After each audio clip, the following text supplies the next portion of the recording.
This was an answer that neither Wells nor Yale had expected, although the battle flag of friendship was very important to the Beastmen, and they wouldn't give it away so easily. Compared to being the only grain merchant of a race, everyone would choose to be the only grain merchant rather than a battle flag. However, Weyers and Yale were both smart people. They immediately understood what Zhao Hai meant. Zhao Hai was telling them that he would rather choose friendship over benefits. Weyers looked at Zhao Hai, and Zhao Hai looked back at Weyers calmly. After a long while, Weyers raised his glass to Zhao Hai and said, "As you wish, brother Zhao Hai." Sometimes a man's friendship was really strange. They didn't need to say much or do much. Perhaps they would become good friends after a drink, but sometimes this friendship needed to be tested. After the two of them had 2 more glasses of wine, Zhao Hai said, "Brother Weyers, where are you going now? If you continue to move forward, you may encounter the cavalry of the Ironwall Fortress, and a conflict may break out." Weyers smiled. "Quad, I'm only here to take a look at the Ironwall Fortress. I don't have any other purpose. Now that I've met you, I can't go there anymore. Food is more important than the scenery." Zhao Hai smiled. "It seems like you won't let us go. To be honest, I want to open a shop in the Beast God City. I don't only have grain in my hands. I also have a lot of fresh vegetables. Do you think people will come to buy them from a vegetable shop in the Beast God City?" Weyers looked at Zhao Hai and smiled bitterly. "My brother Zhao Hai, are you joking with me? Do I know how expensive vegetables are for the orcs?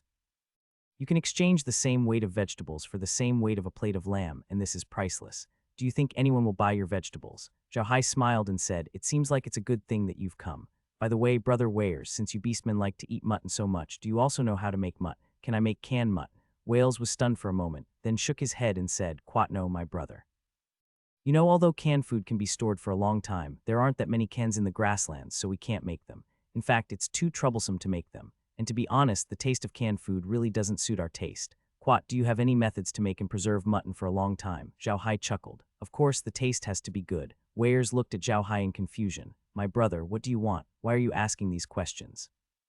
Zhao Hai smiled and said, "My brother, my territory is too large. However, I don't have enough manpower. I need manpower, a lot of manpower. Therefore, I want to buy some slaves from you. I can exchange my grains for a lot of coiled sheep. However, these coiled sheep won't live long in the human territory. Additionally, I don't have any business related to coiled sheep on the continent. In this case, if I take those coiled sheep back to the continent, they will die. So I'm looking for a way to process the meat after killing the plates of lamb so that it can last for a long time. Then I can slowly think of a way to buy these plates of lamb. What do you think?" Of course, Zhao Hai didn't tell the truth. He threw the plate into the origin space and decided to store as many as he could. However, there was one thing that Zhao Hai had to promise. He wanted to earn more money. If he could enter a lamb processing plant, he would be able to earn more money. Now he had a huge piece of land, but if he only used it for farming, he wouldn't be able to make much money. If it wasn't for the spatial cheating device, Zhao Hai wouldn't have so much money in his hands. If he wanted to make more money, he had to have a factory and an industry to make more money. Zhao Hai was also a little worried. He could buy slaves from the orcs, but the slaves of the orcs did not know how to farm. Although they could learn, it would take a long time. In addition, once winter came, the slaves had almost nothing to do. It was better to start a side business. Weyers agreed with Zhao Hai's statement. In fact, many merchants who worked with the orcs had meat or leather factories with the humans. The higher-ups of the orcs knew about this. What kind of people were merchants? They were people who maximized their profits. They wanted to bring the cattle and sheep from the grasslands back to the mainland. In addition to selling a part of them directly, they had to put in a lot of effort to bring a large part of them. Sheepskin could be used to make clothes and shoes. Leather and some other magical beast skins could be used to make leather armor or other leather products. How could those merchants be willing to give such a big piece of cake to others? Therefore, except for some small merchants who were not very powerful, many big merchants who did business with the orcs had their own factories on the continent. Their wealth was also very shocking. However, the continent's so-called meat-based food was really bad. Other than canned meat, there was only ham and the like. There was no other way. Moreover, the price of beef and mutton on the continent had remained high after they had done so. Many civilians simply could not afford it. Zhao Hai had no intention of changing the situation, because if he did, the chain of interest he would be involved in would be too great. He would not be able to handle it. However, he could develop some new food products, such as some special food from the grasslands, which was why he asked Weyers if there were any long-term mutton products in the grasslands. Weyers thought for a moment. "Quat, there is indeed a way to make mutton that suits the conditions you just mentioned. However, there is one thing that you humans might not like. Quat, tell me, it's better than wasting it," Zhao Hai said with a smile. Weyers laughed. "Quat, war provisions are the most common food used by the orcs in war. This kind of food is actually dried meat. We kill magic beasts, cook them, air dry them, and after a few times of processing, the meat will become dried meat. This dried meat is very small. The meat of a lamb can even be put into a bag of food, but don't look at this meat. Its small size is its biggest advantage. When the orcs fight, everyone will bring a bag of dried meat. When you eat, as long as you take out a piece and boil it in water, the meat will become bigger again. A small piece of meat is enough for an adult beastman to eat for a meal, and it is the best food for war. Zhao Hai nodded his head. He had heard of this method before. As a fan of the fake army, he had seen a post on a forum back on Earth. The post had mentioned the method of making Mongolia army grain during Genghis Khan's era. It was similar to what Weirs had said. Although Zhao Hai didn't know if the post was true, what Weirs said should be true. The method of making the dried meat didn't seem to be of much use to Zhao Hai because it was troublesome to make. Even if it was made, it might not be sold. People who could afford mutton wouldn't buy this kind of dried meat. It was impossible to sell it to the human army on the continent because the human army had their own supply system. They might not be interested in this kind of dried meat. People who couldn't afford mutton probably couldn't afford this kind of dried meat either, because after being processed, the dried meat was probably more expensive than ordinary mutton. However, on second thought, it was not as if the dried meat did not have a market. On the contrary, the market for the dried meat was not small. Zhao Hai had almost forgotten that there was a very special group of professionals on the continent, mercenaries. On Earth, mercenaries only existed in legends. It was impossible for a shut-in like Zhao Hai to see one. Furthermore, the mercenaries on Earth would not eat this kind of jerky. They had their own supply line, but it was different on the Ark continent. The mercenaries were almost all working hard to make a living. Sometimes they would take on special missions, and the missions would take a long time. As a result, they had to prepare a lot of food. Sometimes they had to kill some magic beasts to solve the food problem. However, there were many special missions where they couldn't get extra supplies. They could only rely on themselves to solve the problem. Previously, the main food for mercenaries on the continent was a kind of hard bread. This kind of bread was very hard and had to be soaked in water when eating. This kind of bread could be preserved for a long time. It wasn't cheap, but the taste was different. Don't even think about it. If Zhao Hai could really make this kind of dried meat, it would be a blessing to the mercenaries. Not only could this kind of dried meat guarantee the taste, but it was also easy to carry around. It was also rich in nutrients. It was definitely the first choice of food for mercenaries. Laura obviously didn't think of this, and neither did Weirs. To be exact, the taste of the war rations was only average. If it wasn't for war, the orcs wouldn't make such dried meat. Weirs looked at Zhao Hai and said, "My brothers, you have to know that dried meat doesn't taste good. We beastmen rarely make it. We only make it during a war. Moreover, it's the kind of war that will last for a long time. We will only make this kind of dried meat during a long war." Quat. Zhao Hai laughed and said, "My brother, of course I know. But this kind of dried meat is very suitable for a type of people, which is mercenaries. There are no mercenaries here with the orcs, but there are many mercenaries with the human race. My brother, mercenaries are fighting all the time. This kind of food is the best food for them." Quat. Wells and Laura were both stunned. They really didn't think in this direction. Laura didn't have much contact with mercenaries in the past. Her business mainly dealt with ordinary people, and mercenaries and ordinary people were on two different levels. It could be said that they were people from two different worlds. However, you have to admit that there are many mercenaries on the continent. They are a force that no one pays much attention to, but they do exist. Hearing Zhao Hai's words, Laura's eyes lit up. Her extraordinary business sense allowed her to immediately discover the business opportunity. However, she felt that she had to do some research on this. Weirs looked at Zhao Hai and said, "Brother Zhao Hai, you're a smart person. You can even come up with such an idea. I'm really curious. Where is your territory?" Zhao Hai smiled. "Quat, Brother Weirs, my identity isn't very popular among the humans. Hee, so no one knows where my territory is. All right, let's not talk about this. I want to set up a shop in Beast God City, and I'll need your help." Quat. Wells laughed. "Quat, my brother, why are you still running a shop? I'll take all the food you have. I'll take all the vegetables you have. What's the point of running a shop?" Zhao Hai laughed. "Quat, my brother, trust me. You won't be able to eat the food in my hands. I'm afraid you won't be able to eat the vegetables alone. Of course, everything in my hands can be first supplied to the Herculean Divine Ox tribe before selling to others. Is that okay?" Wells smiled and said, "My brother, I was waiting for you to say that. Don't worry about the shop, I can help you solve it. But brother, you must prepare the food for me. This time we will go to the buffaloes and bullfighting race first. The buffaloes are my teacher's race, and the bullfighting race is also related to me. My 4 sisters have married there, so I want to solve their food problem first." Quat.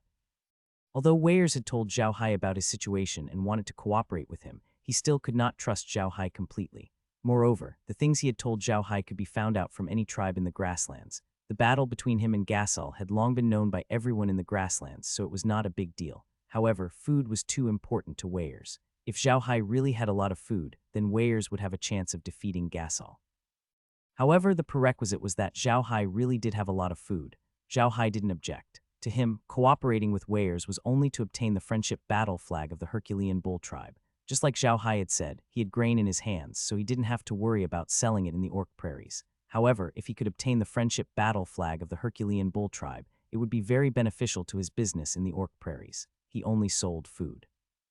What Weirs did with the food and how he used it had nothing to do with him. To be honest, Zhao Hai really didn't want to get involved in Weirs' battle with Jassal. The situation of the orcs was very different from that of the humans. The humans were already hostile to the orcs in the orc grasslands. If he rashly got involved in the internal conflict of the orcs, he would not have a good ending. He would not do such a thing. I'm too tired and need to rest. The second one might be late. Sorry. Zhao Hai didn't drink too much today. Although he and Whales were friends, they couldn't be compared to Spear. Zhao Hai was only friends with Spear because they had the same temperament and were true friends. With Whales, they were more or less using each other. At night, Zhao Hai and his friends returned to the boundless space and brought Green and the others into the boundless space. Then, Zhao Hai told them that he wanted to become food for the battle. Both Green and Kun had been trained outside when they were young, and they had also been mercenaries for a period of time. They were very familiar with the life of a mercenary, so they had more say in matters of war provisions. After Zhao Hai finished, Jellin nodded and said, "Quat, that's good. Although some businesses on the continent pay a lot of attention to these mercenaries, I've never heard of this kind of war food. Many mercenaries complain that flatbread is too unpalatable, but they have to eat it because they have to prepare food that can be preserved for a long time. To be honest, I've eaten those flatbread in the past, and it was really unpalatable." Quat. Kun Zheng nodded and said, "This is also considered a low-end business. In fact, this kind of low-end business is easier to earn money. I think we can also turn the blue-eyed rabbit meat into this kind of war grain. That way the price will be cheaper. However, if we only process this, it will be too much of a waste. I think if we have time, we can buy a meat processing plant. In the future, whether it's long-haired pigs, blue-eyed rabbits, or coiled sheep, we will have a place to digest them." Quat. Lola nodded and said, "It's not difficult to acquire factories and produce products. However, this has always been a problem. If we sell them in the Duchy of Versailles, we won't be able to do it. The Duchy of Versailles is too small and we're too famous there. So this time we have to change locations." Quat. Zhao Hai nodded. "Quat, since we're heading to the Rossan Empire, I'll leave the business to you. With you around, I'm not worried about not being able to sell my things. Hee. Quat. Lola rolled her eyes at Zhao Hai and said, "This time, if we form a relationship with Whales, there will be many benefits for us. However, there will also be a lot of trouble. Therefore, we must be careful. I think we should first take root in the Beast God City and think about other things." Quat. Zhao Hai nodded. "Quat, let's have a good rest today. We've been on our way since yesterday. We'll take root in the Beast God City first before we carry out our plan." Quat. Laura and the others nodded their heads. Zhao Hai's plan was to collect special beasts and plants. However, they knew too little about the orc grassland, so Zhao Hai was not in a hurry to collect those things. Green suddenly turned to Zhao Hai and asked, "Young master, what do you think of Weirs? Are you trustworthy?" Quat, "He's one of the rare intelligent beastmen," Zhao Hai said after some thought. "Quat, he looks more like a human to me. I don't trust him completely, but I can work with him." Quat. Green nodded. "Quat, from what you said about Weirs' actions, I can tell that he's a very ambitious and intelligent person. It's very dangerous to work with such a person, but it's a good thing that we're only working with them. No matter what, the Herculean bull race is considered a powerful race in the Beastmen Plains. Working with them will bring us a lot of benefits." Kun Zheng looked at Zhao Hai and said, "Quat, it's right for you to decide to take their flag of friendship instead of being their only grain merchant. If we do that, the other beastmen will think that we're trying to control the Herculean bull tribe through food. It won't be good for our business in the Beastmen prairies. Although there are some conflicts between the beastmen, they're all hostile to the humans. If we do something that will make them feel threatened, all of the beastmen will resist us, and at that time, even the Herculean Divine Ox clan can go back on their word. Rather than going to that extent, it's better to just take their flag of friendship." To be honest, Zhao Hai didn't think so much. However, he had to admit that things might turn out well. The beastmen had always been wary of humans. If they really became the grain merchants of the Herculean bull race, in addition to the fact that they had been deceived in the past, they might really be hated by all the beastmen. It seemed that he had made the right choice at that time. After discussing the matter of opening a shop in the Beast God City, Zhao Hai and the others went to rest. However, before resting, Zhao Hai turned all the jackal tribesmen he had recruited into undead creatures. He turned the leader into a high-level undead creature. He wanted to know who had ordered the jackal tribesmen to attack Weirs. As expected, it was Gassal. After Zhao Hai found out about the matter between Gassal and Weirs, he was almost certain that it was Gassal who had come to deal with Weirs. However, Zhao Hai was not aware of the reasons given by Weirs. After all, Zhao Hai was not a member of the Hercules bull tribe. These jackal people did not come from one tribe, but were made up of many jackal tribes. Before they took action, Garthur had given them a lot of coiled sheep, so these people had come to deal with weirs. It could be said that the jackal race was like the mercenaries of the human race in the Orc Plains. Through Zhao Hai, Geether found out that this wasn't the first time Geether had asked them to do something like this. Every year, there were many people who sought the jackal race's help to deal with the opposing orcs. The jackal race's role in the Orc Plains was that of mercenaries and assassins. However, this was not Zhao Hai's concern. He did not manage to get much information from the jackal tribe member. Zhao Hai threw him into the warehouse and then released the two shining spiritual who that were still alive but injured. The two shining spiritual jackals were badly injured. One of them had its front leg broken and only a little skin was left. The other one had its spine broken and was exhaling more than it was inhaling. It was likely that it would not live for long. Zhao Hai looked at the two shining spiritual who and did not know what to do. Would they be able to survive if they were brought to the farm in this state?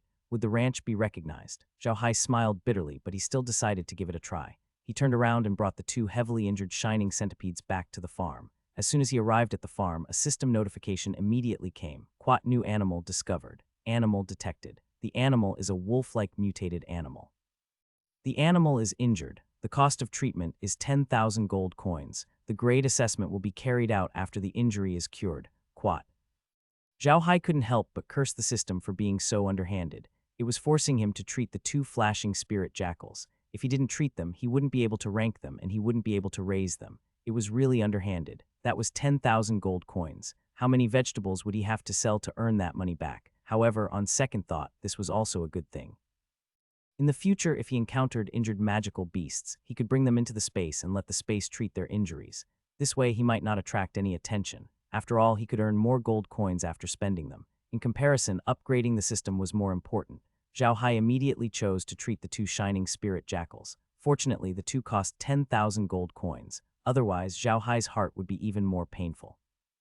With a flash of white light, the two shining spiritual centipedes appeared in front of Zhao Hai, full of energy. They did not look injured at all. At this moment, the system's voice rang out. Quad evaluation of animals. Animals are level 25. Maturity period is 16 hours. It can give birth 6 times. Each time it will give birth to 6 cubs. Each hour it needs to eat 3 points of food. The animals are digitized and can be purchased from the store.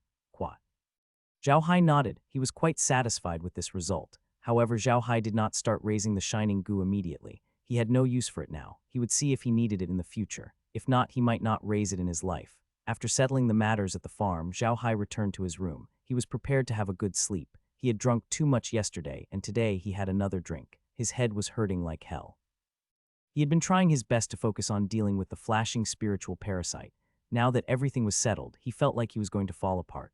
The night passed uneventfully. Early the next morning, Zhao Hai and the others came out of the origin space. Whales sent someone to invite Zhao Hai over for breakfast, but Zhao Hai and the others did not go. Instead, they ate breakfast in the origin space, then packed up and prepared to leave. Weirs was indeed one of the smarter beastmen, but he had been pampered since he was young, so he still had some noble flaws, which was that he liked to put on airs. If not for that, he wouldn't have brought such a good tent and so many useless things. By the time Zhao Hai had finished preparing, Weirs had just finished his meal and was leisurely packing up his things. Zhao Hai could not help but smile bitterly at his expression. With Weirs' speed, he would probably only be done packing by noon. Zhao Hai did not know how much time he would have left for the journey. However, he had no choice. He had already promised to leave with Weirs, so he could only wait. Fortunately, the Hercules Ox Tribe's guards didn't take long to pack their things. They were done by around 9 in the morning, and they could finally set off.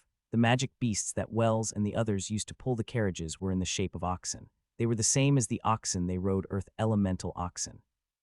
These oxen were not much slower than horses, but they were much stronger. This could be seen from the carriages. The ox carts that Weirs and the others used were all very big. One cart was as big as 4 of Zhao Hai's carts. This made Zhao Hai very envious. His eyes lit up as he looked at the earth-traveling oxen, wondering when he could get one for himself. Weirs didn't sit in a carriage. He rode on the back of his own mount. Although Weirs was a prince, the orcs grew up on the back of their mounts. To the orcs, riding on the back of a mount was more comfortable than sitting on a carriage. By noon, Zhao Hai finally understood why Weirs was not in a hurry in the morning. They did not stop for lunch. They only ate some dried meat and drank a few sips of water while sitting on the cow's back. They did not stop during the journey. Of course, the dried meat that Weirs and the others were eating wasn't war food. It was a common food for orcs, especially when they were on the road and grazing. They would prepare some and put it in their pockets to eat at any time. This kind of dried meat had a certain amount of water and couldn't be stored for too long. It was very convenient to make, and ordinary beastmen would make it. It was considered dry food for the beastmen. Seeing this, Zhao Hai naturally couldn't stop. In terms of sprinting speed, the earth elemental ox might not be as fast as the wind-chasing horse. However, in terms of endurance, the wind-chasing horse was far inferior. Zhao Hai and the others were barely able to keep up with Weir's speed. If they stopped to eat now, it would definitely affect their journey. However, this was not a problem for Zhao Hai. He found a time to enter the space and ask Merlin to make a meal for them. Then he brought it to the carriage and had a simple meal with Laura and the others. Laura's carriage was not small. It was not a problem for Zhao Hai and the others to eat in the carriage. At night, they started to set up camp. Zhao Hai had to admire the orcs' ability to build the camp. In a short time, they had built the camp. It took less than an hour. The speed was amazing. Fortunately, Zhao Hai and the others did not need to prepare too many things. They only needed to set up a tent, and this tent was only used as a decoration for the new year. Zhao Hai and Weirs had dinner that night. Today, they had a piece of meat. Weirs was very generous in this regard. This was the difference between a big tribe and a small tribe. To the people of a small tribe, every sheep was a part of their property. It would be a pity to eat it like this. To Weirs, however, the sheep were only food. After dinner, Zhao Hai didn't continue chatting with Weirs. He felt that he and Weirs were not the same type of people. Weirs was smart and ambitious, while Zhao Hai was just an ordinary person who worked hard to live his life. At first, Zhao Hai thought that they would have a peaceful journey to the Beast God City, open a shop there, and slowly develop their business. Everything would be smooth. However, he had forgotten a saying: plans never come as quickly as changes. On the third day of Zhao Hai's operation with Weirs and the others, a sudden change occurred. On this day, they were still on their way. The Beastmen plains were too big. Even if they wanted to meet a small tribe in a few days, it would not be easy. Zhao Hai would still send Blood Eagle to scout in the sky, but the scope of the reconnaissance was much smaller. At noon on the third day, Zhao Hai and the others continued their journey as usual without resting. In order to ensure that they could keep up with Weirs, Zhao Hai transformed the wind-chasing horses into undead creatures when he returned to the origin space on the first night. With the undead creatures, they could easily keep up with Weirs and the others. Zhao Hai and the others had just finished their meal and were drinking Coke in Laura's car. They had to admit that the design of Laura's car was really humane. If not for the limited space, they could have slept in the car. At this moment, the cry of an eagle in the sky attracted Zhao Hai's attention. He looked up and saw a blood eagle circling in the air. Zhao Hai took a closer look at the blood eagle and his expression changed. Laura and the others didn't mind. Over the past few days, blood eagles would return from time to time to report the presence of magical beasts or small tribes nearby. Wells might have thought that the problem of food was too important, so he didn't go to the small tribes like before. Instead, he continued to move forward. Although this disappointed Zhao Hai, he still went with Wells in order to reach Beast God City as soon as possible.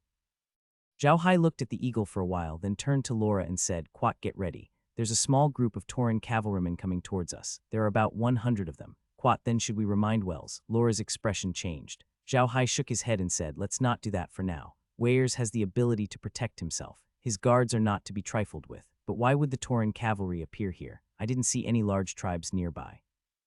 To send out 100 cavalrymen at once, this tribe's strength can't be considered too bad. Why would they appear here?" Laura also frowned and said, "Don't think so much. We are still at the edge of the grasslands. Only small tribes are active here. The medium and large tribes are all in the grasslands. The other side is full of cavalry. 100 cavalry is not a lot. Unfortunately, we don't know which race of Tauren they are." Quat. Zhao Hai nodded. "Quat will know soon. In an hour, they'll be able to see us. We just have to be careful." Quat. Laura nodded. She wasn't worried about their safety at all. She just didn't want to expose too much. Although they were careful, they weren't too worried. Now that they were by Weir's side, he could solve anything. This was the principle of "it's better to be left alone under a big tree." As expected, an hour later, there was a loud sound of hooves in the distance. The sound was like muffled thunder, and it was obvious that the thing running was not light.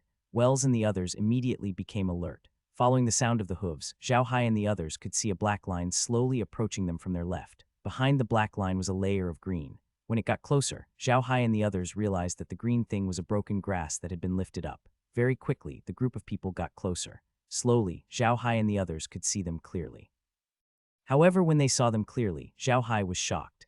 That group of people was also from the Herculean Divine Ox tribe. However, unlike Weirs and the others, this group of people from the Herculean Divine Ox tribe didn't have a battle flag. They were all injured, and some of them were even covered in blood. It was obvious that they had just gone through a great battle. In this small group, they were protecting one person. This person was also from the Herculean Divine Ox clan.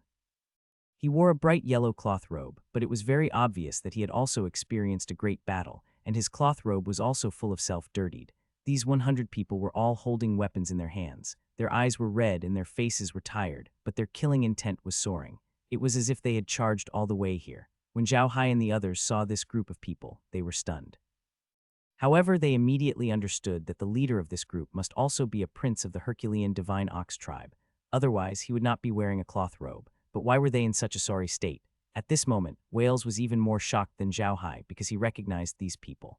The one in the cotton robe was his sixth brother, Mendis. In the Herculean bull tribe, the one who treated Wells the best was obviously Mendis.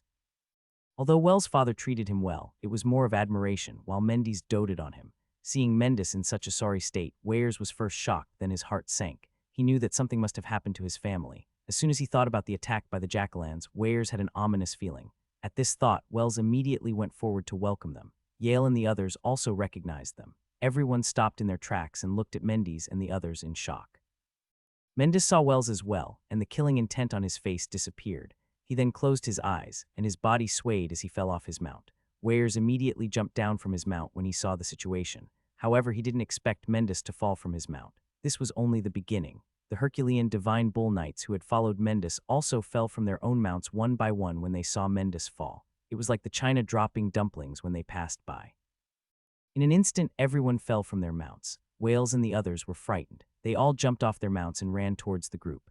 Zhao Hai and the others were also stunned as they watched this scene. They really didn't know what was going on. Why would the Herculean Divine Ox race, known for their strength and ability to endure hardships, suddenly have such a performance? Zhao Hai immediately jumped out of the car and walked towards the people. He said to Meg as he walked, "Meg, help me." Meg responded and took out her own iron scroll. There were 5 spells on the magic ceiling iron scroll. Angel's Protection. It was a single target defensive spell. The level 6 spell, Judgment Blade, was a single target offensive spell. The level 7 spell, Holy Light Descent, was an AoE healing spell, which was also considered an AoE offensive spell against dark creatures. The level 6 spell, Holy Light Escape, was a single target teleportation type escape spell. The level 6 spell, Holy Bible Chant, was a single target or AoE mental attack spell, and it was a level 7 spell. Although the highest level of these light spells was only level 7, it included attack, defense, and escape. These 3 aspects could be said to be very practical. Among light mages, this could be considered an extraordinary treasure. Zhao Hai quickly made his way to the group of people. Wales was holding Mendis in his arms, calling his name loudly. However, it seemed that Mendis and the others were exhausted, as they had all lost consciousness. Zhao Hai walked to Wales' side. "Quat, my brother," he said, "let my fiancée come and take a look. She knows some healing magic. Quat." Hearing Zhao Hai's words, Wales immediately raised his head and looked at Laura and Meg. They were both wearing ordinary home clothes, and Wales couldn't tell which one of them knew magic. Zhao Hai smiled and turned to Meg. "Quat, Meg, help me take a look." Meg responded and walked over. Meg was not very good at treating wounds. She was a wind-type mage, but now that she had the magic sealing scroll in her hand, it was naturally much easier for her. Meg walked over, opened the iron scroll of magic seal, and used Holy Light Descent. A white light descended from the sky, illuminating the area within a few hundred meters of Fang Yuan. With the arrival of the white light, Mendis and the rest looked much better. The fatigue on their faces had disappeared, and those who were injured had their wounds healed quickly. After a while, the white light dissipated. Although the people on the ground were still lying on the ground, their faces looked much better. The wounds on their bodies had disappeared, but no one woke up. Their breathing was steady, and they seemed to be asleep. Seeing this, Wales didn't call for Mendis anymore. Instead, he immediately ordered people to set up the camp and began to prepare food. These people looked really tired. No matter how Wells guards carried them, they didn't react at all. It took Wells guards more than 2 hours to stuff all of them into the tent. The weapons in their hands surprised Wells and the others even more. These people were all from the Herculean Bull tribe. The people of the Herculean Bull tribe usually used double-edged heavy axes, which were made of refined iron along with the handle. For someone of Wells' status to have a heavy axe made of refined iron was already very rare among the orcs. This type of heavy axe was very destructive, and the axe was thick and not easily damaged. It was the most suitable weapon for the Herculean Divine Ox clan. The Herculean Bull race wasn't the only race in the Beastmen prairies. There were many other Herculean races that used this type of double-edged heavy axe. However, the weapons of these Herculean Divine Ox tribesmen were all damaged. Some of their axes were severely bent, and some of their blades had huge cracks. It was clear that they had experienced an extremely brutal battle. The mounts of these people were also injured. Although the defense of the earth elemental cow was not as good as that of the stone-skinned cow, that was only in comparison. the defense of the stone-skinned cow was very abnormal. The defense of the earth elemental cow was considered to be higher than that of other demonic beasts. However, this kind of defensive ability was able to injure all of the earth elemental cows. This in and of itself showed how powerful their opponent was. As for Yale, he was currently at the side of an earth elemental ox, carefully examining the scars on its body. Although the descent of holy light had healed the injuries on the bodies of these earth elemental oxen, some of the more severe injuries would still leave scars on their bodies. This was an extremely large scar, from the earth elemental ox's back all the way to its rear. It was nearly a meter long. Yale looked very carefully, and it seemed as if flowers had already grown out of the scar. After a long while, Yale finally stood up. Weyers saw the dark look on Yale's face and said, "How is it, teacher?" "What kind of weapon is it?" Yale turned to glance at Weyers, then said in a low voice, "It's a flying axe." Flying axes were heavy-throwing, long-range attack weapons. They were much smaller than double-edged axes, each weighing only about 10 pounds. However, when these flying axes were thrown, they caused a lot of damage. Even an ordinary iron shield could be broken by them. Note, it was broken, not penetrated. Ordinary people couldn't use this kind of flying axe because it was too heavy and couldn't be thrown too far. In addition, the axe's special shape made the accuracy of this kind of flying axe difficult to grasp. Therefore, very few people used this kind of flying axe as a long-range attack weapon. However, there was a race that was born to use flying axes. They had immense strength and seemed to have a natural ability to control flying axes. The flying axes they threw were extremely accurate and were one of the most famous long-range weapons on the continent. This race was called the Hercules Ox Race. When he heard that the Earth Elemental Ox had been injured by a flying axe, Weyers' expression changed. Although it was only a wound, it had revealed a message to Weyers. Shangmen's men were most likely from the Herculean Divine Ox tribe. Mendis and the rest were injured by their own people. What did this mean? This meant that something had happened within the Herculean Bull clan, and it was something that was extremely unfavorable to Weyers. Weyers' expression was dark. He looked at Yale and said, "Teacher, what do you think about this?" "Quat, something must have happened in the tribe," Yale said, his face dark. "Quat, you're the closest to Mendis, and he knows that you're coming here. From the looks of it, he's here to look for you. I'm afraid that something has really happened in the tribe this time, and it's a big one at that. It's very likely to be related to Garthur." "Quat."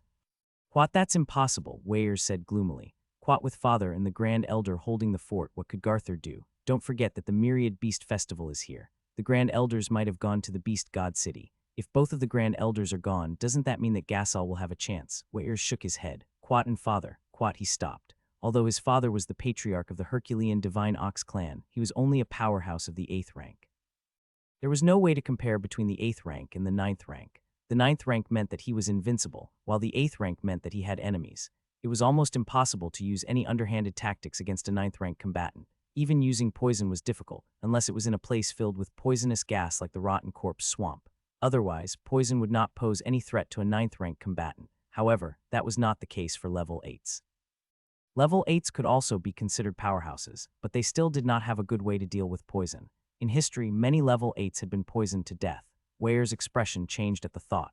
He stared at Yale and said, "Teacher, what do you mean?" Yale nodded. "Quat, it's very likely that Garthur and the others used underhanded methods to scheme against the old patriarch. Then they suddenly made a move and seized the patriarch's position, making it a reality. This way, even if the Grand Elder returns, there's nothing he can do. After all, he has already become the patriarch." "Quat." Weyers' bull-like eyes glowed red as he glared. His hands were clenched into fists and his breathing became heavy.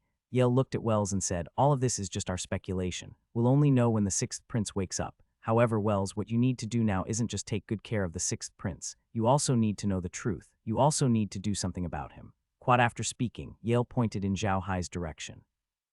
Zhao Hai and the others had set up camp, but they didn't go to Wells's camp. Zhao Hai knew that Wells must be very busy. They had already done what they could, so the rest was up to Wells and the others. Weyers turned around and looked at Zhao Hai's campsite. He then looked at Yale in confusion and asked, "Teacher, what do you mean?" "Quat, if Garthur is already the patriarch, it is still illegal," Yale said in a deep voice. "Quat, we can contact the Minotaurs and overthrow his rule. If we want to overthrow him, we can't just say it. There must be benefits, sufficiently large benefits. If Zhao Hai didn't lie to us, then he himself is a sufficiently large benefit." Quat. Weyers understood what Yale meant. So what if Garthur had become the patriarch? He had used such underhanded methods to become the patriarch. If he used such methods, even the Grand Elder would be displeased with him. This was his chance. As long as he could unite enough branch races, he could apply to the Great Elder to remove Garthur's position as the patriarch. No matter how powerful Garthur was, he would not dare to disobey the Great Elder. food was too important to the orcs. If Zhao Hai had enough food, he might be able to take back the position of clan leader from Gasol. Wales nodded. Quat, when Brother Six wakes up and finds out what happened, I'll go find Zhao Hai. There's no use looking for him now. We don't know what happened in the family. Quat. Yale nodded. Quat, that's right. We need to confirm what it is first. Strange. I heard from those human merchants that the light magi and the black magi of the human race are enemies. Quat, why did Zhao Hai's fiancé know light magic? Isn't this too unreasonable? Weyers snorted and said, how much truth can those human liars say? Also, I always felt that Zhao Hai's identity was not ordinary. Do you remember, teacher? He accidentally said that his identity with the humans was not to be seen. He might have gotten into trouble. Otherwise, he wouldn't have come to the Beastmen Plains. You saw his food. If he didn't get into trouble, why would he bring such good food to the plains? That's the best food I've ever seen. Even the lion and tiger tribes have never seen such good bamboo rice. Yale nodded. Quad, it doesn't matter what his status is within the human race. As long as he has food in his hands, he can help us. That's enough. Quad. Wales nodded and looked at the plains in the distance. He said in a deep voice, no matter what happens, I will definitely become the king of the Herculean bull race. If Garthur really wants to kill father, I will definitely kill him with my own hands. Yale didn't say anything. He just quietly looked at Wells. To be honest, although he was worried, he was actually more happy. Although Wells had been a little ambitious, he didn't really want to compete with Gather. Otherwise, given the good impression his father had of him, his power definitely wouldn't be any less than Gather's. In the past, although Wells had seemed to be fighting as well, Yale had always felt that he was lacking something. Now, he knew that what Wells lacked was determination. At this moment, a strong aroma wafted over. Weyers took a look and saw that his men were cooking mutton soup for Mendis and the others. From the looks of it, Mendis and the others hadn't eaten or slept well in a long time. They had also gone through an intense battle. It was already a miracle that they had managed to make it this far. The 10,000 words were delivered and the tickets were brought over. Wells and Yale didn't expect that Mendis and the others would only wake up the next morning. During that time, they were like unconscious vegetables. None of them moved, not even turning over. As for Wells and Yale, they didn't sleep the entire night. The way Mendis and the others were acting could only mean that they were too tired. The more they acted like this, the more serious the matter was. The next morning, when the sun rose, sounds came from the tent. Wells and Yale, who had been guarding the campfire for the entire night, were startled. Then they rushed into Wells' tent where Mendis was resting. Menders had just woken up and was sitting in his tent. He was looking around when Weyers and Yale suddenly rushed in from outside. Menders instinctively got into a defensive posture. When he saw that it was Weyers and Yale, he was stunned for a moment, then his face lit up. Little Seven, I've finally found you. Then his face darkened. Quat, Little Seven, leave quickly. The further you go from the clan, the better. Fifth brother is dead and so is father. Now the clan is led by Garthur. He still wants to hunt you down. Quat. Although he had already expected this outcome when he heard Mendis personally say it, Wells still felt his head buzz. His vision turned black and his body swayed. Yale hurriedly supported him. Fortunately, Weyers was already mentally prepared. He took a few deep breaths and calmed himself down. He looked at Mendis and said, What's the matter, sixth brother? Tell me. Mendis' tears flowed out as he nodded and said, Not long after you left, because of the arrival of the Myriad Beast Festival, the two great elders went to the Beast God City. Not long after they left, father suddenly fell ill and died a few days later.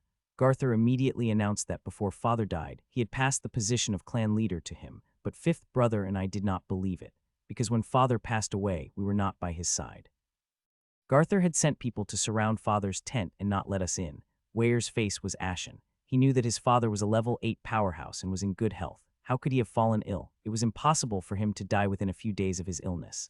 Menders continued, when father was buried, fifth brother noticed something was wrong. Fifth brother's health was not good and he had been taking medicine for a long time, so he was very familiar with some medicine. He saw father's face and knew that father was not sick. He was poisoned to death. Quat. Boom, Weyers smashed a small table to the side with a punch. His eyes were bloodshot and he was panting like a bellow. Mendis glanced at him and continued. After fifth brother discovered this situation, he did not make it public. That night he found me and told me about this situation and asked me to immediately come and find you. However, at this time, Jiasu suddenly announced that you, fifth brother, and I were traitors of the Herculean divine bull race and gave the order to kill. Fifth brother led 50 guards to cover the retreat, while I led my 200 years of guards to kill our way out of the encirclement. We were constantly chased by Jiasu, and we took a long detour to find you. If we didn't find you, we might have been in even more danger. Right now, Garthur must be searching all over the plains for us. Quat, that bastard, Wells said, panting. Quat, from today onwards, he's my enemy. I'll take revenge. I will. Quat. Menders looked at Weyers and said, Wells, now that Garthur has control of the tribe, you can't take revenge. It's useless. Trust me, leave the tribe and go somewhere else. You have at least 300 guards. If you add my 100 guards, we have 400 warriors. We can build our own tribe in other places. There were many such examples in the grasslands. A tribe was exterminated, but some of the warriors in the tribe escaped. They went to other places to conquer some small tribes and slowly grew into a large tribe. This kind of example happened almost every year on the grasslands. However, at the same time, even more of them were exterminated. However, Mendis was right. They had 400 powerful warriors of the Herculean Divine Ox tribe under them. This was a force that couldn't be underestimated. They were confident that such a force would be able to fight for a piece of sky wherever they went. Weyers shook his head. Quat, no, I'm going back. I'm going to contact all the branch races. I'm going to get them to join forces and kick Gasol out of office. Quat. Menders was stunned for a moment, then he shouted, Quat, no, little seven, you can't do this. It's too dangerous. Besides, those branch tribes might not buy it. Overthrowing Garthur won't do them any good. Why would they do this? Weyers smiled. Quat, of course I'll give them something. Come, Brother Six, I'll take you to see someone. Quat, then he pulled Mendis and walked out of the tent. Mendis was pulled out of the tent by Wells in confusion. He couldn't remember what had happened yesterday. He had even forgotten to see Wells. Otherwise, he wouldn't have put on a defensive stance when Wells and Yale entered the tent. In fact, although they had been sitting on the back of the bull the day before, they had been on the verge of collapse. They had been in a semi-conscious state at that time, so after they stopped, they had still slept for half a day and one night even though they had received treatment from Meg. Mendis came out of his tent and saw Zhao Hai's campsite. Zhao Hai's campsite was different from Wells' campsite. Not only did they have food, but even the tents were different. Human tents and orc tents were two different concepts. Menders then saw the friendship flag on Zhao Hai's tent. The pot-bellied pig tribe was not a small tribe among the orcs, and they had medium strength among the tribes. However, although all the branch tribes of the big-bellied pig tribe could use the big-bellied pig flag, there were some slight changes to the flag. Some of the big and small tribes had different marks on the flag. It could be said that each tribe's flag had a unique secret code belonging to the tribe, but it was difficult to distinguish it unless one was an orc. Although it was only a friendship flag of a small branch of the big-bellied pig tribe, it was still a big shock to Mendis. Mendis was extremely clear that the human merchants had yet to obtain the friendship flag of the Beastmen tribe. This was because in the eyes of the Beastmen, there was no true friendship between them and the humans. Mendis looked at Zhao Hai's campsite and did not know what to say.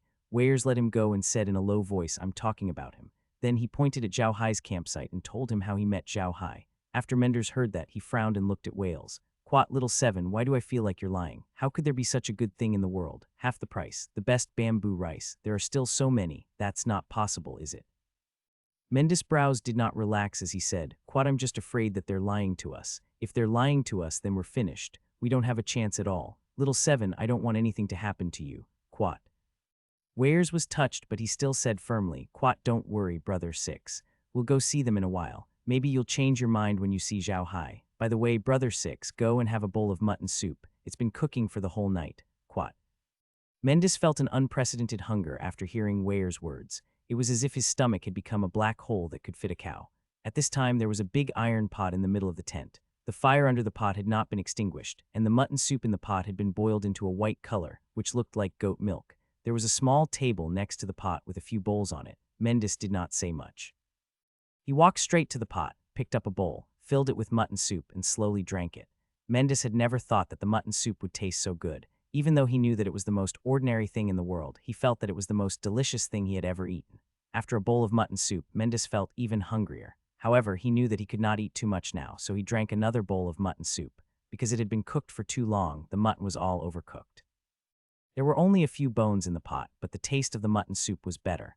After drinking 3 bowls of mutton soup, Mendis put down the bowl. He felt that his body had completely recovered. He also felt very strange because he clearly remembered that he seemed to have suffered a little injury. How did he recover so quickly? At this moment, people came out from the other tents. They were Mendis guards. When they saw Mendis, they immediately saluted him. Mendis waved his hand and said, Quat, all right, come and drink a few bowls of mutton soup. Little Seven cooked this all night. Quat. Of course they knew who the Little Seven Mendis was talking about was. They immediately saluted Weyers, who was standing at the side, and then ran to the pot to drink the mutton soup. They were really famished. At this time, Menders also noticed that the injuries on his men had all recovered. Even the bigger wounds had completely recovered, leaving only a scar. Weyers noticed Mendis' expression and smiled. Quat, no need. It was Zhao Hai's fiancé who used magic to cure you. Let's go, Brother Six, come with me to see Zhao Hai. Quat Menders immediately nodded and followed Weirs into Zhao Hai's tent. He was now very curious about Zhao Hai. Soon they arrived at Zhao Hai's campsite. Zhao Hai immediately came out of his tent. It was still early, but Zhao Hai and the others had already had breakfast. Zhao Hai smiled and returned the greeting. "Brother Weirs, you're too kind. It's my honor to be able to help you." "Brother Mendis, you're too kind," Zhao Hai said with a smile. Weirs glanced at Laura and the other two behind Zhao Hai before turning to Zhao Hai and saying, "Brother Zhao Hai, come with me to my tent. I have something to tell you." Zhao Hai nodded and led the three girls to Weirs' tent. After they sat down, someone immediately served each of them a bowl of hot mutton soup. Wells waved his hand and everyone left, leaving behind only Wells, Mendis, Yale, and Zhao Hai. After everyone had left, Weirs looked at Zhao Hai and said, "Brother Zhao Hai, you must have noticed it too, right? Something happened at my house." Zhao Hai nodded. There was nothing strange about this. If he couldn't even notice this, he would be an idiot. "Quat, my big brother started a rebellion," Wells continued. "Quat, he poisoned my father and killed my fifth brother. He then sent people to kill me and my sixth brother. He also became the chief himself."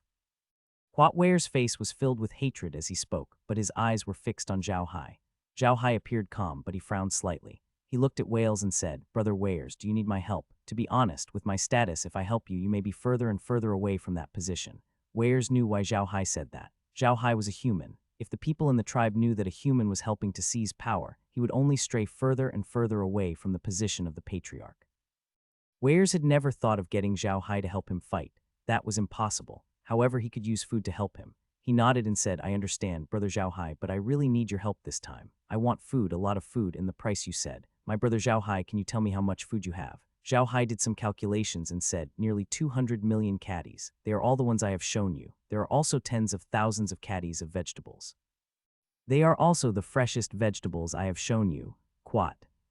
Weirs looked at Zhao Hai and said, "My brother, you have to know how important these grains are to me. I've put my entire fortune and personality on this. My brother, how long will it take for you to transport these grains to the grasslands?" Zhao Hai glanced at Weirs and said indifferently, "Anytime. Anytime." Weirs looked at Zhao Hai in confusion. "My brother, you mean anytime? Can I do it now?" Zhao Hai waved his hand lightly and a pile of vegetables appeared in front of him. Then he waved his hand again and the vegetables disappeared.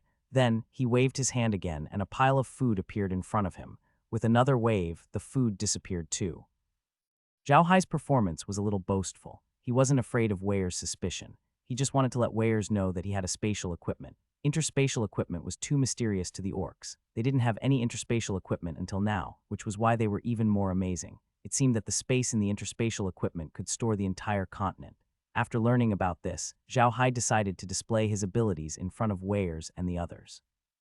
It could be said that Zhao Hai still hoped to cooperate with Weirs. No matter what, if Weirs became the patriarch of the Herculean Divine Bull tribe, he would definitely repay this person who had been helping him. Zhao Hai didn't need to obtain too many benefits from Weirs. As long as he could become friends with Weirs, he would have less trouble in the Orc Plains. No matter how arrogant the other humans were in the Orc Plains, the Orcs were the ones who called the shots here. Only by having a good relationship with the Orcs could one gain a foothold in the Orc Plains. The Herculean Bull tribe's status in the grasslands was not lower than that of an ordinary battle tribe. This kind of status was not to be underestimated. In the future, even if some small tribes wanted to find trouble with them, they would have to consider their own strength first. Although the beastmen in the grasslands loved to fight, not all of them were lunatics like the Jackal tribe. Moreover, he had grain in his hands, so he had to sell it. It didn't matter who he sold it to. Even if Wells failed, it had nothing to do with him. He was only selling grain to Wells. If others came to buy grain from him, he would pay the same price. It wasn't because of Wells that the grain price dropped. Of course, the main reason Zhao Hai dared to do this in front of Weirs was that Weirs needed his food. If Weirs needed his food, he wouldn't tell anyone about Zhao Hai's spatial storage equipment. As such, Zhao Hai had nothing to fear. Weirs and the others watched Zhao Hai's performance. They all sat there in a daze. They really didn't know what to say. Zhao Hai's performance was simply too shocking. After a long while, Weirs jumped up and said to Zhao Hai, "Quat, my god, brother Zhao Hai, you really have a space teleportation equipment and you're willing to use it to store vegetables. Are you crazy?" Zhao Hai looked at Weirs in confusion. "Quat, isn't space teleportation equipment used to store things?" "What's the problem? What's the problem?" This question stumped Weirs. "That's right, isn't spatial equipment used to store things? What's the problem with storing anything?" Weirs felt a little dizzy. After a while he said, "There's a big problem. Do you know how precious interspatial equipment is? We don't even have one and you're willing to use it to store food. Isn't that a waste?" Zhao Hai laughed. "My brother Weirs, to me, these grains represent money. If I don't use an invisible storage device to store all my wealth, what else can I use? Also, only by using an invisible storage device can I transport these grains to the grasslands as quickly as possible. Only then can I escape those damn border guards. Quat. Zhao Hai nodded. I'll bring it all with me. As long as you're willing, I can send food from my territory at any time. I think I can get another 100 million caddies of food in the near future. Quat. Wares looked at Zhao Hai in confusion. From the territory at any time. Don't tell me you're carrying your territory with you. Zhao Hai, Laura, and the others laughed. They laughed because Wares had guessed correctly, but Wares thought that Zhao Hai was laughing because of his joke and didn't pay much attention to it. Quat, of course not, Zhao Hai replied with a smile. Quat, but I have a magical beast, a flying eagle. I can give my invisible storage equipment to the flying eagle and let it fly back to my territory to transport my food here. That will save a lot of time, right? Wares was taken aback. He then looked at Zhao Hai as if he was looking at a lunatic. Are you crazy? You're willing to give your spatial equipment to a magical beast. Zhao Hai smiled. I'm not crazy. This is the best solution. Besides, my magical beast is not an ordinary magical beast. To be exact, it can't be considered a magical beast, but a mirage beast. Quat. Wares had heard of magical beasts before, but he didn't expect Zhao Hai to have one. He nodded. Magical beasts are indeed safer than magical beasts, but my brother, can magical beasts fly that far? Zhao Hai smiled. Quat, yes. That's why I said I can provide you with a large amount of food. I'm not joking. I really have food. Brother Wares, do whatever you need. I can't help you with other things, but I can help you with food. I can even get food from the humans to help you if you need it. Of course, I won't give you food for free. I'm not a qualified merchant, but I'm still a merchant. So you have to exchange things for food, sheep, sheepskin products, slaves, magical beasts, or even some rare plants unique to the grasslands. Of course, the plants cannot be dead, but alive plants or seeds. Wares did not expect Zhao Hai to say that. He looked at Zhao Hai in confusion and asked, My brother, wouldn't you be at a disadvantage like this? By the way, what do you want those plants for? What's the use of that? Zhao Hai smiled. Quat, my brother, I'm not at a disadvantage. Perhaps you don't know, but I have an alchemist elder in my family. He needs all the rare and unusual plants. He wants to build the most complete botanical garden in the world. Quat. Wares and the others were relieved. There were two kinds of people in this world that were the most mysterious. One was alchemists and the other was alchemists. Not only did humans have alchemists and alchemists, but orcs also had them, but they were called different names. For orcs, alchemists were called witch doctors, while alchemists were usually called shamans. Among the orcs, there were three professions that were the most respected. The first was naturally the prophet, who was considered the wisest person. The second was the shaman, who had been researching ways to make steel work for a long time and make weapons harder. They were considered the most adventurous people. The third was the witch doctor, who was considered the most mysterious person. They needed all kinds of herbs to cure the orcs. These three types of people were very respected by the orcs. The witch doctors of the orcs would sometimes ask some tribes to help them collect some plants. Therefore, when they heard Zhao Hai say that there was an alchemist in his family, they were not surprised by Zhao Hai's actions. Wares heaved a sigh of relief and looked at Zhao Hai. Quat, my brother, knowing you is the luckiest thing in my life. Ha, the beast god is really helping me. Otherwise, I wouldn't have met you, and you're the one who saved me. Zhao Hai laughed. Not necessarily. I think the beast god helped me meet you. If not for you, I really don't know how long my food will be sold for. If it's left for too long, it will become heavy rice. It's not worth much. Quat. Wares and the others laughed out loud. Even heavy rice could be sold for a good price in the hands of the orcs. It was obvious that Zhao Hai was joking. However, Zhao Hai's joke was just right. Wares understood Zhao Hai's intentions. Zhao Hai didn't want him to remember all the favors he had done for him. This suited Wares' taste. Menders looked at Zhao Hai. He now understood that Wares had said that he would know what kind of person Zhao Hai was when he met him. Indeed, he saw a very strange aura on Zhao Hai. It was an aura that he had never seen on other humans. Mendis had seen many human merchants. In fact, he was considered a different race from the other orcs. He wasn't as ambitious as Gasol. He wasn't as good at fighting as Paul. He wasn't sick like Hales, and he wasn't as smart as Wales. However, he was very interested in business. It was because of this that he was the one who had to deal with the Herculean ox tribe whenever they had contact with human merchants. He was indeed better than the others in this aspect, so he was the one who had to deal with the humans. No matter what he bought, he could always buy more than others. This was the most peculiar thing about him. Mendis had always wanted to be a merchant. This was what set him apart from the other orcs. The other orcs did not want to be a merchant. They thought that merchants were vampires and cowards. Mendis, on the other hand, did not think so. He had always wanted to be a merchant, the best merchant. It was for these reasons that he could be said to be the person who had seen the most humans in the Herculean Bull clan, especially the human merchants. When the human merchants met with him, although they seemed to respect him a lot, Mendis could tell that they looked down on him. He saw a trace of contempt in the eyes of the human merchants. Mendis understood that the human race looked down on the orcs. They thought that the orcs were barbarians, an uncivilized race, and even thought that the orcs were beasts. Not only that human merchant, but almost all the human merchants he had met were like this. Mendis was angry at the beginning, but in the end he couldn't be angry anymore because it would only make him angry to death. However, Mendis did not see that kind of expression in Zhao Hai's eyes. Zhao Hai's eyes were extremely clear and sincere, which was something Mendis did not expect. Mendis believed that Zhao Hai was not faking it. He had seen those disdainful eyes too many times, so he was extremely sensitive. Even if it was a good disguise, he could still notice it.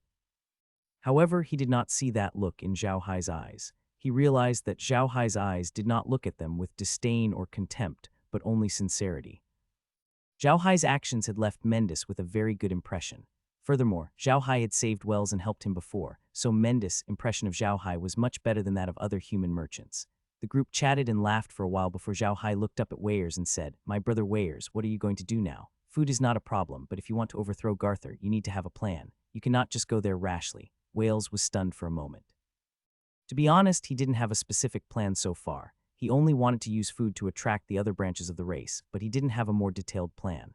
Zhao Hai looked at Weyers and said, "My brother Weyers, I think you should have a more detailed plan, but I can't help you with this. You should know that I'm a human and I don't know much about the Herculean bull tribe. If I help you too much, it might have the opposite effect, so this matter will have to depend on you.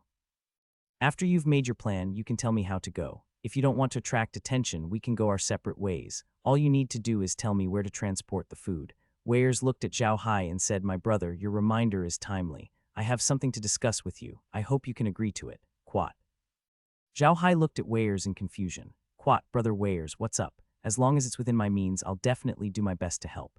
Weyers looked at Zhao Hai with a serious expression and said, "My brother Zhao Hai, I would like to make a beheading blood oath with you." Zhao Hai was taken aback. He looked at Weyers in confusion. Laura and the others didn't understand as well. Mendis and Yale, on the other hand, were looking at Weyers in shock. The blood oath of beheading was a very special kind of oath among orcs. This kind of oath was not made by one person, but by two people. In the words of Earth, it was called sworn brotherhood. However, the orcs valued this oath more. Once two people made this oath, they would be blood brothers, and no one could betray the other. Otherwise, they would be despised by all the orcs, and in serious cases, they might be hunted down. The blood oath of beheading didn't require one's own blood.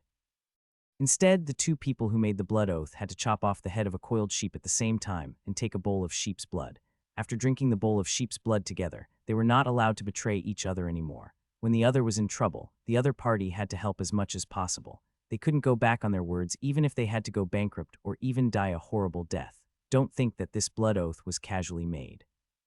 According to the orcs, this blood oath was completed under the witness of the beast god, and if anyone violated it, they would be punished by the war beast god. The orcs took the blood oath very seriously. It could be seen from the magic beast that they used to make the blood oath. Although the coiling sheep was only a first-tier magic spell, it was the most important magic beast to the orcs. Therefore, they would not easily make a blood oath with a person, even if it was someone from the same race, let alone a foreign race. It had been a long time since anyone had made a beheading blood oath on the orc grassland, let alone with a human. No one had ever heard of an orc making a beheading blood oath with a human.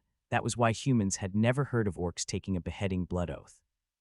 Even if they had heard of it, they might not have remembered it, because this blood oath was meaningless to humans. That was why Laura and the others had never heard of a beheading blood oath. Weyers looked at Zhao Hai's expression and knew that Zhao Hai did not understand what a beheading blood oath was. With a serious expression, he said, "Quat, my brother, the beheading blood oath is the most important oath for us orcs. Once we make the beheading blood oath, we will be true brothers." Quat he then explained the meaning of the beheading blood oath to Zhao Hai, Laura, and the others.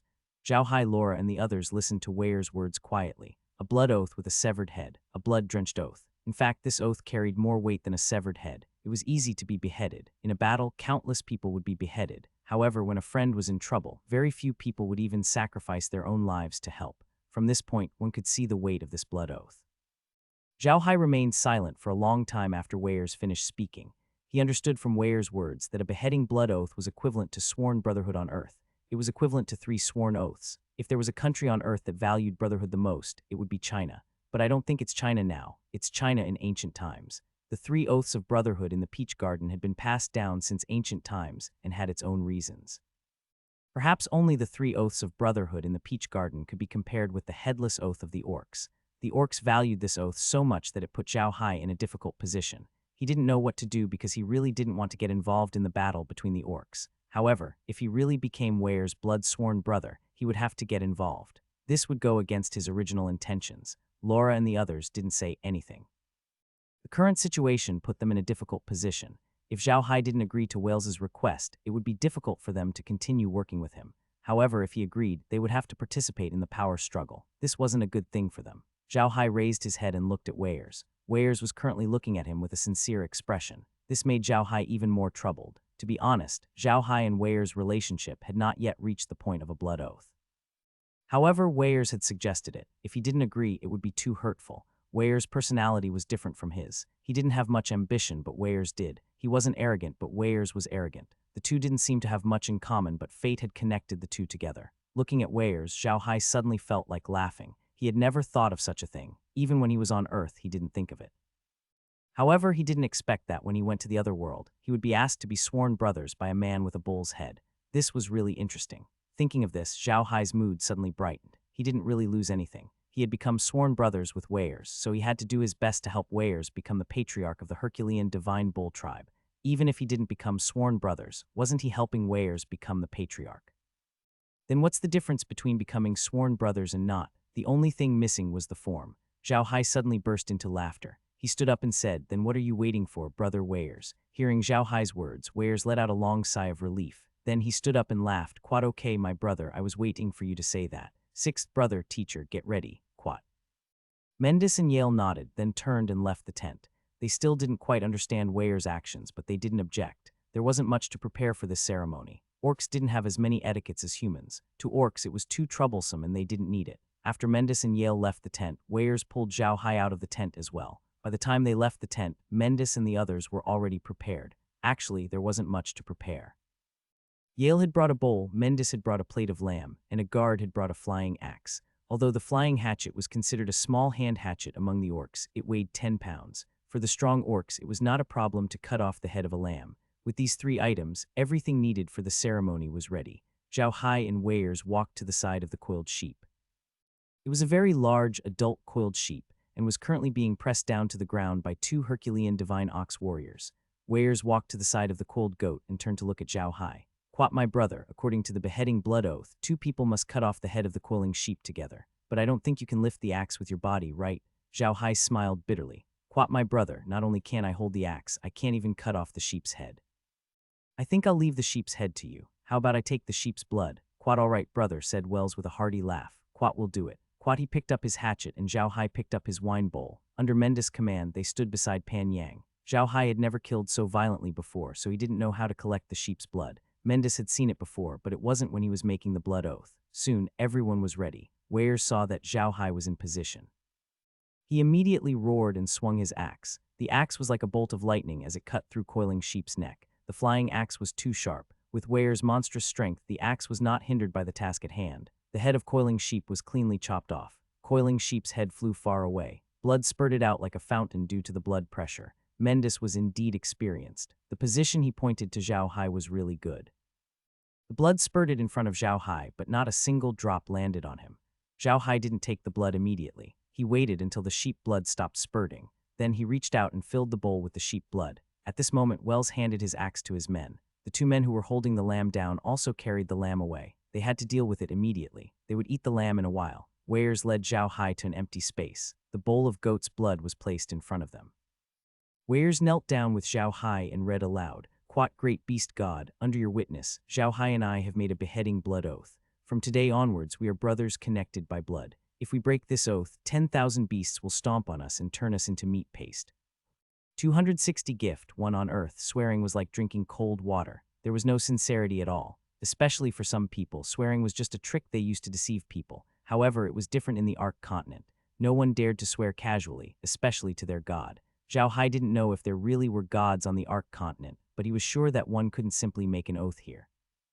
He realized that as long as you made an oath, there would be a special feeling in your heart. It was just like the blood oath that Su Weiniang and the others had made. He realized that Su Weiniang could no longer betray him after the blood oath.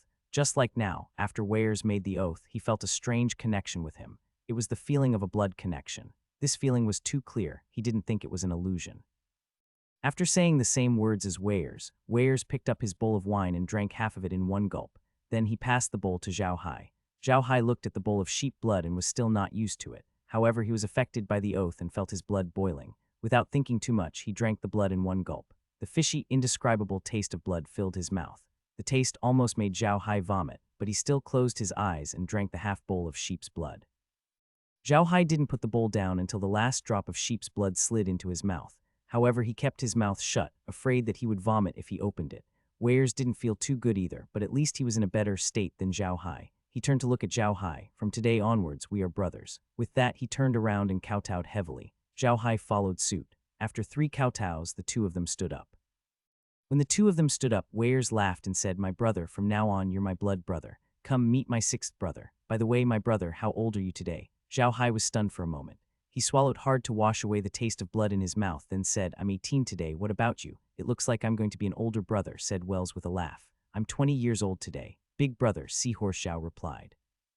Wales laughed out loud and patted Zhao Hai's shoulder hard. At this time, Mendis walked over with a small dagger in his hand. This dagger was much stronger than the one that Spear had given Zhao Hai. The sheath and handle were both gold, and there were even gems embedded on it. It looked very noble and exotic. Mendis walked in front of Zhao Hai and passed the dagger in his hand to him. "Little Hai, this is my gift to you."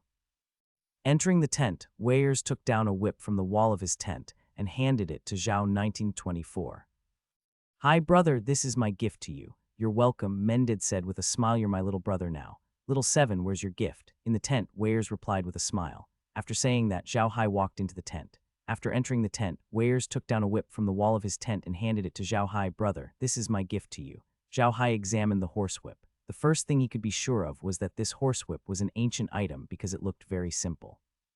Although it was kept very clean, it was undeniable that it had the marks of time. The whip wasn't long, less than a meter long and as thick as a thumb. It was made from the bone of an unknown magic beast. It was black like black jade, but you wouldn't feel cold when you touched it. Instead, you would feel a trace of warmth. There were some very complicated patterns engraved on it, and they didn't seem to be used for decoration. Body of the whip was made of thin silk threads, which were not ordinary silk threads. Zhao Hai found that the silk threads were divided into several types: gold, silver, black, and other colors. They were thick and interweaved from the inside to the outside, making the whip very heavy. Zhao Hai felt that the whip weighed at least a few kilograms in his hand and could almost be used as a weapon. At the place where the body and the handle of the whip were combined, there was a small leather strip as a handguard. This leather strip was made of the skin of some kind of magic beast. It was not long, only about 10 centimeters long. It seemed to have been there for many years, and the skin looked a little black, but it was still very strong. While Zhao Hai was examining the whip, Mendis and Yale were also looking at it, a hint of envy in their eyes. Zhao Hai raised his head and saw the look in their eyes. He felt that something was wrong. He looked at Wales in confusion and asked, "Big brother, what's so special about this whip?" Weyers smiled and said, "This whip is a symbol of status. It's a treasure that our Herculean Bull clan obtained by chance, but no one knows how to use it. In the end, this whip was passed down from generation to generation. Every generation, this whip will be passed down to the successor of the clan leader. Whoever holds this whip will have a certain amount of influence over the branch clans of the bull-headed human clan. With this whip, you can command 5,000 bull-headed human clan members." Zhao Hai finally understood that the whip wasn't just a whip. He was more like a commander's seal. With this whip, he could command the orcs. Weyers' gift was not light. However, Zhao Hai had no intention of returning the whip to Weyers. Unlike what Laura and the others had said, he was in the orc prairies and they were facing the orcs. The orcs didn't need to be polite. They were giving gifts, so he just had to accept them. At this time, Yale also took out something from his luggage. It was a silver bottle with beautiful patterns carved on it. However, the bottle itself wasn't very big, only about the size of young Master Zhao's palm. For the Beastmen race, this was simply too small. Yale brought the bottle over to Zhao Hai and said, "Little Hai, this is my gift to you. When I was young, I was fortunate enough to go to the fairy forest and found this bottle there. Don't underestimate this bottle. It contains life liquid, a treasure unique to the fairy clan." Zhao Hai looked at the small silver bottle in shock. It wasn't that he had never heard of the life fluid. On the contrary, he had heard of it more than once because the life fluid was too famous on the continent. The life fluid was a special product of the elf race. It was a type of liquid secreted by the elf race's divine item, the Tree of Life. The production of this liquid wasn't high, but it had many uses. The life fluid could recover one's physical strength, battle energy, magic power, and detoxify. It was a rare treasure and was very famous on the continent. The life fluid was priceless in the human race. It only existed in legends. No one had seen it or bought it. If they hadn't seen it, they would have thought it was made up. Yale smiled slightly but didn't say anything. Zhao Hai, on the other hand, felt a little embarrassed. Putting Mendis' gift aside, just the gifts from Yale and Weirs were already extremely valuable. If he didn't give something in return, it would be a little hard to explain. Thinking of this, Zhao Hai suddenly smiled. With a flip of his hand, he threw the 3 items that Mendis and the others had given him into his space. At the same time, he conjured 3 interspatial bags. 3 ordinary cloth bags appeared in Zhao Hai's hands. He looked at the 3 of them and smiled.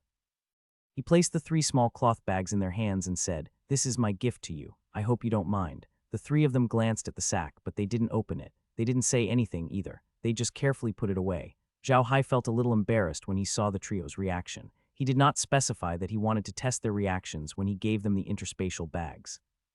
If they were disgusted by his gift, he would not treat them as brothers even if he had made a blood oath with Weirs. However, it was clear that he had worried too much. The beastmen were that simple. Even if Weirs had many schemes, he was still a simple person compared to the humans. In the Beast clan, the relationship between brothers could not be measured by gifts.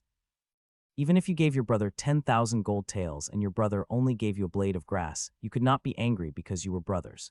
Zhao Hai looked at their expressions and could not help but scratch his head. He said in embarrassment, "Quat big brother, you have to keep the things I'm giving you well. They're not ordinary small bags. They're interspatial bags. Each bag has a capacity of 10 cubic meters, which can hold 10 cubic meters of things. They don't need any energy.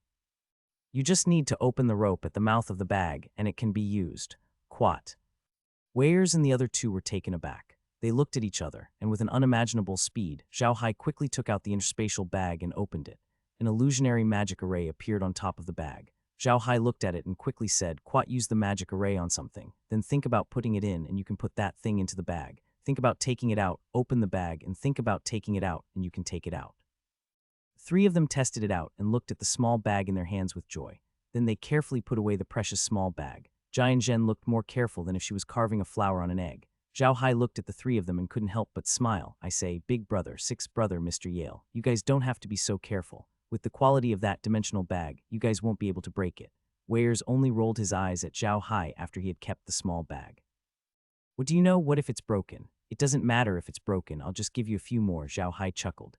The moment he said that, the 3 of them stopped what they were doing and looked at Zhao Hai. This made Zhao Hai's heart tremble. He looked at the 3 of them in confusion and said, "What's wrong? What's the matter?" Wells let out a strange cry and pounced towards Zhao Hai. Mendis and Yale also pounced towards him. However, Yale was slow.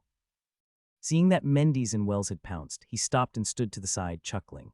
Weirs pressed Zhao Hai down on his body and patted his head. "You asked me what's wrong. You little brat, how could you ask such a question? You don't know what's wrong with you. Do you have a lot of interspatial bags? How come you don't feel any heartache at all?" Mendis naturally did not let Zhao Hai off. Together with Weirs, they smacked Zhao Hai's head like a rubber ball, causing him to feel dizzy. The 2 of them only got up after a while. Zhao Hai climbed up from the ground with a dizzy head.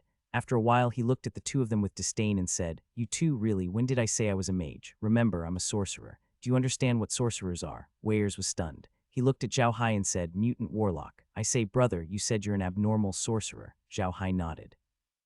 Weirs' eyes glowed as he said, "Brother, is your special technique to create this kind of interspatial bag? Then why are you still selling food? You can just sell it in an interspatial bag." Zhao Hai rolled his eyes at him and said, "Don't talk nonsense. I only said that I'm a mystic. When did I say that I can make interspatial bags? I found this portal bag in a cave, and there are only a few left. After giving it to Laura and the other 2, I only have these 3 left.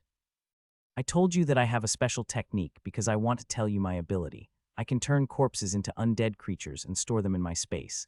Where do you think I got the portal bag and the food from?" Weirs and the others nodded at Zhao Hai's words. Although they had never used or seen an invisible storage device before, they didn't think it would be that big. If the invisible storage device was really that big, the humans and the orcs wouldn't need to use carriages to transport food during the war. They could use the invisible storage device to transport food to the Ironwall Fortress in one go. If that were the case, the orcs wouldn't be able to break through the Ironwall Fortress. After hearing Zhao Hai's explanation, they understood that warlocks were not divided into races. There were humans and orcs, and there were many warlocks among the orcs. Similarly, warlocks were a group of people who were respected among the orcs because of their special abilities. They could help the orcs better. Weirs' eyes glowed as he looked at Zhao Hai. "Quat brother, it's great that you have such an ability. By the way, can you store a coiling sheep or something in your space?" Zhao Hai was taken aback. He had not expected Weirs to be so smart. He had thought of this with a single sentence. Zhao Hai glanced at Weirs and nodded, "Sure. Otherwise, why do you think I want to exchange for so many magical beasts and coiled sheep? It takes a lot of time to transport those things back." Wales nodded. Quat, that's great, brother. With this skill, I don't have to worry about food in the future. Let's go, brother, and have some lamb soup. Quat. Weyers was really happy. He didn't think that his brother would have such abilities. In reality, Weyers had his own motives when he first made the beheading blood oath with Zhao Hai. He wanted to use this method to tie Zhao Hai to his war chariot. However, he had to admit it. Even he had underestimated the power of the guillotine blood oath. It could almost immediately change a person's thoughts and emotions after it was established, which was very terrifying. It had been a long time since anyone on the plains had made a beheading blood oath. It was precisely because of this that Weyers had underestimated the power of a beheading blood oath. In his opinion, if even his own brother could betray him, what use would an oath have? However, he had never thought that the oath would be so useful. If it wasn't for the oath, he wouldn't have given the horsewhip to Zhao Hai. The horsewhip was proof that the Hercules Ox clan had a legacy treasure that had been passed down to him by his father. It was precisely because he had seen Weyers give that horsewhip to Zhao Hai that Yale had decided to give the life fluid to Zhao Hai. Otherwise, Yale wouldn't have given it to him. After all, life fluid was a very rare treasure. The lamb used to make the soup was the one that Weyers had killed. This was one of the rules of the beheading blood oath. The lamb used for the oath had to be eaten on the same day. Zhao Hai's status was different now. He was Weyers' blood-sworn brother, so when they came out, the guards immediately saluted Zhao Hai. They were extremely respectful. Zhao Hai nodded to them. The preparations outside were almost done. In the middle of the campsite, a large pot was set up. In the pot, mutton soup was boiling. Today was different from the previous time.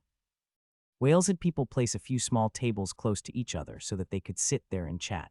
Their bodies could also be closer. Laura and the others were arranged to sit at a few other small tables. Now their status was different. To the guards, Laura and the others could be considered as half-masters. After Weyers and the others sat down, the guards immediately served them milk wine. Although the guards knew what had happened in the tribe, none of them betrayed Weyers. To the beastmen, as long as they thought that you were someone worth following, they wouldn't betray you casually, even if their loved ones were still in the tribe. Wales picked up the milk wine and took a sip. To be honest, he still had the taste of blood in his mouth. He didn't like the taste, but it was really exciting. It made his blood boil, but he had to think about things now. He couldn't be impulsive. He had to calm his emotions as soon as possible. After drinking a glass of wine, Weyers felt better. He turned to Zhao Hai and said, "Brother, this time you have to help me think of a way. I want to pull Garur down from the back of the bull. He has already gained control of the Herculean Divine Ox tribe, and this is extremely disadvantageous to me." Zhao Hai didn't have so many concerns now. No matter what, he was already Weyers' blood-sworn brother. He wasn't an outsider anymore, so helping Weyers was his duty. Zhao Hai thought for a moment. "Quat, big brother, I don't know much about the Herculean Divine Ox tribe situation. I'm afraid I can't be of much help in giving you ideas. It's up to you, Quat." Weyers and the others were taken aback. They had never thought of this. To be exact, even though Weyers had calmed down, he was still very angry. This time, Gassel had gone too far. He had actually killed his father. This kind of act of not recognizing his own family made Weyers furious. Zhao Hai's words made them calm down. Weyers was one of the few intelligent beastmen. He had only been blinded by hatred, but he was much better now. Weyers took a deep breath and closed his eyes. He opened them after a while and nodded. "Brother, you're right. I've always underestimated Geether. This time we've suffered a huge loss, but I feel that something is strange. Geether's style of action this time is different from his previous style. There must be something strange about this." Mendis suddenly said, "There's something I don't know if it's related to this incident." Before Gathur took action, he had been in secret contact with a group of human merchants. As you know, it has always been my job to meet with the merchants in the tribe. However, these few human merchants have been personally received by Gathur. Each time, they came and went in a hurry. They were very mysterious. Quat. Weyers was taken aback and his expression changed. "Are you saying that Garur might be in cahoots with those human merchants? Poison his father? Does he have the guts to do that?" Mendis laughed bitterly. "Quat, little seven, you still don't understand the situation. Since father passed the Holy Bull's whip to you, Garur has gone crazy. You should know that the Holy Bull's whip is usually passed on to the successor of the clan leader. Father gave you the Holy Bull's whip, which means that he has recognized you as the successor. Garur knows that he has no hope. How can he be willing to lose? Under such circumstances, it wouldn't be strange for him to do anything." Weyers' expression changed. Then he sighed and didn't say anything. Yale said, "That's possible. If there really is a human behind Garur, then he might have already made arrangements. Looks like we can't contact the bullfighting race and the water buffalo race. Don't forget, the 1st and 4th princesses are also in the bullfighting race. If we were to contact the bullfighting race, even if Garur didn't make any arrangements in advance, he would know at the first moment." Quat. Yale's words made sense. Well's 4 big sisters had married into the bullfighting race, but his big sister and 4th sister didn't seem to like him very much. On the contrary, they were very close to Gassal. His second and third sisters were very good to him. If he contacted the bullfighting race this time, his big sister would definitely find out. She would definitely tell Gasol, and then his plan would be impossible to proceed. Weyers heaved a long sigh. What it seems that I thought too simply of things, but fortunately the plan hasn't been carried out yet. How about this? I think we should find some small tribes first and then slowly carry it out. I don't think Garthur can monitor all the tribes, right? Mendis and Yale both laughed. Of course, Garthur wasn't that powerful. In reality, no matter which tribe's royal family it was, they couldn't possibly keep an eye on all of the sub-tribes. They didn't have that many people, and there was no need for that. Zhao Hai smiled and said, "That's good. But big brother, do you have anyone you can trust in the tribe? You'd better contact them and ask them to check the identities of those human merchants. See if this matter is related to that human merchant. If it is really related to that human merchant, he might become your weapon. I don't think they also made a beheading blood oath, right?" Weyers chuckled and nodded. "I will arrange this, but I know all of my subordinates. If I send them back, they will die.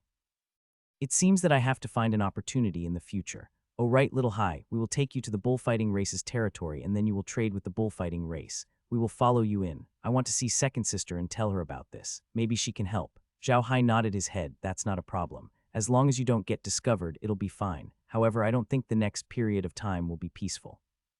With sixth brother here, it's impossible for Gasol to not have heard of it. I think you should be prepared. Quat." Wales nodded and didn't say anything. He just picked up the milk wine on the table and drank it in one gulp. The orcs couldn't do without wine. For them, the most important thing was their mounts. The second most important was the lamb, and the third most important was wine. No matter what kind of occasion it was, they couldn't do without wine. The winter here was very cold. Even in summer, the nights were not hot. They had been grazing for a long time, so they could not do without wine. As today was the day Zhao Hai and Weyers would behead and swear a blood oath, they drank quite a bit. While they were drinking, they discussed how they would deal with Gasol. To deal with Garthur, using force was not possible. Currently, Garthur controlled the Herculean bull race. The Herculean bull race was considered a relatively strong fighting race among the beastmen. If they wanted to fight the Herculean bull race head-on, they would be courting death. Weyers wouldn't do that either. No matter what Gasol had done, he was still a member of the Herculean bull tribe. His subordinates were also members of the Herculean bull tribe. If they were to fight head-on with Gasol, they would lose the Herculean bull tribe's strength. Weyers hoped that the Herculean bull tribe would become stronger, so he naturally wouldn't do something that would harm himself and benefit others. Although Zhao Hai could help Weyers, there was a limit to what he could do. After all, he didn't know much about the beastmen. Even if he could come up with an idea, it would be impossible. Zhao Hai and the others only returned to their tents in the afternoon. Zhao Hai didn't drink too much today. After all, the beastmen couldn't drink too much every time. Moreover, Zhao Hai was Weyers' blood-sworn brother, so he was considered one of them. He had to drink well when entertaining his friends, but he was much more casual with his own people. After returning to his tent, Zhao Hai immediately drank a big glass of water from the inner space. He realized that every time he drank, he would quickly sober up after drinking a big glass of water from the interspace. He wouldn't feel uncomfortable anymore. Therefore, drinking water from the interspace after drinking had become a habit. After drinking a large glass of water, Zhao Hai felt better. Laura looked at Zhao Hai and said, "Brother Hai, are you really going to help Weyers become the clan leader?" Zhao Hai smiled bitterly. "What else can I do? I'm his blood oath brother now, so I can only do my best to help him. I really didn't expect him to want to be my blood oath brother. Sai, it's not that easy to be a blood oath brother. Also, this beheading blood oath is very special, just like the blood oath Su Wanying made. As long as you make the oath, you'll feel it." Quat. Lola nodded and said, "Beheading blood oath. You can tell from the name, but it's fine if we help Weyers with all our might. As long as Weyers succeeds, our days in the Orc Plains will be better." But what Mendis and the others said about the human merchants who contacted Gasol, Zhao Hai shook his head and said, "I don't know. Human merchants usually don't participate in the battle between the orcs. If the other orcs knew about it, they wouldn't be able to survive in the orc prairies." But why would those human merchants contact Gasol? Could it be that they were really the ones who helped out with this operation? Which force do they belong to? Laura frowned and said, "The humans in the orc prairies don't usually check which force they belong to because it's easy to cause misunderstandings. But now you're Wells' blood oath brother. As long as we can defeat Gasol, we can find out which force they belong to. Even if we can't find out for now, we can ask Wells to help.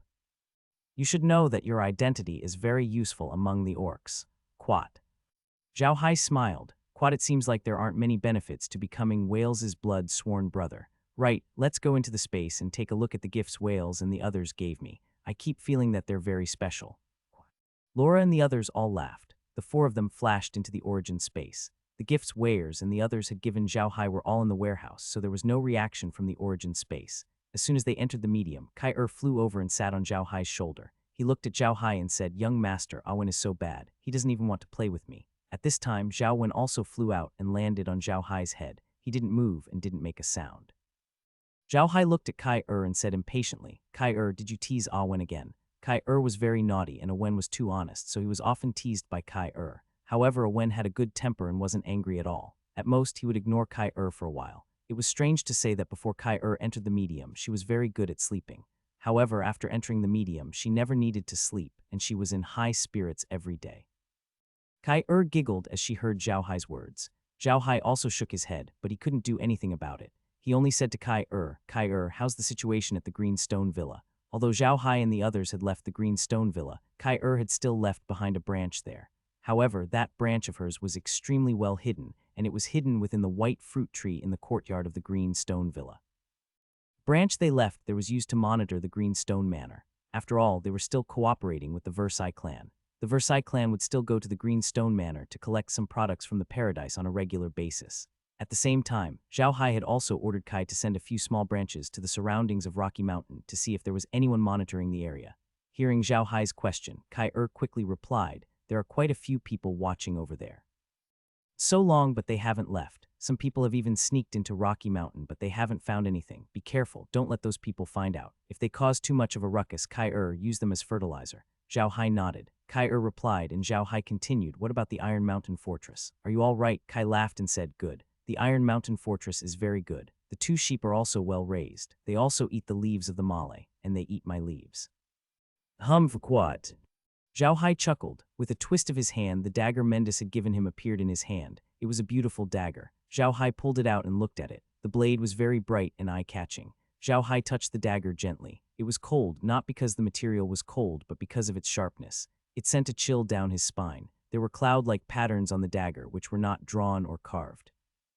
A special technique was used to make the metal layer on top of each other many times. It required a special hand to make such patterns. Laura took the dagger from Zhao Hai's hand and looked at it carefully. She then nodded and said, "This should be the work of a dwarf blacksmith master. This kind of cloud pattern dagger is very precious and rare on the continent." Zhao Hai was not as good as Laura in this aspect. He only nodded and put away the dagger. No matter how good it was not of much use to him. He could only keep it as a collection. After putting away the dagger, Zhao Hai took out the divine ox whip. As soon as the whip appeared in his hand, the realm's voice rang out, "Quat spiritual weapon discovered. Detecting spiritual weapon." Spiritual weapon is a whip-type spiritual weapon with a weapon spirit inside, but its strength is relatively weak. The strength of the weapon spirit is increased.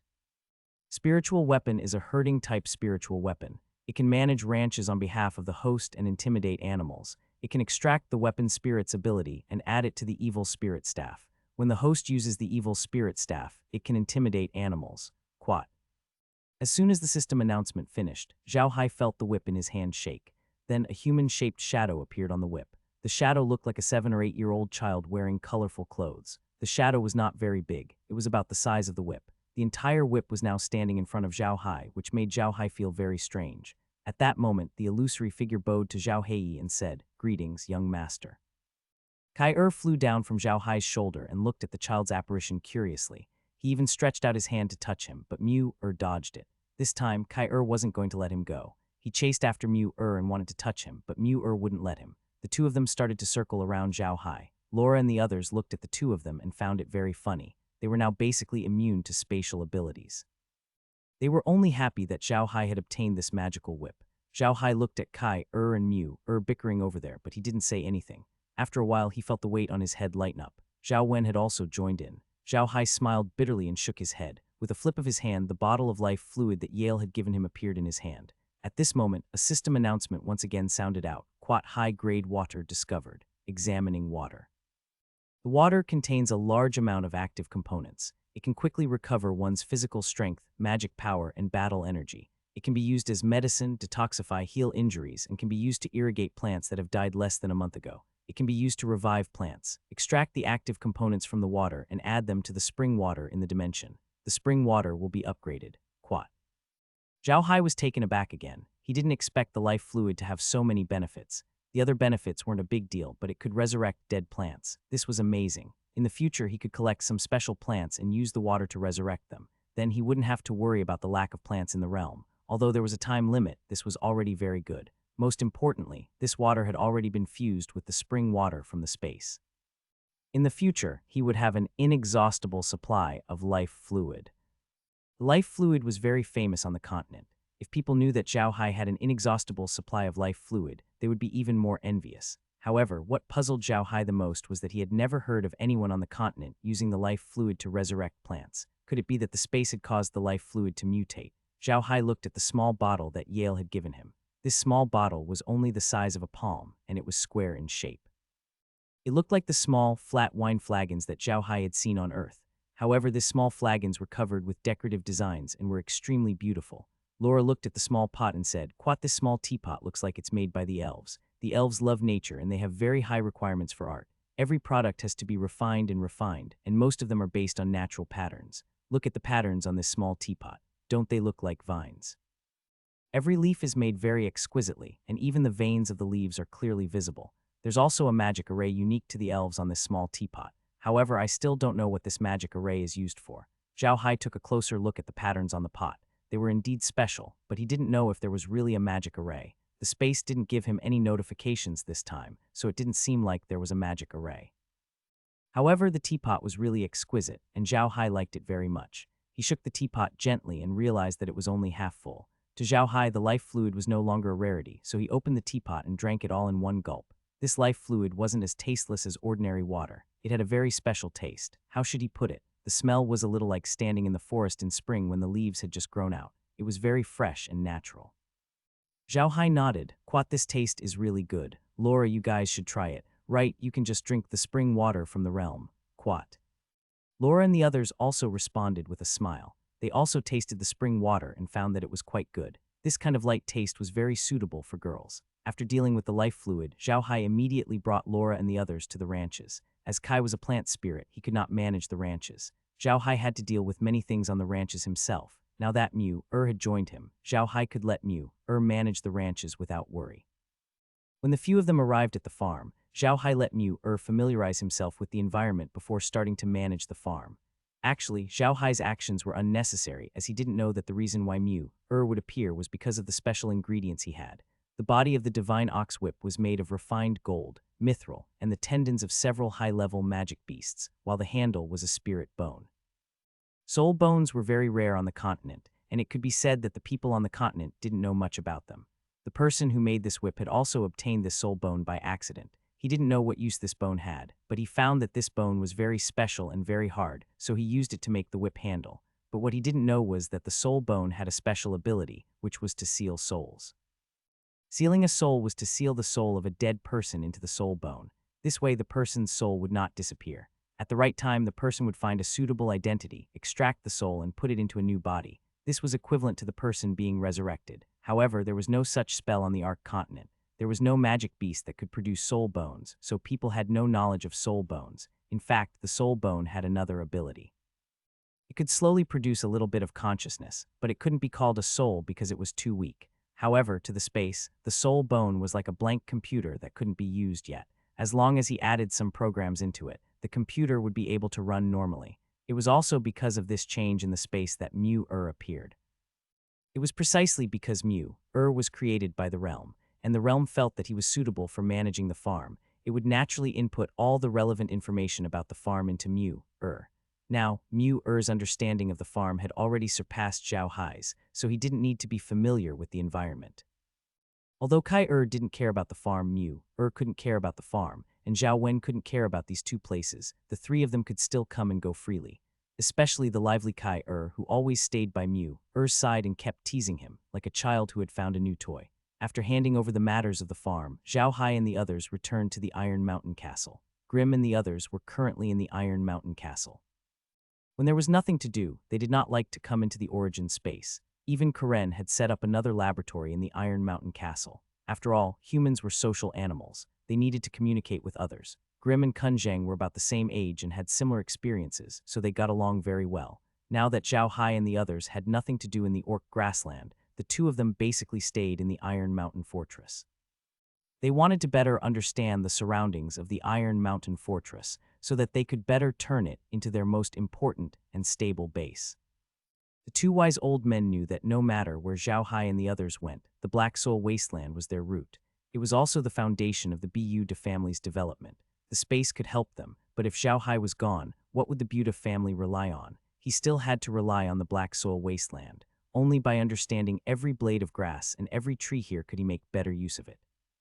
When Zhao Hai and the others returned to the Iron Mountain Fortress, Green and the others were not there. Even Merlin was not there. They asked Blockhead, but Blockhead said that the three of them had gone to see the mountain lake. Zhao Hai, Laura, and the others also went to the lake in the mountains, but they didn't see Merlin and the others. Zhao Hai wasn't in a hurry. The Black Earth Wilderness was very safe now, and nothing would happen to Merlin and the others. They might have gone somewhere else. Zhao Hai and the others returned to the Iron Mountain Fortress. They looked around and found that everything was fine. The rice mill and the oil press were operating as usual. The blue-eyed rabbit was being raised well. The two sheep were being raised well. They did not look sick at all. Everything was normal. Although it was already a bit cold outside the castle, it didn't feel cold inside at all. Because of the existence of the rainbow flowers, the temperature in the castle was still very high. Due to the cold weather, the improved soil outside could no longer be planted. Even the corn in the canyon had been harvested.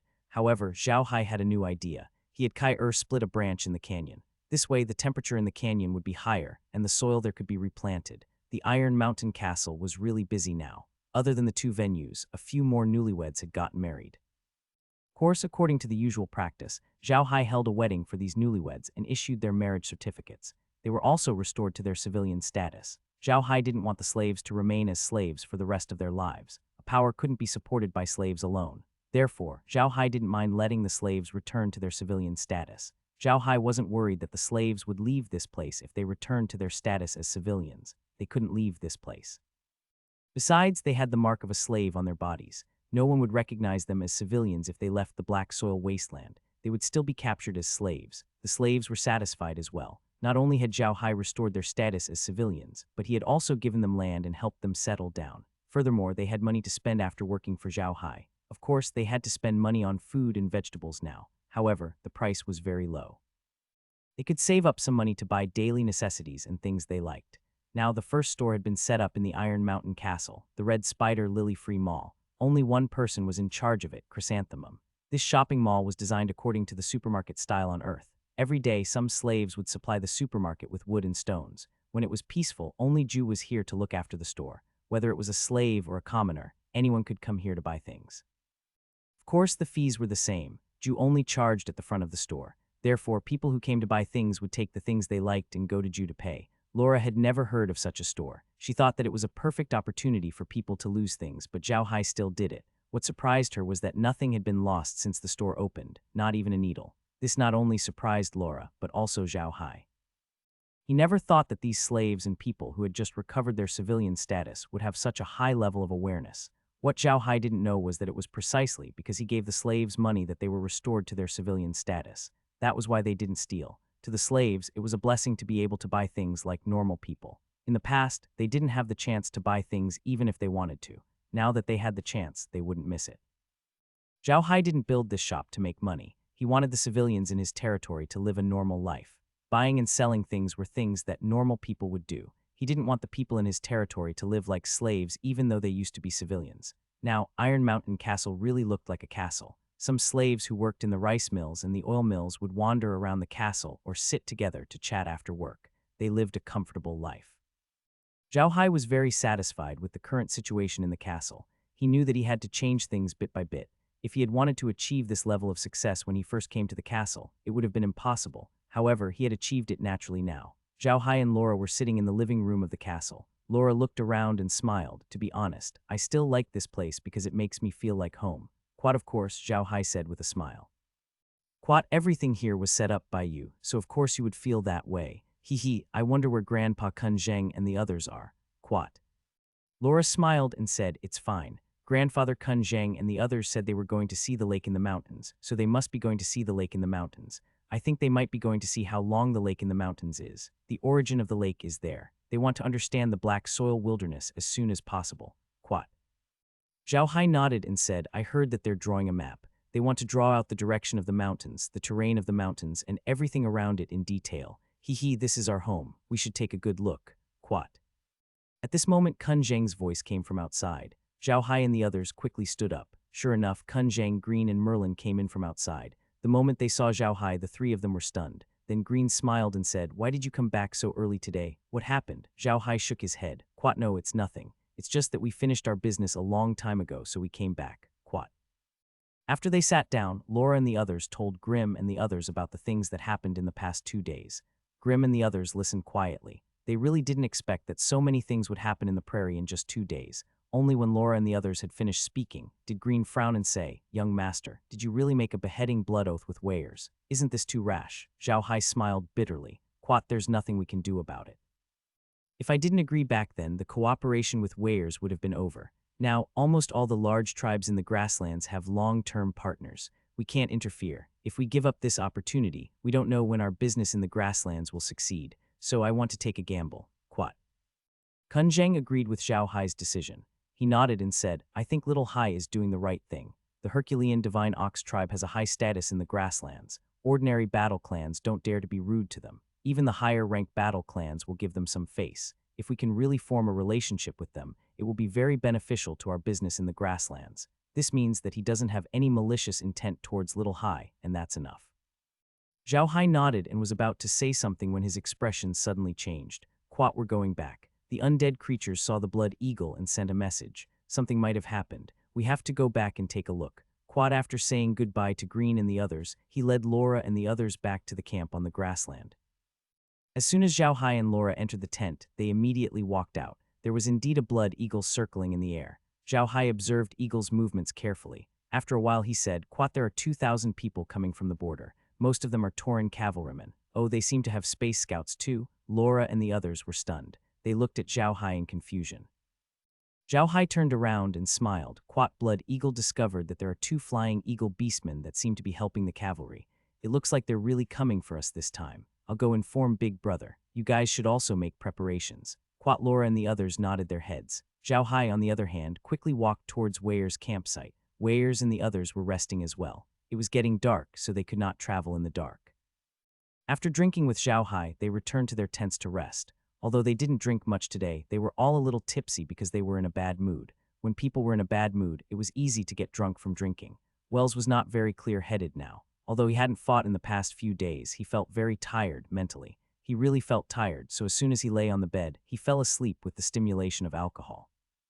However, sleeping didn't mean that he had a good sleep. Wells was dreaming, and it was a nightmare. He dreamed of his father, and his father asked Wells to avenge him. Not long after, he dreamed of Garthur, who was hunting him down, so he didn't sleep well. At this time, Zhao Hai had already arrived outside the campsite. Although there were people from the Herculean Divine Ox tribe guarding the campsite, they didn't stop Zhao Hai when they saw him. Instead, they all saluted him. Zhao Hai's status had changed.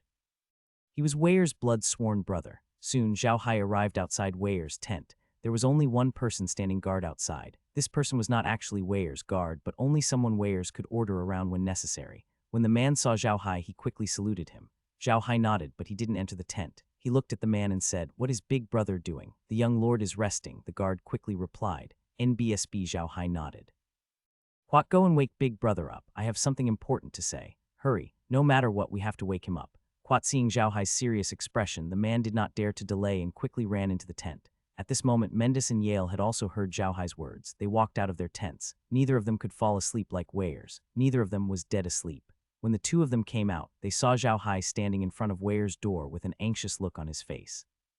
The two of them couldn't help but be stunned. Then Yale's face changed. He quickly walked up to Zhao Hai and said, "Little Hai, what happened? Did something happen? Did something happen to the food?" Right now, Yale's greatest concern was the issue of food. Thus, when he saw the look on Zhao Hai's face, he had assumed that something had happened to the food. When he asked this question, Mendis grew nervous. He knew very well how important the food in Zhao Hai's hands was to them, and so when he heard Yale's words, he also grew nervous. "No, it's something else." Zhao Hai shook his head. As soon as he finished, he heard Weirs say from inside the tent, "Little Hai, what's the matter? Come in quickly." Zhao Hai nodded towards Yale and steamed bun, then entered the tent. The two of them hurriedly followed behind. Weirs had just woken up and was drinking water. He felt a slight headache. Zhao Hai quickly walked up to him and said, "Quat, Big Brother, the enemy is coming. There are 2,000 of them, and they are all cavalrymen of the ox-headed human race." Quat. Weirs and the others were taken aback. They looked at Zhao Hai in confusion. Seeing their expressions, Zhao Hai knew where they were getting the information from. He quickly said, "Big Brother, how could you forget? I have a magical beast-flying eagle. It can perform spatial reconnaissance." Just now it was that eagle that sent back the news. The other side not only has 2,000 people, but also 2 flying magical beasts for them to perform spatial reconnaissance. If it wasn't for my magical beast flying high, I might have been discovered by their flying magical beasts. Hearing Zhao Hai's words, Weir's expression changed. You're saying that the other party has 2 flying magical beasts. Zhao Hai nodded. Quat, they're here, Weir said with a dark expression. Quat, it looks like they're following Brother 6. Quat. Mendis also nodded with a dark expression. Quat, I underestimated Garthur. It seems that there is a master behind him. Otherwise, he would not have thought of such a plan. Quat. Zhao Hai looked at them in confusion. Seeing the confusion on Zhao Hai's face, Yale said calmly, Garthur has 2 flying magical beasts. This is something that everyone in the grasslands knows. He has trained those 2 magical beasts for a long time. Those 2 magical beasts can scout for him and follow him to track enemies. Garthur has relied on these 2 magical beasts to obtain many military achievements for the Herculean Divine Bull tribe. Zhao Hai nodded. He turned to Wales and said, Big Brother doesn't need to worry. I'll let my magical beast destroy his 2 magical beasts. Wales was taken aback. He then shook his head and said, Quatno, Little High, your magical beast is no match for his magical beast. His 2 magical beasts are mutant flame birds, and their strength is comparable to a 5th grade magical beast. Quat. Zhao Hai smiled, turned around, and left the tent. The moment he stepped out, he whistled, and 5 blood eagles appeared in the sky. These 5 blood eagles were actually secretly released by Zhao Hai from the origin space. He was just putting on an act to not arouse Weir's suspicion. Zhao Hai gestured to the blood eagles in the sky. The 5 blood eagles immediately screeched and flew away, disappearing in the sky in the blink of an eye. Zhao Hai turned to look at Weir's and the others. Big Brother, don't worry. They'll be back in a while. Also, the order I gave them was to take him alive. Weir's was stunned. He looked at Zhao Hai in shock and said, I say, brother, you actually want him alive. Do you know how difficult that is? That's a magical beast of the 5th rank. Zhao Hai smiled. Quat, that's great. This is my first time seeing a flame bird. I'll catch one for my family's elders to study. Hee, why don't we roast one? Wales chuckled and shook his head. He looked at Zhao Hai and said, I say, brother, I really don't understand you anymore. Are you really that confident? Mendis and Yale were also looking at Zhao Hai. They knew very well that the continent's evaluation of magical beasts was generally not as high as magical beasts. Magical beasts could not defeat magical beasts. This was common knowledge on the continent. For Zhao Hai to use 5 magical beasts to fight 2 magical beasts and still be so confident was a little beyond their imagination. Zhao Hai looked at them and smiled. Don't worry. We should think about how to deal with those 2,000 people. They will reach us in about 2 hours. Should we go or fight them? Wales was stunned for a moment before he continued. Quat, 2 hours. Even if we run now, they'll find us and catch up. It looks like we can only fight, but we only have 400 people. Mendis said with a dark expression, how about this, little 7, you take 100 guards and leave first. I will stay here to stall them, stall for as long as I can. You should immediately go to another race's territory and hide for a while. After a period of time, you will come back and contact the other races. Think of a way to deal with Garthur. Quat. Weyers looked at Mendis. He knew that Mendis was doing this to sacrifice himself for his sake. Weyers was truly touched by Mendis' actions, but he couldn't let him do it. Yale agreed with Mendis' actions. Mendis's prestige and influence within the Herculean Bull clan wasn't as high as Wells. Wells could deal with Gasol because he was a candidate for the position of the clan chief. However, Mendis wasn't.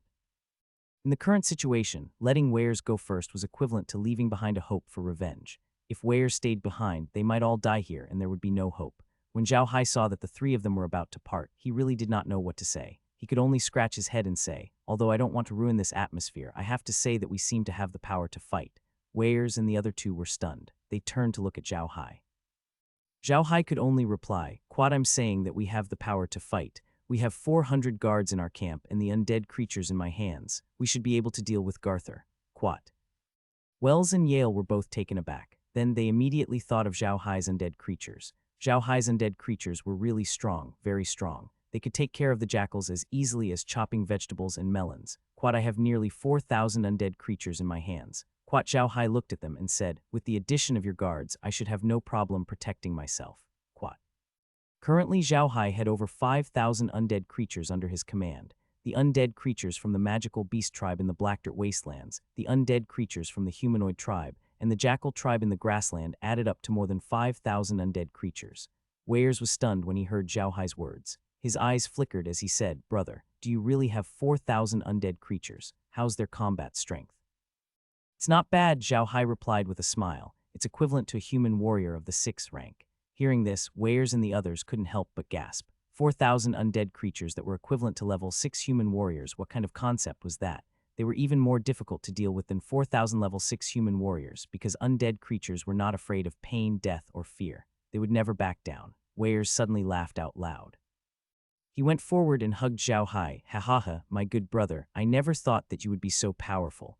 Good, very good. We'll wait for them here then. I want to see if Geether will come personally this time. Smiles also appeared on the faces of Yale and Mendis. They now felt that this blood-sworn brother of theirs had truly been a great deal for Wales. Not only did he have a large amount of food, but he also had such powerful combat strength. This truly exceeded their imaginations. Weyers let go of Zhao Hai and said, "Brother, you're my blood-sworn brother now. No one can say anything about how you're going to help me. Ha ha ha ha. Don't worry, just help me get back the position of clan leader." Quat. Zhao Hai smiled. Quat, I still hope that we don't fight. If we fight to the death now, the ones who will die in the end will be the Herculean Divine Ox tribe. If too many of them die, it will give the other races an opportunity. The smile on Weyers' face disappeared. He nodded and said, Quat, it is because of this concern that I have not fought with Garthur. I did not expect him to do this. He is too ruthless. Quat. Zhao Hai nodded his head impatiently. This time, Gasol had really gone too far. He had actually killed his own father. Although Zhao Hai had heard of such things many times, he had never thought that such a thing would happen to him one day. To be honest, this feeling was quite FC up. Mendis patted Zhao Hai's shoulder and said, All right, don't think too much. If Garthur really did collude with those human merchants to kill father, he's not worthy of being the patriarch of the Herculean Bull clan. Quat, all right, Zhao Hai nodded. Quat, we need to get ready. I think my blood eagle will be back soon. Quat, as soon as he finished speaking, 2 eagle cries came from the sky. Zhao Hai and the others looked up and saw 5 blood-red eagles slowly flying over. 4 of the blood-red eagles were divided into 2 groups. Each of the blood-red eagles had a flying magical beast in their claws. The 2 flying magical beasts were obviously not dead.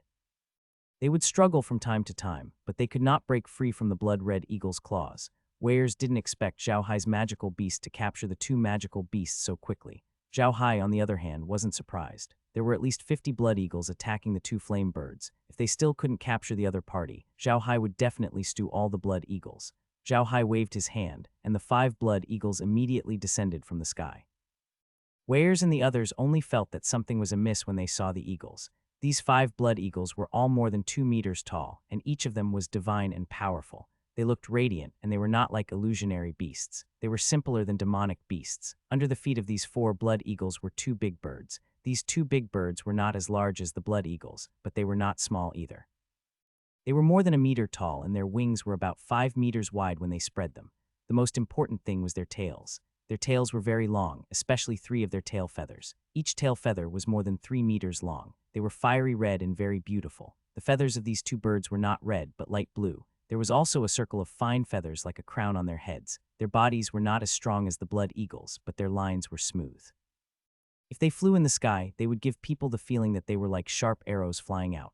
The 2 flamingos were injured. Their feathers were all over the place, and there were traces of blood on their wings. It was obvious that Zhu Ying would not hold back. Zhao Hai had ordered them to capture them alive, not to hurt them.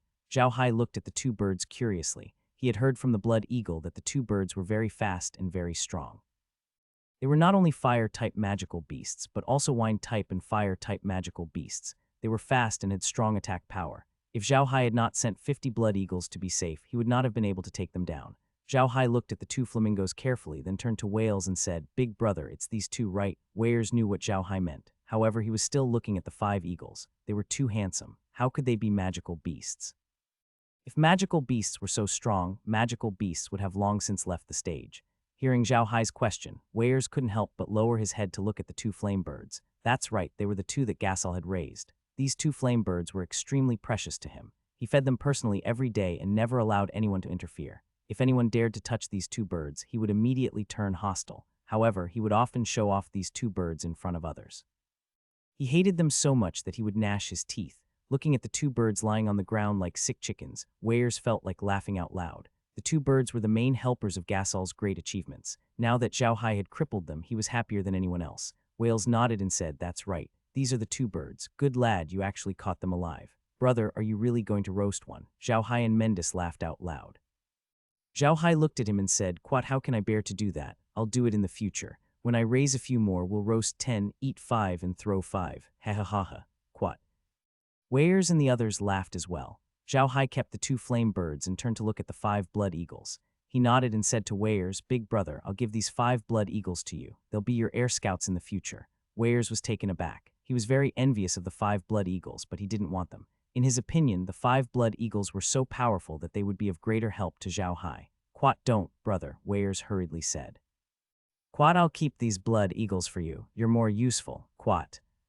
Zhao Hai smiled and said, "Don't worry, big brother. I can still raise these blood eagles. Moreover, my magical beast is different from other magical beasts. My magical beast can be like a magical beast and hunt by itself. You can also feed them some mutton or beef, just like feeding magical beasts. You don't have to worry too much, Quat."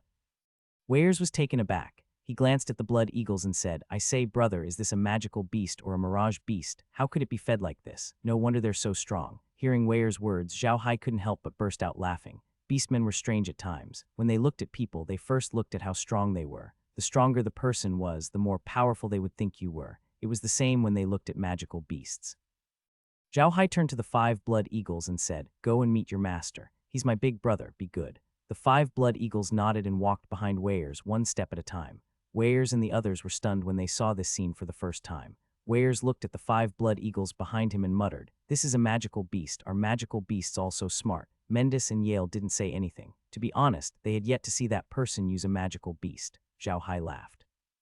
"Quat, that's enough, big brother. Let's not talk about those useless things. Hurry up and get ready. Those people will be here soon. What do you plan to do? Are we going to meet them face to face?" Weyers was pulled back to his senses by Zhao Hai's words. He looked at Zhao Hai and said, "You're right, brother. I want to meet them face to face. Brother, the beastmen are different from humans. The beastmen look down on cowards. If I don't dare to meet him today, I'll lose the right to compete with him." Zhao Hai nodded and said, "All right then. Since he wants to fight, we'll fight him. I'll call out all the undead creatures to give you a boost in morale. It's best not to start a war this time. Otherwise, the Herculean Divine Ox tribe will suffer too many losses." Quat. Weyers understood Zhao Hai's intentions. Zhao Hai wanted to use this method to intimidate Geether so that he would not move. Otherwise, they would not be polite. Weyers didn't want to really fight either. If they did, they would only lose the strength of the Herculean Divine Ox tribe. This was what Weyers didn't like to see. Wales nodded and said, "My brother, you're right. All right, release your undead army. Let me see it." Quat. Zhao Hai laughed and waved his hand. A large number of undead creatures appeared out of thin air. However, Zhao Hai didn't reveal all of them. He only showed the Jackal tribe, Zhao Zui, Zhao Jia, and the mercenaries who had attacked him, and the magical beasts that were captured from the Black Soil Wasteland. In total, there were more than 4,000 undead creatures, just like the people who had attacked them from the Church of Light. Zhao Hai didn't even move. However, this lineup was already scary enough. In the middle was a group of magical beast undead army. On the 2 wings were the Gnolls undead light cavalrymen, and at the back was the human undead army. This army was really scary just standing there. In order to prevent the orcs from misunderstanding, Zhao Hai didn't let the undead creatures appear as zombies. Instead, they stood there as skeletons. It was quite a terrifying scene when a large number of skeletons suddenly emerged from the ground.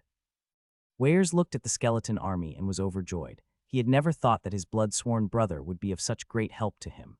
With the addition of this blood-sworn brother, his strength had increased greatly. Looking at the skeleton army, Weyers was completely convinced that he would not be afraid even if he were to fight with Garthur head-on. Weyers walked to Zhao Hai's side and patted his shoulder. He said nothing, but Zhao Hai understood that Weyers had already remembered his kindness. As the saying goes, words cannot express gratitude for a great favor. This was what Weyers was doing now. Seeing that Zhao Hai was ready, Weyers didn't say anything else. He gathered all his guards. 400 vigorous Divine Ox warriors stood in front of Weyers, looking at him.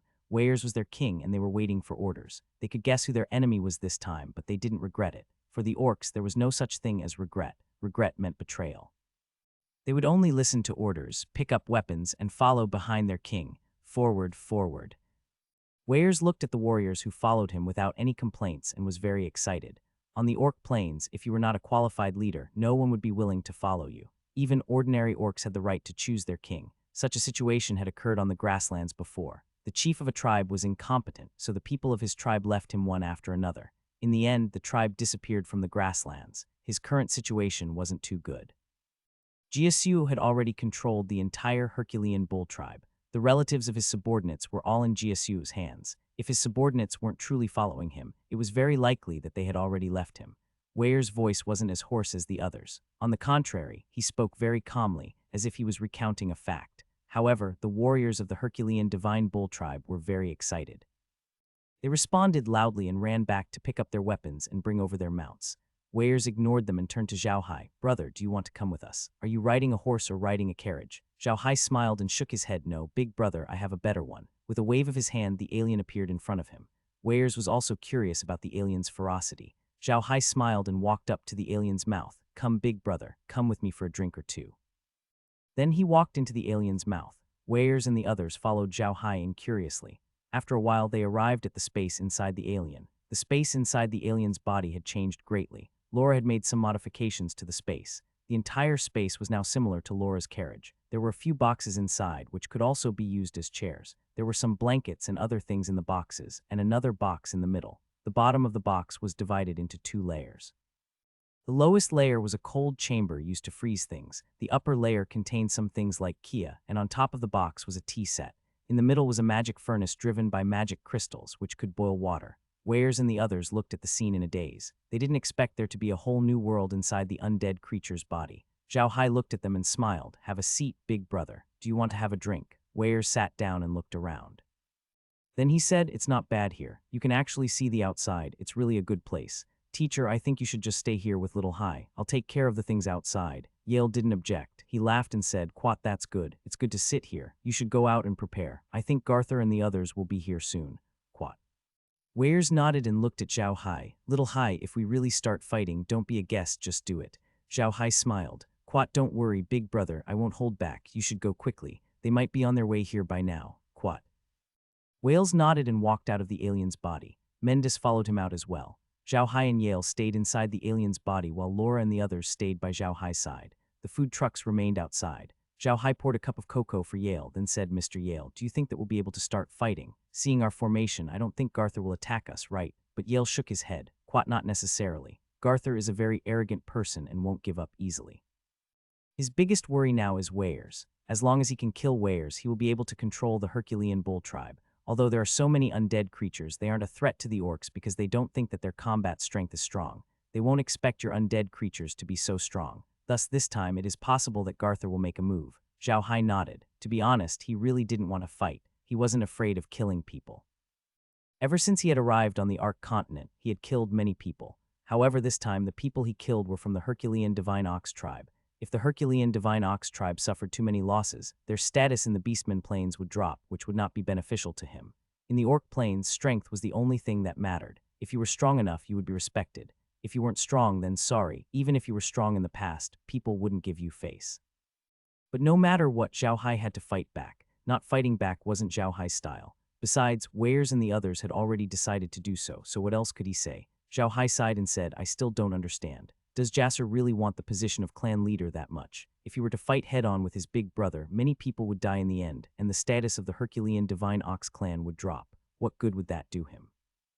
And this time he got that position after harming his own father. His reputation in the grasslands must be bad, and this is very disadvantageous to him. Has he not considered this? Yale sighed and said, You don't understand. He's a very proud person. He's very conceited and thinks that he's very strong. He's also a war fanatic. If it weren't for his temper, Weirs wouldn't have fought with him for the position of the Patriarch. Weirs and I are very clear that once he becomes the Patriarch of the Hercules Bull tribe, war will be inevitable. Quat. After saying this, Yale let out a sigh. Quat, don't be fooled by the mighty Divine Ox tribe's seemingly powerful appearance. There are still people who are constantly provoking them. Just the bullfighting tribe alone is enough to deal with them. Quat. Zhao Hai was startled. He knew that the bullfighting race was a large race among the Minotaurs, and that they were in laws with the Herculean bull race. Why was Yale saying that the bullfighting race was provoking the Herculean bull race? Yale looked at Zhao Hai. Quat, in the orc race, the position of the royal family of each big race is not fixed. If you're strong enough, you are a royal family. On the contrary, if you are weak, you are not worthy of being a royal family. Under the leadership of the old patriarch, the Herculean bull race has been conquering the east and the west.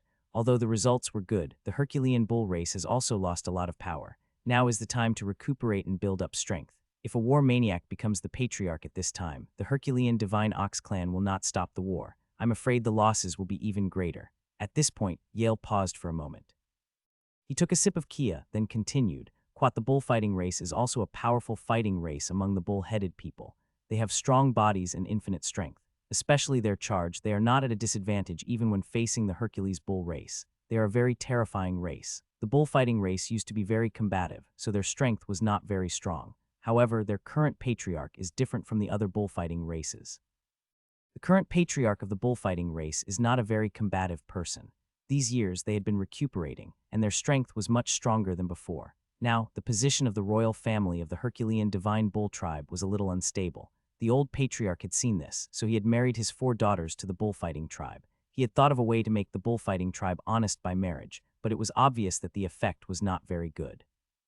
It was because of this reason that the war in the Herculean divine bull tribe had slowly decreased in recent years. He had entered a period of rest, but Garur thought that the old patriarch was getting old and had lost his ambition, so he was even more dissatisfied with the old patriarch. The old patriarch was very disappointed with Garur's thoughts. How could the patriarch of a large race turn a blind eye to the threats around him? It was for this reason that the old patriarch wanted to pass the position of patriarch to Heirs. Heirs isn't someone who likes to fight, and he's extremely intelligent. The old patriarch can only be at ease if the Herculean bull clan is in his hands. Zhao Hai had never thought that there would be so many things involved in the competition for the position of patriarch. It even concerned the future of the entire Herculean divine ox tribe. Yale sighed and said, "If today's battle were to be fought, I don't know how many more people will die in the Herculean bull tribe. The more people die, the greater the losses the Herculean bull tribe will suffer. The position of the royal family will become more unstable." Unfortunately, Garur didn't see this. He was an arrogant guy who always thought that the Herculean bull tribe was invincible. He had always regarded the bullfighting tribe as good people. However, he didn't see that this good person was accumulating strength and was ready to knock him to the ground.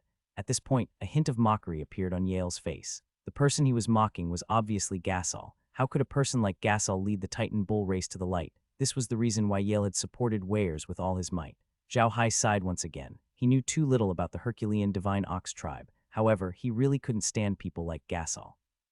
He would do anything to achieve his goals. He had the means to become a leader, but he didn't have the foresight. In the end, he could only end up in a tragedy. The rumbling sound of hooves broke the silence on the grassland, causing the setting sun to speed up its descent. He probably didn't want to see the scene of the brothers killing each other. Heirs sat quietly on his mount. He wasn't wearing any leather armor, only a cloth robe. His axe was stuck in the grass beside him. Mendis was dressed in a similar fashion as Heirs. However, he was holding a huge axe in his hand. 400 Herculean divine ox warriors were lined up behind him. All of them were holding weapons in their hands. Behind them was Zhao Hai's undead army. A black line appeared on the horizon in the distance, surging towards them like a tide. Heirs narrowed his eyes slightly, but quickly returned to normal. Mendis and the others gripped their weapons tightly. Soon, the sound of the hooves grew louder, and the earth seemed to tremble. However, it didn't affect Heirs and the others. They continued to stand there quietly, and Heirs had even closed his eyes. After a while, the sound of hooves grew closer and gradually slowed down. Wells knew that Gasol was not far from them, so he calmly opened his eyes. The sun was about to set. Although it wasn't too far from them, he still couldn't see the other party's face. As the other party got closer, Heirs gradually saw the other party. That's right, it was Gasol. However, what surprised Heirs was that there were not many people from the Hercules bull race among the people who had come with Gasol. There were only about 500 of them, while the rest were all from the bullfighting race. Heirs was stunned by this strange phenomenon. Why were there so many bullfighting clansmen? What was going on? Heirs understood what Mendis meant. The Herculean bull clan had always had 2 attitudes towards the bullfighting clan. One was that they were very close to them, while the other was that they were secretly on guard. The former was the attitude of Gasol and the others, while the latter was the attitude of Heirs and his father. Heirs was well aware of the threat that the bullfighting clan posed to them. Now that he saw that Gasol had led so many bullfighting clansmen to deal with him, he was so angry that he gritted his teeth.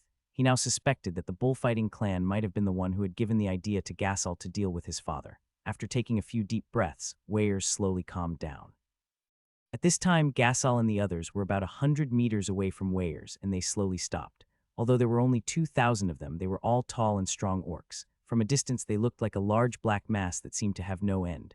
Zhao Hai also saw them, but he did not notice them. Instead, he noticed the people around them. The people beside Garur were also a kind of minotaur. This could be seen from their heads. They also had a large head.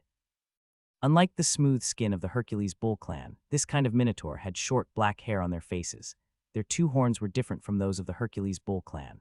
The horns of the Hercules bull clan were usually straight, but the horns of this kind of minotaur were curved and not long. They looked like 2 daggers. Just as Zhao Hai was sizing up the minotaurs he had never seen before, Yale snorted coldly and said, "What a bullfighting race, they are indeed supporting Gasol." Yale sighed and said, "The bullfighting clan is divided into 2 factions. One is the faction led by the current patriarch. They are very close to Garthur, and this faction is where the eldest and fourth princess is married. The other faction is led by King Sichi of the bullfighting clan. Their faction is closer to the old patriarch and young Master Wells. The second and third princesses married into this faction. The faction you wanted to find before was led by King Sichi. Quat, the bullfighting race hasn't even unified themselves, Zhao Hai said, nodding. How can they threaten the position of the Herculean divine bull race's royal family? Yale sighed and said, Quat, this is something the bullfighting tribe learned from the Herculean bull tribe. The Herculean bull tribe supported King Sichi and caused Daunian to split up. They couldn't shake their position as the royal family, so the bullfighting tribe supported Jasser to fight for the position of the patriarch of the Herculean bull tribe. In this way, the Herculean bull tribe was split up, and they also gained a lot of benefits from it. If Jasser became the patriarch, he would definitely start a war, and then a large number of young men of the Herculean bull tribe would die. If their strength is greatly reduced, no one will be able to stop them when they come out to fight for the throne of the royal family, returning the favor with another. These words suddenly appeared in Zhao Hai's mind. He had never thought that the seemingly honest and upright beastman race would actually have so many twists and turns. It seemed that no intelligent race in this world could be underestimated. Yale let out another sigh. Quat, back then, the Herculean bull tribe was quite ruthless. They directly caused the bullfighting tribe to split up. Now the bullfighting tribe is even more ruthless. They want to directly uproot the Herculean bull tribe. Without roots, grass will wither and die sooner or later. Quat. Zhao Hai looked at the people of the bullfighting race. He really didn't expect the patriarch of the bullfighting race to be so powerful. He had schemed against the Herculean divine bull race to such an extent. Even the death of the patriarch of the Herculean divine bull race might have something to do with them. He was truly a powerful figure. At this moment, Weyers also saw Gasol. He stood still and gazed at the high-spirited Gasol calmly. However, the latter didn't look too good, especially when he saw the undead creatures behind Weyers. Seeing that Weyers didn't move, Garthur gently lifted the reins and walked out. There were two people beside him. One was a guard of the Hercules bull race, and the other was a member of the bullfighting race. He had bulging muscles and a hideous scar on his face. One look and you could tell that he wasn't someone to be trifled with. Weyers gently pulled on his reins and walked forward. Mendis followed behind him with his weapon in hand. They slowly got closer to each other. Soon, the two parties were in the middle of the two teams, standing 10 meters apart. Gather looked at Wales coldly and said, Weyers, you've really colluded with the humans. You really are a traitor to the Herculean Divine Ox clan. Weyers looked at Gasol and said coldly, Garthur, whoever colluded with the human race would know. An idiot like you is only fit to be someone else's gun. Quat, what's the point of saying all this now? Gather sneered. Quat, I'm the chief and you're a traitor. Weyers, get down from the ox and surrender. I won't kill you for the sake of our brotherhood. Quat. Wales looked at Garthur coldly and said, You even dared to kill father, and you didn't even let go of fifth brother who had been sick for many years. How can I still trust you? I'm truly suspicious. Is the blood of the Herculean Divine Ox clan flowing in your veins? I don't think it's blood flowing in your body, but dirty cow urine. Garthur glared at Wales with fire in his eyes. Although he had killed his father, he had never let anyone mention it. To the public, it was said that his father had died of illness. Now, Wales was clearly slapping him in the face. How could he take it? Who said that I killed my father? Garthur said viciously. I even said that father was killed by you. You actually colluded with the black mages of the human race. Who on the continent doesn't know that the black mages are the most evil and are the best at using poison? Wells sneered. Didn't you always say that father died of illness? Why? And now he admitted that his father had been poisoned to death. Even if the black mages, poison is poisonous, it's not as poisonous as your heart. Garthur, your heart has completely betrayed the beast god and you will be punished by the beast god. Garthur's expression changed and he snorted, Don't talk nonsense, you traitor. No matter what you say, you won't be able to escape death. Do you think you can defeat us with your little men and those skeletons? Stop dreaming and obediently accept your death. Quad, I'll let you know today that you're not invincible, Wales said coldly. Quad, I didn't want to fight today. I thought you'd bring your own race's warriors, but you've brought people from the bullfighting race. That's good, I don't need to show mercy. Jiasu, die, Quat, ignorant. Can the undead creatures be compared to our orc warriors? Weyers, you really don't live up to the title of smart person. I think you're an idiot. Quat, Garthur, you talk too much, said Wells with a cold smile. Quat, have you become a good-for-nothing who only knows how to talk after not fighting for so long? Quat, HMPH. Quat, Garthur snorted. He knew that he would never be Wells' match if he used his mouth, so he didn't say anything more. He turned around and walked back to his team. Wells also returned to his team. I've sent you 10,000 words. Everyone supports it. Yale could tell from Wells and Gasol's reaction that the negotiations had broken down. He turned to Zhao Hai and said, It seems like the negotiations have failed. We're ready to act. Zhao Hai smiled. Quat, that's nothing special. Most of the people who came with Gasol are from the bullfighting race. This is even better. I can do whatever I want. To be honest, I'm not really willing to fight against the Herculean divine bull race. Quat. Yale looked at Zhao Hai, then smiled. The more I look at you, the more I feel like you're from the bull-headed race. On the Orc Prairie, the strength of a race doesn't just depend on the strength of their royal family, but also the overall strength of the race. Whether it's the bullfighting race or the Herculean bull race, they seem to have overlooked this problem. Although we, the water buffalo race, understand this, but because we are prophets, we will be respected by others. However, they rarely listen to us when it comes to the interests of an entire race, so it's useless even if we try to persuade them. You can see this clearly. You don't like to attack the Herculean bull tribe, but you want to attack the bullfighting tribe. Although it seems like you're destroying the living forces of the grasslands, it's also a good thing from another perspective.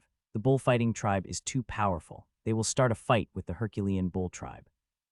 The bullfighting race and the divine bull race are the two strongest races in the bull-headed human race. If they don't fight, the bull-headed human race will become even stronger. There's only one way to stop them, and that is to make one side stronger than the other so that they don't dare to fight. Zhao Hai smiled. I really didn't think that much. I was just thinking for Big Brother. The Tauran race is a big race. It's not enough to rely on the Hercules bull race alone. Their branch race must be strong to make the entire bullman race stronger. However, the situation here in the prairie is that only the strong race can rule the entire race. There is no way a race can be strong if there are internal conflicts. Quat. Zhao Hai was silent for a moment. He suddenly thought of China. Before the war of resistance against Japan, China was so far behind the world because of the warlords, backward industry, and no unified management. In the end, they paid a terrible price to drive away the invaders. If the Tauran kept fighting like this, the end result would not be good. There was only one way to make the Minotaur tribe truly powerful, and that was to make the Minotaur tribe have only one king, a king that no one could touch. Therefore, they had to attack the bullfighting tribe. Of course, Zhao Hai wasn't doing this solely for Weirs. Although he was Weir's blood-sworn brother, he wasn't selfless enough to help Weirs get rid of all obstacles. He was doing this for himself. He had the best relationship with two people in the grasslands. One was Wells and the other was Spear. Needless to say, Spear's tribe was too small, a tribe like that could be destroyed at any time. The only help they could provide Zhao Hai was the friendship flag. Weirs was different. Weirs was a member of the royal family and was currently fighting for the position of patriarch. As long as he became the patriarch, as long as he could clear all obstacles and become the patriarch of the powerful Tauran race, Zhao Hai would gain unimaginable benefits. Although Zhao Hai and Yale were chatting inside the alien's body, they were also paying attention to the situation. The sky was getting darker and darker. It could be said that this kind of dark battle was not suitable for the grasslands. Zhao Hai didn't know if Garur would attack tonight, but he wasn't worried. The dark night didn't affect him much. His subordinates were undead creatures, and undead creatures were the kings of the darkness. To them, it didn't matter whether there was light or not. They were the best night battle legion. Zhao Hai just wanted to see what Wales was going to do. If Wales wanted to attack now, Zhao Hai wouldn't hold back and would attack immediately. If Wales didn't want to attack, Zhao Hai wouldn't attack first. After Weirs returned to his side, Mendis looked at the Garur army and said, "Little Seven, are we going to attack now? It'll be dark any later and we won't be able to see." Weirs smiled and said, "Don't worry, we'll retreat slowly. It's getting dark.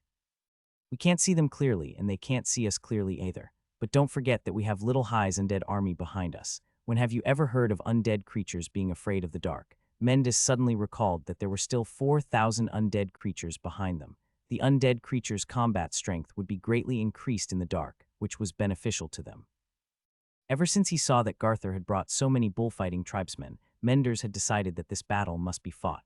After all, their real concerns were gone. If they let go of this opportunity, it would be a little unreasonable. Weirs pulled out his axe from the ground and waved his hand. He led his 400 guards and retreated slowly. At this moment, Zhao Hai ordered the undead army to press forward. Although he didn't discuss anything with Weirs, he still made the best decision. Xenomorphs were mixed in the undead army and didn't look too eye-catching. Garur didn't even know that there were people mixed in with the undead army. Here, Weirs and the rest had already retreated to the back of the undead army and were protected by them. Even if Garur and the rest were to charge forward now, they would have to face the tall undead magic beasts first. However, it was clear that Garur wasn't a newbie on the battlefield. He was a battle-hardened warrior and was even more famous in the Herculean Divine Ox tribe for his combat prowess. It was impossible for him not to know what he was facing. The sun had just set and the moon hadn't risen yet. It was the darkest time of the night. If he fought the undead army now, he would be using his weakness to attack the undead army's strength. He waved his hand and led the 2,000 cavalrymen to retreat. It was obvious that he didn't want to fight in the night. Weirs watched as Garur slowly backed away, his formation still in order. He could not help but nod and said to Mendis, Quat's sixth brother, when it comes to war, Garur is really good at it. It's a pity that he's so keen on power. It would be great. With the abilities of us brothers, we can definitely make the Tauren tribe stronger and stronger.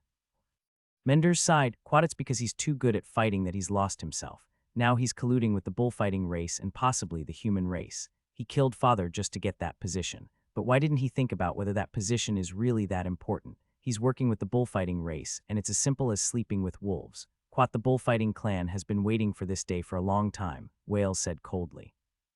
Quat, I didn't expect that Garur would do such a thing personally. It seems that we have to talk to second sister and third sister. As long as we solve the problem with Garur, our next step will be to deal with the bullfighting clan. Now the bullfighting clan's patriarch is too dishonest. Maybe we should teach them a lesson. Quat, let's fight, Mendis said coldly. Quat, only fighting can make them behave. I think it's not a bad idea to let King Sichi be the head of the bullfighting race. Quat.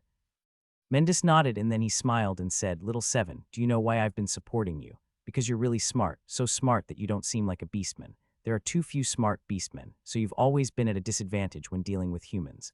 Moreover, you're really lucky to have met Little Hai. I believe that Little Hai will definitely be able to help us and make the Herculean bull tribe the most famous tribe on the continent. At the mention of Zhao Hai, Weyers could not help but smile. He said, if we're talking about being at ease, I'm much more at ease with Little Hai than King Xichi. King Xichi is from the bullfighting race. If he has the strength, he might be a threat to our divine Herculean bull race's rule over the bull-headed human race. However, Little Hai won't. He's a human, so he can't threaten us, so I'd rather believe Little Hai. Mendis nodded and said, that's right. Compared to King Xichi, I would rather believe in Little Hai. But Little Seven, you also have to be careful. We can't just rely on Little Hai. That's very dangerous. Don't forget the lesson of the Black Bear tribe. Quat. Wales nodded. Quat, of course I won't forget, but you don't have to worry about this. When I first met Little Hai, I told him that if he helped me, he would become the only grain merchant of the Herculean Divine Ox tribe. Guess what he said? Quat. This piqued Mendis' interest. He really did not know about this, so he asked curiously, what did he just say? Weyers laughed. Quat, he said he could help me, but he doesn't want to be the only grain merchant of the Herculean bull tribe. He only wants our friendship flag. Quat. Menders was stunned for a moment. Then he sighed and said, he is indeed different from other human merchants. If you ask other human merchants this question, I think they will 100 want to become the only grain merchant of the Herculean Divine Ox clan, because that would be equivalent to holding the lifeline of the Herculean Divine Ox clan. Wales nodded and said, this is why I value Little Hai. He knows what he is doing, what he should do, and how he should do it. Unfortunately, such a person is not from our orc clan. If he was from our clan, he would definitely be an amazing person. Quat. Mendis smiled and said, I think it's pretty good now. Although I don't know where Little Hai came from, at least it seems that he has no ill intentions towards us. Moreover, he's very respectful towards you, his big brother. That's enough. Quat. Weyers smiled and said, yes, that's enough. Let's go to Little Hai's place for a drink. I heard that he has some good wine from the humans. We'll go and find trouble with Gasol later. Does it not matter if he doesn't want to fight at night? He doesn't have the final say now. After that, they arranged the guards and rode the cows back to Zhao Hai. Although there were many undead creatures in the field, they could still recognize the aliens. As Zhao Hai didn't know what Weyers meant by that, he didn't order the undead creatures to pursue them. After Gasol and the rest retreated, he stopped and the undead creatures stood there quietly. Seeing Weyers and Mendis arrive, Zhao Hai immediately ordered the xenomorphs to open their mouths. Weyers and Mendis walked in, while Laura and the others prepared their kia. Once inside the alien's body, Weyers didn't even have time to sit down before he said to Zhao Hai, Quat, brother, get ready. We'll attack Garur in a while. I don't think he'll build his camp too far away. Quat. Zhao Hai nodded. Quat, no problem. Night battles are the undead's specialty. Don't worry. Even if we can't keep Gasol here, we have to keep the bullfighting race here. Quat. Wales laughed. Quat, it seems like I don't need to say more. You already understand. That's right, our main target this time is the bullfighting race. Don't be polite, beat them up until they are obedient. Quat. Zhao Hai smiled and poured Wells and Mendis a cup of koya. Wells took a sip and put it down. I still think that the milk tea of our human race is much better than this. By the way, Little Hai, bring 2 bottles of good wine from your human race to drink. Zhao Hai laughed. All right, then I'll let you taste the good wine of our human race. Laura, you guys get a fruit plate and some snacks. After we're done drinking, we'll go deal with Geether. Quat. Laura and the others smiled and went to prepare. In fact, most of the things were in Zhao Hai's space. Zhao Hai took out 3 bottles of wine and left the rest of the fruit platters to Laura and the others. After a short while, the dishes were ready. Not only were there fruit platters, but there were also some famous snacks on the human continent. Zhao Hai and the others had bought these snacks and stored them in the origin space. They wouldn't lose their flavor in the origin space anyway. Laura also liked to eat them as snacks, so Zhao Hai and the others had prepared quite a lot. These things weren't very eye-catching on the continent, but they were considered great things for the beastmen. There were many things that Weirs and the others had never seen before, so they had to hide it this time. Compared to Weirs and the others, Garthur was not as happy. Garthur knew very well that although he had become the chief of the Herculean Divine Ox clan, the people in the clan were not happy with him. First, there was the betrayal of Mendis and the others. Why did they escape? Why did his father suddenly pass away? The people in the clan were already complaining. If he could not settle this matter as soon as possible, he would be in an extremely difficult situation. In order to get rid of this hidden danger as soon as possible, Garthur asked the bullfighting tribe for help. He asked them to send troops and cooperate with his guards to hunt down Mendis. He wanted to find traces of Weirs on Mendis and kill both of them. However, he didn't expect Zhao Hai to appear. He also didn't expect to encounter the undead army at night. Garthur didn't know when Wales had gotten in touch with the human black mages. Black mage who could mobilize 4,000 undead creatures was either a powerful black mage or a team of black mages. Either one of them was extremely dangerous. Garthur was feeling regretful as he felt that he had come at the wrong time. If he had met Weirs during the day, he would have been able to launch an attack without any reservations. However, he couldn't do that now as the sky was dark. Fighting the undead creatures at night was no different from courting death. The most troublesome part about the undead creatures was that they were good at night battles and weren't afraid of death. These undead creatures didn't have any thoughts and didn't know what death was. They only knew how to attack and had no concept of death. Such enemies were the most terrifying. What gave him the most headache was that the 2 air scouts he had raised were attacked by other magical beasts and captured. This was the most painful thing for him. Just as Wells and the others had said, a large part of Garthur's military achievements was due to the 2 air scouts he had raised.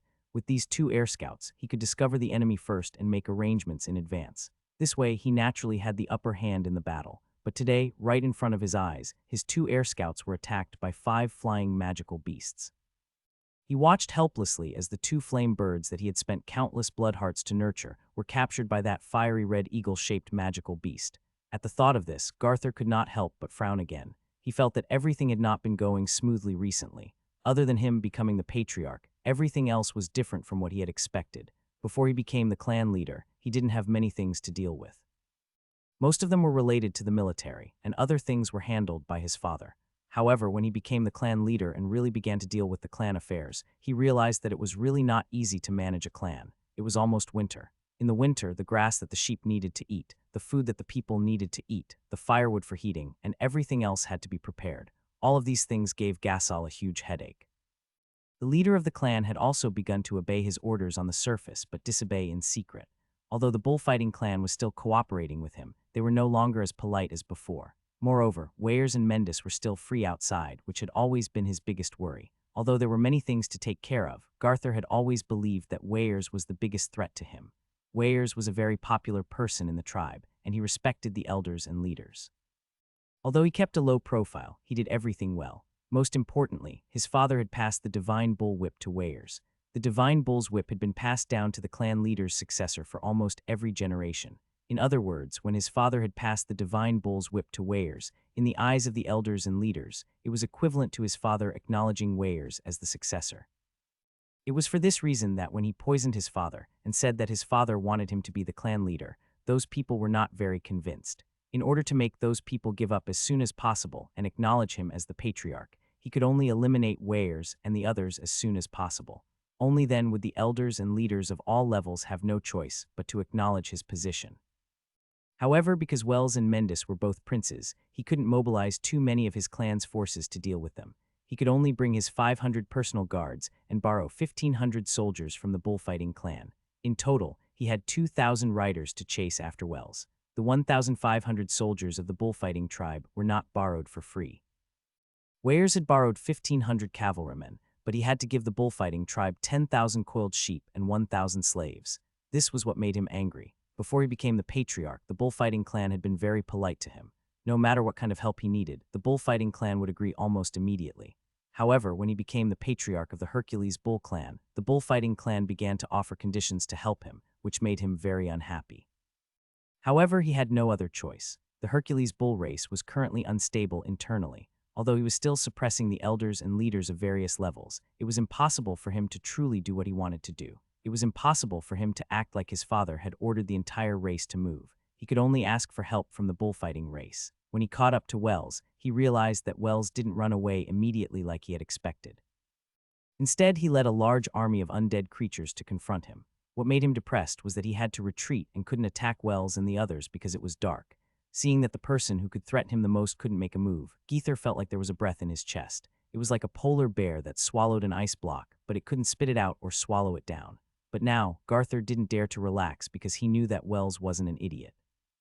He had so many undead creatures under his command, it would be strange if they didn't attack him at night.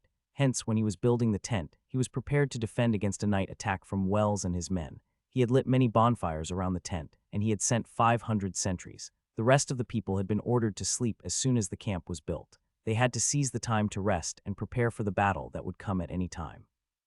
However, he still underestimated the combat power of the undead creatures. Although he knew that Weirs would send the undead creatures to attack him, he thought that he could defeat them. The undead creatures weren't strong and only had the advantage of the night. However, when Zhao Hai ordered the undead creatures to attack his camp, he realized that something was wrong. The undead creatures were too powerful. He was a level 8 expert, but he couldn't gain any advantage against the undead magical beasts. What kind of concept was this? This proved that the undead creatures were at least level 6 and above. How was this possible? Geether couldn't believe it, but the truth was right in front of his eyes. Zhao Hai directed the undead creatures to attack their campsite from 3 different directions. The undead magical beast army attacked the campsite from the front. The jackal race's undead cavalrymen attacked the center of the campsite from the left and right, and the human undead creatures' mercenaries followed behind the undead magical beast army and attacked the campsite. In an instant, their attacks were like fire, and Geether's campsite was burned to ashes. Although the Hercules bull race and the bullfighting race were both powerful races among the bull-headed human race, they were famous for their strength and combat skills. However, when they were faced with an opponent who was taller, stronger, and had better defense than them, they impatiently found that all their advantages were not an advantage. They couldn't resist the undead magical beast army in the front, nor could they resist the jackal tribe's cavalry on the 2 wings. At first, Gassel didn't realize that the cavalry were from the jackal tribe.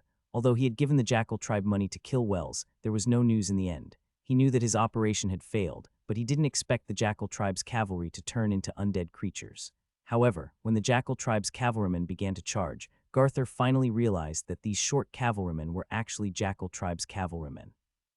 Not only had they become undead creatures, but they had also become stronger. The jackal tribe's cavalrymen were very famous on the grasslands, not because they were strong, but because they were fast and patient.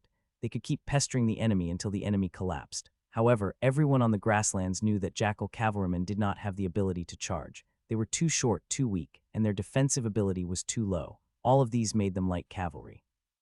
However, this situation had changed in Zhao Hai's hands. The cavalry of the jackal tribe had become even stronger and faster after being strengthened by the spatial dimension. They now had the ability to become a powerful charging cavalry. However, when his jackal tribe's cavalrymen rushed up, he realized that he was wrong, and it was a big mistake. 600 bullfighting tribe's cavalrymen clashed with the jackal tribe's cavalrymen and were defeated by the jackal tribe's undead cavalrymen. The cavalrymen of the jackal tribe mainly used scimitars, while the cavalrymen of the bullfighting tribe mainly used maces. Maces were a type of heavy weapon that could only be used by people with great strength. When heavy cavalrymen charged with maces, they were very terrifying. However, the Dole race's undead cavalrymen made the bullfighting race people understand what it meant to be unstoppable. The bullfighting tribe's heavy cavalry charged like tanks, while the jackal tribe's cavalry charged like the wind with a blade. When the wind blew, the tanks turned into scrap metal. Garthur was madly running. At his side, there were only a few dozen guards, all of whom were from the Herculean Divine Ox tribe. Other than these guards, there was no one else by his side, not a single one. 2,000 cavalry had been completely annihilated. Garthur felt like he was still in a dream, a nightmare. Why were his 2,000 cavalrymen defeated by 4,000 undead creatures in a single encounter? Could it be that he was not leading 2,000 cavalry, but 2,000 quilling sheep? At the last moment, if it wasn't for his guards who risked their lives to break out of the encirclement, he might have died in the chaos. The thought of the undead creature's attack still made him shiver. At the same time, Garthur thought of something else. He had been defeated by Weirs this time, but what about the future? What would Weirs do? Would he lead the undead creatures back to the tribe? At the thought of this, Garthur became even more uneasy. At the same time, there was another matter that made him very distressed. the loss of the 1,500 bullfighting tribe warriors. He had borrowed these 1,500 people, but now they had all died here. How would the bullfighting tribe react? Most importantly, the 500 Herculean divine ox tribesmen who had followed him out this time were his most loyal subordinates and his most powerful weapons. This time they had almost been completely annihilated. Without such a force that he could rest assured of, his future days would only be more difficult. At the thought of this, Garthur already had the urge to cry. His loss this time was too great, so great that he could not bear it.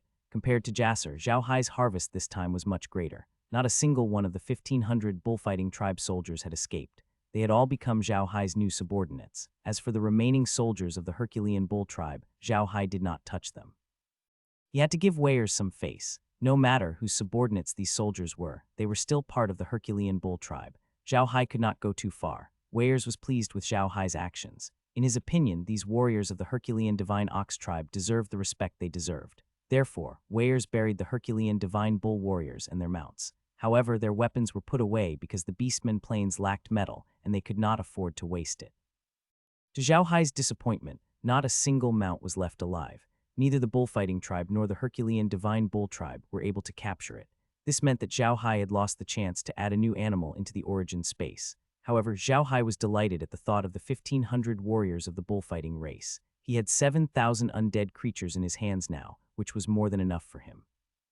He could even place the undead creatures in the Iron Mountain Fortress as guards. Even so, he had enough manpower. In fact, if Zhao Hai wanted to, with his current strength, no one would dare to touch him even if he revealed his identity as a member of the Buddha family. Even if he had the Church of Light as his enemy, he didn't have to worry about his safety. With the realm, he didn't have to worry about his safety. He should still like to fight because he would get new subordinates and a new army of undead creatures whenever he fought. As long as he wanted to, the number of undead creatures would continue to grow. At that time, he wouldn't have to be afraid of anyone. However, he didn't want to do that. To be honest, Zhao Hai was still a little uneasy about using a large number of undead creatures. The China paid particular attention to the safety of the dead. If it wasn't for the safety of himself and the people around him, Zhao Hai wouldn't even be willing to use undead creatures, especially those in human form. Moreover, he didn't like war. He knew that if his identity was discovered, it would definitely cause a war against him.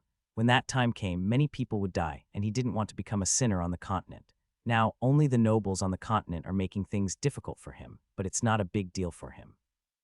I don't want to fight, so I'll just hide, but if a war is started because of him, it won't be just the nobles who will hate him.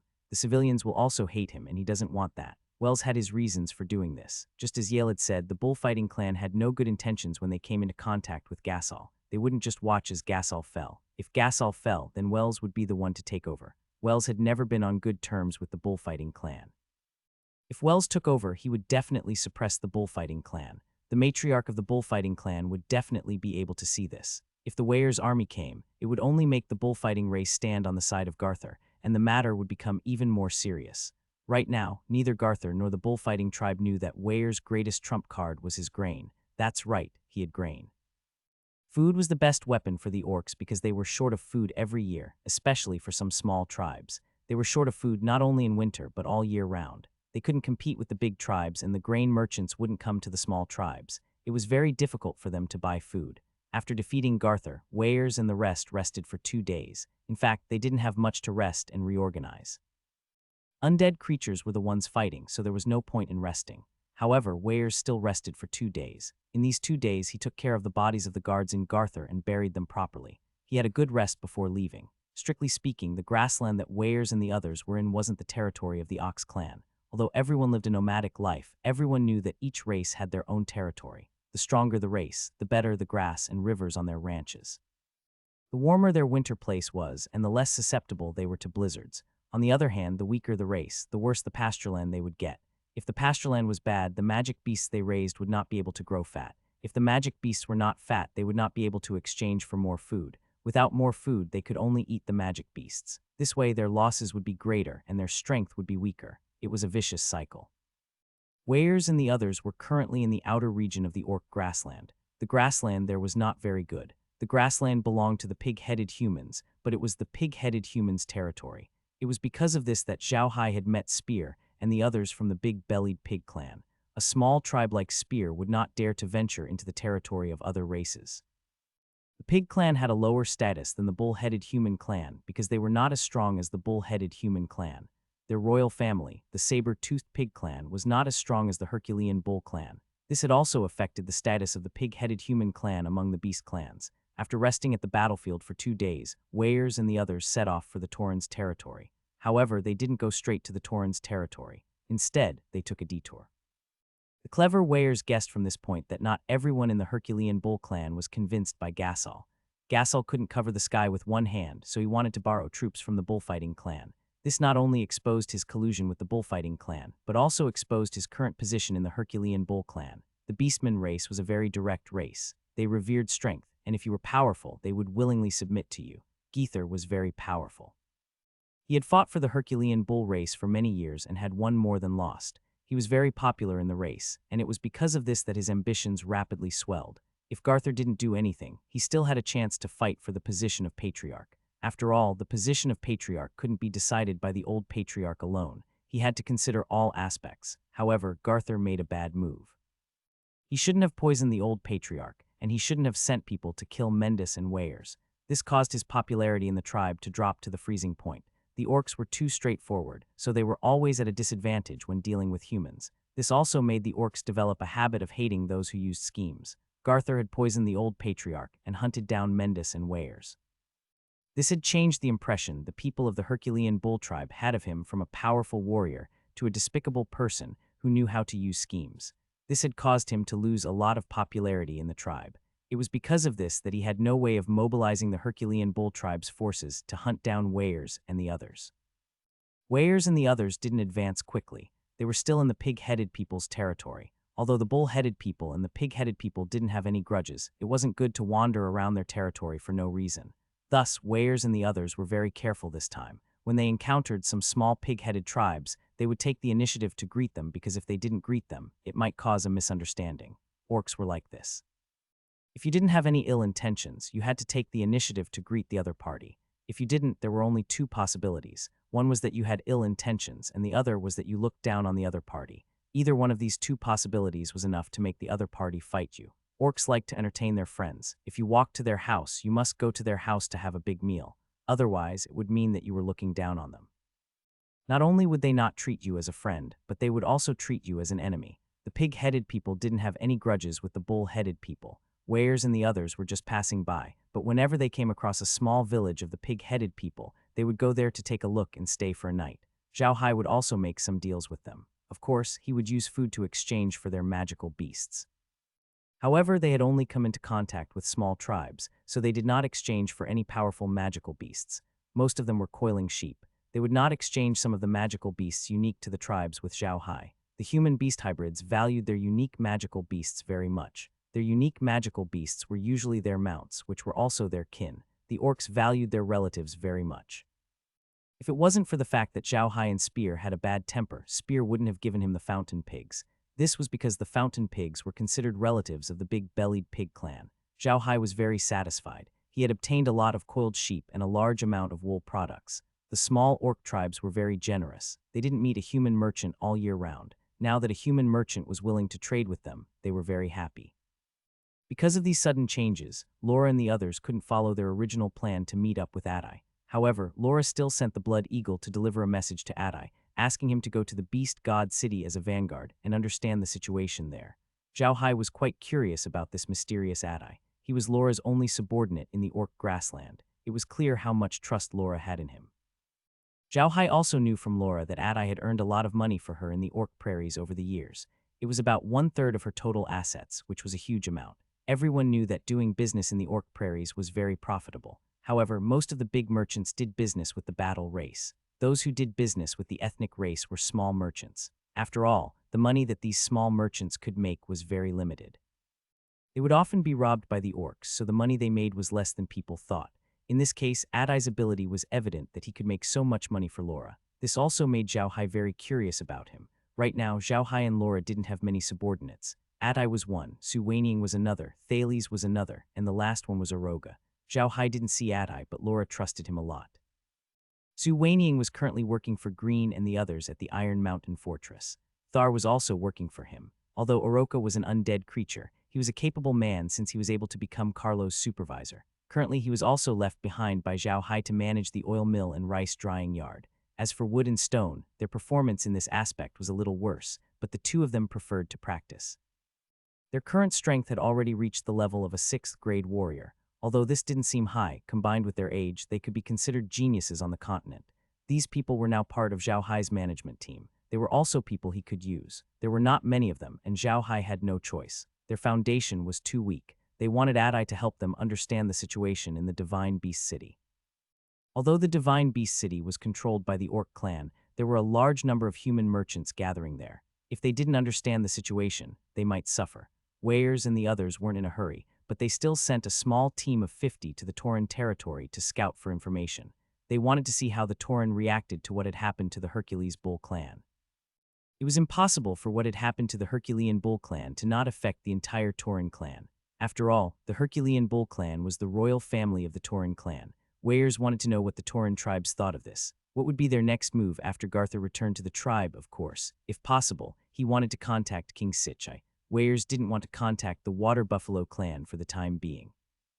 He knew very well that because of Yale, Gasol and the others would not relax their surveillance on the Water Buffalo clan. Weirs was waiting for news, so he didn't rush to the Tauren's territory. He knew that if he entered the Tauren's territory, he would be discovered by Gasol's group. Weirs and the others were like travelers, slowly advancing. At the same time, Weirs was familiarizing himself with the 5 blood eagles that Zhao Hai had given him. Weirs knew how important the blood eagle was to him. Having these 5 air scouts was too important to him. It must be known that there were too few races in the Orc prairies that had air scouts. There were many magical beasts that could be used as air scouts in the Orc prairies, but most of them were controlled by the heavenly birds. It was impossible for an Orc race like them to have magical beasts that could be used as air scouts. It was also because of a fortuitous encounter that Garthur had gotten his hands on the 2 flame birds. The 2 flame birds had already been put into Zhao Hai's origin space, and the origin space's evaluation of them had reached a shocking level 35. They had also helped the farm level up once again. The farm was now level 6, but it was a pity that it needed to reach level 7 to be able to raise another 100 magical beasts. To Zhao Hai's delight, the dimension had once again strengthened the Blood Eagle's abilities. Now, the Blood Eagle could use simple fire and wind magic. The Flame Bird had also increased some of the Blood Eagle's abilities. This was beyond Zhao Hai's expectations. However, this was good news for Zhao Hai. The Blood Eagle was powerful, but they were not invincible. The Blood Eagle was strong and had a large body. They could fly very high and not slow, which made them the hunters in the air. However, they also had a weakness. When they turned in the air, they were not very flexible. They needed a lot of space to turn, but the Flame Birds did not need it. They could use wind magic, which made their turning more flexible. They could dodge and move in a small area, just like a martial arts master, using their own movement skills to avoid the enemy's attacks. In terms of combat power, the Flame Bird was not inferior to the Blood Eagle. In fact, in the case of equal numbers, the Flame Bird might even have the upper hand. However, Zhao Hai wasn't planning on raising Flame Birds. Even if he did, he couldn't take them out and use them. He could only keep them in the origin space. If he took out too many Flame Birds at once, Weirs would become suspicious. Weirs watched as Zhao Hai kept the Flame Birds into his space. Weirs knew that Zhao Hai's space could store living creatures. Zhao Hai had also told him that it was a special technique. This made Weirs very envious. However, if Zhao Hai suddenly took out a large number of Flame Birds, Weirs would think that Zhao Hai's space could keep magical beasts. In the eyes of everyone on the continent, it was already amazing that the space could store living things. If the space could also keep magical beasts, that would be too heaven-defying. Zhao Hai would not easily tell anyone about this secret. Although Weirs' group didn't advance quickly, after 7 days of traveling, they still entered the outer territory of the bullfighting tribe. They couldn't see the small tribes of the pig tribe here. Zhao Hai sat in the carriage and looked at Weirs, who was riding on the back of a cow. He asked curiously, "Big brother, I'm really curious. How do you guys divide your territories? This grassland looks the same. How do you divide the territory?" Weirs laughed. "Quite, you don't understand. Even though the grasslands look the same to you, they are different to us orcs. A small river, a small hill, or a dry river can be used as a standard for dividing territory. The hill we just passed by is one of the signs that distinguish our territory from the pigmen. Ordinary pigmen can't exceed that hill." Quat. Zhao Hai turned his head and looked at the place they had just passed. To be honest, it was really just a small hill. If you looked at it from a distance, it was just a small bump on the grassland. It was really difficult for them to call it a mountain. "Big brother, how many days does it take to reach the Herculean Divine Ox tribe from here?" Zhao Hai turned to Wales. Weirs looked to the northeast and said, "From here to the old camp of the Herculean Divine Ox tribe, at our current speed, it will take about a month." Zhao Hai was truly stunned. He had not expected it to be so far. No wonder Weirs wanted to enter the Tauren's territory from here. This place was too far from the old camp of the Hercules bull race. Even if Gasol wanted to find them, it would be difficult. Zhao Hai's understanding of the Orc prairies was still too little. What he didn't know was that the area of the Orc prairies wasn't any smaller than where humans lived. It could really be called a boundless prairie. Weirs looked to the northeast and sighed. The old camp of our Herculean Divine Ox clan has been built there for almost 1,000 years. In the past, it was called Melee, but people have already forgotten this name.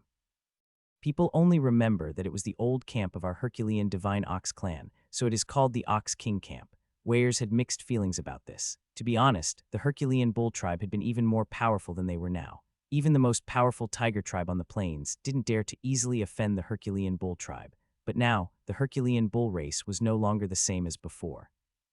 Even his own brothers, the bullfighting race, dared to challenge the might of the Herculean bull race. This made Weirs feel very sad. Now that Gasol was doing this, it was making things even worse for the Herculean bull tribe. Weirs really didn't know what to say about him. He was being too idiotic. Sometimes he was quite smart, but looking at what he was doing now, he really wasn't that smart. To be honest, Zhao Hai really liked the grassland. The orcs living on the grassland didn't have a good life as they were busy all year round. It wasn't as romantic as people thought. However, this wasn't a problem for Zhao Hai. He had his inner space. He could go into the inner space at night and look at the blue sky, white clouds, and endless green grass during the day. It was a wonderful feeling. At this moment, an eagle's cry came from the sky. Zhao Hai and Weirs both looked up. It was one of the 5 blood eagles that Zhao Hai had given Weirs. Wells had already learned how to see the blood eagle's flight path. The blood eagle was so important to him that he wanted to hug it to sleep. After taking a few looks at bloodied eagle, Weirs finally relaxed. He turned to Zhao Hai and said, "Quat 50 people. It seems like Bagu and the others have returned. I wonder how the clan is doing." "Quat, it should be fine. We'll know when they come back." Zhao Hai nodded. As soon as he finished speaking, the sound of hooves came from the distance. 50 riders galloped toward them. They were the 50 riders that Weirs had sent to the Tauran territory to scout for information. Bagu was the leader of the 50 cavalrymen. He was considered one of the rare quick-witted Taurans, which was why Weirs had him lead. When Bagu and the others approached, Weirs was taken aback. It wasn't that Bagu and the others were in a sorry state. In fact, they didn't seem to be attacked at all. What really surprised Weirs was the expressions on their faces. They looked as if their mothers had died. Weirs' heart skipped a beat when he saw Bagu's expression. He knew that something big must have happened in the clan. Otherwise, Bagu and the others wouldn't look like this. Bagu and the others soon arrived in front of Wells. When they were 10 meters away, Bagu rolled down from his bull's back. He lay on the ground and cried, but he couldn't say a word. The knights who followed him also jumped down and knelt down, wailing. Weirs jumped down from his bull's back and walked to Bagu's side.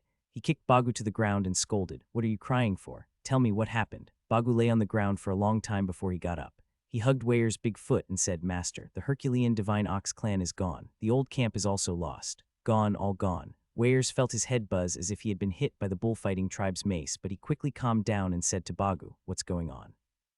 Hurry up and tell me." At this moment, Mendis and Yale walked over as well, staring at Bagu with unsightly expressions. They too wanted to know what was going on and how such a thing could have happened in such a short time. Bagu sobbed and told them the news they had heard. When Geether had come out to kill them, the bullfighting tribe's patriarch had suddenly led an army to attack the old camp of the Herculean bull tribe. Paul, who was Wells' second brother, had been left behind to guard the old camp. He had died on the spot, while Wells' 8th and 9th brothers had died in the chaos. In the end, the bullfighting tribe had taken over the old camp of the Herculean bull tribe, while the Herculean bull tribe had fled into the depths of the grasslands. When Bagu finished, Weirs and the others were dumbfounded. They had never thought that things would turn out this way. It was beyond their expectations. Mendis suddenly said, "That's not right. Where's the clan's Grand Elder?" "With the Grand Elder here, how could the bullfighting race break through the old camp?" Bagu said, "I heard that of the 2 great elders. One was killed by the great elder of the bullfighting tribe, and the other was seriously injured. It seems that a human magician appeared in the attack of the bullfighting tribe this time. The injured great elder was injured by a 9th-tier human powerhouse." Quat. Weirs and the others were taken aback. They hadn't expected humans to be involved in this. It was completely out of their expectations. Humans usually didn't dare to get involved in the battle between the orcs, because once they did, it would be equivalent to becoming enemies with the orcs. The great war clans would not let them off, not to mention the 9th-rank human powerhouses. Once a 9th-rank human powerhouse came to the territory of the orcs and caused trouble, he would definitely be killed by the 9th-rank human powerhouses.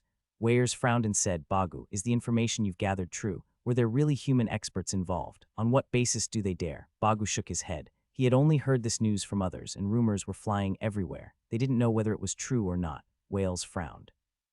Quad, it doesn't matter if the humans are involved in this. One thing is for sure, something must have happened at the old camp. Otherwise, there wouldn't be such rumors. Teacher, what do you think we should do now? Weyers had regained his composure. He was shocked when he first heard the news, but he knew that the bullfighting race had ill intentions towards them. He just didn't expect them to act so quickly. Yale had calmed down as well.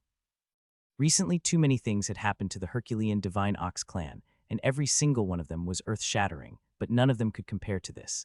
If a royal family couldn't even protect their own old camp, then they weren't worthy of being called a royal family. It could be said that the mighty Divine Bull race was no longer a royal family among the Tauran race. On the contrary, the bullfighting race was now a royal family. Of course, the bullfighting race still needed to be recognized by the other races on the prairie. This was how realistic the battle between the orcs was. They only respected the strong and the victors. However, if the human race was really involved in this matter, then the bullfighting race would not have a good ending. Yale thought for a moment. Quat, what we need to do now is to set up camp here. Tomorrow, we'll leave the Tauran territory. We'll go around their territory and head deeper into the plains. At the same time, we'll immediately send someone to contact King Sichi and find out what's going on. Quat. Wales frowned. Quat, I'm afraid that's not possible. If it's really like the rumors, then the Herculean Divine Ox clan appearing in the Tauran territory must be very well known. I'm afraid we can't contact King Sichi at all. Quat. Yale nodded as well. The beastmen had a unique characteristic. They didn't even need to look at their battle flags to see who was who. Right now, it could be said that the Herculean Bull clan was at the peak of the wave. If someone from the Herculean Bull clan moved about in the territory of the Bull-Headed Man clan, they would definitely attract the attention of all the other clans. By then, they wouldn't be able to do anything. Zhao Hai said, I think you can leave the gathering of information to me. I'm a human merchant and I can move freely on the grasslands. Besides, the bullfighting race might not have any news about me. What do you think, big brother? Weyers was stunned for a moment, then nodded. Indeed, on the grasslands, only human merchants could move freely. They could walk to any corner of the grasslands without being discovered. Although Zhao Hai was his blood-sworn brother, and he knew that someone was helping Zhao Hai, the bullfighting race didn't. This was because when he was fighting with Zhao Hai, the bullfighting race had raided the base of the Herculean Divine Bull race. Naturally, he couldn't return to his old camp. The 1,500 patriarchs that the bullfighting race had sent had all turned Zhao Hai into an undead creature. It was impossible for him to return and report. Thus, the bullfighting race probably didn't know about Zhao Hai and Weyer's relationship. Yale also nodded. Quat, that's a good idea. We can have Little Hai go out and ask around for information. We can also contact King Sichi. Right now, he definitely isn't having a good time. It just so happens that you gave Little Hai the Divine Bull's whip as a gift. As long as Little Hai can find King Sichi and take out the Divine Bull's whip to prove his identity, then King Sichi will be able to trust him. Wales nodded and said, this is actually an opportunity. Because of what Gassel had done, the Herculean Bull tribe was chased out of their old camp by the bullfighting tribe. However, I believe that the majority of the Herculean Bull tribe's strength can still be preserved. What we need to do now is to find those fleeing Herculean Bull tribesmen and gather them together again. He won't be able to become the clan leader again, and those clansmen might kill him. This is a good opportunity for us. Yale and Mendis both nodded their heads. This was indeed a good opportunity. All of this had happened because of Kaiser, and now, how could the people of the Herculean Bull tribe not hate him? If he appeared before them, he would definitely be torn to pieces by the furious tribesmen. At this time, if Wells, who had always had a good reputation in the tribe, could stand up, then he would naturally become the chief. However, Weyers also knew that it wasn't easy to be the patriarch now. Back then, the Hercules Bull clan had been driven out by the bullfighting clan, so they must be lacking food and clothes now. Under such circumstances, he would become the patriarch and have to bear the hatred of the Hercules clan. One could imagine how difficult it would be. However, Weyers didn't think of backing down. He couldn't back down. He was a prince of the Hercules Ox clan. His roots were the Hercules Ox clan. If the Hercules Ox clan was good, he would naturally be respected by others. If the Hercules Ox clan wasn't good, he would be nothing. Zhao Hai nodded and said, I also think this is a good opportunity. However, big brother, you will definitely encounter a lot of problems. There is nothing I can help you with. How about this? Laura, you give me the interspatial bag. Big brother, you give me the interspatial bag too. Quat. Weyers and the others knew what Zhao Hai wanted to do, so they gave him the interspatial bags. Zhao Hai didn't say anything and just filled the interspatial bags with food. All 6 interspatial bags were filled. After filling up the 6 bags of food, Zhao Hai passed the 6 interspatial bags to Wales and said, Quat brother, take these with you first. When you find your clansmen, immediately take out the food. Then, let Zhu Ying bring the interspatial bag back to me to get the food. We must stabilize the situation first. Quat. Weyers accepted the bag and patted Zhao Hai's shoulder. Quat brother, I won't say anything more. We'll rest here for a day today and leave immediately tomorrow. If there's any news, we'll contact you as soon as possible through Blood Eagle. Quat. Zhao Hai nodded. Quat, big brother, if you need any supplies, just let me know. I can get Blood Eagle to bring the interspatial bag back to my territory to purchase them.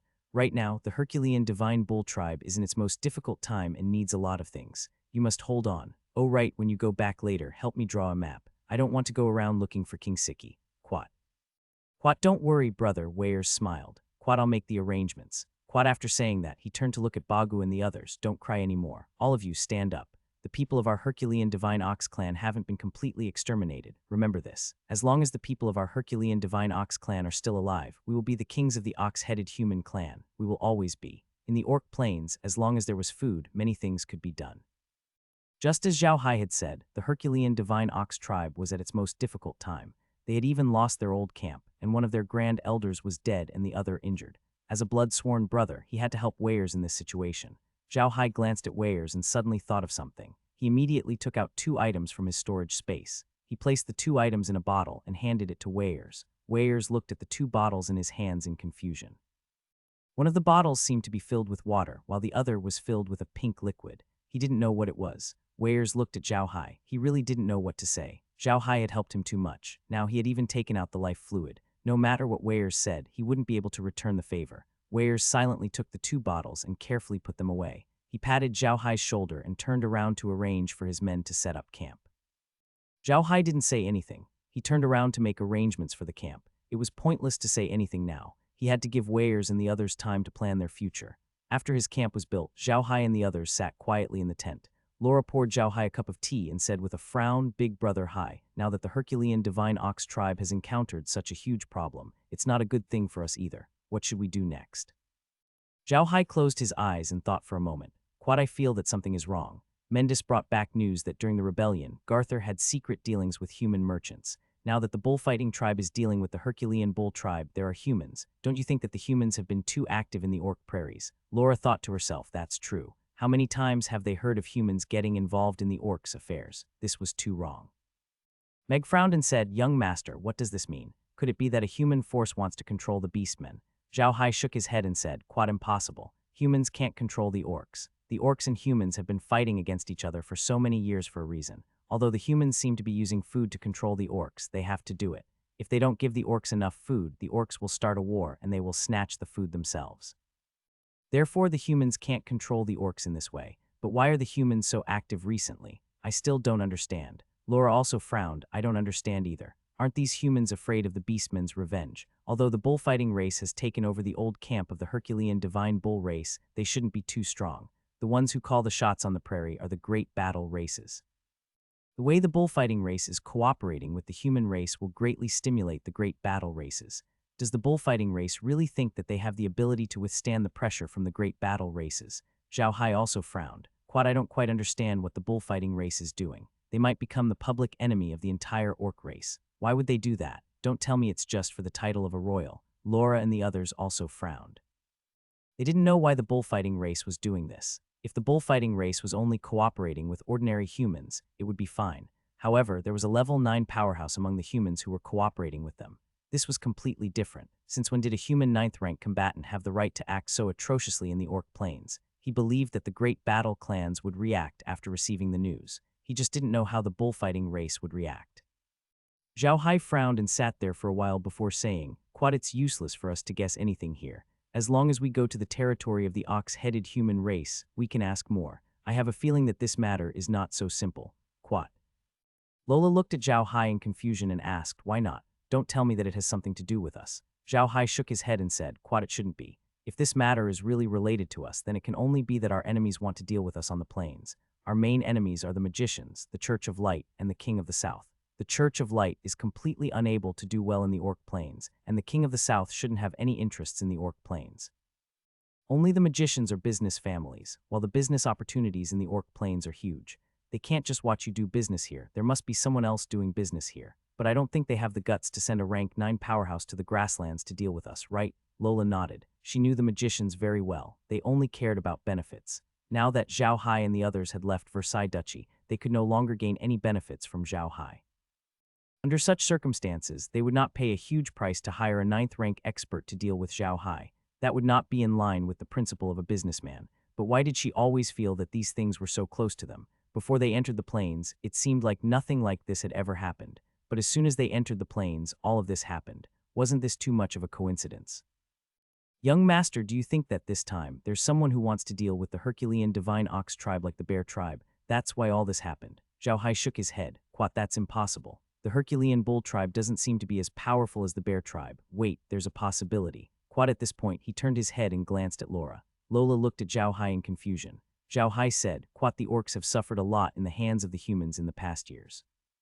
Could it be that the orcs are trying to deal with the humans, but the humans received the news and sent people to the prairie in advance to stir up trouble so that they won't have time to send troops to the humans? Lola frowned and said, that's impossible. The trade between the humans and the orcs has been going smoothly these years. There hasn't been any major disasters in the orcs' territory. They shouldn't have sent out troops to the humans. Besides, even if the humans wanted to cause trouble in the orc prairies, they wouldn't send out a level 9 expert. That would be equivalent to declaring war on the orcs. Quat. Zhao Hai nodded and sighed. Forget it, let's stop guessing. In any case, our guesses might not be right. Right now, our main task is to help Big Brother gather some information. As long as we take care of the bullfighting race, we will be able to find out which human race's power is cooperating with them. Laura nodded. However, she felt that this matter would be very difficult. Now that the vigor of the Herculean bull clan had been greatly damaged, and the bullfighting clan had also become powerful, it would be difficult to destroy the bullfighting clan.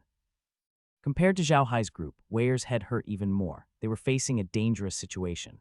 This wasn't something they wanted to see, but they had no choice. Weir sat in his tent with a large glass of milk wine in front of him. In fact, he had already drunk 5 glasses, and this was his 6th. Mendis wasn't doing any better. In truth, he had already begun to drink his 8th glass of wine. Only Yale was still rather normal, but he too sat there, not saying a single word.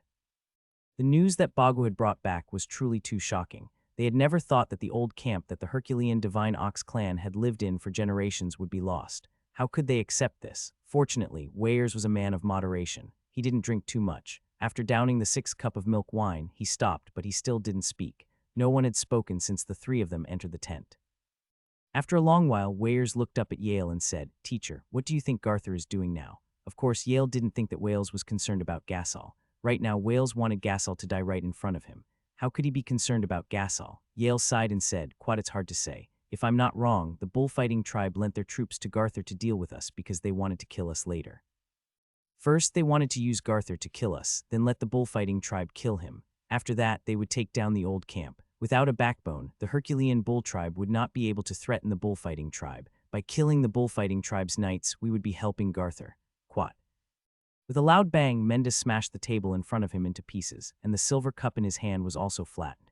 He looked at Yale with bloodshot eyes and said, It's best if I don't find out where he is. Otherwise, I'll personally kill him. Weyers took a deep breath and turned to Yale. Teacher, do you think the people of the clan will go there now? Yale thought for a moment, then said, Right now, there are 2 places they can go to. One is King Xi Chi's place. However, I don't think they will go. King Xi Chi is, after all, a member of the bullfighting clan. Right now, the bullfighting clan is very powerful. It isn't safe for them to go there. In that case, there's only one other place they can go to, the Mastiff clan. Quat. Weyers agreed with Yale's words. The relationship between the Herculean bull clan and the Mastiff clan had always been very good. In the past, the Mastiff clan had helped the Herculean bull clan many times. Now that something had happened, the people of the Herculean bull clan would naturally seek refuge with the Mastiff clan. The Mastiff clan was also a very strange clan. They belonged to a branch of the dog-headed human clan. They were the king clan of the dog-headed human clan. The dog-headed human clan was a clan that was in between a battle clan and a nation. Their entire clan's combat power was a little worse than the wolf clan, but they were stronger than an ordinary nation. Relatively speaking, their status was higher than the ox-headed human clan. The relationship between the Herculean bull clan and the Mastiff clan had always been good. The Mastiff clan had helped the Herculean bull clan many times. Now that the Herculean bull clan was in trouble, they would naturally go to the Mastiff clan. Quad, all right, Weyers said after taking a deep breath. Quad, our next step is to go around the horse tribe's territory and head to the Mastiff tribe. Quad. Yale nodded. The territory of the Minotaurs bordered the horse race, the pig race, the dog-headed man race, and the cat race. The relationship between the Herculean bull race, the pig race, and the horse race wasn't very good, but it wasn't bad either. Their relationship with the Mastiff race was very good, but their relationship with the cat race wasn't very good, because the cat race and the dog-headed man race didn't seem to be on good terms. Right now, Weyers and the others were at the border between the pig-headed people's territory and the bull-headed people's territory. If they wanted to go to the Mastiff race, they only had two ways. One was to pass through the bull-headed people's territory, and the other was to go around the horse race's territory. They wouldn't go to the cat race's territory as it was too dangerous. Now that the bull-headed people's territory had become very dangerous, they couldn't go there either.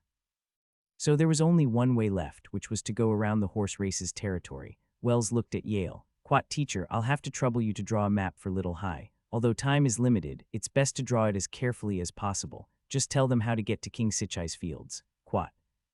Wales nodded and sighed. "Quat, at that time I never thought that so many things would happen when I came out to train. But fortunately I met Little High, so there must be losses for every gain." Yale glanced at Weyers. "Weyers, I don't think this is the time to talk about this. We can only remember Little High's help in our hearts. Right now, we should think about what we should do in the Mastiff clan's territory. Although we have a good relationship with the Mastiff clan, and they have helped us a lot, don't forget that we used to be the king of the Tauren race.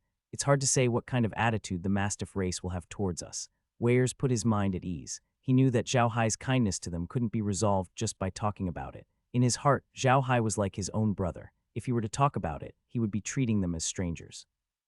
It was just as Yale had said, he needed to think about how to face the Mastiff tribe.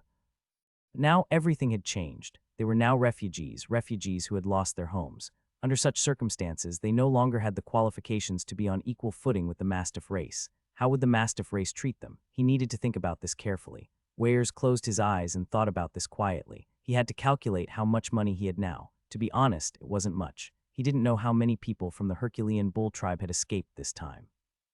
He didn't know how the Herculean bull tribe was doing. He didn't know how many resources and lambs they had left. He didn't know anything. The only capital he had now was the food that Zhao Hai provided him. An endless supply of food was his last resort. Weyers raised his head and looked at Yale. "It seems that the only thing we can offer is Little Hai's food, but we can't let him suffer too much. I think when we get to the Mastiff clan, we should first see how they treat their people. If he's good to them, then we'll introduce Little Hai to them and let him trade with them. I think they'll be happy to do that, since Little Hai's food is very cheap. Then we'll give them some food and leave the dog-headed people's territory. We'll settle down in the horse or pig race's territory. What do you think, teacher?" Yale nodded. "Quat, true gold can be refined by fire. A friend in need is a friend indeed. If the Mastiff clansman is a true friend, then introduce Little Hai to him. Little Hai's existence is something all of the beastmen dream of. If the Mastiff clansman is a true friend, then we must not let him down." Quat. Wales nodded. "Quat, we don't know anything about the situation in our tribe. We'll have to wait until we get to the Mastiff tribe and see what happens. I hope it won't be too bad." Quat.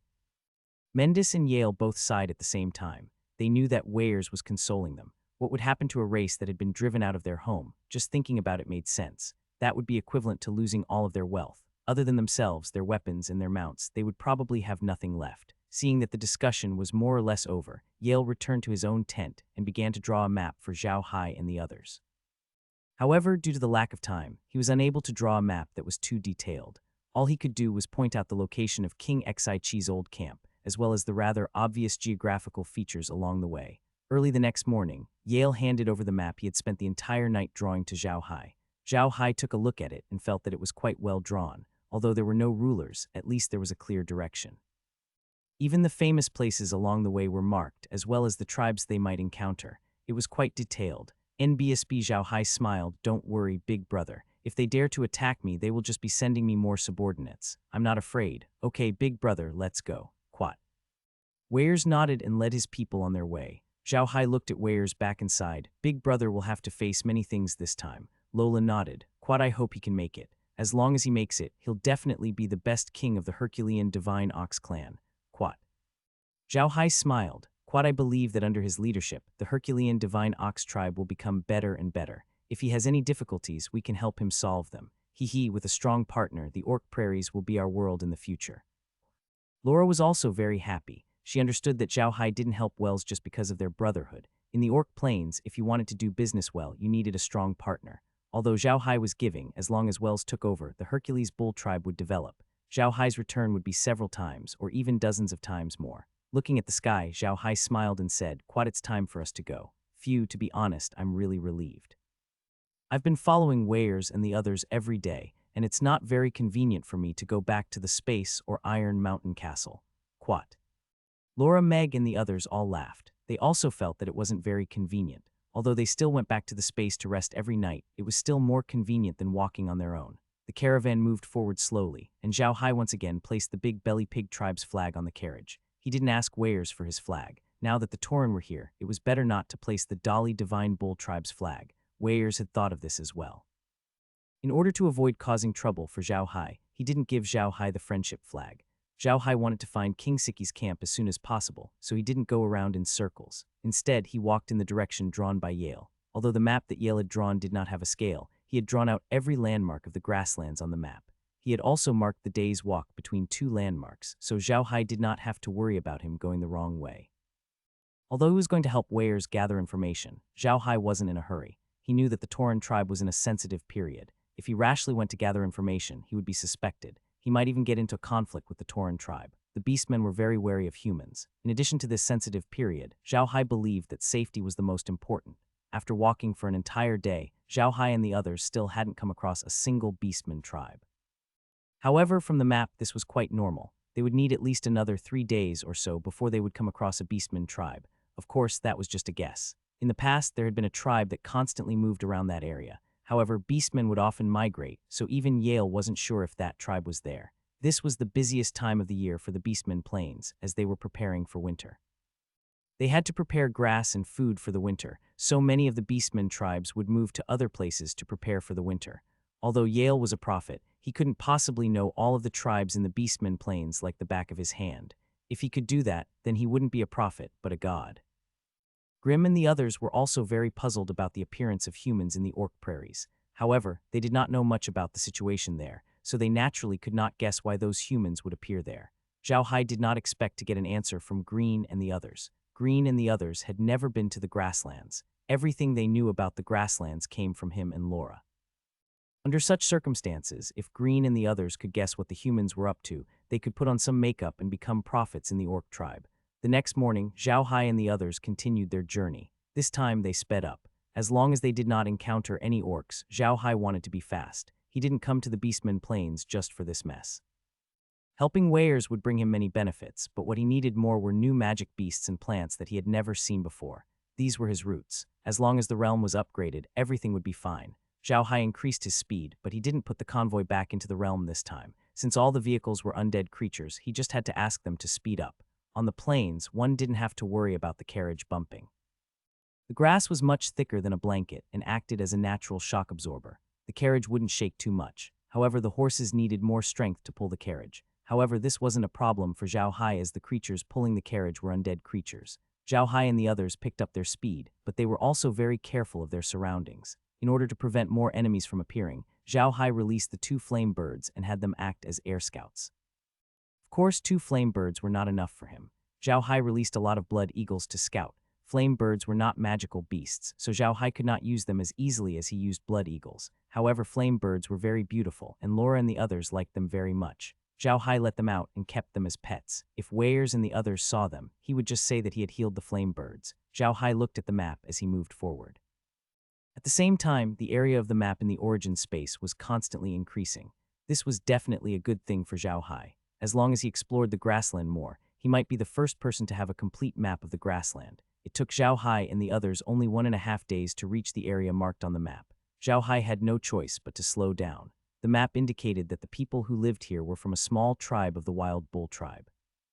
There should be about 1,000 of them. The Wild Bull tribe was also famous for their strength. Their mounts were wild bulls. However, this kind of wild bull was a little different from the wild bulls that were used to eat meat on the continent.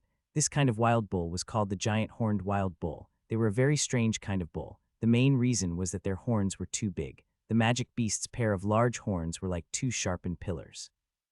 Each horn was nearly 2 meters long, and the thickest part was an astonishing 1/2 meter thick. Moreover, their horns were very straight and extended horizontally to the left and right of the head, just like a large pillar tied to the head of a cow. The barbaric bulls were very famous among the bull-headed human race. They were famous for their charging skills and their mounts. The speed of the giant horned barbaric bulls was not very fast, but when they charged, they were very invincible because of their pair of giant horns. When the giant horned wild bulls charged, they would form a straight line.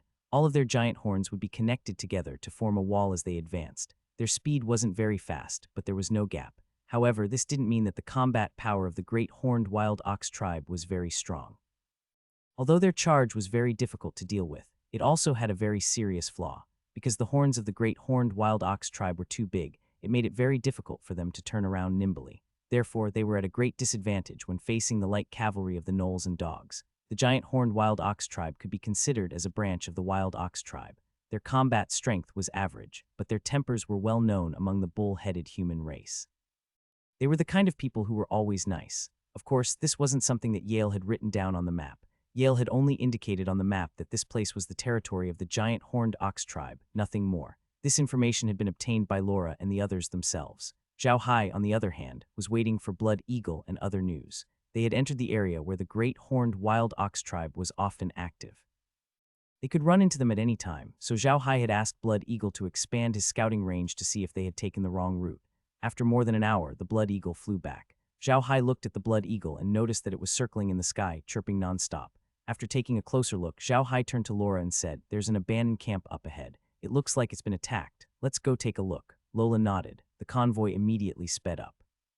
After more than 2 hours, they found an abandoned camp. There were many corpses in the camp. These corpses were of the giant horned wild ox tribe and their mounts. The people of the giant horned barbaric ox tribe looked very similar to their mounts. They had big heads and even bigger horns. Their horns were thick and long, horizontal and straight, longer than the horns of ordinary ox-headed people. Judging from the scale of the camp, it was indeed a camp with about 1,000 people.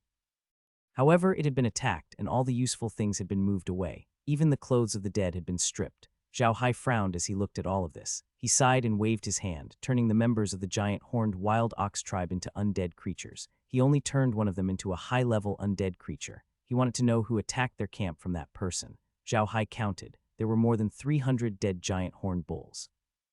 A tribe with more than 1,000 members could only have this number of young and strong men. Zhao Hai chose the strongest one and turned him into a high-level undead because he knew that the strongest among the orcs was usually the chief of the tribe. Just as Zhao Hai had expected, this high-level undead was Abadai, the chief of the giant horned bull tribe. There were more than 1,300 people in the tribe, including 400 young and strong, and the rest were old, weak, and women. These were all normal circumstances. What surprised Zhao Hai was the person who attacked them.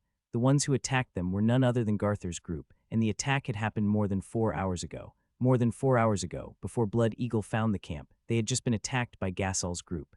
Thinking of this, Zhao Hai immediately recalled Abadai and the others, and followed the traces left by Gasol's group. From the traces left behind by Jiasu and the others, they were probably heading towards King Xi's place. It seemed that Jiasu also knew what had happened at the old camp of the vigorous Divine Ox clan. However, he wasn't as smart as Weirs and the others. He didn't think of going to the Mastiff clan's territory. Instead, he thought of going to King Xi's place. When Zhao Hai heard this news, he couldn't help but shake his head. He now truly believed that Gasol wasn't a smart person. He didn't have a good relationship with King Sichi in the past. He had chosen to seek refuge with King Sichi because of the conflict between King Sichi and the current patriarch of the bullfighting race. However, he had forgotten that the situation was more powerful than the people. Now that the Herculean divine bull race could no longer provide any help to King Sichi, what kind of attitude would King Sichi use to deal with them? It was really hard to say. Under such circumstances, it was obviously not a wise choice for him to go to King Xichi. However, after thinking about it, he felt relieved. He understood the difficulties of Gasol. It could be said that the vigorous Divine Ox tribe was able to get to where they were today all because of him. He could go and find the people of the vigorous Divine Ox tribe. Perhaps he had also thought of where the vigorous Divine Ox tribe had gone, but what could he do after he went? He could only be torn to pieces by his angry clansmen. No one would listen to him anymore, so he could only go to King Xichi. However, this was not within Zhao Hai's consideration. He did not care what Gasol was thinking. What he needed to do now was to charge forward, capture Gasol, and send a letter to Wales. He wanted to see how Wales would deal with him. He was Weirs' sworn brother now, not Gasol's. Of course, he had to help Weirs. Gasol's life or death was not within his consideration. Most importantly, he wanted to obtain the earth elemental cow that was Garthur's mount. Even though he couldn't obtain a stone-skinned cow, having an earth elemental cow was good. NBSB Zhao Hai believed that with so many people, it was impossible for Jasser and the others to be fast. It seemed like Jasser and the others were not having a good time either, or they would not have robbed the giant horn tribe. Zhao Hai and the others weren't slow at all. The undead creatures pulling the carriages were all high-level undead creatures. It shouldn't be difficult for them to catch up to them. In order to determine the direction of Garthur's group, Zhao Hai once again sent out the Blood Eagle to scout. Of course, he also sent out the Flame Bird. now that the flame bird was his magical beast. Even if it saw Garthur, it would not have any reaction. After another 3 hours of pursuit, Zhao Hai and the others finally found the traces of Jasser and his men. In 2 hours, before the sky turned dark, they would be able to catch up with Jasser and his men. However, after discovering Geether, Zhao Hai was no longer in a hurry. He began to slow down, and he would be able to catch up to Geether in 2 hours. However, the sky would not be dark by then, and it would be extremely disadvantageous for Zhao Hai and the others. After all, Geether was a rank 8 expert. Without Zhao Wen and Kai it would be very difficult for Zhao Hai to take care of him in a short time. At the same time, Zhao Hai was also thinking about how to deal with the people of the giant horn ox tribe. The tribe had lost most of their young men, which was a disaster for their tribe. If they were taken away by Gasser and his men, they would eventually become slaves. However, if Gasser and his men did not care about these people now, they would not have a good life. Winter was coming. Without most of the young and strong men, they could not prepare enough pasture. They had not moved to a winter nest where they could get through the winter. Under such circumstances, it would be difficult for them to survive the winter. Zhao Hai sat in the car and frowned as he said to Laura, "Laura, what do you think we should do? How should we deal with these giant-horned wild ox tribesmen?" Lola frowned and said, "These people of the giant-horned wild ox tribe are now slaves. Even if we save them, they won't have a good life. On the contrary, if they meet other tribes here, they will still end up as slaves. This is really difficult." Quat. Zhao Hai sighed and said, "As expected, the grasslands have its own rules. I didn't expect that the tribes who were defeated and became slaves on the grasslands would sometimes become their only chance of survival. What should we do with these people? Are you going to place them in the Iron Mountain Fortress as slaves?" Laura also frowned. The situation this time was different from the slaves they bought. The slaves they bought were slaves themselves, so there was naturally no problem of loyalty. However, this time they were facing people who had just been defeated and reduced to slaves. Under such circumstances, it was hard to say how many people would be willing to become their slaves. Lola frowned. "Quat, Brother Hai, why don't we take those people to King Sichi and give them to him? Then they can safely go through the winter, right?" Zhao Hai shook his head. "Quat, no, we still don't know what King Sichi's attitude towards the attack on the Herculean Divine Ox tribe is. Even if we find King Sichi, we have to observe them first. We can't make contact with them immediately. If we bring the giant horned ox tribesmen there now, how are we going to explain their origins? If it was snatched from someone else, then whose hands was it snatched from? How did you snatch it? Besides, King Sichi might think that we're like the bullfighting race who asked for help from the human race. You should know that the prairie has its own rules. If we rashly interfere, it might not be a good thing." "Quat, young master, don't overthink it," Meg said. "Quat, they have nowhere to go now and they're already slaves, so let's just make them our slaves. They can't run away in the Iron Mountain Fortress, and Grandpa and the others will watch over them. We have enough food to feed them, so what's wrong with that?" Zhao Hai was stunned for a moment, but Laura nodded and said, "Quat, this is the best way for now. After Garthur attacked the giant horn tribe, they became our slaves. We defeated Garthur and got his spoils. They are our slaves now and we can do whatever we want to them. Iron Mountain Fortress is a closed environment, so we can let them adapt to life there. As long as they don't run away, there won't be a problem." Quat. Zhao Hai nodded. He had finally realized the difference between the Ark continent and Earth. Here, once they were confirmed to be slaves, they were equivalent to goods. They could be dealt with as they pleased. He could no longer treat them as if they were all equal. Zhao Hai had planned to release the giant horned ox tribesmen after saving them, but he had never thought that they were already slaves. He could do whatever he wanted to them. Whether they wanted to or not, they were already slaves. As long as they were slaves, Zhao Hai would have no difficulty in dealing with them. He could send them directly to the Iron Mountain Fortress where Green, Kai, and the undead creatures would be watching over them. How could they escape? That was almost impossible. Zhao Hai nodded. "Quat, that's good. Let's do it this way. Let Grandpa Green handle them. I don't think they can run away." Quat. Lola nodded and said, "I think I need to inform Grandpa Green and the others. Let them make preparations. There are more than 1,000 people. We need to make proper arrangements for so many people." Quat. Zhao Hai nodded and turned to Megger. "Quat, Meg, go tell Grandpa Green to get ready in advance so that they won't be in a hurry." After he finished speaking, he sent Meg into the space and then to Iron Mountain Castle. Zhao Hai's group did not stop. Instead, they slowly made their way in Geether's direction. Zhao Hai knew that it was impossible for Gasol to continue his journey after dark. They would definitely stop to rest. As soon as they stopped, Zhao Hai's group would immediately attack. The sky slowly darkened, but Zhao Hai and the others were still moving forward. The Blood Eagle was still tracking Garthur in the sky. Perhaps Garthur wanted to reach King Sich's territory as soon as possible, so they did not stop when the sky turned dark. Instead, they kept moving forward. All the cars had torches. Although this was out of Zhao Hai's expectations, it made it easier for the Blood Eagle to track them, because ordinary beastmen would not travel at night.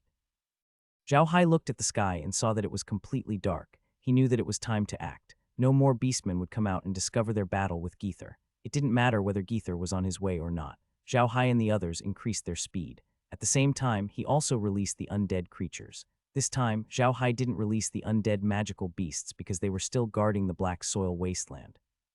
Instead, he released the 1,500 bullfighting tribe cavalrymen and 2,000 jackal cavalrymen. Zhao Hai didn't release the undead mercenaries either. They were infantrymen and couldn't move as fast as cavalry. Zhao Hai also put away the carriages and sat inside the alien's body with Laura and the others. This time, Weirs and the others weren't around, so apart from the aliens, Zhao Hai had the other undead appear as zombies. Garthur's face was gloomy as he sat on his bull's back. His guards were maintaining order in the group. Because most of the people in this group were old and weak, they moved slowly. Just a moment ago, Garthur had killed an old man of the giant horn bull tribe because he was too old to walk to them. This made the other members of the giant horn tribe very angry, but they didn't dare to say anything. The people of the great horned wild ox tribe understood the rules of the grasslands. They were now the property of Gasol, and their life and death were decided by him. Unless they had the ability to defeat him, they would have to accept this status. Garthur felt like he was going crazy. He was really going crazy. He didn't understand how things had become like this. The bullfighting race who had been talking to him before had suddenly sent troops to attack the old camp. When Garthur heard the news, he was so angry that he vomited blood on the spot. At this time, Garthur finally understood that he had fallen into the bullfighting tribe's trap from the very beginning. It was the bullfighting tribe that had helped him get to where he was today. He knew that he was finished and could no longer return to the Hercules bull tribe, so he wanted to find King Sichi. Now, he finally felt a tinge of regret. He truly regretted killing his father and chasing after Weirs and the others. Now, Garthur also understood that the bullfighting race had lent him 1,500 cavalrymen. If Weirs and the others didn't destroy them, they would probably become the ones who wanted his life. Garthur was not an idiot. He was just blinded by power and blinded by greed. Now that he thought about what he had done in the past, all that was left was endless regret. But now, Garthur didn't have the face to see Weirs. He only wanted to borrow some soldiers and then launch a suicide attack on the bullfighting tribe, hoping to make up for his crimes. Now, Garthur was like a gambler who had lost all his wealth. He only had one life left, and the only thing he could do was to fight his enemy to the death. The reason why he wanted to borrow troops from King Sichi was because he knew about the conflict between King Sichi and the matriarch of the bullfighting race. If he went to King Sichi to borrow troops, he would most likely be able to do so. The second reason was that he wanted to weaken King Sichi's strength. This failure made Garthur completely sober up. He discovered many things that he had not noticed before. He understood that King Sichi was not really reliable. If King Sichi became powerful one day, there was still a possibility that he would threaten the rule of the vigorous Divine Ox clan, so he wanted to weaken King Xi's strength through this borrowing of troops. As for whether he could borrow soldiers, Garthur had also considered it, but things had already come to this point. He could only try as hard as he could. It would be best if he could borrow soldiers, but if he couldn't, he wouldn't lose much. However, he thought that the possibility of borrowing soldiers was still very high. After all, if he didn't attack the bullfighting tribe soldiers, then King Sichi's days would not be good. King Xi wouldn't go out and fight with the bullfighting race's patriarch. If he was willing to go, King Xi would be happy to see it. Garthur was now a madman who had completely calmed down and only wanted to fight for his life. This kind of person was the scariest because they were directly linked to another word, perverted. In BSB now, Garthur was a bit abnormal. He needed to kill people to vent his anger, so he attacked the giant horn tribe. On the way, he killed people. If he didn't like them, he would kill. He had attacked the giant horn tribe for another reason, and that was to prepare a gift for King of West Wonder. He had nothing now, and if he went to see King of West Wonder empty-handed, he would feel that it was beneath his status. So he wanted to prepare a gift for King of West Wonder, and these people of the giant horn tribe were the gifts he had prepared for King of West Wonder. Of course, the giant horn tribe wasn't the only gift. Garthur wanted to enslave all the tribes they could attack on the way and then gift them to King Sichi. Unfortunately, the giant horn tribe became the first sacrifice. Now, even the guards of Garthur were a little afraid of him because the current Garthur looked too gloomy and there was no trace of the high-spirited look he had before. Although the sky was dark and the giant horn tribesmen were exhausted, they didn't dare to stop or slow down. If they slowed down, the guards' whips would hit them. If they fainted, the only thing waiting for them would be the axes of the Herculean Divine Bulls. In the past, the Barbarian Ox clan had been very trusting of the Herculean Divine Ox clan. The Herculean Divine Ox clan didn't bully the small tribes of the Tauren. If they encountered any difficulties, the Herculean Divine Ox clan would even help them. However, they now felt that the Herculean Divine Ox clan wasn't a beastman at all. but a devil. They were too terrifying, but they could only accept this fate because they were powerless to resist. At this moment, the sound of hooves could be heard. The sound of hooves was very rhythmic and neat. Upon hearing the sound of hooves, Garthur was stunned. Then his expression changed and he shouted, "Prepare for battle." He was very clear that an army that could make such a sound was definitely a well-trained elite army. At this time, a well-trained elite army suddenly appeared around them. What good could it be? The guards were also veterans who had been through hundreds of battles. They immediately understood what was going on. They immediately gathered around Garthur and looked in the direction of the sound of hooves. The strange thing was that they didn't see any fire. Did the other party not have a torch? Just as he was thinking about this, the sound of hooves was getting closer and closer. Although the dark sky affected their vision, Garthur and the others could still hear the sound of the hooves. There were at least 1,000 cavalrymen, which made their faces very ugly. They knew very well that it would be too late to run when they heard the sound of the other party's hooves. They just wanted to know who the other party was. Slowly, a huge black shadow in the distance pressed down on them. Soon, a group of cavalrymen appeared in front of them. As soon as he saw this group of cavalrymen, Garthur's eyes turned red because it was a group of bullfighting cavalrymen, in a neat square formation. At this moment, one of the guards beside him suddenly screamed. Garthur was stunned, then turned and stared at the guard. He thought that the guard was afraid, which he could not tolerate. However, what he saw was the guard's pale face. His eyes were staring in one direction as if he had seen a living ghost. Garthur looked in that direction and found a bullfighting man standing there. The man's armor was broken, and there was nothing else. "Quat, what are you shouting for?" Garthur snorted. "Quat, don't embarrass me. Quat." However, the guard's expression was still ugly. He turned to Garthur and said, "Quat, clan leader, I know that person. He was the one who followed us to hunt down 7th young master last time. He was killed by the undead creatures. How could he be here?" Garthur's expression changed when he heard the guard's words. He immediately thought of a possibility. The last time they had fought against Heirs, they had been defeated by a necromancer. Now, the bullfighting clansmen who should have been dead had appeared here. What did this mean? This meant that the death mage had caught up to them again. At the thought of this, Garthur could not help but say in a deep voice, "Heirs, you're here. Come out and see me." As soon as he finished speaking, an undead creature crawled over, which confirmed his thoughts. He looked at this strange undead creature and didn't know why it had appeared. At this moment, the undead creature opened its mouth and a figure appeared in it.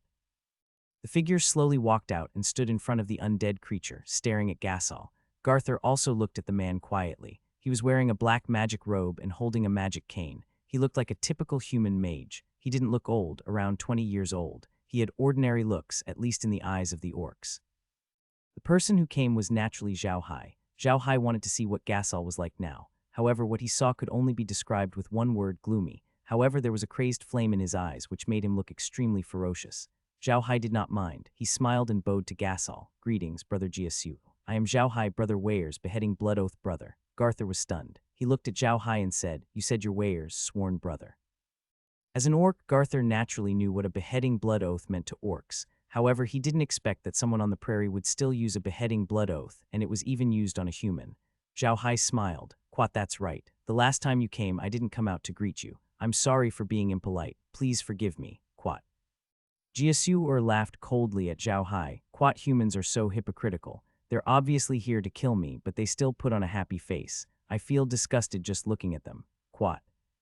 Zhao Hai smiled and said, "Big Brother Jiasu, you're too serious. You should know how powerful the beheading blood oath is. I would never do anything that would let the Herculean divine ox tribe down. I wonder, Big Brother Jiasu, who were the humans that you came into contact with? Did the bullfighting clan help you pull the strings?" Hearing Zhao Hai's words, Jiasu's face turned cold and he continued, "Stop talking. Where's Heirs? Ask him to come out and see me." Zhao Hai smiled. "Quat, Big Brother Heirs went to the Mastiff clan's territory. I heard that the Herculean Divine Ox clan's clansmen are there. He's going there to settle them down, so he's not here. He only asked me to go to King Ziki's place to meet my 2 sisters. Quat." Garthur was stunned. He then looked at Zhao Hai and said, "It seems like Heirs really trusts you. He even gave you such an important task. It seems like you met me by chance. What are you trying to do?" Zhao Hai smiled. "Quat, nothing much. Brother Heirs has been looking for you, but he couldn't come. Now that I've found you, I'll help him keep you here. Quat." Garthur was stunned for a moment, then his expression changed. He snorted coldly and said, "Then we'll have to see if you have the ability." After saying that, he suddenly waved his hand forward. With a flash of light, an axe flew straight towards Zhao Hai. Garthur's attack was very sudden and hidden. There was no sign at all. His hatchet was also very special. It was not the kind of hatchet used by the Tauren, but a small hatchet the size of a palm. It seemed to be a hidden weapon that was specially buckled in the hand. Zhao Hai didn't expect that Jasal would use hidden weapons, but he wasn't stupid. He He was prepared for it. The moment Jasser moved, the alien behind Zhao Hai moved forward and blocked Jasser's hidden weapon. Then Zhao Hai disappeared, and the bullfighting tribe cavalry pressed toward Jasser. Garthur and the others didn't care about this. They turned to run, but as soon as they turned, they found that their retreat had been cut off by the Jackal tribe cavalry. The Jackal tribe's cavalrymen were slightly different from the bullfighting tribe's cavalrymen. The Jackal tribe's cavalrymen were riding shining jackals, which were carnivores. However, carnivores had a unique characteristic. They did not have hooves on their feet, but claws. There were even meat pads on their claws, which allowed them to make very little noise when they ran. Zhao Hai and the others were in front of the cavalrymen to attract Geether's attention, so the Jackal tribe's cavalrymen could naturally run to the back and surround Geether and his group. This was also the reason why Zhao Hai allowed the undead creatures to appear in the form of zombies. The zombies also retained the meat pads on the shining armor's claws to achieve the effect that Zhao Hai wanted. As soon as he saw the Jackal tribe's cavalrymen behind them, he was stunned for a moment. Then he looked at the Jackal tribe's cavalrymen in disbelief. He was sure that these cavalrymen were undead creatures released by Zhao Hai. However, the last time he saw the Jackal tribe's cavalrymen, they were in the shape of skeletons. How did they become like this? Before he could figure out what was going on, the Jackal tribe's cavalry had already rushed up, not giving them any chance at all. However, this time, Zhao Hai had also given a death order. They were only allowed to kill, but not hurt the earth elemental bull. Similarly, Gasol could not be harmed in any way. Zhao Hai could kill the guards of the Herculean Divine Ox tribe, but if he killed Gasol, Weir's would definitely feel uncomfortable. Regardless, Gasol was Weir's older brother. Whatever grudges they had between them was their own business. Zhao Hai could not interfere. Garthur was obviously not prepared for this pincer attack. By the time they wanted to fight back, it was already too late. The cavalrymen of the Jackal tribe and the bullfighting tribe had killed dozens of his guards, leaving only their mounts. Then everyone surrounded Garthur and looked at him quietly. Seeing this situation, Garthur could not help but smile bitterly. He raised the axe in his hand and was about to carry out the last charge of his life. But at this moment, a vine suddenly appeared behind him and hit his head. He felt a headache and then lost consciousness. His body shook and he fell from the back of the cow. As soon as he fell to the ground, he was entangled by more vines and disappeared in a flash. With a wave of his magic staff, Zhao Hai collected all the earth elemental bulls and their weapons. He also buried the corpses of the Herculean divine bull guards with earth magic. He knew that Weirs did not like to see the Herculean divine bulls turned into undead creatures, so Zhao Hai did not do so. After all, he did not need a few more subordinates. After dealing with this, Zhao Hai turned to look at the giant horned tribesmen. They didn't run away, they just stood there in a daze. Some of the kids were so scared that they started crying. Zhao Hai walked to the front of those people and said, "Quad, I am a necromancer. My name is Zhao Hai. From today onwards, I will be your master. You can call me young master, Quad." The members of the giant horn tribe looked at Zhao Hai in fear, as well as the xenomorphs behind him. In their eyes, they were invincible, but in front of Zhao Hai, they had been annihilated without even a chance to resist. What else could they do? Zhao Hai waved his hand, and the bullfighting tribe and jackal tribe's cavalrymen instantly turned into skeletons. They stood in a neat square formation behind him. However, this made the giant horn tribe members even more afraid. Many women began to cry, and many of the elderly people's eyes were filled with despair. Zhao Hai had done this on purpose. He wanted to scare the people of the giant horn tribe so that they would listen to his orders. Zhao Hai looked at them and said, "I'll send you guys to a place later. You'll live there from now on. You have to listen to the people there. If anyone dares to disobey, I'll turn them into undead." Quat. The members of the giant horn tribe all looked at Zhao Hai in shock. They couldn't wrap their heads around what was happening, but one thing was for sure. This human magician didn't seem to want to kill them. Zhao Hai looked at them and said in a deep voice, "Get a few leaders to come out and talk to me." The crowd was in an uproar. Then, 2 elders of the giant horned barbaric ox tribe were selected. Although they were tall, their waists were bent, and the huge horns on their heads seemed to be so heavy that they couldn't raise their heads. The 2 stood in front of Zhao Hai, and one of the elders said, "Young master, my name is Ares, an elder of the giant horn tribe. My name is Arya, and I am also an elder of the giant horn tribe." Zhao Hai looked at the 2 old men and nodded. "Good, gather all of your clansmen. I'm going to send you to a place where you'll live from now on." Ares and Arya looked at Zhao Hai and the undead creatures behind him. They had no choice but to lower their heads and summon their own people. In a short while, all the people of the giant horn tribe had been gathered together. There were only 900 people left in the entire tribe, of which only 100 were young and strong, while the rest were old and weak. Everyone looked at the undead creatures in fear. They had witnessed the power of the undead creatures. For example, the guards of Garthur were all experts, and the weakest of them was a level 6 warrior. However, they were all annihilated by the undead creatures in one charge, and there were no casualties. What kind of concept was this? The people of the giant horn tribe weren't ignorant fools. They knew that if the undead creatures weren't strong, Geether's guards could easily take care of hundreds of them. But now, they couldn't even deal with a single undead creature. This proved that the undead creatures weren't weaker than Geether's guards, and there were more than 3,000 of them. How were they supposed to fight against him? They couldn't be enemies, so they could only listen. All of the giant horned tribesmen were very well behaved, and they carefully gathered together. The women and children stood in the middle, the elderly stood on the outer circle, and the young men stood on the outermost circle. Zhao Hai glanced at them and waved his staff. A black mist surrounded them, causing the giant horned tribe members to become nervous. But soon the black mist dispersed, and the tribesmen found themselves standing outside a castle. This was a true human castle. The beastmen rarely saw human castles, but they had all heard of them. Now that the people of the giant horned tribe had finally seen one, they couldn't react for a moment. They just stared at the castle and the people standing outside. Yes, humans, not orcs, but real humans. This made the giant horned tribe unable to react for a while. They really didn't understand how they had suddenly appeared here.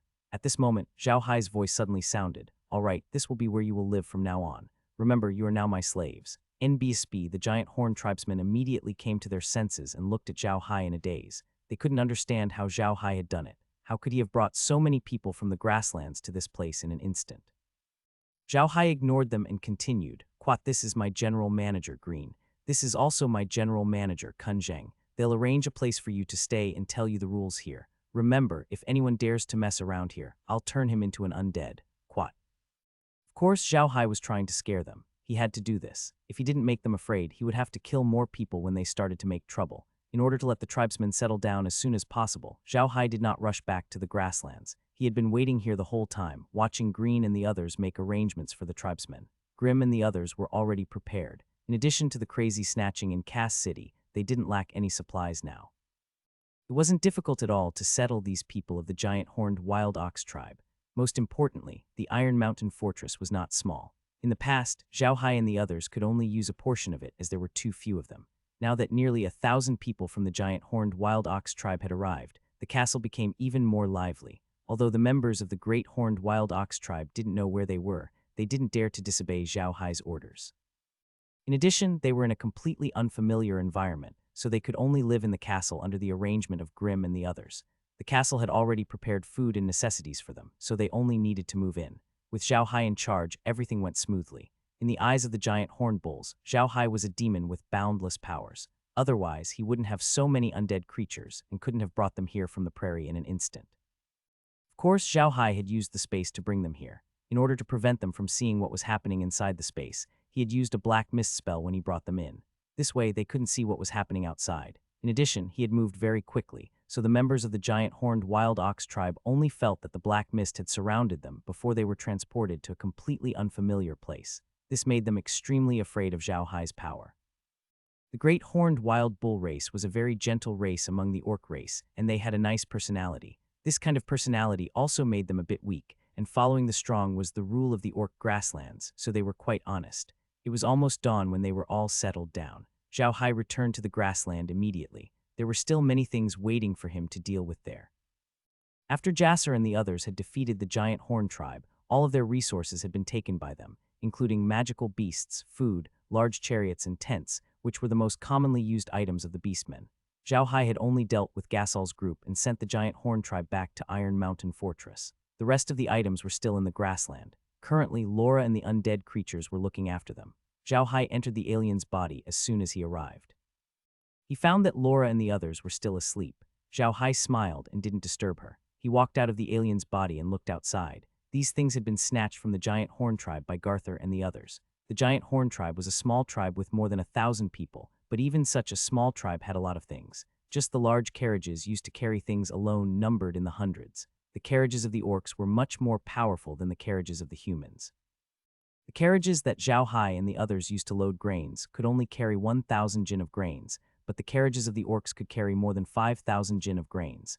Zhao Hai counted carefully. The giant horned tribe had a total of 500 chariots. 300 of them were filled with tents and daily necessities. The remaining 200 chariots were filled with food. However, Zhao Hai also saw that these chariots were not full. Each of them only contained about 2,000 jin of food.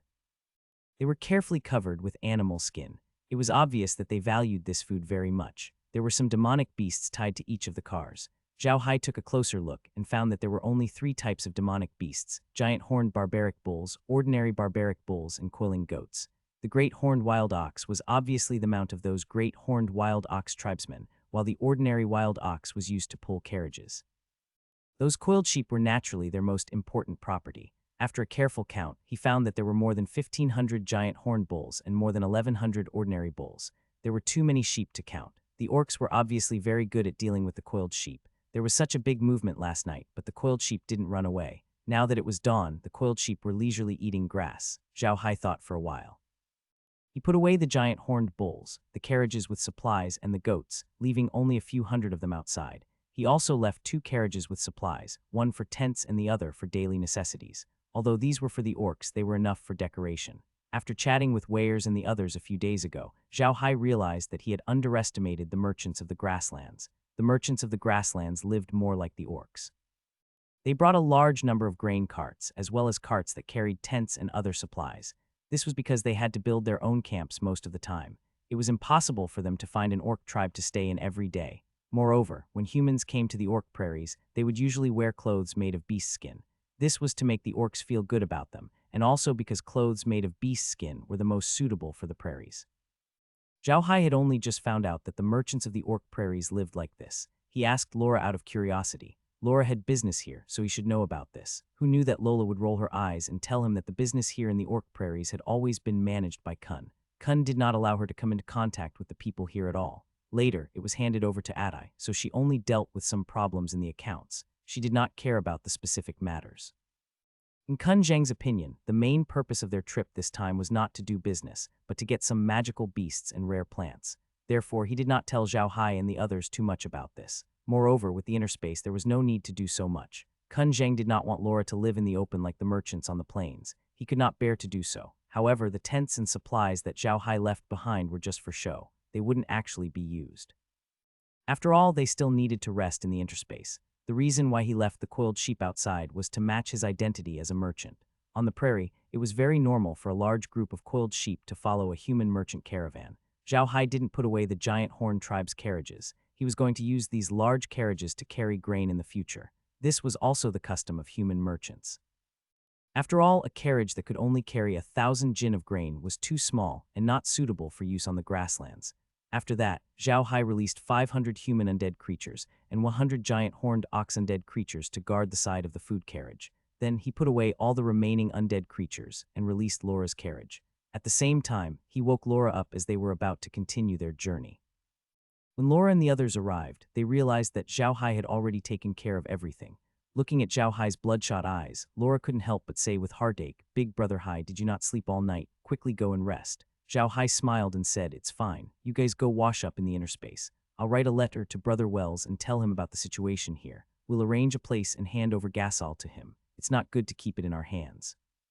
Also, the resources we've obtained from the giant horn tribe this time are for the beastmen. We don't need most of them, so I'll give them to Brother Quat." Lola nodded and said, "Okay, then we'll go wash up. You write a letter to Brother Weirs. After you're done, you can go back to the space and rest. We'll just watch from the outside. We won't go the wrong way anyway. Quat."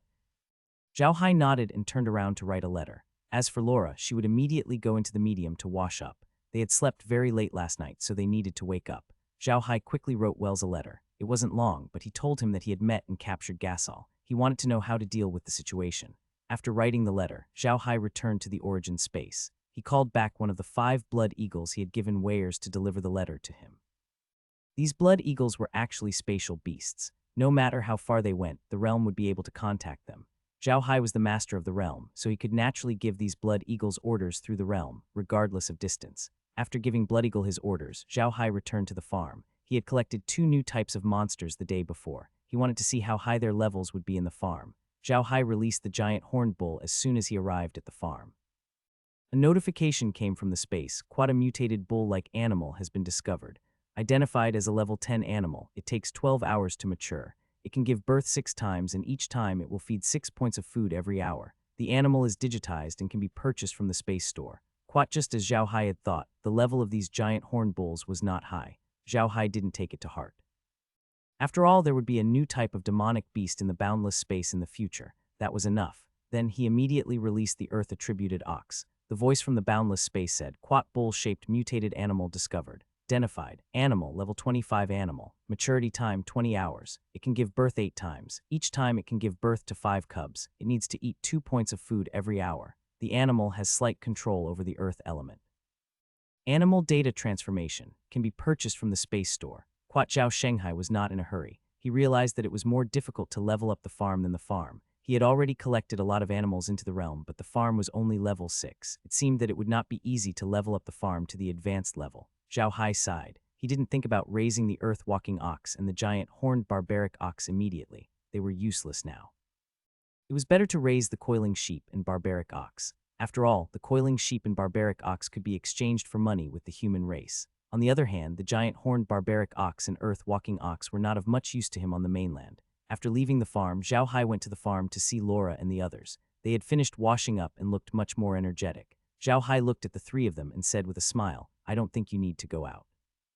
Just stay in the medium and watch the outside through the monitor. You can go out when there are people around and let the undead creatures drive the carriage. It won't go wrong. If you're really bored, you can go back to Iron Mountain Castle to take a look. Laura thought for a while and agreed. She was already tired of the scenery on the grassland, so she might as well be comfortable in the space. She could lie down or sit as she pleased.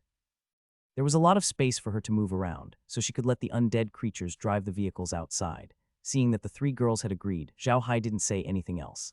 After arranging everything, Zhao Hai returned to his bedroom in the origin space and had a good sleep. Afraid that she might be bored of staying here, Zhao Hai told Kai that if they wanted to go back to the Iron Mountain Castle, he could ask her to pay attention to the outside. If something really happened and he was still sleeping, he could ask Kai to wake him up.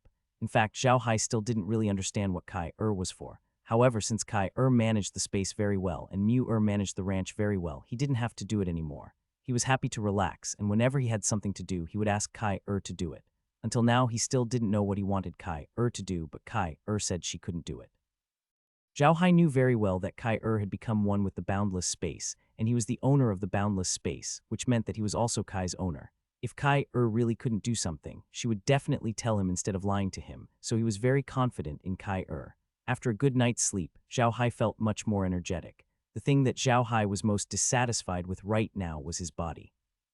As long as he was a little tired, he would not be able to lift his spirits at all. He was pitifully weak. After washing up, Zhao Hai went to the living room of the mansion and looked outside. Nothing happened. The carriage was still moving and the undead creatures were still guarding it. He checked the route and it seemed to be correct. Zhao Hai immediately returned to the Iron Mountain Fortress. He did not see Laura and the others in the villa just now, so he immediately pulled up the image of the Iron Mountain Fortress. As expected, he saw Laura and the others. They were commanding the members of the giant horned ox tribe. Zhao Hai smiled. With a flash, he appeared beside Laura. Suddenly, Laura felt that someone was beside her. She turned around and saw Zhao Hai. She immediately smiled and said, Big brother Hai, you're awake. Zhao Hai nodded. He looked at the people of the giant horned wild ox tribe who were moving things and said, How is it? Are they still obedient? Lola nodded and said, Very obedient. It's just that it's not very suitable for life here, but I believe it will be fine soon. Big brother Hai, look at so many children of the giant horned ox tribe. They don't have anything to do. It's not good to run around all day. Should we find something for them to do? Zhao Hai nodded. He had really thought about this problem. When Qi and Zai got married, Zhao Hai had already thought about the problem of having a child. There was no family planning on the Ark continent. The people here could have as many children as they could. In the future, they would have many children. What would happen to these children? Are you letting them run around every day? Not only was it not safe, but it also did him no good. There was only one way to solve this problem: the school. They were now considered an independent kingdom, and all these things had to be planned out. Was there any country that did not have a school? Schools were important units to improve the quality of a country's citizens, so they had to be built. Moreover, if the school was built and on track, it would be much more convenient to build it in the future, even if there were more people and they had experience. There was a saying in China that education was the foundation of a 100-year plan. If the Buddha family wanted to develop, they could not afford to neglect education. Zhao Hai glanced at the people of the giant horned wild ox tribe, then turned to Laura and said, Let them do their work first. Call Grandpa Grimm and the others. We'll go to the living room. There's something I want to discuss with everyone. Lola nodded and ordered Near, who was beside her, to call for people. Zhao Hai said, Oh right, call Ares and Arya too. Near replied and ran away. Zhao Hai and Laura walked side by side into the living room of the main castle. Along the way, the members of the giant horned wild ox tribe looked at Zhao Hai with fear in their eyes. Zhao Hai didn't pay much attention to them. He just turned to Laura and said, "Quat Laura, how do you think we should solve the problem of their children?" "Quat school." Laura thought for a moment and said, "We can also set up a school." "Quat." Zhao Hai smiled. "Quat, we have the same idea. I also want to set up a school. Not only will the children have people to look after them, but we will also have more talents when they grow up." "Quat." Lola nodded. "Quat, when we came out this time, we bought a lot of books. We can use them to teach these children. When they grow up, even if they can't learn martial arts and magic, they can still help us a lot." "Quat." Zhao Hai nodded. At this moment, the two of them had already entered the inner castle. There were already many people in the inner castle, and they were all married. Zhao Hai not only restored their civilian status, but also arranged a house for them in the inner castle if they wanted to. Of course, the house was not in the main castle, but the servants' room in the inner castle. As soon as the two of them arrived in the living room, Grimm and the rest had arrived. Other than Grimm, Merlin, Kunzheng, Meg, Wood and Stone, Sale, Ares and Arya had also arrived. These people could be said to be the management of the entire Buda family. Zhao Hai asked everyone to sit down. Only Ares and Arya felt uneasy and sat down carefully. Zhao Hai looked at the two of them but did not say anything. He turned to Green and the others and said, "I called everyone here today to talk about the problem with the children of the giant horned wild ox tribe." Green and the others looked at Zhao Hai in confusion. Zhao Hai turned his head to look at Laura, signaling her to speak. Laura smiled and said, "Quat, in the past, there were few people in our castle and no children, so no one paid attention to this problem. Now, because of the participation of the giant horn ox tribe, there are many children in our castle. However, no one is watching over these children now. They run around the castle every day. They can't learn anything and are not safe. After all, there is a moat outside the castle. If they run to the river to play, it is easy for them to get into trouble." Quat. Grimm and the others were stunned for a moment before nodding their heads. Ares and Arya, on the other hand, stared blankly at Zhao Hai and Laura. Although they were orcs and were not very smart, they were old. As the saying goes, old people are smart and old ghosts are smart. The two of them could be considered to have reached the level of being smart. Naturally, they understood what Zhao Hai and the others meant. From the looks of it, it was as if Zhao Hai and the others wanted to set up a school for Zhao Hai. Not only did the humans have schools, but the orcs also had schools. However, only some large battle clans had schools. The most famous one was in the Beast God City, where there was a school that had the longest history of the orcs. However, that school only taught some high-level battle clans, some prophets, shamans, and witch doctors. Ordinary orcs couldn't go to that school. It was for this reason that schools had a very high status in the hearts of orcs. However, because they were old and had experienced many things, Ares and Arya heard from others that the main purpose of the big battle clans setting up schools was to gather the children of their own race to manage and train them. Therefore, when they heard Laura's words, they felt that Laura was building a school. The two of them looked at Zhao Hai excitedly. Zhao Hai looked at Green and the others and said, "Quat, in the future, our population will increase and there will be more children. In this case, it is inevitable to build schools. I think we should build schools while we are still short of people and gain some experience. In the future, when we have more people, we can think about setting up schools. With this experience, we won't be in a rush." Quat. Clint nodded. "Quat, young master is right. We should set up a school. There are still many empty rooms in the castle. We should set it up immediately." Quat. Kunzheng also nodded and said, "I think we should set up a magic martial arts school. Children will be examined from a young age. Those that are good for martial arts will be taught martial arts, and those that are good for magic will be taught magic. The martial arts teacher can be Seal. As for the magic teacher, how about letting Meg do it?" Zhao Hai shook his head and said, "Quat, no, that's too general. We're going to set up a school now, so we have to do it well to gain experience in setting up schools in the future. It's definitely not possible to set up schools in the form of McMao schools on the mainland. We have to run schools in a more meticulous way. How about this? First, count how many children there are in the castle, then ask for their ages and divide them by age group. My plan is to leave them to their parents to take care of themselves before the age of 4. After the age of 4, they will be sent to a unified kindergarten. They would hire specialized people to take them to the kindergarten every morning and take them home at night. They would have lunch at the kindergarten at noon. At this time, the children would be given some basic education, such as learning some simple words in arithmetic. When he was 7 years old, he would officially start attending classes. The classes were divided into 3 categories: literature, mathematics, and martial arts.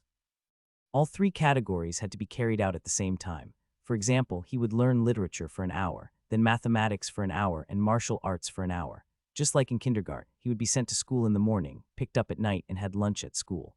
At the age of 12, you will be officially divided into different subjects. For example, those who are talented in martial arts will have to put their main energy into martial arts and literature. Those who are talented in magic will have to put their main experience into magic and literature. Those who are not talented in either of these can focus on literature or mathematics. At this time, we can also hire some craftsmen to come to school and teach the children some skills. This way, even if they can't learn literature in the future, they can't learn mathematics, there's also a skill for self-defense. Even if he doesn't learn all of this, at least he can read and learn simple arithmetic. This is also a good thing for them. What do you guys think? Grimm and the rest did not expect Zhao Hai to have everything planned out. From Zhao Hai's words, they could tell that it was not a spontaneous decision as the school divisions were very detailed. It could be said that the Macmao colleges on the continent were not as detailed as Zhao Hai's school divisions and started at the age of 4. It should be known that Macmao colleges on the continent usually started from the age of 6 to 7. At that time, Macmao only underwent some simple training and some literacy. He wouldn't teach anything else. They had no idea that Zhao Hai had only used the school on Earth to build the school on the Ark. However, they had to admit that the school that Zhao Hai had mentioned was much better than the current schools on the mainland. If it was really successful, it would definitely be the only school on the mainland and would be a first in history. As the people on the mainland valued martial arts, Macmao schools generally taught martial arts and magic. However, the school that Zhao Hai mentioned was different. The school that Zhao Hai mentioned actually mainly taught literature and mathematics. This was because this school had always emphasized literature and mathematics from the beginning to the end. This was definitely the first time Green and the rest had heard of this. Lola frowned and said, "If we do as you say, the investment will be huge." For example, it's not easy to manage the children between the ages of 4 and 7. In addition, we need people to teach literature, mathematics, martial arts, and demons. We also need people to cook and take care of the children. Who should we send? The people who go also need to eat. They also need to get paid. Are we paying for all this money? Also, you said that the children have to eat together. Are we paying for the food? It's fine if there are few people now, but what if there are many people?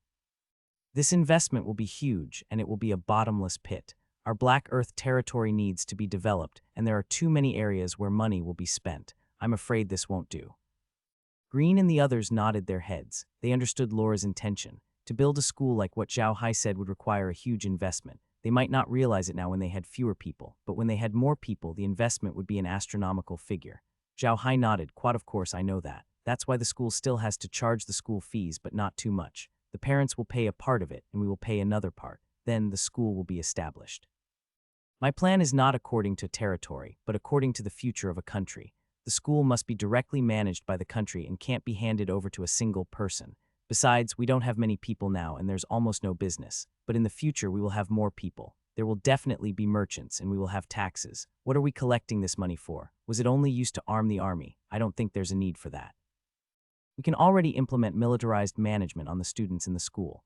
This way, if there's a war in the future, we won't have to worry about not having enough soldiers. For the sake of the Buddha family's eternal dynasty, I think we should look at taxes rationally. The taxes collected must be used in the right place. We must respect the 8 words. What is taken for the people, what is used for the people. Laura and the others were stunned. This was the first time they had heard of Zhao Hai's theory. This was different from the way the other countries on the continent treated taxes. Currently, the highest rulers of the countries on the continent were the royal family, followed by the aristocrats. Although the taxes they collected were used for some necessary construction and military expenses, they did not invest in other aspects. Even the Macmao College on the continent had to pay school fees, just like what Zhao Hai had said. They had never heard of it before. The two of them had basically set the tone of the matter. All that was left was to choose the location and find a teacher. Merlin said, "This place is easy to choose, but for the children to choose, we need to find a quiet place and some space for the children to practice martial arts. The children can also come out and play under the care of the adults. I think we should choose the back castle." Quat. The back castle was a place behind the main castle. In the original plan of the castle, it was a warehouse, a servant's room, a stable, and other places. No one went there for the time being, but the house was still in good condition. As long as it was cleaned, it could be used as a school. Moreover, it was very far from the outer castle, the oil press, and the rice mill. It was very quiet, which was a good place for a school. Merlin was the one who knew the castle the best, so no one objected to her suggestion.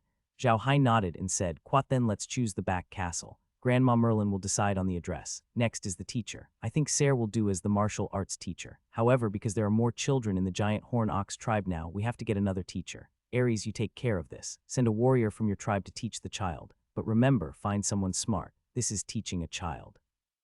If he can't even speak, he won't know how to teach. That will affect the children." Zhao Hai knew that the combat techniques of orcs were very different from that of humans. For example, the giant horned wild ox tribe had beast soul skills and could fuse with beast souls. In battle, they could use some of their innate abilities, such as the giant horn on their head, which was a kind of weapon. Obviously, humans couldn't teach the children of orcs in this aspect, so Zhao Hai had to choose a teacher from the giant horned wild ox tribe. Ares and Arya suddenly knelt down in front of Zhao Hai. Ares even shouted, "Great Master Magician, your heart is as broad as the grasslands, your power is as omnipotent as the beast god, your knowledge is more profound than the prophet, and your heart is as kind as Mother's river. Please rest assured, I will do the things you ask me to do." The two of them then kowtowed 3 times to Zhao Hai. Zhao Hai and the others didn't expect them to do this. Zhao Hai waved his hand, and Mu Tou and Shi Tou quickly helped the two of them up. Zhao Hai looked at the two of them and said, "Quat, you must remember that although you are my slaves, I am different from other humans. Here, you are equal to the human race, but you cannot betray me. If you dare to betray me, I will make you a member of my giant spirit army." Quat. Ares bowed, "Quat, my benevolent master, please be at ease. Once the beastmen acknowledge master's status, they will never change it." Quat. Zhao Hai nodded and said to the two, "Don't forget that the giant horn tribe is no more. You have to tell your tribesmen to quickly adapt to life here. If there's anything you need help with, just look for the one sitting here. Oh right, is your tribe's flag of friendship still there?" Quat. "Yes," Ares nodded. "Quat, do you want to use it, master?" Zhao Hai nodded. "Quat, give it to me later. I need it for my business in the grasslands." Quat. This was also something that Zhao Hai suddenly thought of. The friendship flag of the big belly pig tribe that Spear had given him a good impression. This also made Zhao Hai understand the importance of the friendship flag. Now that Ares was one of his people, it would not be a problem for him to use their friendship flag. "Don't worry, master. I'll bring it to you as soon as I get back," Ares said, nodding. Zhao Hai nodded. "Quat, all right, sit down. Remember, call me young master from now on, didn't I tell you?" Ares and Arya quickly responded and sat down. Zhao Hai turned to Green and said, "Quat, the martial arts teacher is Ser. We will choose one from the giant horned ox tribe. He should be enough for now. If Ser has something to do, we can let wood or stone teach him. However, they are mainly focusing on cultivation now. As for the magic teacher, I want Boff to go. Although he has become an undead creature and his level has dropped a lot, he used to be a level 9 Grand Mage. Moreover, he is a high-level undead creature. He should be able to deal with it." Quat. Although Merlin and the others did not want a spirit to teach children, they had no choice. They did not have a candidate for the joint examination, but they also thought that it was not a big deal for Boff to go now. Everyone on the continent knew that the orc tribe could not learn magic. Now, Boff would only go and teach the children how to react in the face of a magic attack. Seeing that no one said anything, Zhao Hai continued, "Quat, cooking isn't a problem. We'll just choose 2 women from the giant horned ox tribe and 2 from the slaves. It'll be a little difficult to teach those children how to read. Right, we can let Aroba try. He can teach those children how to read and even mathematics. This should work. What do you think, Grandma Merlin?" Merlin felt that this was the only way. They did not have that many people on hand. She could teach, but she did not have the time. Now, they could only do as Zhao Hai said. Seeing that no one had any objections, Zhao Hai turned to Green and Kunzhang and said, "Quat, Grandpa Grim, Grandpa Kunzhang, I'll leave these things to you. We'll return to the plains. If you need anything, look for me. Ares, go and get the friendship flag." Quat. Ares and Arya responded and turned to leave. Zhao Hai turned to Merlin and the others. "Quat, the beastmen mainly eat meat. They might not be used to our eating habits for the time being, so they need to change their living habits. Let Grandma Merlin take care of them." Quat. Merlin nodded. At that moment, Kai told Zhao Hai that Blood Eagle had returned. This was the second time that Blood Eagle had returned today. The first time, Zhao Hai had been sleeping. However, he had given the letter to Weirs to Kai, asking Kai He to give it to Blood Eagle, and for Blood Eagle to bring it to Weirs. This time, Blood Eagle had returned with Weirs' reply. Sure enough, as soon as Zhao Hai entered the origin space, he saw a Blood Eagle standing in front of Kai. As soon as Zhao Hai appeared, the Blood Eagle walked to his side and used its hook-like mouth to gently rub Zhao Hai's face, showing its affection. Zhao Hai gently patted the Blood Eagle's head. At the same time, Kai passed a letter to Zhao Hai. Zhao Hai opened the letter and saw that Weirs was quite excited. This could be seen from the words on the letter. It seemed that the letter was going in the direction of wild grass. However, Zhao Hai still understood. Weirs wanted him to send over Gasol. At the back of the letter, there was a very simple map. He also wanted Blood Eagle to lead the way. Zhao Hai didn't have any objections. It was just a few days late at King Siki's territory. He wasn't in a hurry, so he put the letter away and returned to Iron Mountain Fortress. Grim and the others were discussing the establishment of a school. Fortunately, there were few people in the Iron Mountain Fortress, so it was easy to set up the school. However, what Zhao Hai meant was that they could not just do it simply because there were few people. They had to set up the framework first. Only then would they be able to make a model. In the future, if they were to build a school, they could use this model. At this time, Ares and Arya also returned from outside. They held a war flag in their hands. On this war flag was a drawing of a bull's head with huge horns. It was the friendship flag of the giant horned wild bull tribe. Zhao Hai took the flag, glanced at it, and passed it to Meg. He turned to Ares and said, "Quat Ares, you have to calculate how many children there are as soon as possible and find the teachers as soon as possible. The school must be set up as soon as possible." Ares and Arya responded. Zhao Hai turned to Green and said, "Quat Grandpa Green, I'll leave this place to you. We have to go back to the plains. I just received a letter from Weirs. He asked us to send Gasol over. Quat." Clint nodded his head and said, "Don't worry, young master. Everything is normal in the castle. Nothing has happened. The firewood for the winter has been prepared. There's nothing to worry about. Quat."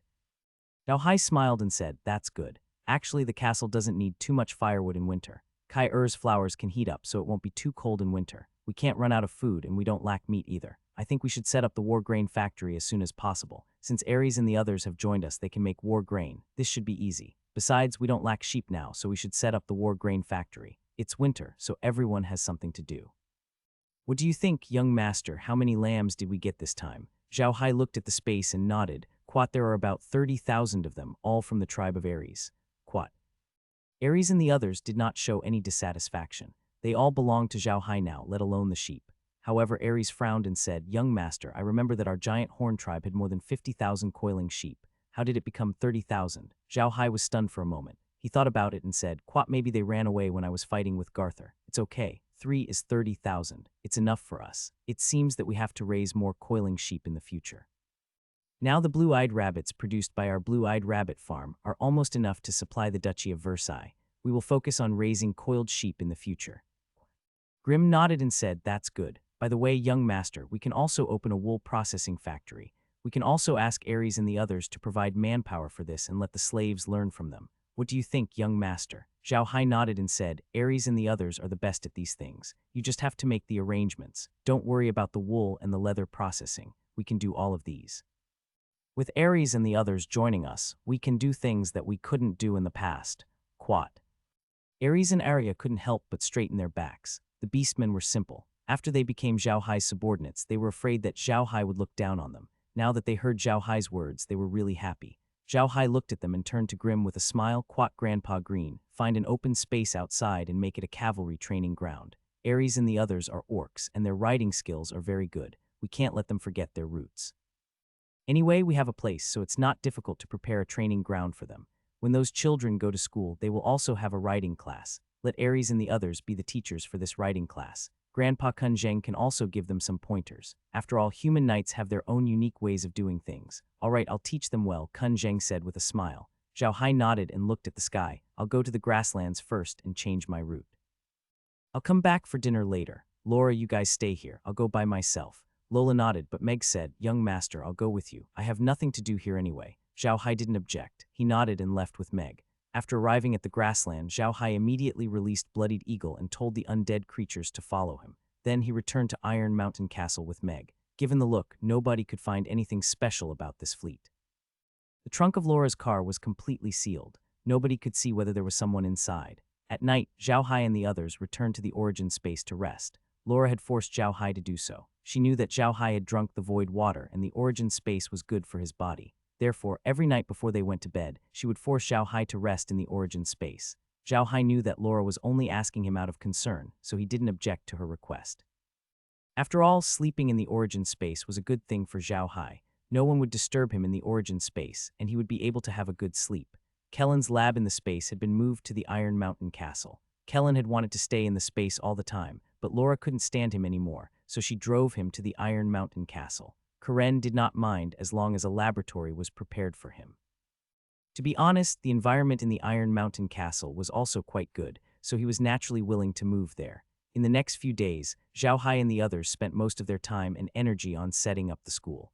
This time, there were more than 200 children from the giant horned barbaric bulls tribe who had come with them.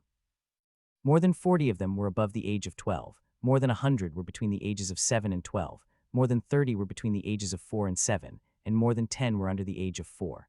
Zhao Hai and the others had already made their plans. The children above the age of 12 would focus on learning literature and martial arts. The children between the ages of 7 and 12 would learn literature, mathematics, and martial arts. The children between the ages of 4 and 7 would be watched over. taught some simple words, and carried out simple physical exercises. However, there was a problem now, and that was the problem of teaching materials. There were no fixed teaching materials on the Ark continent. Usually, teachers would first teach the students how to read, then take out some books on the basics of magic or combat aura to teach the children how to read. Almost all the schools on the continent taught this way. However, Zhao Hai didn't think that this was a good idea. Children were active, and books like the basics of magic and the basics of battle aura were boring. It was hard for ordinary children to be interested in them. Therefore, Zhao Hai thought that these books were not suitable to be used as teaching materials. Zhao Hai had never thought of writing his own teaching materials. It would be a waste of time. They could only look for things suitable for children from the existing books. However, Zhao Hai only found out after searching that the people in this world had poor spiritual lives. The books in this world were divided into 4 main categories. First, magic. These books included the basics of magic, magic techniques, magic meditation, magic formation research, and low, mid, and high-level methods of using magic. There were no more books like that. You would rarely see the thoughts of high-level magicians, because most magicians would not share such books with outsiders. They would leave the books to their personal disciples. The second category was the martial arts category, which included books on basic battle energy, basic martial arts, and the use of weapons.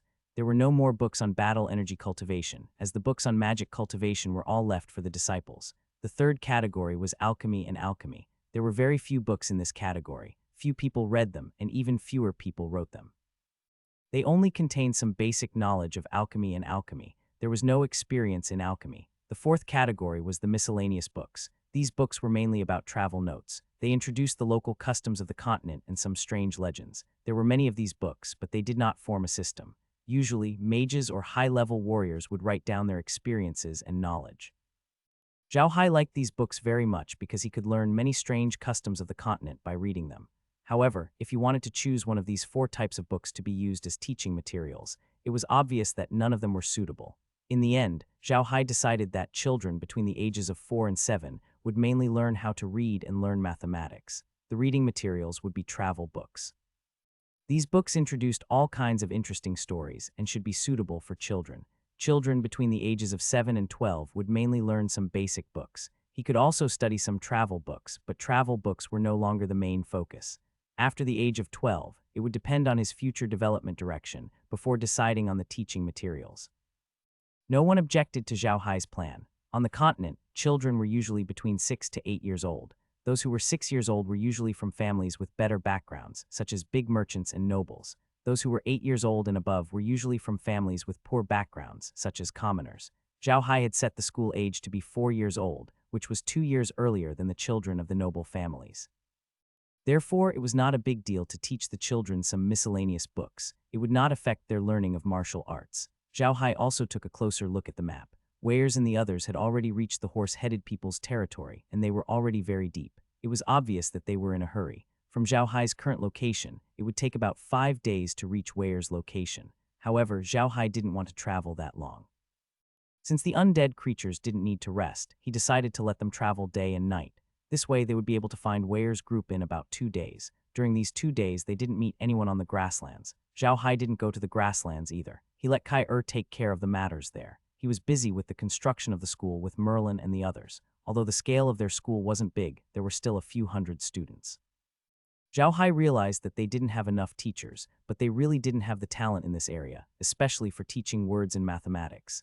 Zhao Hai had arranged for Aroga to teach both literacy and mathematics. Although he was an undead creature and didn't need to rest, there were too many children. He couldn't do it alone. However, the problem was that Zhao Hai couldn't find anyone to be the children's teacher. This put Zhao Hai in a difficult position.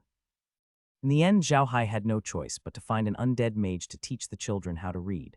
This time, he chose Zhao Jia. Zhao Jia was a great light magician, so he was naturally literate. However, the children of the giant horned ox tribe who were here to learn were naturally unable to learn magic. Thus, it was normal for him to teach these children how to read. This way, Zhao Jia would be able to teach the literacy aspect, while Olga would be the one to teach mathematics. As for the children between the ages of 4 and 7, Zhao Hai didn't pick any teachers to teach them. Instead, he chose 2 female slaves and one of the giant horned bull women who could read to teach those children.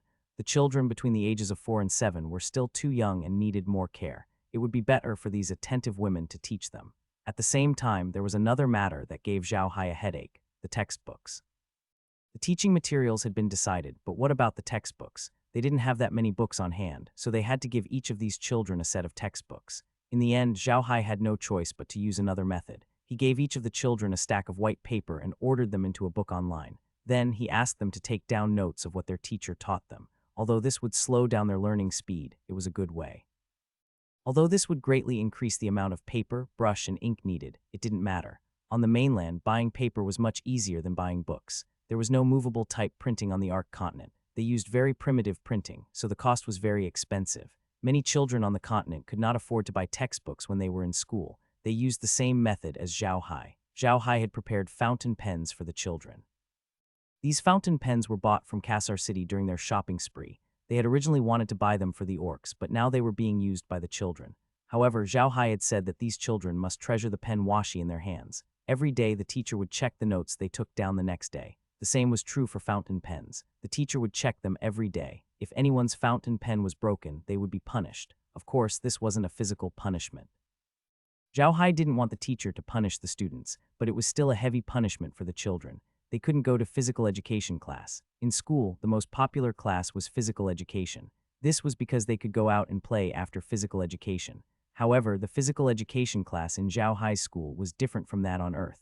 The physical education class taught the children martial arts or horsemanship. PE classes like this were more popular with children, so when they heard that if they broke the fountain pen, they wouldn't be allowed to go to PE class, which was more serious than any punishment, the children were naturally very careful. These 2 days had allowed Zhao Hai to fully understand the vastness of the grassland. After 2 days and 2 nights of non-stop traveling, Zhao Hai and the others had not encountered a single beastman tribe on the road. This made Zhao Hai very surprised. 2 days later, they had entered the horse-headed people's territory from the ox-headed people's territory. Because this was the place where the ox-headed people and horse-headed people's territories met, very few tribes would come here for fear of causing a misunderstanding. However, not long after they entered the horse-headed humans' territory, Zhao Hai saw a campsite not far away. The campsite was not very large, but the flag of the mighty divine ox tribe was fluttering in the wind. Zhao Hai couldn't help but smile. He knew that Heirs was a proud man. Although the Hercules bull race had been defeated by the bullfighting race, he wouldn't hide his identity. He would plant his flag high in the camp wherever he went. Zhao Hai didn't say anything. He only increased his speed and rushed towards Heirs' campsite. However, he didn't let Gasol out. He had been under Kai-Er's control for the past few days. To be more precise, Gasol had been unconscious for the past few days. Kai-Er had given him water from the interspace to prevent him from starving to death. In fact, not only did Garthur not starve to death, but he was also living a good life. The water in the space was the life fluid, a rare treasure on the continent. If he drank it every day, it would be strange if something happened to him. It was obvious that Heirs and the others had also seen Zhao Hai. A large group of people rushed out from the campsite, causing the sound of their hooves to shake the sky. When Zhao Hai saw this, he smiled and turned to Laura. "Quad, it seems like Brother Wells can't wait to see him. How do you think they will treat him?" Lola smiled bitterly and said, "How can I treat him? Just look at my brothers at home. They're fighting to the death for that position. Brother Heirs is still all right, but Garthur killed his father. He won't let Garthur go, even when he's in a position of power. It's impossible for Garthur to survive." Zhao Hai nodded his head. He understood Laura's intentions. The Herculean Bull clan was in need of manpower, and Jiasu was a level 8 expert. An expert like him would be of great help to the Herculean Bull clan. However, due to the enmity between Jiasu and Wells would not let him off. Heirs and the others were already in front of Zhao Hai. Heirs didn't even bother to bow to Zhao Hai. He immediately said, "Little Hai, where's Garthur?" Zhao Hai smiled. With a wave of his hand, Gasol appeared in front of Heirs. However, the vines on his body had already disappeared. He was still unconscious. Mendis, who was following beside Wells, immediately roared when he saw Gasol. He jumped down from the back of the bull and swung his axe at Gasol. Clang! There was a loud noise as Wells blocked Mendis' axe. Mendis' eyes were bloodshot as he turned to Wells and roared, "Little Seven, what are you doing? I'm going to kill him. I'm definitely going to kill him." Wells said coldly, "Calm down, Brother Six. He's still unconscious. If you kill him, he won't know. That's too easy on him. I'm going to wake him up and kill him." "Quat, big brother, calm down. Let's go to the camp first. I still have something to tell you," Zhao Hai quickly said. Wales nodded and waved his hand. One of his men ran over and turned his head. He didn't get off the back of the bull at all. He picked up Gasol from the ground and put him on his own back. He followed Wales back to the camp. Upon reaching the campsite, Zhao Hai immediately saw Yale standing in front of the tent. Yale's face was rather haggard. It was clear that he had been worrying over how to settle down the Herculean Divine Ox tribesmen for the past few days. Zhao Hai, Laura, and the others alighted from the carriage and saluted Yale. After returning the salute, Yale turned to look at Gasol, who was riding on the back of the mighty Divine Ox. His gaze was extremely complicated. After all, he was not a member of the Hercules Ox clan, so his hatred for Gasol was not as deep as that of Weyers and the others. Weyers and the others also jumped down from the back of the bull. He stared at Gasol and said to Zhao Hai, "Little Hai, how do we wake him up? Just pour a bucket of cold water over it," Zhao Hai replied with a smile. Wells did not pour cold water on him. He walked forward and kicked Gasol 2 meters away. Gasol woke up immediately. As soon as he opened his eyes, he saw Weyers and Zhao Hai. He immediately understood what was going on, but he didn't show any signs of panic. He slowly stood up and looked at Weyers. Suddenly, he smiled. "You won in the end." Wales went up, grabbed Gasol's collar, and punched him to the ground. He then cursed, "Bastard, you can still say such words at this time. Are you from the Herculean Divine Ox clan, you bastard?" As he cursed, he kicked Garthur a few more times. After a few kicks, Gather finally stopped, but Gather didn't block them. Gather had already vomited 2 mouthfuls of blood. Weyers didn't want to kick Garthur to death, so he stopped and looked at him. "Quat, what's in your head? Was it all sheep dung? Do you think that father has been treating you badly? You've made the most contributions to the clan, but you can't be the clan leader." Quat HMPH. Quat Gasol snorted and did not say anything. It was obvious that he agreed with Wells. Wells looked at Gasol and suddenly felt like laughing. He really wanted to laugh at Gasol for being so stupid. He still did not understand why his father did not pass the position of clan leader to him. Weyers shook his head and sighed. "Garthur, I used to think that you were a smart person, but now I know that you're an idiot that can't be any stupider. Haven't you noticed that the number of wars our race has been going on is decreasing? Haven't you noticed that there are more and more young men in the clan these years? A few years ago, father had the same thoughts as you. He wanted to prove that our Hercules Ox clan was the #1 race among the ox-headed humans through war. Later on, father discovered that although we gained many slaves in every battle, our clan's strength was also being consumed. In these years, the number of young and strong men in our vigorous Divine Bull clan was decreasing, while the bullfighting clan had more and more young men because they hadn't gone to war for many years. Father discovered this, so he didn't use troops outside and wanted our clan to recuperate and build up strength. At this point, he looked at Gasol's face, which had changed greatly. He decided to make things clear with Gasol today, so that he would not feel that he had been wronged.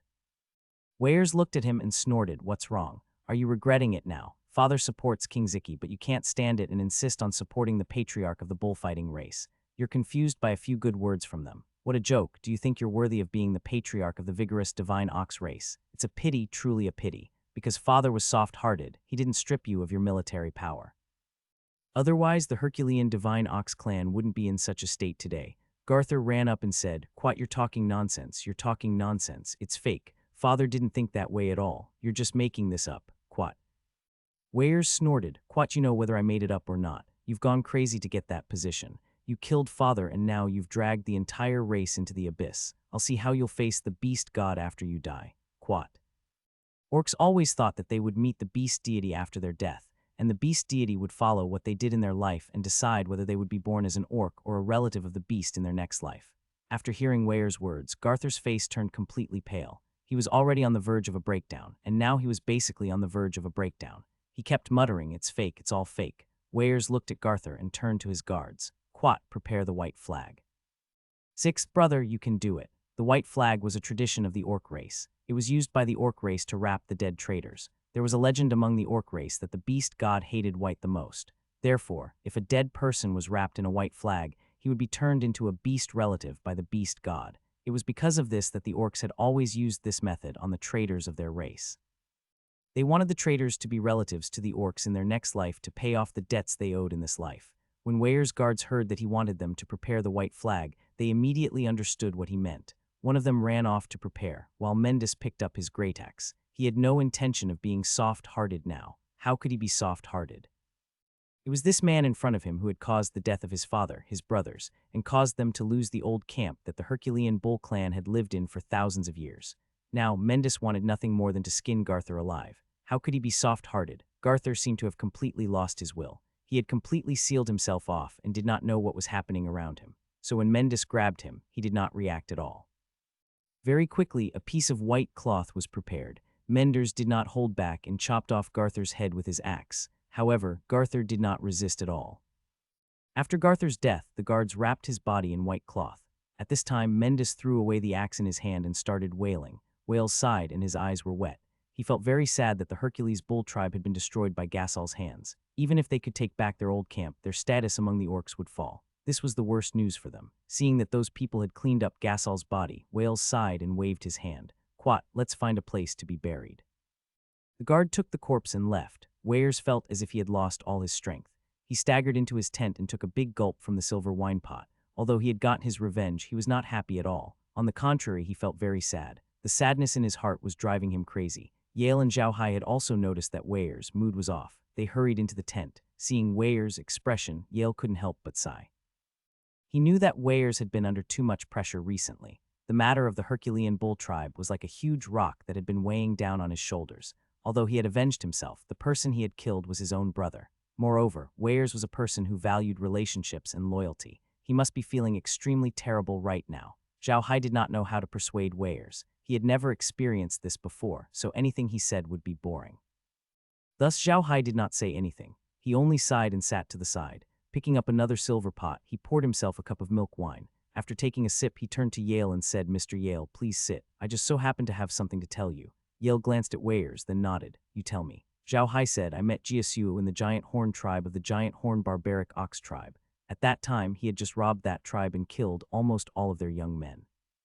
He was taking the things he had robbed to King Xichi's territory. I killed all his guards. Don't worry, I buried them. In order to prevent this disappearance from being exposed, I sent people to move those people of the Giant Horn Barbaric Ox tribe to another place. They will not appear in the territory of the ox-headed people." Quat. The Great Horned Wild Ox tribe didn't have a high status among the Tauran tribe, and they didn't have a strong fighting power. However, they were known for their warm hospitality and mild temper. They also had a good vitality among the Tauran tribe. If people knew that Jasser had robbed them at this time, it would definitely cause public anger. Now that the bullfighting tribe had just driven away the Herculean Divine Bull tribe, the other tribes would definitely not be happy with them. Moreover, the Herculean Divine Bull tribe had taken good care of the other tribes in the past few years. They were still on the side of the Herculean Divine Bull tribe, which was very important to Weyers and the others. If those subsidiary races knew that Jasser had actually robbed the great horned barbaric bulls, they would be filled with resentment towards the Herculean bull race and would no longer side with them. This would be a great disaster for the Herculean bull race. The things that the bullfighting race wanted to do but couldn't would be done by Garur himself. Weyers could not help but shake his head at the thought. He did not know when Gassel had become so stupid. He did not remember him being this stupid before. Zhao Hai turned to Weyers and said, "Quad, I'm lucky to have met Gassel. Otherwise, things would have been really troublesome." Wiles sighed and shook his head. He turned to Zhao Hai and said, "Little Hai, come with me to the Mastiff clan. You have a lot of good things in your hands, so you can help your big brother stabilize the situation there as soon as possible." Zhao Hai was stunned for a moment. He looked at Wales and said, "Big brother, are you serious? Then where's King Xichi? You don't understand the situation of the bullfighting clan." Wells sighed. He didn't know what to say. He wanted to know more about the bullfighting race and King Sichi, but he also felt that he couldn't leave Zhao Hai. This made him very conflicted. The beastmen had a strong belief in the beast god, and to Weyers, Zhao Hai was a benefactor sent by the beast god. Weyers had been in a lot of trouble recently, but Zhao Hai had solved all of it for him, so Weyers wanted to keep Zhao Hai by his side. Zhao Hai looked at Weyers' expression and smiled. "It's okay, big brother, it's fine, don't think too much about it. We'll go according to our original plan. You go to the Mastiff clan and I'll go to King Xichi's place to take a look. I'll ask for some information and then I'll immediately go to the Mastiff clan to find you. What do you think?" Wales nodded. "Quat, that's the only way. Let's stay here tonight. We'll have a good drink and leave tomorrow." Quat. Weyers and the others looked at Zhao Hai in confusion, but they still followed him outside. Once they were outside, Zhao Hai took out the resources he had obtained from the giant horned wild ox tribe and pointed at them. "Big brother, these supplies all belong to the giant horned ox that Jasser stole from. These things have all been used and can't be sold in the grasslands. You can just use them." They entered the tent and sat down. Zhao Hai looked at Wales and said, "Big brother, do you have any thoughts about attacking the old camp?" Wales was stunned for a moment. To be honest, he really didn't have any ideas. Right now, he was only thinking about how to stabilize the people of the Herculean Divine Ox tribe. He didn't even think about attacking the old camp. Zhao Hai looked at Weyers' expression and knew that he hadn't thought in that direction. He couldn't help but ask, "Big brother, I think you should think about it more." Although the Herculean Divine Ox clan has suffered heavy losses, their hearts are also filled with hatred. As long as Big Brother has food and they can eat their fill, the first thing they will think of is revenge. In addition, the bullfighting clan has just taken over the old camp and doesn't have deep control over the Minotaur clan. Those sub-clans should still be on your side. If you give them enough time, they will be able to gain a firm foothold, and your clansmen will be disappointed in you. At that time, it will be even more difficult for you to take revenge. Weyers listened to Zhao Hai's words quietly. This was the first time he had thought about this, but he had to admit that Zhao Hai was right. The beastmen were like this. They worshipped the strong, but the bullfighting race didn't have a good reputation among the Tauren race. They were too competitive. Moreover, the Hercules bull race had ruled the Tauren race for so many years, and most of the other races still supported them. This was the best time to counterattack. Yale nodded. Quad, I think little High is right. Sometimes, hatred is a power that cannot be underestimated. If we can make good use of this power, it's not impossible for us to defeat the bullfighting tribe. Quat. Mendis had also recovered by now, and he nodded his head as well, and this time we even took advantage of the element of surprise. No one would have thought that we would dare to counterattack right after our defeat. Didn't the bullfighting race take advantage of this surprise and snatch our old camp? Weyers frowned and said, this makes sense. But the problem is that our great elder is injured. He's alone. I'm afraid it'll be difficult for him to deal with the great elder of the bullfighting race.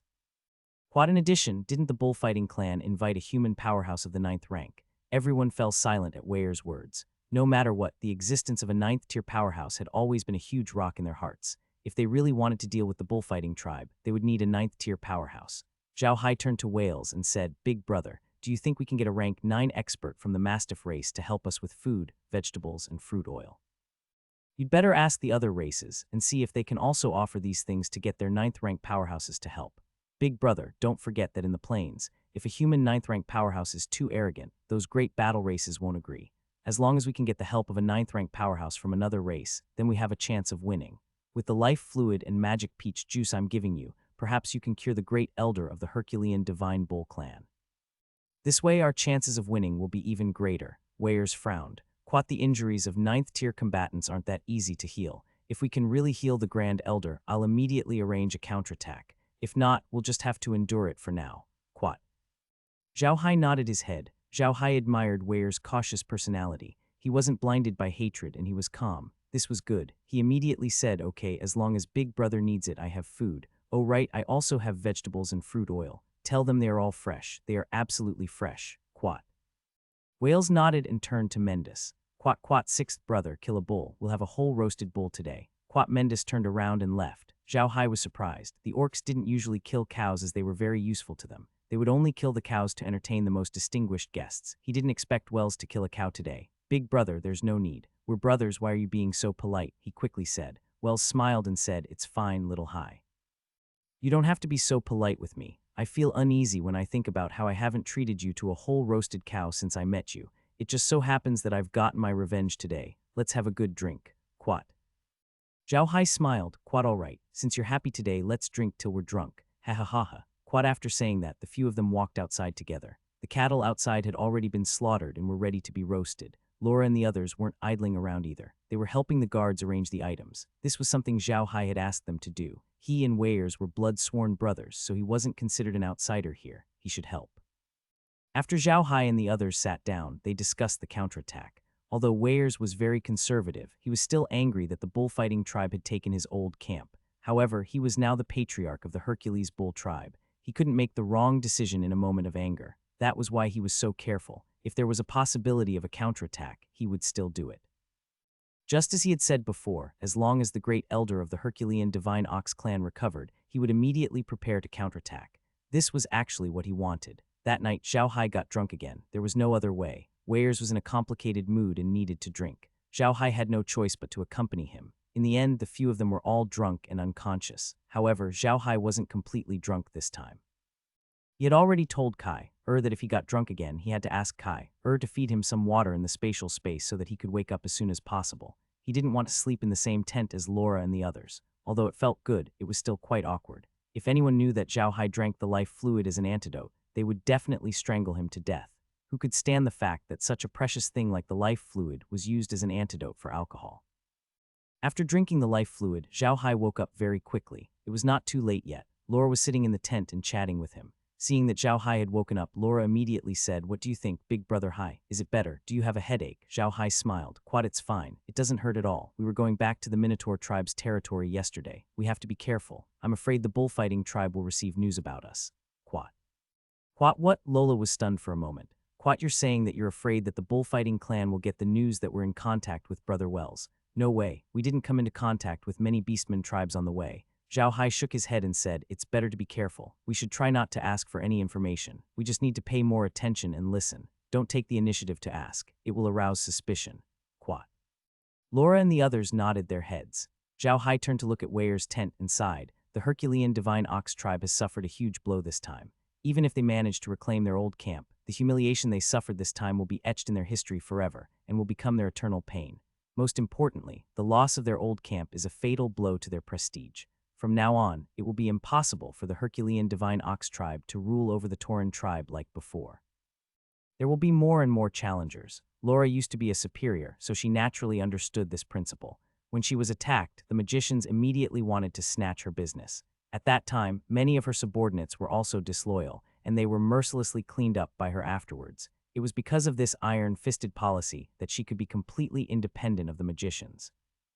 Hearing Zhao Hai's words, Laura couldn't help but nod her head and say, "That's right, the biggest blow to the Herculean Divine Ox clan this time is their prestige. It will be even more difficult for them to rule over the ox-headed human clan in the future." Zhao Hai nodded and said with a cold glint in his eyes, "If I were Big Brother Weirs, I would use the entire clan's strength to counterattack.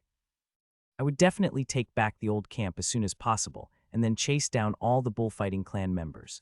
I must exterminate them. Only then will I be able to intimidate and make all those with ill intentions feel fear. You must know that the people in this world are most afraid of a madman who doesn't care about gains and losses, not an expert who cares about gains and losses. The mighty Divine Bull clan needs such a madman." Lola frowned and said, "But if we do this, wouldn't the Herculean Divine Ox clan get even more injured? How are they going to rule the ox-headed human race? There's no one from the ox-headed human race that would dare to fight to the death with the Herculean Divine Ox race. Even if they managed to defeat the Herculean Divine Ox race, would they be able to secure the throne of the royal family? As long as the Herculean Divine Ox clan can snatch back their position, no one will be able to drive them away so easily. As long as they can recuperate properly in the future, there won't be any problems." Lola nodded. Sometimes a race should really be like this. Using a moment of madness in exchange for a long period of peace in the future was very necessary. Zhao Hai sighed. "Quat, forget it. I'm not the patriarch of the Herculean Divine Ox race anyway. What's the point of saying all this? It's getting late, let's go and rest. We still have to travel tomorrow." Quat.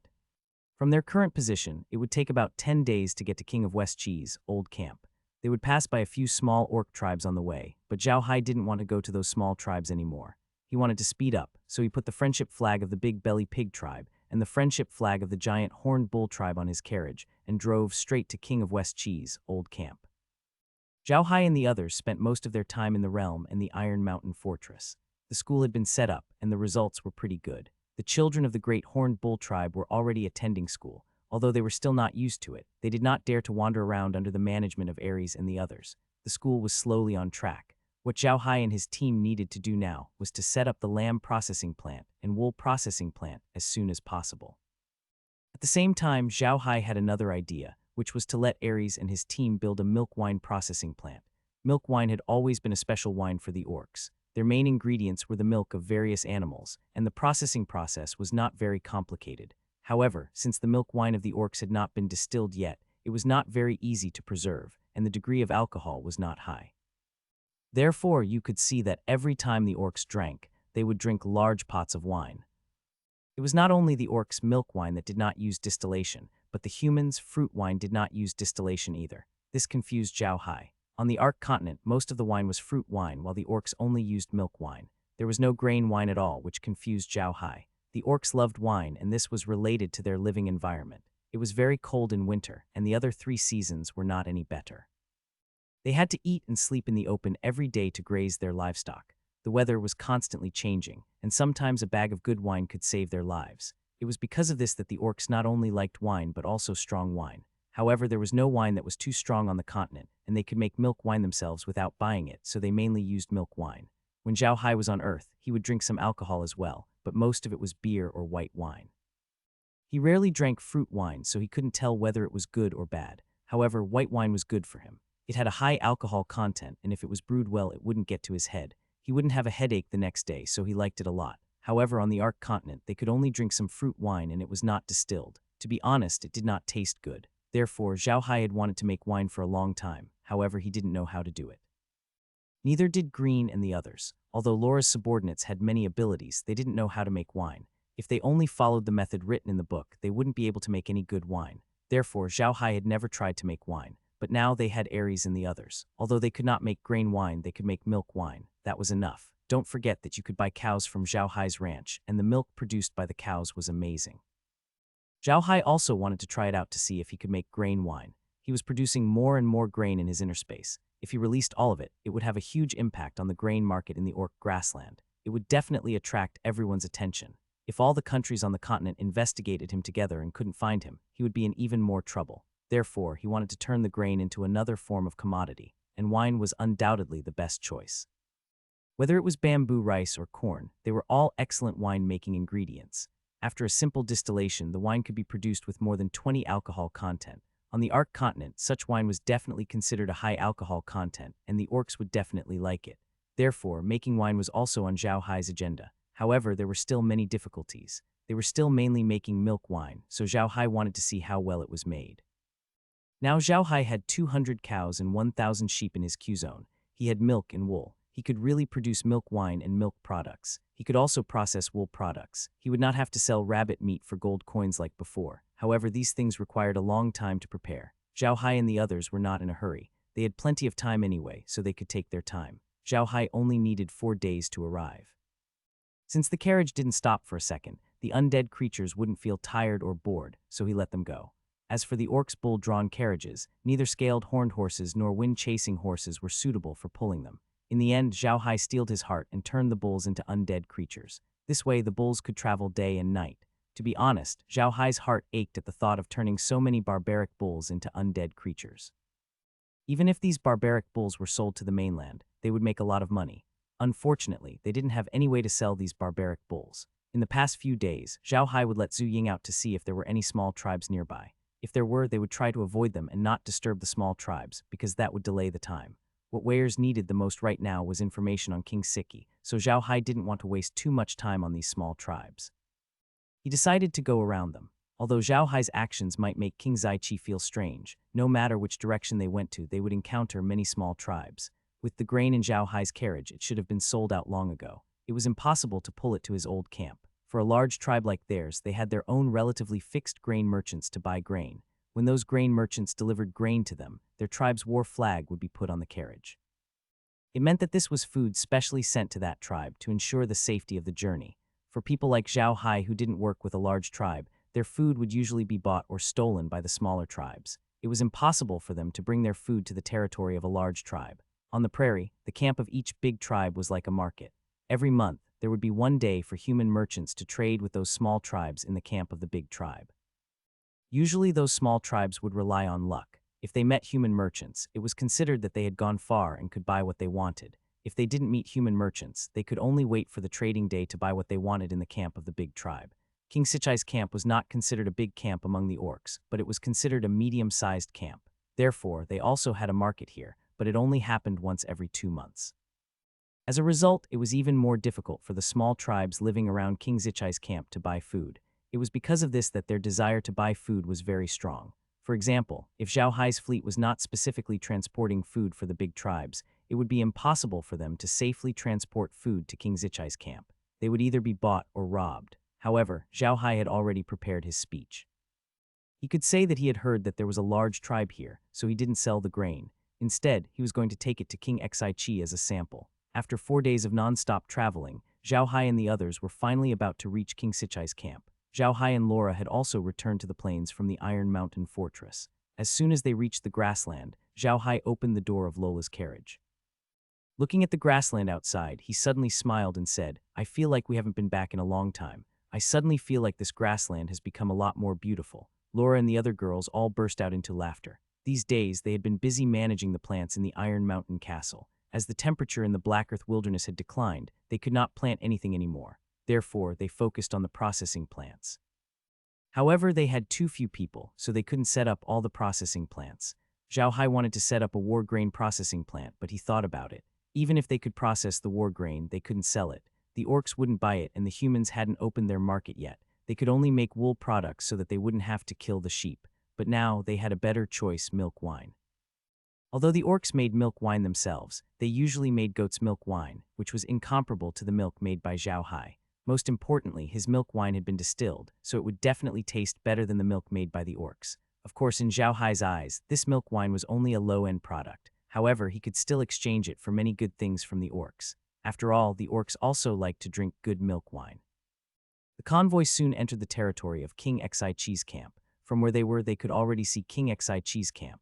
The camp was really big. At a glance, it was full of white round tents. There were many people moving around in the middle. Zhao Hai estimated that the entire camp had no less than 100,000 people. At this moment, a group of cavalrymen rushed out of the camp. Their hooves rumbled, and they arrived in front of Zhao Hai's carriage in a short while. They probably saw the two friendship flags on Zhao Hai's carriage, so the cavalrymen slowed down and looked at Zhao Hai's carriage suspiciously.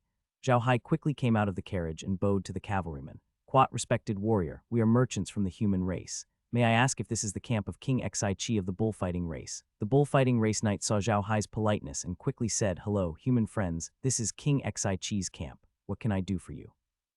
"Respected warrior, I'm a merchant. Of course I'm here to trade with King Xichi. It's a very important trade," Zhao Hai quickly said. The knight did not find it strange. From time to time, human merchants would come to their camp for trade. It was nothing special. He glanced at the grain carriage beside Zhao Hai and said, "Human friend, of course we welcome you to trade, but you don't seem to have much food." NBSB Zhao Hai quickly smiled. "Respected warrior, don't worry. These grains are just samples.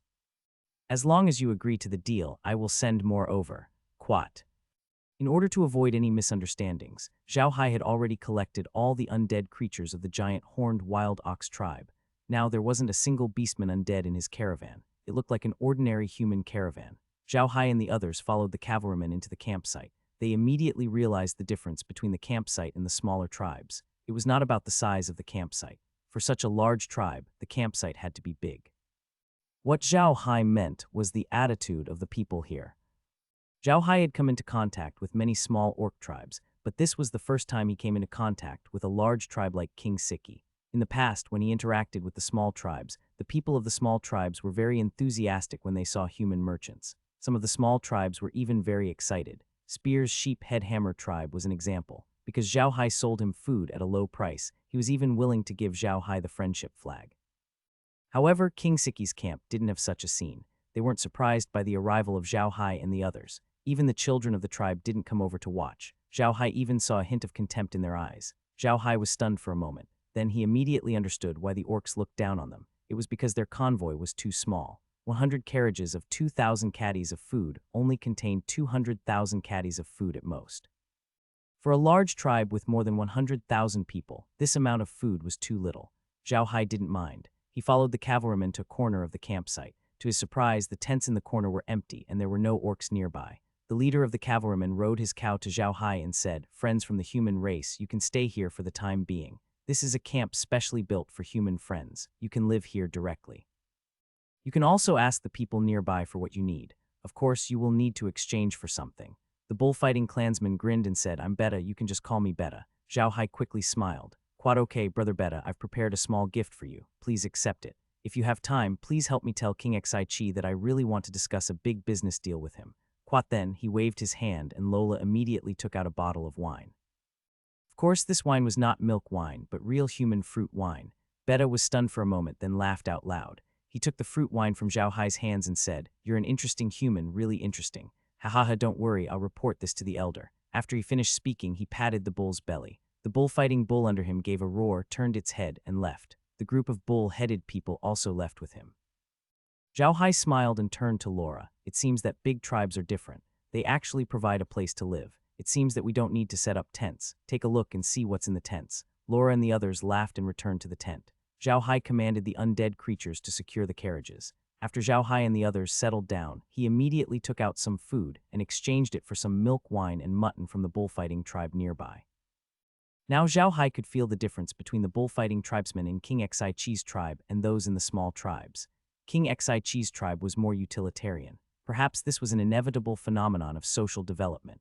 The more developed a place was, the more utilitarian people appeared. The smaller a place was, the more humane it was. After Zhao Hai and the others settled down, they waited quietly in the tent. They didn't wander around, nor did they go out to interact with the orcs. They asked around and were very quiet. However, as soon as they entered the tent, Zhao Hai turned on the Dimension surveillance camera. He wanted to see what the situation was like around them. Soon, he noticed a phenomenon. There seemed to be too many bullfighting tribe warriors around them. There were always some people wandering around their camp, glancing at the camp from time to time. When Zhao Hai saw this, he was stunned. He turned to Laura and said, "Did we show any flaws in our performance?" Why did they send people to monitor us? Lola frowned and shook her head. Quad, I can't figure it out either. It shouldn't be. We didn't do anything out of line, so why would they monitor us? Meg looked at the screen and said, Young master, do you think they think we're spies sent by the bullfighting clan's chief? When the bullfighting tribe was dealing with the Herculean divine bull tribe, they had the help of human experts. Now that we have suddenly appeared here, will they suspect us? Zhao Hai was stunned for a moment, then he nodded and said, Quat, yes, it's possible. They used to have a grudge against the patriarch of the bullfighting race. Now that the bullfighting race is powerful, and it's obvious that they have a good relationship with the human race, it's possible that they are suspicious of us since we came so suddenly. Lola nodded. Quat, it looks like we were right to stay here. Otherwise, they would definitely attack us. Even if we could hide in the space, we would be discovered. Quat, let's stick to this. We'll stand here obediently, Kai-Er. Zhao Hai nodded. Zhao Hai called out, and Kai-Er immediately appeared on his shoulder. Zhao Hai turned to Kai-Er and asked, Kai-Er, can you record everything that happened here? So you're just going to record him and we'll watch it after. Zhao Hai remembered that most surveillance cameras had a video recording function. He had never used it before, nor had he asked about it. Kai-Er nodded her head, of course, everything can be recorded. If you don't take the initiative to keep it after 7 days, then it will be deleted. NBSB. Zhao Hai nodded. Quad, okay, then from today on, record everything that happened in the Sichi King tribe. We'll watch it at night. Quat. Kai replied and returned to the space. At this time, a voice suddenly came from outside. Human friend, how are you? Zhao Hai was stunned. He could tell that it was Beta's voice. He immediately said, so it's Brother Beta. I'm fine, please come in. Beta opened the tent and walked in. The tent was really good. It had everything that was needed. Zhao Hai did not need to use the things he brought, but Laura and the others were afraid that the things in the tent might have been used by many people. Therefore, they brought everything they had. Zhao Hai was drinking milk tea in his tent. He had exchanged food for the tea from the nearby orcs. When he saw Beta, he said, Brother Beta, come have a cup of hot milk tea. He then poured Beta a cup of milk tea. Zhao Hai nodded, stood up, and followed Beta outside. As he walked, he said to Laura, you guys stay in the tent. Don't run around. Quite yes, Laura replied. She walked Zhao Hai to the tent and stopped. After walking a few meters out of the tent, Beta turned to Zhao Hai and said, my human friend, you don't look like a human merchant. Human merchants always travel around to attract business. Why don't you go? Brother Beta, how much money can you earn by pulling in business on your own? Zhao Hai asked with a bitter smile. How many things could he sell? It's no use, my goal now is to buy food to your tribe. That's the big business. It's meaningless to do such a small business. Beta looked at Zhao Hai in surprise. It seems that you really didn't lie to me. Do you really have a lot of food in your hands? How many are there? It's a lot, and the price I'm offering is definitely the lowest in the entire grassland, Zhao Hai said with a smile. Beta looked at Zhao Hai in a daze, not sure if he was telling the truth. At that moment, they came to a large tent. It was bigger than the average orc's tent, and there was a battle flag outside. Zhao Hai didn't know what it meant, but he knew that this tent was not simple. Outside the tent, there were 2 guards of the bullfighting clan standing straight. Each of them was holding a huge mace in their hands, looking very powerful. Beta walked to the door and nodded at the 2 guards before leading Zhao Hai into the tent. The moment Zhao Hai entered the tent, he felt the darkness. He sized up the tent and found that it was huge, about 40 square meters in size. It was not small for a tent. The tent's decorations were very strange. This tent didn't have anything that was usually placed in an orc's house. In this tent, there were only some books and notebooks. The floor was also covered with a plain colored carpet, but it was very low key. There was a fire pit in the middle of the tent and a copper pot hung from it. There was hot air coming out of it. There was only a small table in the tent, and behind the table sat a person. It was a bullfighting clansman who looked quite old. Some of the black hair on this bullfighting clansman's face had turned white, and many wrinkles had grown on his face, which made him look even more old. However, his eyes were not cloudy at all. On the contrary, his eyes were very clear and flashed with the light of wisdom. Greetings, Foreign Affairs Elder. Beta stepped forward and saluted. The old bullfighting clansman nodded and said, he's the merchant you were talking about. The elder nodded and waved at Beta. Beta bowed and walked out of the tent. Zhao Hai didn't say anything and just stood there quietly. An imperceptible look of approval flashed in the old man's eyes before he continued, human friend, I heard from Beta that you have a lot of food to trade with us. Zhao Hai nodded and said, yes, respected elder, I have a lot of food. To be honest, I am not a pure merchant. I have my own territory, and my territory mainly produces food, which is bamboo rice. I don't want to let the merchants take advantage of it, so I have decided to sell it myself. Quat, how much food do you have? The old man nodded. 30 million jin, Zhao Hai said in a deep voice. He didn't say much, afraid that the old man would be suspicious. Although what he said was already considered little, the old man was still shocked. The old man looked up at him and said, what's the price? For every 2,000 caddies of grain, I'll exchange it for a lamb, Zhao Hai said calmly. The old man's expression changed. He looked at Zhao Hai in shock and said, you're saying 2,000 jin of grain in exchange for a cold sheep. Are you sure you're telling the truth? Zhao Hai nodded. Quite yes, respected elder. I won't joke about this kind of thing. I'm telling the truth. 2,000 caddies of food for a coiled sheep. Quat, how's the quality of your food? The old man asked. If the quality isn't bad, is it possible for us to plate sheep for you when the food arrives? Zhao Hai nodded and said, the quality of the grain will not be a problem. I have brought some samples. To be honest with you, these grains are the worst batch of my grain. In the future, the grain I send will definitely be the best. You said that you can give me the coiled sheep when the grain arrives. I have no objections. Quat. The old man nodded. At this moment, Betta's voice once again sounded. Quat elder, we've checked the food. The quality is very good. Quat.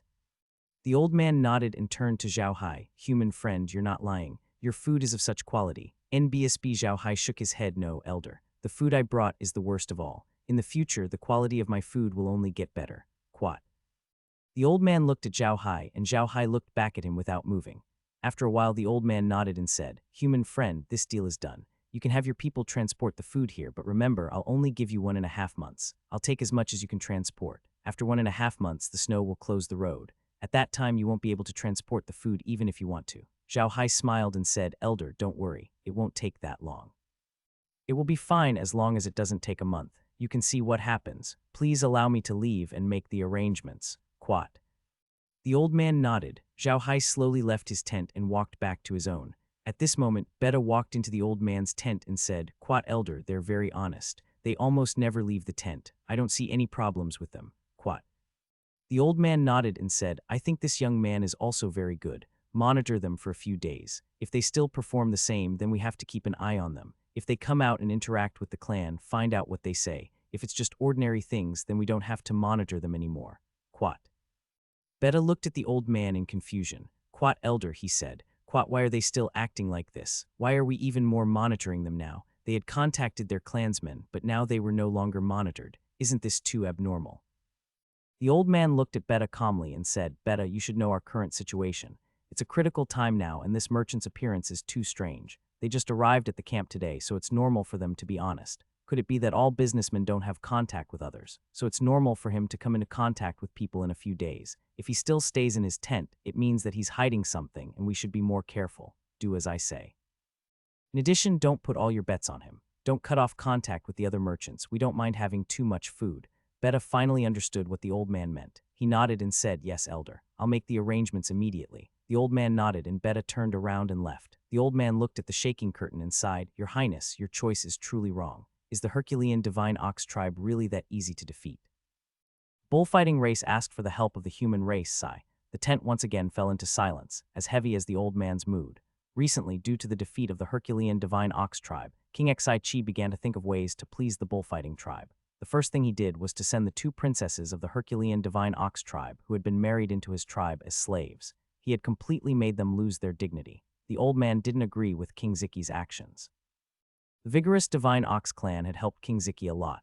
Without the vigorous Divine Ox clan, King Ziki wouldn't be where he was today. Although the vigorous Divine Ox clan had helped King Ziki to use King Ziki to check and balance the bullfighting clan, you had to admit that they had indeed helped King Ziki. And King Ziki's current actions didn't seem like what a beastman would do at all. He was more like an ungrateful human, and it was the kind of human that was despised by others. In truth, many people in the tribe opposed King Xi's actions, but in King Xi's eyes, the Herculean Divine Ox clan was already finished. Of their 2 grand elders, one was dead and the other was injured. What hope did they have? Furthermore, they had lost their old camp and almost all of their property. Under such circumstances, they could only become a vassal race of the Mastiff clan. Let alone counterattacking, it was uncertain if they could even return to the ox-headed human clan in the future. Therefore, he decisively demoted the 2 princesses of the Herculean Divine Ox clan to slaves. Zhao Hai didn't know about this yet.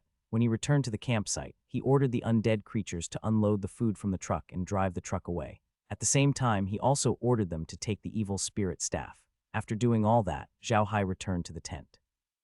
Laura and the rest had been following Zhao Hai. As soon as they entered the tent, Laura said, Big Brother Hai, are you really going to sell food to King Xichi? Zhao Hai nodded. Quite really. Don't forget that we are now businessmen. Of course, we can't reveal any flaws. Besides, aren't we here to do business? That's right. From tomorrow onwards, you don't need to stay in your tents anymore. Go around the camp and see if there are any special magic beasts. At that time, we can discuss with them and see if we can buy them. Lola nodded, then frowned and said, Should we go and find out more about the 2nd and 3rd princesses? Zhao Hai shook his head and said, There's no need to ask around. What you need to do now is to treat yourself as a real businessman. Don't care about those things. You only need to do things for your own benefit. I don't think I need to teach you this. By the way, you must pay attention to any special plants and magical beasts here. These are our foundation, Quat. Laura smiled. Quat, don't worry, I don't need you to teach me this, but they're still monitoring us. It's not appropriate for us to go out now, right? Zhao Hai smiled. Quat, there's nothing inappropriate about it. Don't forget that we're just merchants of the human race. Do human merchants not have any contact with the orcs? That won't do. Laura also understood this, so she didn't say anything. She just looked outside the tent and calmly said, I don't know how the second and third princesses are doing. They must be having a hard time now. I hope that King Sichi is a person who knows how to repay kindness, otherwise their days will be even harder. It was getting late. After eating, Zhao Hai and the others returned to the origin space immediately. They had to pay attention to the undead creatures. Zhao Hai wanted the undead creatures to load their carriages with food and return after they left the Tauren territory. At the same time, they had to load the small carriages that he brought with him. Now he had 100 large carriages, each of which could hold up to 5,000 caddies of food. 100 carts would be 500,000 jin, and he had more than 1,000 small carts now. Each cart could hold 2,000 jin of grain, which was more than 2 million jin. In this case, they could bring back nearly 3 million jin of grain by car, which was not a small number. If he wanted to leave the Tauren territory from King Sichi's camp, the most direct way was to go straight to the Ironwall Fortress. This way, it would only take about 6 days to get out of the Tauren territory. For Zhao Hai, this time could be shortened to about 3 days. In other words, he could come and go in about 6 days, and this time he could return 3 million caddies of food. A trip of 3 million caddies meant that they could transport about 15 million caddies in a month. Although it was not up to the standard of 30 million caddies, for Zhao Hai, this income was not small. In addition, he did not really want to sell all 30 million caddies of grain to King Sichi. 15 million caddies was already good enough. At night, Zhao Hai and the others went into the inner space to rest. They didn't go to sleep immediately after entering the inner space. Instead, they asked Kai-Er to play what he had recorded during the day on the screen. Kai-Er didn't only record the things around their current tent. When Zhao Hai followed Beta to the Elder's tent, the surveillance camera would also move, recording everything within 2 kilometers of Zhao Hai. To Zhao Hai, this was a normal video recording function. However, to Laura and the others, it was really magical. They saw everything that happened when Zhao Hai went to the tent during the day. Even though they knew that it had already happened during the day, they still felt very nervous and excited. Looking at them, Zhao Hai only smiled and didn't say anything. This reminded Zhao Hai of the first time he watched television and played on the computer. It was similar to them. On the other hand, Zhao Hai had been paying attention to everyone's reactions along the way. Nothing special happened along the way. After all, he did not go too far into the camp. His position was only at the periphery of the camp. Zhao Hai heard Beta call the elder the Foreign Affairs Elder. It seemed that the elder was the elder in charge of foreign affairs. Therefore, it was not strange for this elder to set up his tent here. Outsiders who came to King Sichi's camp would not be immediately invited to the center of the camp. They would definitely be arranged to the periphery of the camp, just like Zhao Hai's group. He set up his tent here for 2 reasons. First, it was convenient for him to contact outsiders like Zhao Hai's group. Second, it prevented those spies from entering the camp. Zhao Hai had been paying close attention to the old man because he felt that the old man was extraordinary. He had a sense of wisdom that the orcs did not have. This feeling made Zhao Hai very vigilant. Zhao Hai had been keeping an eye on the tent the whole time. After he came out, Beta went back into the tent. At this time, the tent was still within the surveillance range of the surveillance camera. Seeing this situation, Zhao Hai immediately said to Kai-Er, "Kai-Er, can you change the image to the tent?" Yes, Kai nodded. Then the screen changed, and Beta and the Elder appeared on the screen. Zhao Hai and the others could hear their conversation clearly. Hearing the Elder's words, Zhao Hai's expression changed. He turned to Laura and said, "It seems like King Sichi wants to join the bullfighting race. Laura, in the next few days, you must pay more attention to the news about the second and third princesses. King Sichi wants to join the bullfighting race's patriarch, so he definitely won't be polite to the 2 princesses. However, don't ask around, just listen." Laura and the others were already used to the magic of the surveillance cameras. Hearing Zhao Hai's words, she immediately responded. Then Laura said with a serious face, "I really didn't expect King Sichi to be such a person." Zhao Hai smiled bitterly. Quite if he wasn't this kind of person, he wouldn't have betrayed the bullfighting race's patriarch. This is normal. I've already mentally prepared myself, but I didn't expect him to not even care about his last bit of face. Quat this way, Brother Wells will lose a great helper, Laura sighed. Quat, this is a heavy blow to him. Quat. Zhao Hai laughed coldly. It's fine. We'll take revenge. Our main focus is on the bullfighting tribe. I think there must be a lot of people talking about it in the camp, so we have to pay more attention. We also have to pay attention to the second and third princesses, see if they're dead or alive. If they're alive, look at their current living conditions. If not, we'll find a way to save them and go find Brother Weyers. We still have a month's time anyway." Lola nodded and said, "It seems like that's the only way. We can't count on King Sichi. I think we should let Big Brother think of another way. Oh, Brother Hai, do you want to tell Big Brother Weyers about the situation here?" NBSB Zhao Hai nodded. "Quite of course we have to tell him. Otherwise, if Big Brother still relies on this place, wouldn't it be even more troublesome? Let's find a chance to tell Big Brother in the next few days." Quat. The night went by without a word. The next morning, Zhao Hai and the others woke up and started to move around the campsite. However, they did not do it very obviously. They only made some simple transactions with the orcs and saw what good things the orcs had. They could exchange for them at a discounted price. Zhao Hai had a month's time to gather information, so he was not in a hurry. What they needed to do now was to lower the wariness of the orcs. How could they do that? To the orcs, it was not about chatting with them, helping them with their work, or selling them food at a discounted price. This was exactly what Zhao Hai and the others did. However, they did it very discreetly. The transactions they made would never let others feel that they were deliberately currying favor. They did not exceed the duties of a businessman at all. The bullfighting clansmen who were watching Zhao Hai and his group realized that they were acting too normal. There was nothing to watch anymore. In order to make sure that they were not in the wrong, the bullfighting clansmen who were watching Zhao Hai and his group went to find them after they finished their transactions. They wanted to know what Zhao Hai had said to them. However, to their disappointment, Zhao Hai only made a simple transaction with them and didn't say anything more. 4 days later, those people had lost their patience to keep an eye on Zhao Hai. Even the Foreign Affairs Elder had agreed to Beta's request to relax their surveillance on Zhao Hai and the others. When Zhao Hai and the others returned to the camp, they could see through the screen that there were no longer so many people around their camp. This made Zhao Hai feel a lot more at ease. However, he wasn't in a hurry to get information. He still moved around the camp every day, but the scope of his activities was wider, and he slowly went deeper into the center of the camp. On the 5th day after they arrived at King Sichi's camp, Weyers' Blood Eagle came to Zhao Hai. Zhao Hai wrote down the situation in detail and handed it to Blood Eagle to bring to Weyers. He told Weyers not to count on King Xi, as he was afraid that King Xi was going to join the bullfighting race. The reason why he was still here was to find out more about the bullfighting race, as well as the second and third princesses. If they were in trouble, he had to find a way to save them and then meet up with him. After sending out the letter, Zhao Hai was finally at ease. At the same time, he took a look at the progress of the convoy. They would be able to enter the camp officially tomorrow. This time, they had brought over a total of nearly 3 million caddies of food. This was not a small amount. Seeing this, Zhao Hai immediately went to look for Beta. These days, Zhao Hai had been in contact with Beta the most. Although he knew that Beta had been sent by the Elder to monitor him, he still took the initiative to contact him.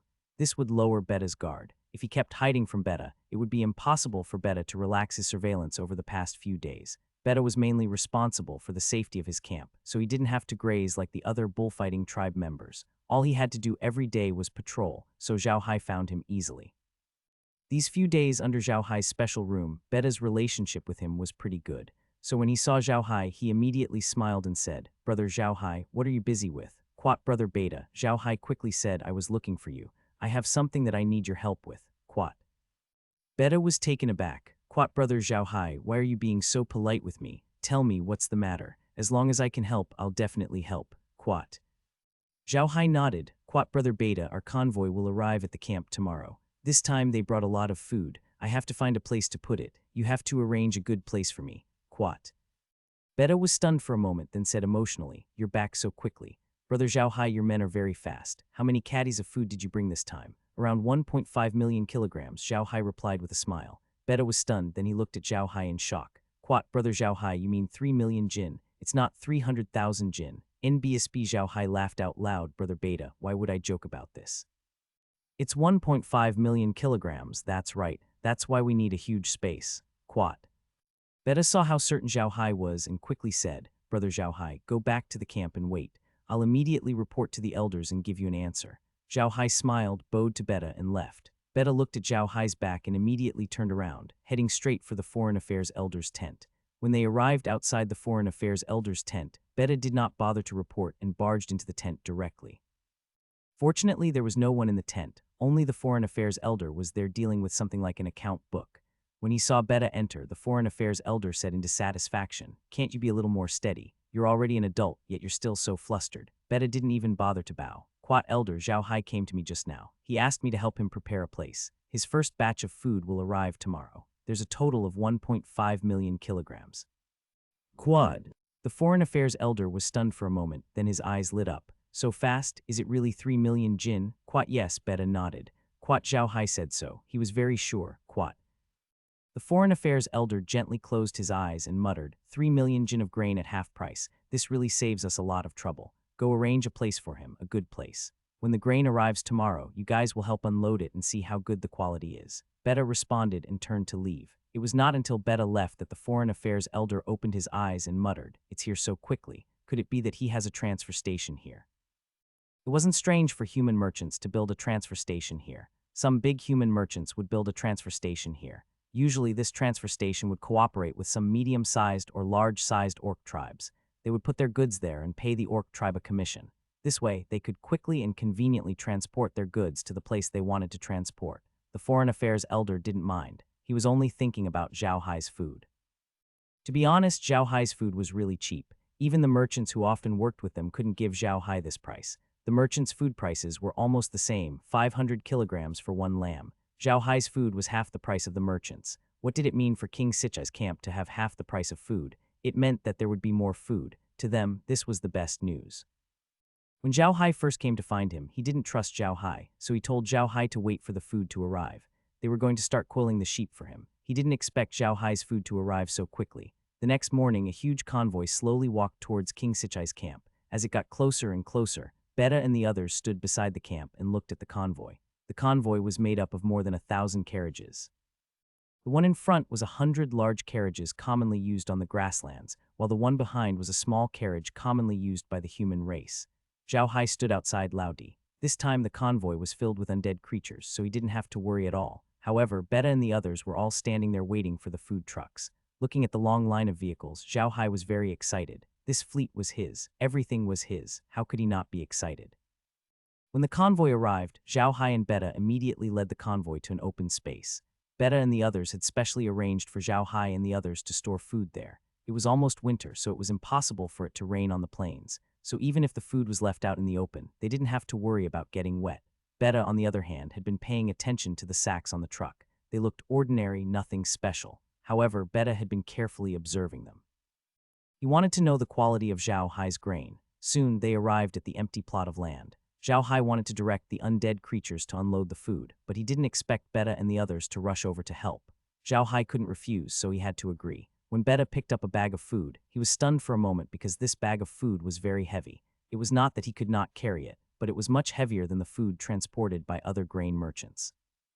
This stunned Beta for a moment, then his face darkened. He had encountered such a situation before. The grain merchants would put sand in the grain, making it heavier. This was the trick that Beta hated the most. He silently picked up a few more bags of food, and the bags were all so heavy, which made Beta's face even uglier. He picked up the food and pretended to be careless. A bag fell from his shoulder. The food was in a cloth bag, and after such a long time of transportation, the cloth was not very strong. When it fell from a big man like Beta, the bag immediately cracked. Beta looked at the food in the bag. He wanted to mock Zhao Hai, but when he saw the food, he was stunned. The food in the bag was of the best quality. Each grain seemed to be glistening with oil. If this kind of food could not be called the best, then the food they had eaten in the past could only be considered unripe subrus.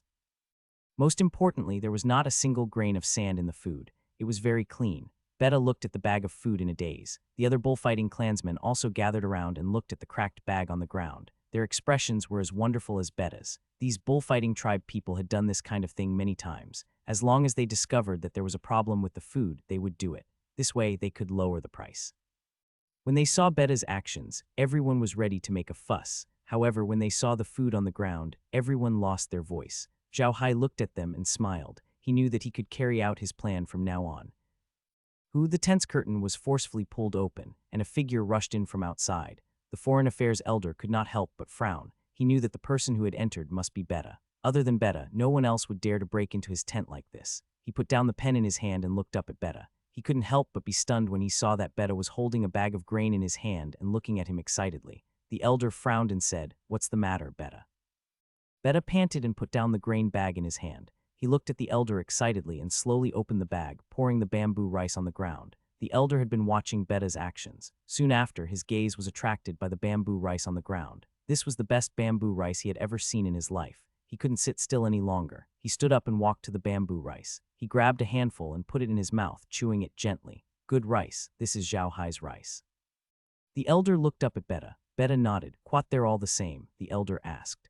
Beta nodded again, and the elder immediately said, go and invite Zhao Hai over. Beta didn't say anything. He turned around and ran out. The elder sat down slowly, but his eyes never left the bamboo rice on the ground. He had never seen such good rice in his life. If Zhao Hai could offer him such rice, he would take it even if it was twice the price, let alone half the price. Soon, footsteps could be heard from outside the tent. Following that, Beta and Zhao Hai entered the tent. This time, the elder was extremely polite. He stood up and bowed to Zhao Hai. Welcome, sir. Please have a seat. Zhao Hai didn't dare to be arrogant and quickly returned the greeting. He then walked to the right side of the elder and sat down. NBSB, you're too kind, elder. It's my honor to be able to catch your eye, Zhao Hai quickly replied. NBSB, the elder did not mind Zhao Hai's humility. Instead, he looked at Zhao Hai and said, Sir, you have such good food. Why did you buy it for us at such a low price? Please speak clearly. Zhao Hai smiled. It's nothing. There are actually two reasons. One is that these grains are produced in my own territory, so the cost is very low. The second is that I just came to the grasslands and need to open up the market there. That's why the price of grains is so low. Of course, this doesn't mean that I will raise the price in the future. Elder, please rest assured that my price will not change. Quat. The elder looked at Zhao Hai and nodded. Zhao Hai's words were reasonable. He then said to Zhao Hai, then how many caddies of grain can you transport to our tribe this year? Zhao Hai frowned. Quat, it's only about 15 million caddies. The transportation capacity I have is limited, and I can only trade for this month at most. After a month, it will be winter. I have to return to my territory and can't transport food here anymore. The elder nodded in understanding. After all, the human race had returned to their own territory and could not possibly spend the winter with the orcs. They could not get used to that kind of life. However, 15 million caddies of food was not a small amount. Zhao Hai looked at the elder and smiled. Elder, I don't know if I can have the honor of meeting His Majesty King Sichi. Let's talk about next year's cooperation. The elder was stunned for a moment, then thought for a moment and said, I can't make that decision. I'll report it to His Highness and give you an answer tomorrow. Zhao Hai nodded and looked at the elder. There's one more thing I need to discuss with the elder. Now that my grain team has finished unloading the grain and is about to leave, can you pay me the first batch of grain? This way I won't have to specially transport those things back in the future. The elder was stunned for a moment, then he nodded and said, that won't be a problem, but we haven't prepared these things yet. You'll have to wait for a day. Do you want all the coiled sheep? Zhao Hai shook his head. Quat, no, I was just about to talk to you about this. There are a few elders in my family. They are alchemists and alchemists. You know that people like them like to collect special things, so I want some special magical beasts and plants. It would be even better if they are magical beasts unique to your tribe. Of course, crouching sheep or wool products are also fine. You can do as you see fit, elder. Quat.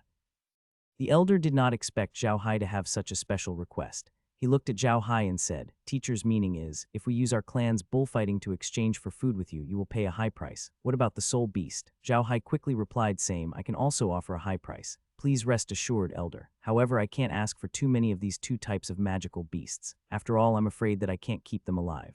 Quat. The elder agreed with Zhao Hai. He nodded and said, how about this? I can give you 10 of our fighting bulls and 10 of our berserk blood bulls. I hope you can exchange 10,000 pounds of food for these two items. I can fill the rest with sheep and wool blankets. What do you think?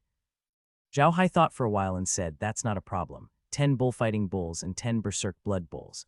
I can wave 200,000 pounds of food. That leaves 2.8 million pounds of food. If you change 2.8 million pounds of food to coiling sheep, you can get 1,400 coiled sheep. How about this? I want 1,000 coiled sheep and 600 wool blankets. If you have any rare plants, the number can be lowered. What do you think?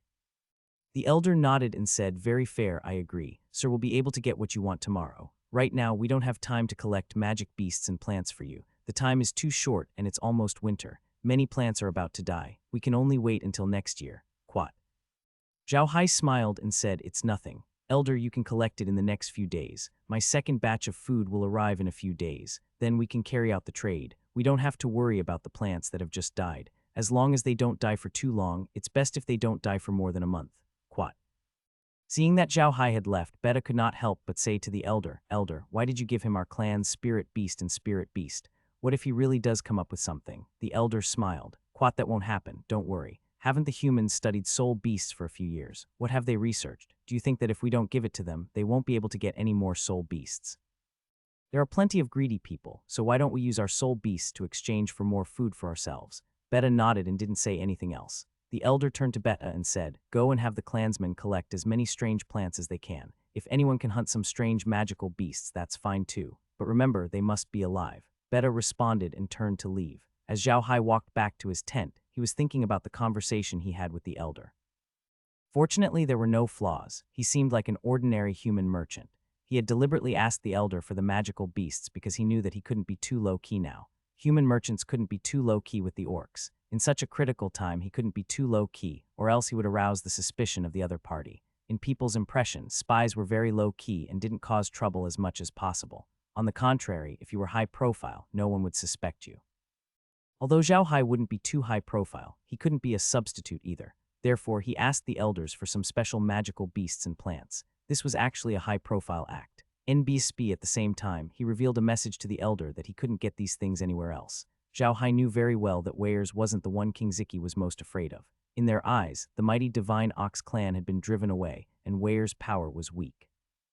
This time, he didn't even dare to return to the Tauren territory. What was there to be afraid of? They were afraid of the bullfighting clan's patriarch, who had a grudge against them. Zhao Hai is the most experienced of the bullfighting race in the Berserk Blood Bowl. Send a message to the elder that I have no relationship with the patriarch of the bullfighting race. Strictly speaking, King Ziki was also a branch of the bullfighting clan. The magical beasts they used were the same as the bullfighting clan's patriarch. Their relatives were all bullfighting. This kind of bullfighting was a kind of bull-shaped magical beast with short black hair and a very bad temper. This kind of magical beast was nearly 3 meters tall. They didn't know how to use any magic, but they were very strong. Among the bull-type magical beasts, they were ranked in the top 10. Moreover, they had a very special ability. He was furious. Rage was also a very strange ability, because once they were enraged, their strength and defensive abilities would greatly increase.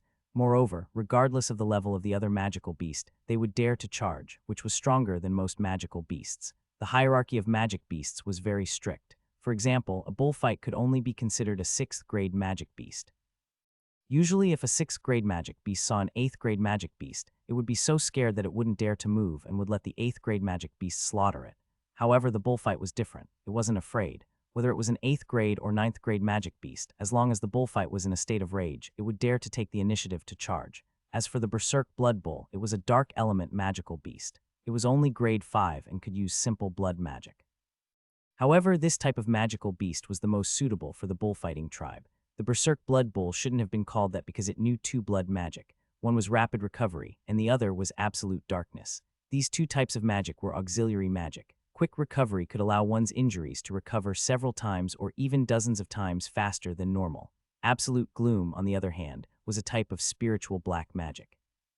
Once this magic was used, it could make one become absolutely rational, just like a robot, and not know what anger was. These 2 types of magic were most suitable for the bullfighting race. The bullfighting race had a bad temper and would start fighting if they didn't agree. Their mounts were similar. Once they used the rage skill, they would enter a state of complete rage. It didn't matter if they were good or bad, they didn't distinguish between friend or foe. They only knew how to charge, which was very terrifying on the battlefield.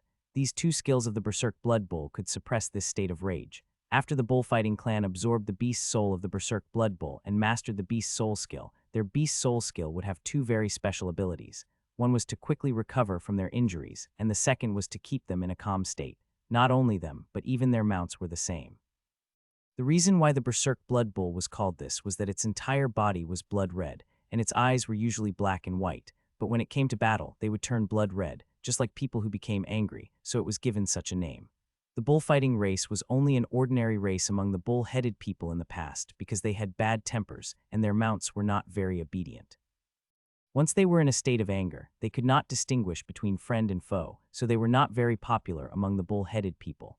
After dozens of generations of hard work, they finally found the most suitable soul beast for them, the Berserk Blood Bowl. This increased their combat strength exponentially, and they were now a famous battle-type race among the Tauren tribe. For the past few years, alchemists had been studying the soul beasts and their relatives of the orcs. They wanted to find a way to break through and see how the orcs obtained this magical power. However, they had never succeeded. The orcs still used soul beasts, while the humans still used fighting energy. The humans had been drooling over these 2 abilities for a long time. If they knew why the orcs had relatives, the power of the human cavalrymen would be greatly increased. If they knew what the orcs' soul beasts were, the combat power of the humans would also be greatly increased. Unfortunately, as the orcs had said, these 2 abilities were given to them by the beast god. Other than the orcs, no other race could use them. Zhao Hai and the others knew that some human merchants would spend a lot of money to buy some demonic beasts unique to the orcs and transport them back to the human territory for research. Unfortunately, most of the demonic beasts died of illness. Even if they didn't die, the human race couldn't find anything from them. It was precisely because he knew this that Zhao Hai had proposed to the Elder to buy the bullfighting bull and the berserk blood bull. He knew that the Elder would definitely sell them, and it would also lower the Elder's guard. There were so many benefits, so he was happy to not do it. As soon as he returned to the tent, Zhao Hai immediately turned on the surveillance camera and played the conversation between Beta and the Elder after he left. He heaved a sigh of relief when he heard what the two of them said. He knew that the Elder's wariness towards him had basically disappeared. The next morning, Beta found Zhao Hai and told him that everything he wanted was ready. 10 bullfighting bulls, 10 berserk blood bulls, 1,000 crouching sheep, and 600 high-quality blankets were all ready. He could transport them away at any time. Zhao Hai followed Beta outside. Beta had already loaded the blankets into the car. The crouching goat, bullfighting bull, and berserk blood bull were placed outside the camp. Zhao Hai took a casual look at the blankets. They were not bad. They were all high-quality blankets. From this, it could be seen that the orcs were very honest. After thanking Beta, Zhao Hai let the convoy set off. Once they were outside the camp, he let the undead creatures catch up with the crouching sheep, fighting bulls, and berserk blood bulls. Similarly, Zhao Hai gave the evil spirit staff to them. Otherwise, there would be no place for the goats. After everything was done, Zhao Hai returned to his own tent. He was still waiting for news to see if he would be able to meet King Xi today. He was very curious about this King Xi. After his fleet left, the grain that Zhao Hai brought had officially changed owners. The Elder had already paid for the grain to Zhao Hai, so the grain naturally no longer belonged to him. Zhao Hai had also witnessed the tribe's ability to consume food. In less than an hour after they left, 3 million caddies of food had disappeared. Not a single grain could be seen. This speed shocked Zhao Hai. Zhao Hai returned to his tent, but he didn't see Laura. He knew that Laura had gone out to exchange with the orcs again. Although Zhao Hai didn't have much food with him, he still had some fruit wine from the humans. This wine wasn't very popular with the orcs, as they still liked the taste of milk wine. Most of the orcs exchanged fruit wine for their friends. Orcs were also vain, so some of the orcs who lived a good life would prepare some fruit wine in their homes to entertain some special guests with status. Zhao Hai didn't mind. He wasn't planning on going out today. He was going to wait for news from Beta. If King Xi wanted to see him and he couldn't find him, he would make him angry. It wasn't that Zhao Hai was afraid of him, but he needed to see him and know what kind of person he was. Only then would he be able to make the appropriate arrangements. He looked at the monitor quietly. The orcs were still busy. Unlike a few days ago, there was no one watching them anymore. There was not a single one. This had started this morning. This made Zhao Hai even more certain of his thoughts. The elders no longer treated him as a spy. This was the result Zhao Hai wanted to see the most. Zhao Hai sat calmly in his tent. At the same time, he was paying attention to where the undead fleet had gone. He was afraid that the orcs would come and rob them, so he asked Beta for King Sichi's battle flag and put it on the carriage.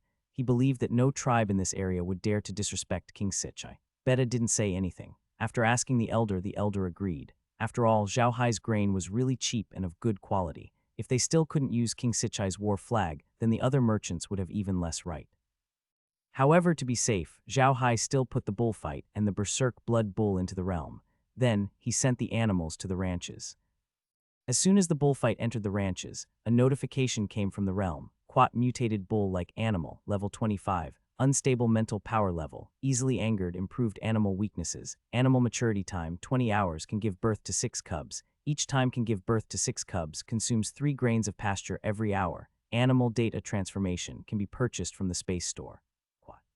Quat mutated bull-like animal, special ability, strong recovery, increases animal special ability. Animal level 25, maturity time 18 hours, can give birth 8 times. Each time it can give birth to 6 cubs, consumes 2 grass grains per hour. Animal data transformation can be purchased from the space store. Quat the realm has met the requirements for upgrading. It has been upgraded to level 7. The number of animals allowed to be put on hold has increased. Now, the realm can put 1,300 animals on hold. I hope the host will work hard. Quat.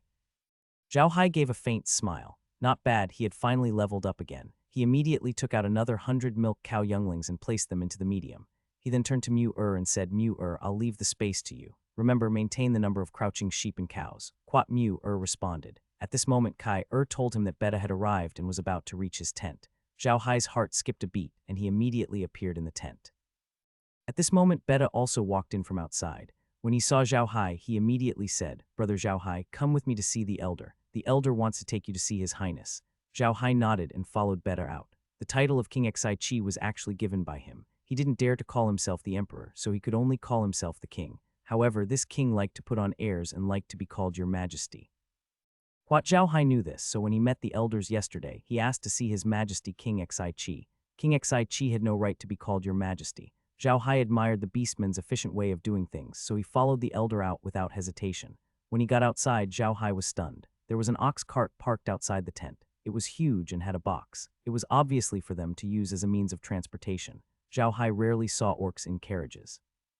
They usually thought that riding on the back of their own mounts was more comfortable than sitting in a carriage. The elder clearly saw through Zhao Hai's thoughts. He smiled and said, "I'm old and can't ride a cow anymore, so I can only sit in a carriage. Please, sir." Zhao Hai hurriedly returned the bow and got on the ox cart. The ox cart was very big, much bigger than Laura's. However, the decorations inside were obviously not as good as Li Lan's.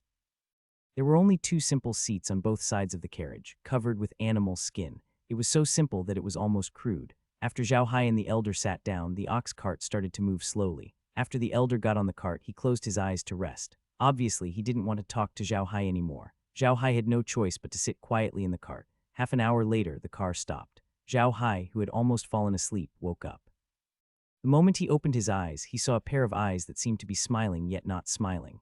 Zhao Hai calmed himself down and saw that it was the elder. He quickly said in embarrassment, "I'm sorry, elder, I almost fell asleep." The elder didn't mind, he just smiled and said, "It's nothing. The road was too boring, right? Let's go, don't let His Highness wait." "Quite yes," Zhao Hai replied and followed the elder out of the car. Zhao Hai was stunned when he got off the car.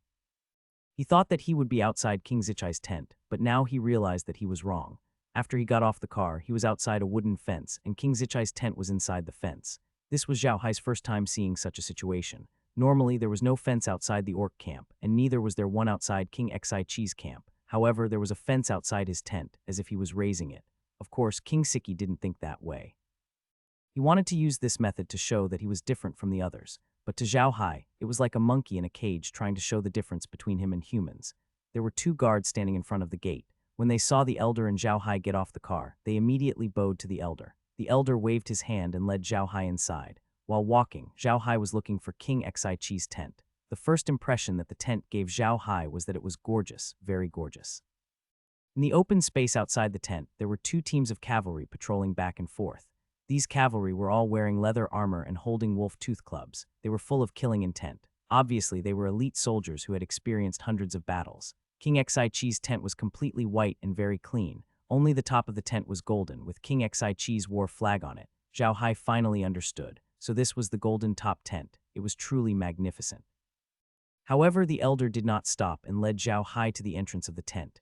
The distance between the QE gate and the tent's entrance was about 100 meters. The 2 of them arrived very quickly. There were 8 guards standing in front of the tent's entrance. The 2 emperors stood in a row at the entrance of the tent. They were all staring at Zhao Hai. Zhao Hai did not mind. He just followed the elder into the tent.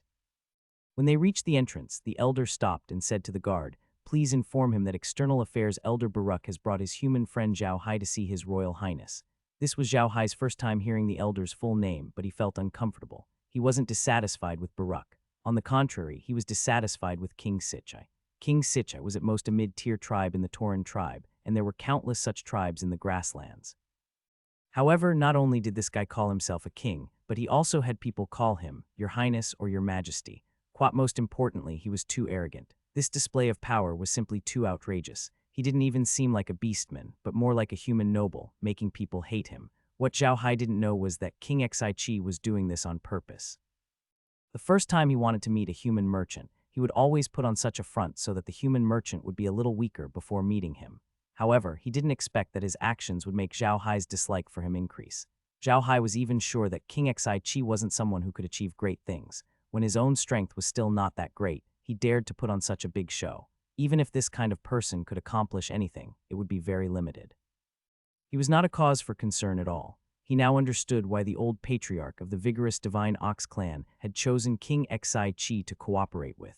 It was because King Sichi simply had no way to pose a threat to the vigorous Divine Ox clan. Zhao Hai followed Bellucci into the tent. He lowered his head and scanned the tent from the corner of his eyes. The ground of the tent was covered with a thick blanket. The patterns on the blanket were very beautiful. One look and one could tell that it was a high-quality item. Stepping on it was as soft as stepping on the clouds. It was very comfortable. There was no fire pit in the tent, only a large copper brazier. The brazier was more than a meter in diameter and carved with various animal patterns. It was obviously very beautiful. There was a copper pot hanging on the brazier, and the fragrance of milk tea floated out of the copper pot. The top of the tent was very bright. Zhao Hai sneaked a glance and saw a huge metal wheel-shaped chandelier hanging on the top of the tent. It was not an oil lamp, but a magic lamp. This surprised Zhao Hai. It seemed like King Sichi was living a comfortable life. The cost of using this magic lamp was much higher than that of an oil lamp. At this moment, Baruch had already bowed and said, "Greetings, Your Highness." Zhao Hai snapped out of his daze and quickly followed after him. "Greetings, Your Majesty King Xi." He didn't even see King Xi's people. "Quat, don't worry about it," a rough voice said. "Quat, Mr. Baruch, Mr. Zhao Hai, please sit, Quat."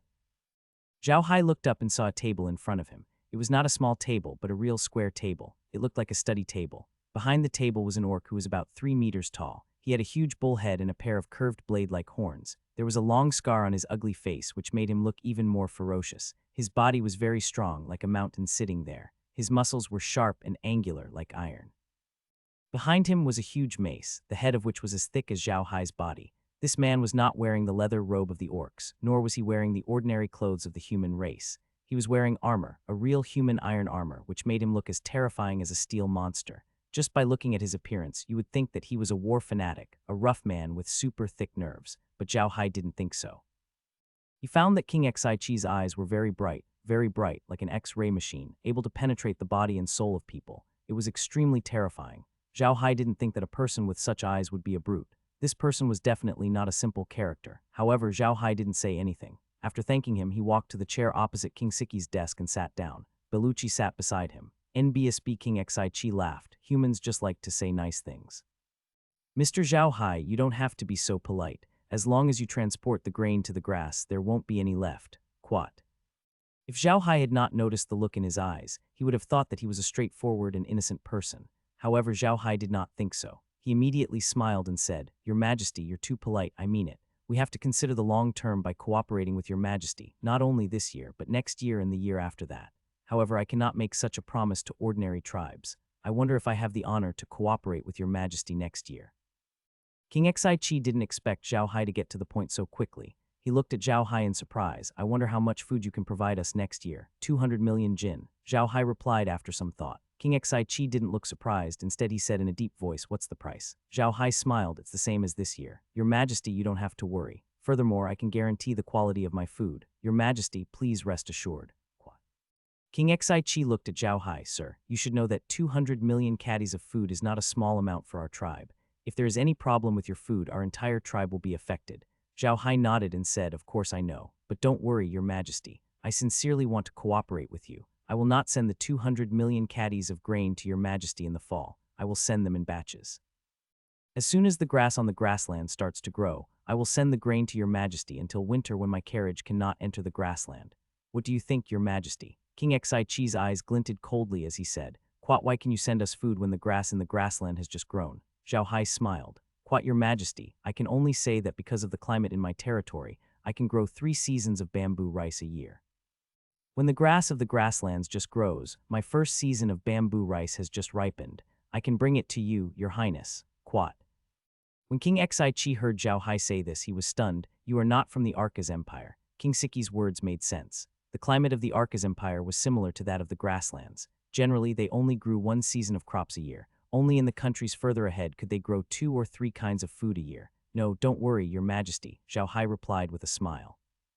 King Xi nodded. "If you can really tell us what you've done, then we will take all of your food, and I can guarantee a fair price." "I don't dare to make Your Majesty worry. I'll take my leave," Zhao Hai quickly said. After saying that, he stood up and bowed to King Sichi, then left with Baruch.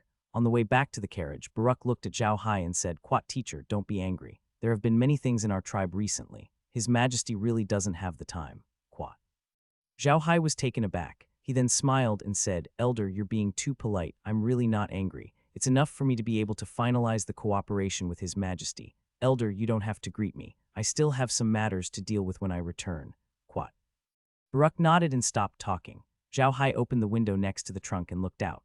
Suddenly, he noticed a warrior of the Hercules bull race. He was wearing handcuffs and leg shackles, pulling a large cart and moving forward with difficulty. He was followed by a warrior of the bullfighting race who was holding a leather whip. Seeing this, Zhao Hai was stunned for a moment. His expression changed, and he immediately understood what was going on. However, he quickly calmed himself down and pulled down the curtain. Fortunately, Balak was resting with his eyes closed and did not notice Zhao Hai's actions. Zhao Hai heaved a long sigh, but his heart was in turmoil, unable to calm down. He knew very well what this meant. If the second and third princesses of the Herculean Divine Ox tribe were still in power, the bullfighting tribe would not dare to treat them like this. The people of the Herculean Divine Ox tribe who appeared in this campsite must be the servants of the second or third princess. Now that their servants were being treated like this, the second and third princesses' lives would not be good. The convoy soon arrived at Baruch's tent. Zhao Hai alighted from the car and bid farewell to Baruch politely before returning to his own campsite. He had many things to do, but the most important thing was to find out the whereabouts of the second and third princesses. When it was almost noon, Laura, Meg, and the others also returned. Although they had smiles on their faces, Zhao Hai could see that their smiles were somewhat forced. After Laura entered the tent, Zhao Hai immediately turned on the surveillance camera. After confirming that no one was following them, Laura said, "Quat brother Hai, we just heard that the second and third princesses have been demoted to slaves by King Sichi. They are currently farming for pastures on the grasslands. Quat." Zhao Hai nodded. "Quat, I thought about that too. I went to see King Sichi just now. When I came back, I saw a man from the Herculean Divine Bull race being pulled by a whip. If the second and third princesses were fine, no one would dare to treat the people of the Herculean Divine Bull race like this. Now it seems that King Sichi is really ready to side with the patriarch of the bullfighting race. Quat." Lola immediately said, "Big brother Hai, what should we do? We have to think of a way to save the second and third princesses. Otherwise, we won't be able to answer to brother Weirs." Zhao Hai nodded. "Don't worry, I've thought it through. After a few days, when the people of the food team walk out of the Tauren territory and pack the food, I will immediately take back the evil spirit staff. Then I will let Eagle carry the staff and scout around the West Strange King tribe. We will find the second and third princesses, and then we will think of a way to save them." Quat.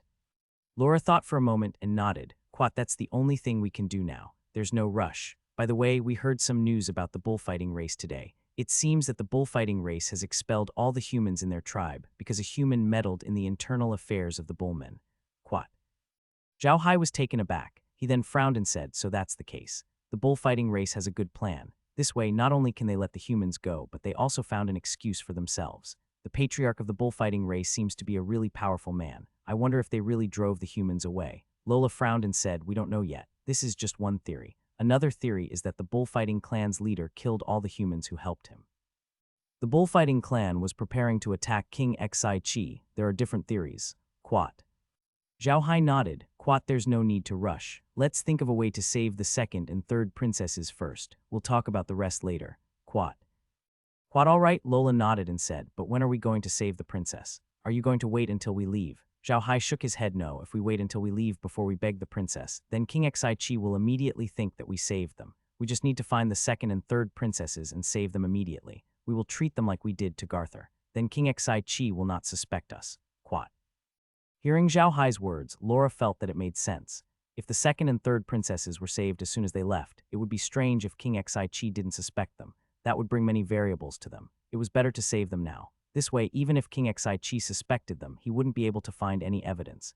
Migo looked at Zhao Hai and said, "Young master, did your meeting with King Sichi go smoothly? What kind of person is he?" Zhao Hai thought for a moment and said, "He is a very powerful person. If you only look at his appearance, you will think that he is a rough orc without any schemes. But if you look into his eyes, you will find that he is a very scheming person. I went today to discuss the food trade with him. This way, he will not suspect us." Quat. Lola nodded and smiled. "Quat, King Sichi must be very proud now. He would never think that he would not be able to wait until the day we trade food with them." Quat. Zhao Hai smiled. "First, we need to stabilize him so that he doesn't attack us. If that happens, Big Brother's plan might be discovered. After we rescue the two princesses, we will carefully investigate the situation in the bullfighting race. However, from the various rumors, the bullfighting race's situation isn't very good. In any case, cooperating with the human race is a big taboo of the beastmen race. They will definitely cover it up. If I were the patriarch of the bullfighting race, I would have the human race withdraw from the prairie first. They'll come back when the right opportunity comes. This way, they'll lose a great helper, and Big Brother's chances of success will be greater." Quat, that's right, Lola nodded. "Quat, if Brother Wales can counterattack as soon as possible, he'll definitely succeed. No one would have thought that he would counterattack so quickly." Zhao Hai smiled and didn't say anything. He turned to Laura and the others and said, "How do you feel after interacting with the bullfighting clan for the past few days?" Laura thought for a moment. "Quat, I really don't feel anything. I just feel that they're not as easy to get along with as Spear. I don't really like them. Quat. Zhao Hai smiled and said, maybe they're too utilitarian. You can't blame them for this. They often have caravans coming here, so how can they compare to Spear and the others? Forget it, let's just treat it as an ordinary deal. Anyway, we won't have any more dealings with them in the future. Quat.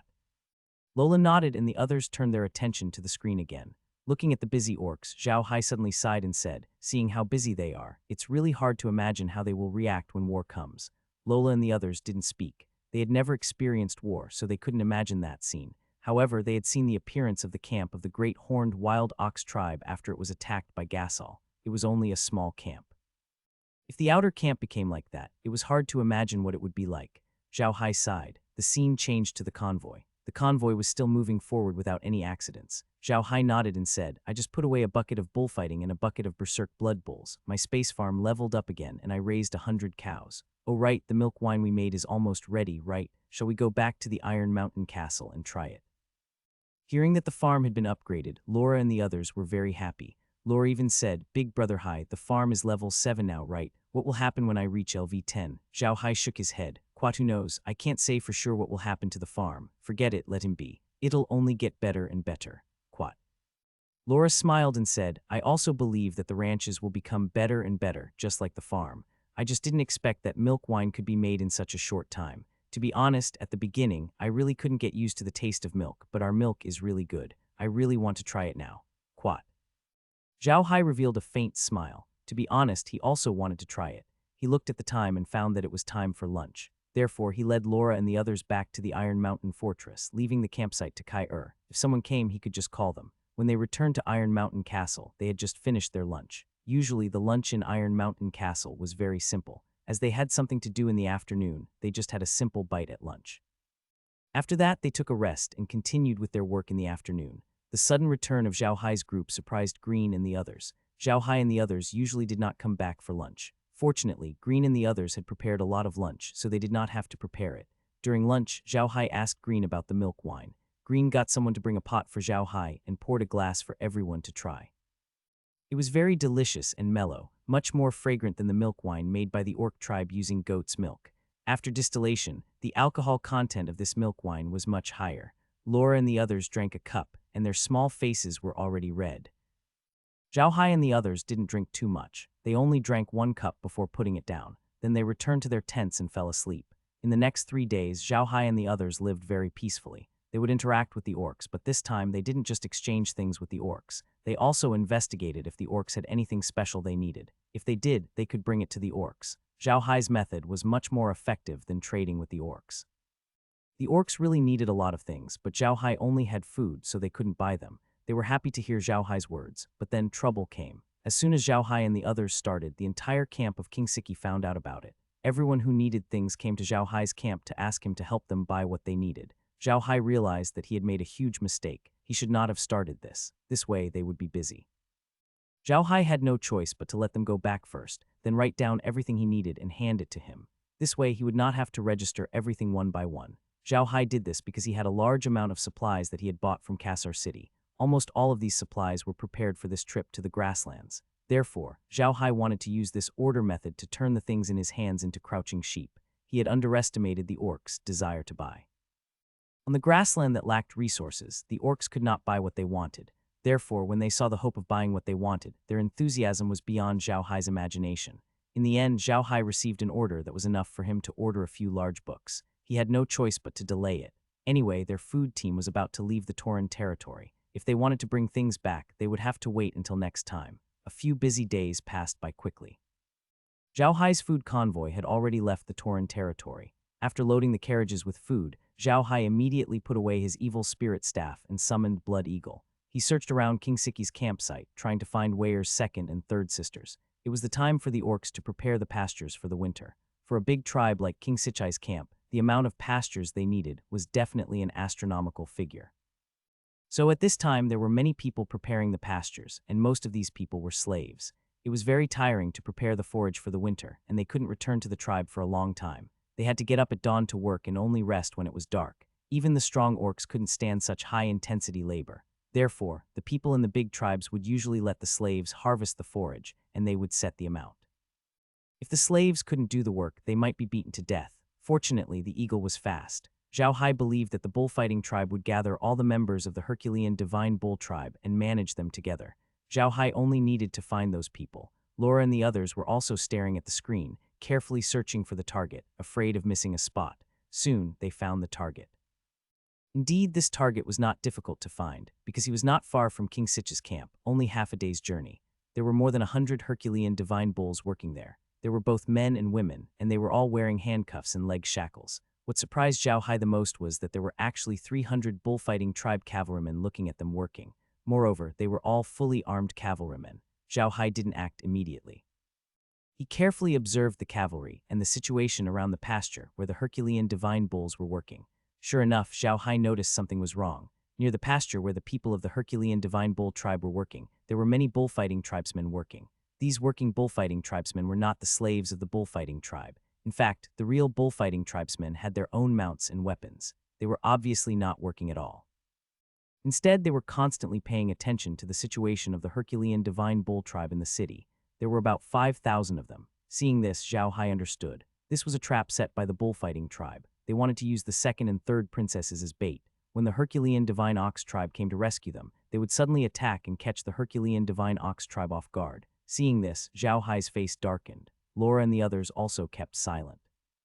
After a long while, Meg shouted, "Too shameless, too shameless. If it wasn't for the Herculean divine ox tribe, they wouldn't be where they are today. But look at what he's doing. He actually set up a trap for the Herculean divine ox tribe. Too shameless." Megger rarely scolded people, but today she was so angry that she was cursing. It was obvious how angry she was. Zhao Hai and Laura were also very angry. They really didn't think that King Sichi would be shameless to this extent. Zhao Hai could guess what he was thinking. King Sichi must be using this method to tell the bullfighting race that he had already drawn a clear line with the Herculean divine ox race. To be honest, after the vigorous divine bull race was defeated by the bullfighting race, King Sichi wanted to join the bullfighting race. This was something Zhao Hai could understand. After all, King Sichi didn't only represent himself. He also represented the people who followed him. He had to consider these people. However, King Ziki's actions had infuriated Zhao Hai. He had already learned from Weirs that without the Herculean divine ox tribe, there would be no King Ziki today. However, King Ziki was treating the Herculean divine ox tribe in such a way. This was something that Zhao Hai could not forgive. Laura didn't curse. She just turned to look at Zhao Hai and said, "Big brother Hai, what do you mean by this?" Laura knew that Zhao Hai wasn't someone who would remain silent after suffering a loss, so she asked this question. Zhao Hai smiled. "Quat will act tonight. Send out the undead creatures and the flying eagles. Not only do we have to save the second and third princesses, but we also have to make King Siki's 5,000 cavalrymen my subordinates." Quat. Laura was stunned for a moment, but she immediately understood what Zhao Hai meant. She frowned and said, "Will this work? Would they be discovered by the main camp? Their place isn't too far from the main camp." Zhao Hai smiled. "Quat, it'll be our world after dark. Let's start with the cavalrymen on the outside. After we're done, we'll go save the second and third princesses." Quat. Lola nodded and didn't say anything. It was just like what Zhao Hai had said. When the sky turned dark, the outside world would be their world. With the help of so many undead creatures, it should be very easy to take care of the bullfighting race. Looking at the sky outside, Zhao Hai said in a deep voice, "Let's take a rest first. We'll act in a while. Don't wait for the sky to turn completely dark. This time, we'll only be monitoring from here. Don't leave the camp. It's best if those bullfighting race people see us. That way they won't suspect us." Laura was stunned for a moment before she smiled and said, "Quite all right, we'll take action during dinner. When the time comes, we'll just have to speak loudly and walk out of the tent from time to time. This way they won't suspect us." Quat. Zhao Hai smiled. "Quat, yes, that's what we want. We need to create an alibi. They would never expect such a magical existence like the space. Let's trick them to death. I'll give the evil spirit staff to Fei Ying. We'll poison them first and then take action." Quat. Laura and the others, naturally, didn't have any objections. Everyone was looking forward to the sky getting dark. The sky gradually darkened. As they were preparing the pasturies for the winter, the mealtime in the camp was a bit later than before. When it was almost dark, bursts of smoke rose from the kitchen. Zhao Hai saw that the orcs had already started cooking. He couldn't help but smile. "Quat, let's start too." Lola nodded. As usual, they were preparing dinner in the camp. There was no difference at all. Zhao Hai didn't follow them. He used the Dimension's surveillance device to observe the bullfighting tribe cavalrymen who were monitoring the Herculean bull tribe's pasture. The cavalrymen were also cooking, and it seemed that their fire food was quite good. There was mutton in the pot, and many of them took out their bags of milk wine. Zhao Hai smiled when he saw the situation. This was the perfect time for him to poison them. He had originally planned to let Hawk poison them from the air, but he realized that it was too unrealistic. Hawks were not airplanes. It was just like how airplanes could not guarantee a 100 success rate when dropping bombs. It was even more impossible to let Hawk poison them in the rain. Since he couldn't use the eagles to poison them, he could only use other methods. Zhao Hai thought of another killer weapon in his inner space, the spirit-devouring blood mosquitoes. Ever since the spirit-devouring blood mosquitoes had entered the medium, Zhao Hai had not used them. This time, he had a chance. However, Zhao Hai did not want them to bite, but to poison them. These spirit-devouring blood mosquitoes were not small. 1 or 2 of them could sneak into the bullfighting tribe's camp. If too many of them went, they would definitely be discovered. Therefore, Zhao Hai only sent 5 spirit-devouring blood mosquitoes to the first camp. The spirit-devouring blood mosquitoes had been modified by the realm, so they weren't afraid of the realm's pesticide. Zhao Hai had each of them suck up a stomach full of poison, then sneaked into the bullfighting tribe's camp and spit the poison into the meat cooking pot. Zhao Hai only found out about this ability after asking Zhao Wen. He really didn't expect the mosquitoes to be able to spit out the water they had sucked into their stomachs. They were really powerful. Originally, Zhao Hai wanted to let the mosquitoes fly directly into the pot and launch a suicide attack, but it seemed like there was no need for that now. It was better this way. Zhao Hai had only poisoned the bullfighting tribe's campsite, which was used to monitor the Herculean bull tribe's territory. He had not poisoned the Herculean bull tribe's campsite. He was afraid that he would hurt the 2nd and 3rd princesses. If that happened, he would not be able to explain it to weighers. The poison was done in a short while. At this time, Laura and the others had been cooking outside. Today, they had made some delicious food, which was mutton. In the grassland, people didn't eat mutton every day. To the ordinary orcs on the grassland, the coiled sheep was their most important property. How could they bear to eat mutton? The most common food for the herdsmen on the prairie was bamboo rice. They would only eat mutton when they encountered special situations. Laura and the others knew this, so they usually ate bamboo rice and flatbread instead of mutton. However, today was a special day, so Laura and the others prepared mutton and set up a big pot outside the camp. The mutton was being cooked in the pot, and they laughed while cooking. Among the 3 of them, Meg was the best at cooking. She often helped Merlin cook, so her cooking skills were quite good. As for Laura and Neil, neither of them knew how to cook. Laura was a real young lady, so how could she cook? Neil had always been by Laura's side, so of course she did not know how to cook either. However, the 2 of them didn't stay idle. They followed Meg around and laughed, making her busy and pouting. Zhao Hai sat in his tent and smiled as he looked at the 3 of them. It was a blessing for Zhao Hai that they could get along so peacefully. If his backyard were to catch on fire, he would be in big trouble. Zhao Hai had been paying attention to the situation in the other camps. When he saw that the bullfighting tribe had started eating, Zhao Hai was ready to move. He first chose a camp that was relatively far away. In an instant, he released the bullfighting tribe cavalry and the jackal tribe cavalry in his hands and rushed toward the camp. However, Zhao Hai had to admit that the bullfighting clansmen were in good health. After eating the poisonous mutton, they were not immediately poisoned. They were still drinking milk wine. However, when they saw someone coming at them aggressively, they immediately picked up their weapons and prepared to fight. However, Zhao Hai's poison wasn't easy to deal with. It was a mixture of many poisons and was extremely overbearing. The bullfighting race didn't feel anything at first, but when they got on the back of the bulls and started the war, a problem appeared. As soon as they were ready to fight, they would naturally speed up the blood flow, which accelerated the absorption of the poison and allowed the poison to enter their hearts at the fastest speed. So these bullfighting cavalrymen had just gotten on the back of the bulls and ran less than 100 meters before they felt weak all over and their arms numb. Then their vision turned black and they fell from the back of the bulls. At this moment, the jackal race's undead cavalrymen only needed to go up and take human lives. Zhao Hai immediately recalled the bullfighting race's undead creatures because they were too loud when they ran and could easily be heard by the bullfighting race in the other camps. The rest of the matter was simple. Zhao Hai killed the cavalrymen of the jackal tribe, the bullfighting tribe, and their mounts. After that, Zhao Hai turned them into undead creatures. There were 1,000 people in this camp, and Zhao Hai had 1,000 more subordinates. Then it was the second camp. The first campsite was occupied by the bullfighting tribesmen, who had just eaten some meat. The poison had not yet taken effect. By the time Zhao Hai prepared for the second campsite, the bullfighting tribesmen had already fallen to the ground. All he had to do was give them a stab. It didn't take long for Zhao Hai to take care of all 5 camps. After cleaning up the battlefield, Zhao Hai released all the undead creatures of the fighting clan and sent them to the Herculean bull tribe's grassland. Now, he had 600 to 500 undead creatures in his hands, and 5,000 of them were King Xi's subordinates. Zhao Hai had the 5,000 West Wonder King soldiers lead the way, and the 1,500 cavalry soldiers he had originally recruited followed behind. They headed towards the grass field where the vigorous Divine Ox tribe was. King Xi's subordinates at the Herculean Divine Ox clan's pasture also noticed their unusual movements. At first, they were very nervous, but when they saw that the people surrounding them were their own people, they were relieved and even prepared to go in and say hello. At this moment, they suddenly realized that their clansmen were charging at them. Before they could react, the spiked clubs had already smashed into their heads, 6,500 against 300, and it was even under the circumstances of deliberate and unintentional planning. This result was obvious without even looking. Therefore, those subordinates of King Sichi simply didn't have time to react to what was going on and were already slaughtered.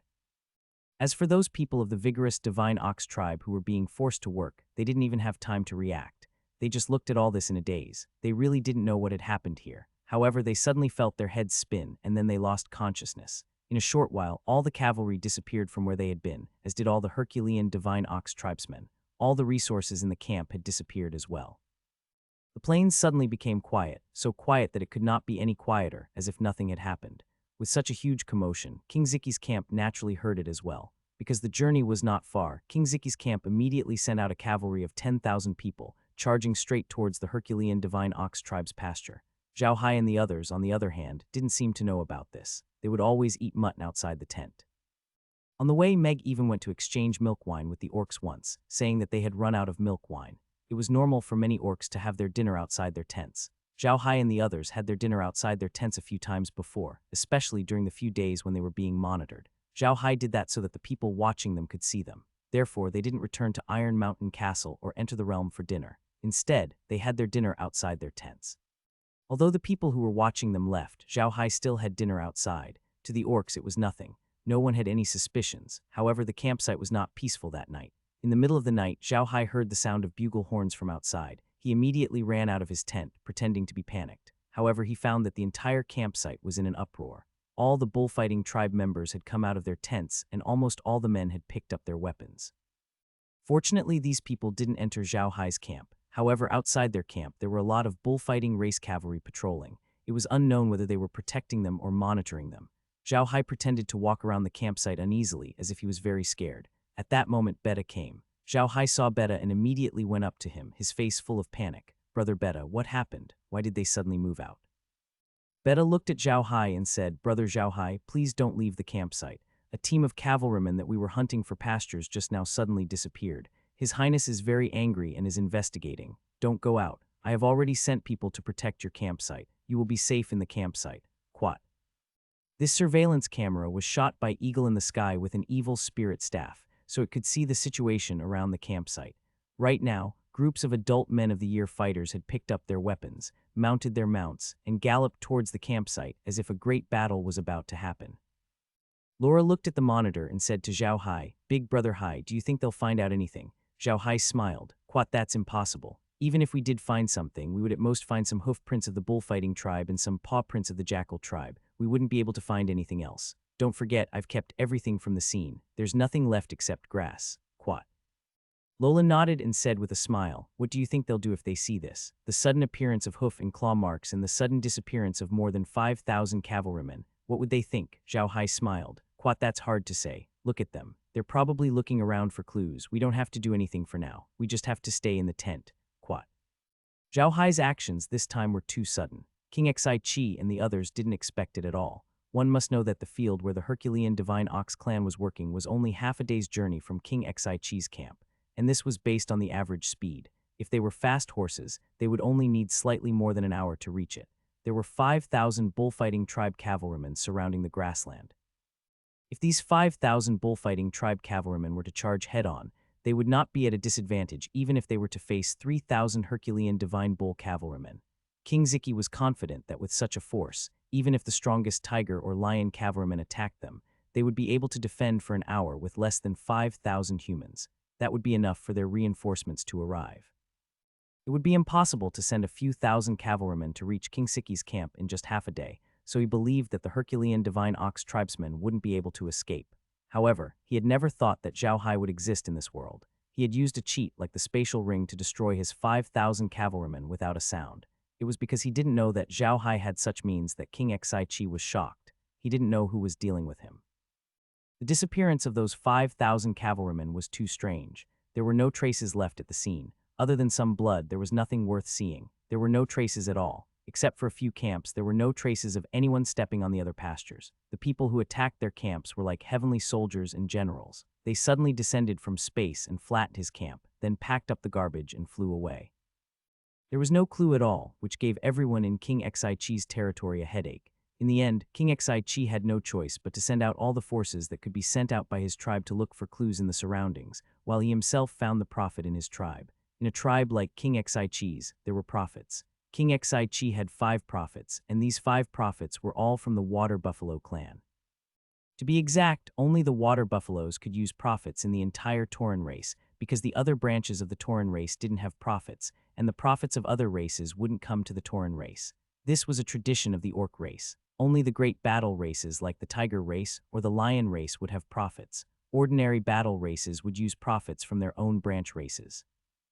King Xi came to the prophet this time for nothing else but to know what would happen to his tribe in the future. He did not ask who saved the people. The prophet was not a god, so he could not know this. Among the 5 prophets under King Sichi, one of them was very famous among the orcs. This person was called Bluejack, and he was one of the earliest prophets of the Water Buffalo clan. He was most famous for his successful prediction that there would be a great drought in the orc grasslands a few years ago. That year, the orc grasslands really did experience a great drought, which made him famous in the entire orc grasslands. In fact, the orcs' prophets weren't that magical. Their main ability was to use beast soul cards to attack, just like human mages. It would be good if they could get 5 or 6 predictions right out of 100 times. However, the orcs still believed in them, just like how the people in ancient China believed in fortune-telling. This time, King Sichi gathered all the prophets in one tent. He looked at them and said, "Great prophet, I believe that you all know the current situation of our tribe. I don't want to say anything more, but I would like to ask you to make a prediction and see what our tribe's future will be like. If our tribe's future is not good, then how should we resolve this disaster? Please help us, prophets." Blue Jack was without a doubt the one with the highest status among them. He took the blade and bowed to King Xi. "Your Highness is too polite. It's our duty to share your worries." This Bluejack was wearing a cloth robe that looked like a black magic robe. His face was full of wrinkles and he didn't look young. He was holding a cane in his hand. This cane seemed to be made from the bones of some magic beast. It was white, but it wasn't a pale color.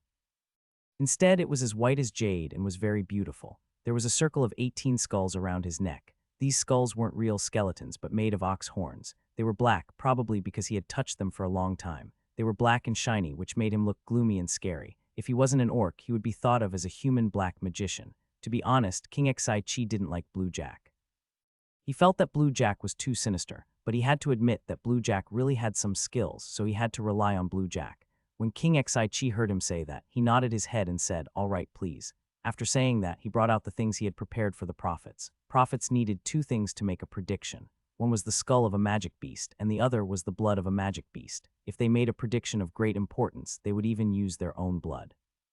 There were now 5 skulls on the ground. These 5 skulls were not from coiling sheep, but from bulls. In the eyes of the orcs, the higher the level of the magic beast's skull, the more accurate the prediction would be. So this time, King Sichi prepared 5 bull skulls. Next to the 5 bull skulls, there were 5 bowls of beast blood, which was also the blood of the bull. The prophets knew that it was prepared for them, so each of them took a bowl and went to the brazier in King Sichi's tent. They put the skulls in the brazier, closed their eyes, and began to chant an incantation. These incantations were a language that only the prophet could learn. The prophet had always believed that this language could communicate with the beast god and receive instructions from the beast god, so all the prophets had to learn this language. Very quickly, the few prophets picked up the bowls filled with the blood of the barbarian oxen and poured the blood on the skulls. Following that, they took out the skull from the brazier and looked at it carefully. After a while, they put it down and turned to King Xi to bow. King Xi looked at them and said, "There's no need to be so polite, esteemed prophets. Please tell me." Their expressions were not too good, and one of them said, "Your Highness, from the results of this prediction, I'm afraid that the situation of our West Chi camp is not very good." The others also said the same thing, only Blue Jack didn't say anything. King Xi saw that he didn't say anything and quickly said, "Prophet Jack, what do you think?" Blue Jack also shook his head. "Quad, it's not good. Our West Wonder camp is going to encounter a great calamity. However, there is a way to resolve it. Quad." King Xi's expression changed when he heard Blue Jack say that he would encounter a huge calamity. He quickly said, "Prophet Jack, please speak." Blue Jack said, "From the results of this prediction, if we want to survive this calamity, there is only one way. From the condition of the skull, it means that the north is safe. But I don't know what it means exactly. Perhaps it is to seek refuge in the north, or perhaps there is help from a noble in the north. Quad." King Sichi frowned and looked at the other prophets. The others didn't say anything, but King Sichi's brows furrowed even more. He didn't understand what the north meant. The north was too big, but it was impossible for them to take refuge there. A camp of more than 100,000 people was not easy to get. It was almost winter, so they couldn't leave. However, it was understandable that there were nobles in the north because the bullfighting tribe was in the north.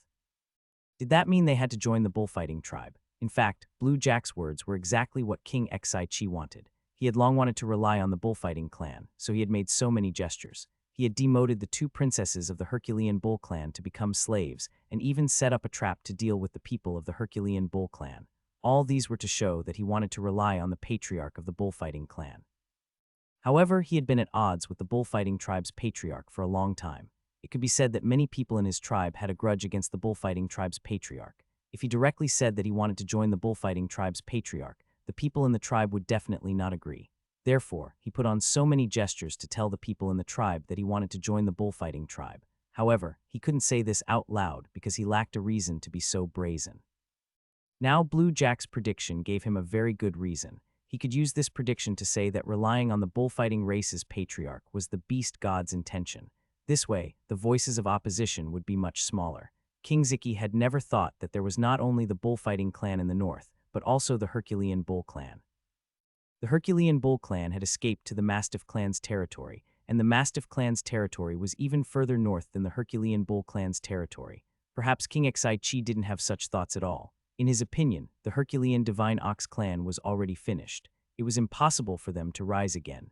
A clan with no hope at all was not in his consideration at all. Of course, Zhao Hai didn't pay attention to what was happening in King Sichi's tent. If he had seen this, he would have been very surprised by the orc prophet's ability. But unfortunately, King Sichi and Zhao Hai were thinking about completely different things. Right now, his mind was filled with thoughts of seeking refuge with the patriarch of the fighting bull race. How could he think of helping the vigorous divine ox race? What Zhao Hai was paying attention to now was what the bullfighting tribe was doing after leaving the camp. These horsemen of the bullfighting tribe were holding torches in their hands. They carried out a carpet search around King Sichi's camp. Of course, they found nothing in the end. The night was in chaos, and it wasn't until dawn that the search teams returned to the camp. Of course, they didn't find anything, which caused the entire camp to be in a tense atmosphere. Of course, Zhao Hai and the others stayed in the campsite obediently. The orcs seemed to have forgotten about them. It was not that the orcs looked down on them. It was just that Zhao Hai and the others did not seem to be powerful, so they were naturally ignored. Barak did check on Zhao Hai and the others, but he stopped after a while. When the incident happened, Zhao Hai and the others were eating in the campsite. Many orcs saw them, so it was impossible for them to have done it.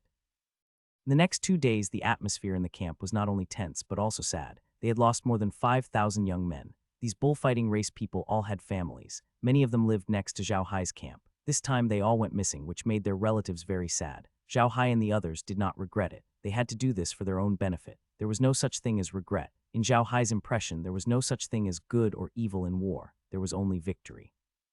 Zhao Hai and the others were very low-key, and King Sichi didn't have any reaction.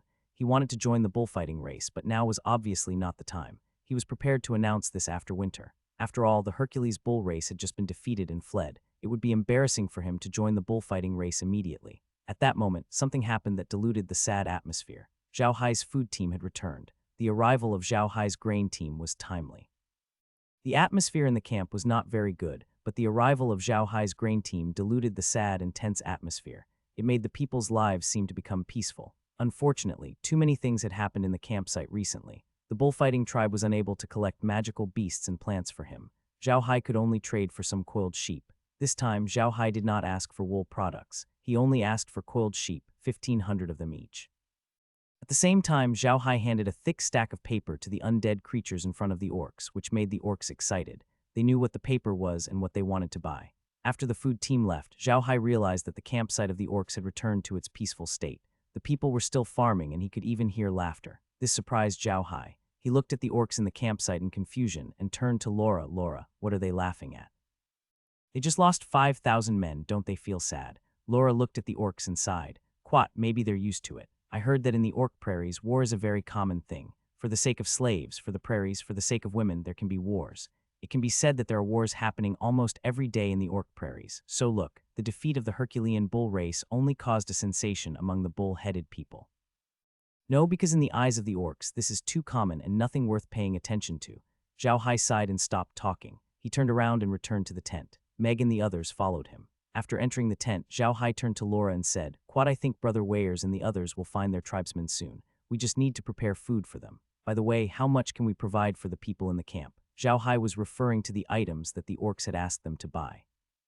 Many of those items were the same. Therefore, Zhao Hai asked Laura and the others to count them. He wanted to see if the resources he brought from Kassar City were enough. Laura already knew what was going on in her mind. She used to do this, so she was naturally familiar with it. She smiled and said, "It's enough, but I don't want to give them all at once. It will arouse their suspicion. How about we give them 1/10 of the things first? This way, not only will we be able to transport the goods to them, but we won't take up much space on the transport carriage." Zhao Hai nodded in agreement. Zhao Hai didn't idle around either. He immediately wrote a letter to Weirs, telling him that he had rescued the second and third princesses and that they were safe. He also told Weirs about King Siki's trap so that he could give up on King Sichi. After that, Zhao Hai patiently waited for Weirs' reply. He needed to confirm Weirs' situation and see what he needed. Soon, Weirs' reply arrived. He also brought back the 6 interspatial bags. This time, other than food, Weirs also mentioned a few things he needed urgently. He also told Zhao Hai about his situation with the Mastiff tribe. This time, the Herculean Divine Ox tribe had truly suffered a miserable defeat. One had to know that the Herculean Divine Ox tribe had once been a large tribe with over 1 million people and 300,000 soldiers at their disposal. Now less than 500,000 people had escaped, while they still had 200,000 soldiers at their disposal. When the bullfighting tribe attacked the Herculean Divine Bull tribe, the Herculean Divine Bull tribe was quickly defeated because they didn't have a unified command. During the process of defeat, the young and strong ran faster. Many of the old and weak didn't manage to escape. Currently, these 500,000 people were all living in the territory of the Mastiff clan. Fortunately, there were still people from the Herculean Divine Ox clan joining them from time to time. Although the people from the Herculean Divine Ox clan had lost miserably this time, they still had their fighting strength and were able to fight to the death. After Weirs returned to the territory of the Herculean Divine Ox clan, he naturally took over the position of the clan leader. He was not ostracized at all. He even took out Geether's weapon and told the clan that Geether had been executed as a traitor. The most important thing was that he had brought back food. This food was life-saving food, and it immediately calmed the hearts of the people in the clan. It could be said that this food played a crucial role in his succession as the clan leader. At the same time, Weirs told Zhao Hai some good news. The juice of the devil peach and the life fluid that Zhao Hai had given Weirs were very useful. The Great Elder's injuries had already recovered. Not only had he recovered, but he also showed signs of breaking through. Once he broke through, his strength would rise to another level. Of course, this breakthrough didn't mean that it was impossible to break through from the 9th level to the 10th level all at once. There were 3, 6, and 9 ranks for 9th level powerhouses, and there were 9 levels in total. Elder had only been at the 3rd level of the 9th level before, but with this breakthrough, he could possibly reach the 5th level of the 9th level. To 9th level powerhouses, breaking through 2 levels in one go was definitely a miracle. Zhao Hai had never thought that the peach juice and life fluid would have such an effect. He was truly shocked. However, it was good that he had broken through. This way, Weirs could plan a counterattack. Zhao Hai quickly prepared all the items Weirs needed and sent them over. This time, he used 5 spatial bags to store food, while the remaining spatial bag was filled with daily necessities. During these busy days, Zhao Hai's grain team came to King Xi Chi's camp for the 3rd time. This time, besides food, they also brought many things that the bullfighting race had asked him to buy. With these things, Zhao Hai's status in King Xi Chi's camp rose by a lot. He had become one of the most popular people here. In this way, Zhao Hai had collected a lot of information about the head of the bullfighting race. King Xi Chi was very concerned about the news about the head of the bullfighting race. Although King Xi Chi looked like he wanted to join the bullfighting race, he didn't say it clearly. He didn't send anyone to contact the head of the bullfighting race either. Therefore, the people in King Xi Chi's camp were a little afraid. They didn't know what their fate would be. It was this kind of fear that made the people in King Xi Chi's camp pay close attention to the situation with the bullfighting clan's patriarch. They were afraid that the bullfighting clan's patriarch would attack at any time. However, they also knew that this was unlikely. At this time, not only did they need to prepare for winter pastures, but they also needed to prepare for the bullfighting clan's patriarch. In fact, they needed to prepare even more. In addition, winter wasn't the time for orcs to mobilize their troops. Apart from a few special races, very few races liked to mobilize their troops in winter. But that fear still existed, so there were many rumors in the camp about the situation with the bullfighting tribe's chief. It was hard to distinguish between the truth and the lies. However, Zhao Hai managed to come to 2 conclusions from these rumors. One was that the bullfighting tribe had enslaved all the remaining members of the Herculean Divine Bull tribe. The total number of people had reached an astonishing 300,000. The second was that the humans who had cooperated with the bullfighting tribe were no longer part of the bullfighting tribe. There were two explanations for where the humans had gone. One was that the bullfighting tribe had driven them away, and the other was that the humans had been killed by the patriarch of the bullfighting tribe. Zhao Hai was inclined to believe the first explanation, but no matter which one it was, it all pointed to one problem. The bullfighting tribe's helper was gone. As long as the bullfighting tribe's helper was gone, Weir's chances of success would be much higher. Zhao Hai immediately relayed the information to Wales. He hoped that Wales could prepare for the counterattack as soon as possible. It was almost winter, and even if they wanted to counterattack during the winter, time was of the essence. War was not that simple. Although there were rumors flying around King Xiqi's camp, the overall situation was still okay. Especially with the food that Zhao Hai sent them, King Xiqi had enough food for the winter. Although he lost 5,000 people, people still had smiles on their faces. It had been more than 20 days since Zhao Hai arrived at King Xiqi's camp. In about 10 days, he would be able to leave. At this time, another caravan suddenly arrived at King Xiqi's camp. This caravan had a cooperative relationship with King Xiqi for a long time. This time, they didn't come to deliver food to King Xiqi, but to deliver some living supplies. Unlike Zhao Hai and the others who were unscrupulous grassland merchants, the merchants who came to deliver goods to King Xiqi were pure grassland merchants. Pure grassland merchants would not send food to big tribes when winter was coming because it was too easy to be robbed. It was not safe to go back.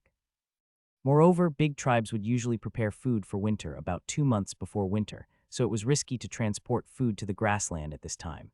It was also easy for the orcs to lower the price. At that time, the pure merchants of the grasslands would usually bring some living supplies into the grasslands. This was an essential thing in the grasslands, and the price would not be lowered. To those small tribes, these things were not as attractive as food.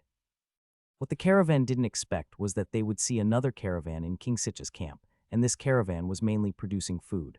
The manager of the trade caravan had come into contact with Zhao Hai twice, but he realized that Zhao Hai and the others didn't like to interact with him. So he stopped fighting Zhao Hai and the others. Instead, he used his connections in King Sichi's camp to understand Zhao Hai and the others. This information shocked the merchant. He didn't think that Zhao Hai would make a deal of over 10 million caddies of grain with King Xiqi. This was definitely not a small amount for a merchant. This made him even more concerned about Zhao Hai. Zhao Hai was also very concerned about this merchant. The merchant claimed to be from the Arca's empire and his name was Ebel. However, he was not from the Versailles Duchy. He came to the Orc Plains from the territory of the Eksa family. Laura knew a little about the Iksa family. It was a family on the west side of the Versailles Duchy. They were neighbors with the Versailles Duchy, and their territory was also adjacent to the Beastmen Plains. They were an important passage for another human to smuggle into the Beastmen Plains. This Ebel was the most famous grain merchant and daily necessities merchant in the territory of the Iksa family. However, Laura didn't know that this Ebel was related to King Sich. Iber's appearance was an accident. Laura and Iber had worked together before, but they didn't go too deep. They had never met each other and had only heard of each other's names. The main reason why Laura didn't have a deep cooperation with Iber was that Iber didn't have a good reputation among the humans. According to all the rumors, Laura knew that this Ebel was the same as Savan. They would do anything to achieve their goals. It was because of this personality that Savan allowed the Magicider family to become a famous business family on the continent. Ebel also used various means to become the largest grain merchant and daily necessities merchant in the territory of the Isak family. It was precisely because of this that Laura hated Ebel so much. That was why she didn't have much of a working relationship with him. Zhao Hai sat in his tent, watching the surveillance camera. It was showing the situation at Ebel's place. Ebel was living in a tent not far from them. It was obvious that this tent had been specially built by King Xiqi and the others for human merchants. All human merchants would stay here. After hearing about Ebel's personality, Zhao Hai knew that he would be a difficult person to deal with. Hence, he focused all his attention on Ebel. There were many experts among the people who had come with Ebel. Ebel was only a grade 6 warrior, but he had 2 grade 8 warriors, a grade 7 black magician, 5 grade 7 warriors, and 20 grade 6 warriors. There were also 500 warriors of grade 5 and below. The strength of such a small team was definitely not to be underestimated. On the surface, this small team's strength was much stronger than Zhao Hai's team. However, Zhao Hai and the others were not worried that Ebel would cause trouble for them. They would not dare to do so. They were on the orc grasslands where everything was decided by the orcs. If they caused trouble here, it would be equivalent to slapping the orcs in the face. They would not agree to it. Zhao Hai knew that he was quite important to the orcs now. He had sold food to the orcs at a low price and helped them buy their daily necessities at a low price. All of this made the orcs feel very good about him. If Gable dared to cause him trouble now, he would definitely die an ugly death. However, Ebel did not do anything. Zhao Hai was still very friendly. Zhao Hai felt uncomfortable when he thought of Ebel's chubby face. He thought of a phrase, a smiling tiger. Quad in Zhao Hai's eyes, Eber was a smiling tiger. Because of this, Zhao Hai paid special attention to Eber. Since King Sichi was not going to do anything, Zhao Hai decided to focus on Eber. He wanted to see how Eber would deal with him. Zhao Hai's grain team was about to enter the camp for the 4th time. By then, Ebel would want to deal with him even more. On the screen, Eber was sitting quietly in the tent. He was holding a glass of fruit wine and there were fruits in front of him. It was rare to see fruits on the grass. Zhao Hai took a closer look and realized that the fruits were frozen. He didn't think that Eber had any invisible storage equipment. There was a man sitting in front of Ebel. Zhao Hai and Laura had never seen this man before. He was dressed like a servant and looked very unremarkable. He looked to be in his 30s, but he had a weathered face. He gave off the feeling that he was just an ordinary coachman. Laura, do you know this person? Zhao Hai turned to Laura and asked. Lola shook her head. Quat, I don't know him. Maybe he's one of Ebel's men of sacrifice. Quat. At this moment, Eber spoke. He said to the man in a deep voice, how's the investigation going? The man bowed to Gable and said, I've confirmed it. It's Zhao Hai and Laura. They are not imposters. The grain they bought for the orcs is the peach blossom rice. It's only half the price of our grain. Quat. Holding the glass, Ebel sighed and said, Quat, what a waste. Even if the peach blossom rice was sold on the mainland, it wouldn't be much cheaper than here. It's such a pity. Those bastards from the Church of Light and that idiot southern king should die immediately. Quat. The man then said to Ebel, the Arca's empire is still investigating Zhao Hai's background, but it's a mess. They can't find anything. We can only be sure that Zhao Hai might come from a large noble family, has a spatial item in his hands, and is a very powerful black magician. We can't find anything else. Quat. Ebel nodded. Quat, that's normal. You can tell from Zhao Hai's way of doing things. He doesn't want people to notice him, but sometimes he does things that people can't ignore. How should I put it? It should be called low-key arrogance. To be honest, I quite like this person. If it wasn't for my bad reputation, my achievements wouldn't be limited to this. Oh right, did anyone disappear in the Alliance? The servant suddenly laughed. Quat, there was only one message from the Alliance. It was one of our own. Quad. Ebel was stunned for a moment, then laughed out loud. Quad, I knew that the old guys in the Alliance would not let Zhao Hai, who is so powerful and specifically against the Church of Light, go free. They will definitely pull him into the Alliance. Good, it's good that he's one of us. Maybe I need to talk to him about cooperation. Quat. The servant looked at Ebel and said, will he believe you? I have this, said Ebel with a smile. After saying that, he took out a small badge. It was the identification badge of the Black Magician Alliance. Zhao Hai and Laura were both stunned. They never thought that the successful merchant, Ebel, would be a member of the Black Magician Alliance. This really surprised Zhao Hai. Zhao Hai turned to look at Laura, then smiled. Quat, the Alliance's strength can't be underestimated. It's surprising that a successful merchant like Ebel is a member of the Alliance. Quat. Lola smiled. Quat, that's right. What a surprise. Should we go and meet him? Since he's from the Alliance, we can ask him about the bullfighting race. Quat. Zhao Hai smiled and stood up. Let's go and see him.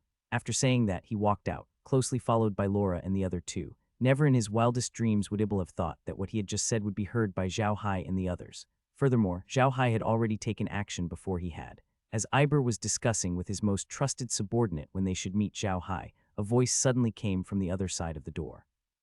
What, Master? Mr. Zhao Hai has brought Ms. Laura, Ms. Meg, and Ms. Near to see you. Taken aback, Ebel turned to look at his servant and said, they came here first, but why do you think they came? The man shook his head. Quat, I can't guess. Master, you'll know when you see it. Quat. Ebel nodded and immediately said, quickly invite him in. The servant outside the door responded and turned around to invite people. At this moment, Ebel stood up and was ready to welcome Zhao Hai.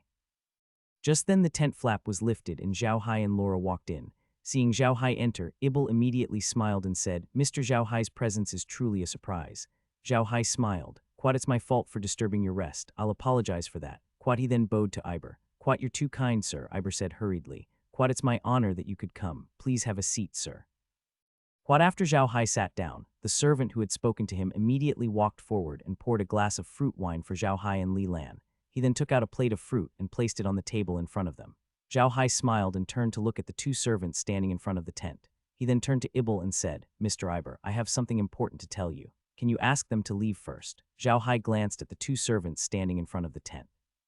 Ebel was stunned for a moment. He looked at Zhao Hai and nodded. The servant who had been talking to him waved at the two people standing at the door. The two servants bowed and left. After the two servants left, Zhao Hai turned to Ebel and said, I've come to see you this time because I want to show you something. With a flip of his hand, the badge of the Black Magician Alliance appeared in his hand. Ebel did not expect Zhao Hai to show him the badge. He was stunned for a moment, then looked at Zhao Hai deeply and laughed. Teacher, you are indeed impressive. You actually knew my identity so quickly. After saying that, he also took out his own badge. The two of them looked at each other and laughed. The two of them only managed to calm down after a while. Ebel looked at Zhao Hai and said, I really didn't expect you to know my identity so quickly. How did you know? I just found out. Zhao Hai smiled. Have you been working with King Sichi for a long time? Other than King Sichi, do you have any other cooperation? Ebel was stunned. He looked at Zhao Hai in confusion and asked, What do you mean? Mr. Zhao Hai, is there anything I can help you with? Zhao Hai nodded. Mr. Eber, I'll be honest with you. The current leader of the Herculean Bull Tribe, the former 7th Prince of the Herculean Bull Tribe, Wells, is my brother. The reason I'm still active in the grasslands is to help Brother Wells investigate the bullfighting tribe. However, you know that this is my first year here, so I'm not able to collect information here. I wanted to ask you if you have any information on this. Ebel looked at Zhao Hai in shock. The news that Zhao Hai had brought was too shocking. He had never heard of any orc willing to make a blood oath with a human. Zhao Hai had done it in his first year in the orc prairies. This was too shocking. Mr. Zhao Hai, are you joking? Ebel asked. Are you really Weir's beheading blood oath brother? Yes, Zhao Hai nodded. That's why I need to know what's going on with the bullfighting clan's patriarch to make preparations for Weir's counterattack. Ebel stood up and spun around on the ground, mumbling, Quat, this is great. It's heaven's will. This is really God's will. Quat. Zhao Hai and the others looked at the excited Ebel in confusion. They didn't know what he was excited about. After a while, he calmed down and turned to look at Zhao Hai and the others. He couldn't help but laugh. Mr. Zhao Hai, you really are a lucky star, a big lucky star for our Black Magician Alliance. This made Zhao Hai even more confused. He looked at Ebel in confusion and asked, What's going on, Mr. Eber? Shouldn't I be explaining things to you? Looking at Zhao Hai's expression, Ebel smiled and sat down. Taking a sip of red wine, she let out a long breath and said slowly, Mr. Zhao Hai, you haven't been in the Black Magician Alliance for long, so you don't know much about this. In fact, what happened to the Herculean Bull Tribe this time is a battle between the Black Magician Alliance and the Church of Light. It's a battle on a different level. Zhao Hai was taken aback. He looked at Ebel and said, What could it be that the human masters hired by the bullfighting race are from the Church of Light?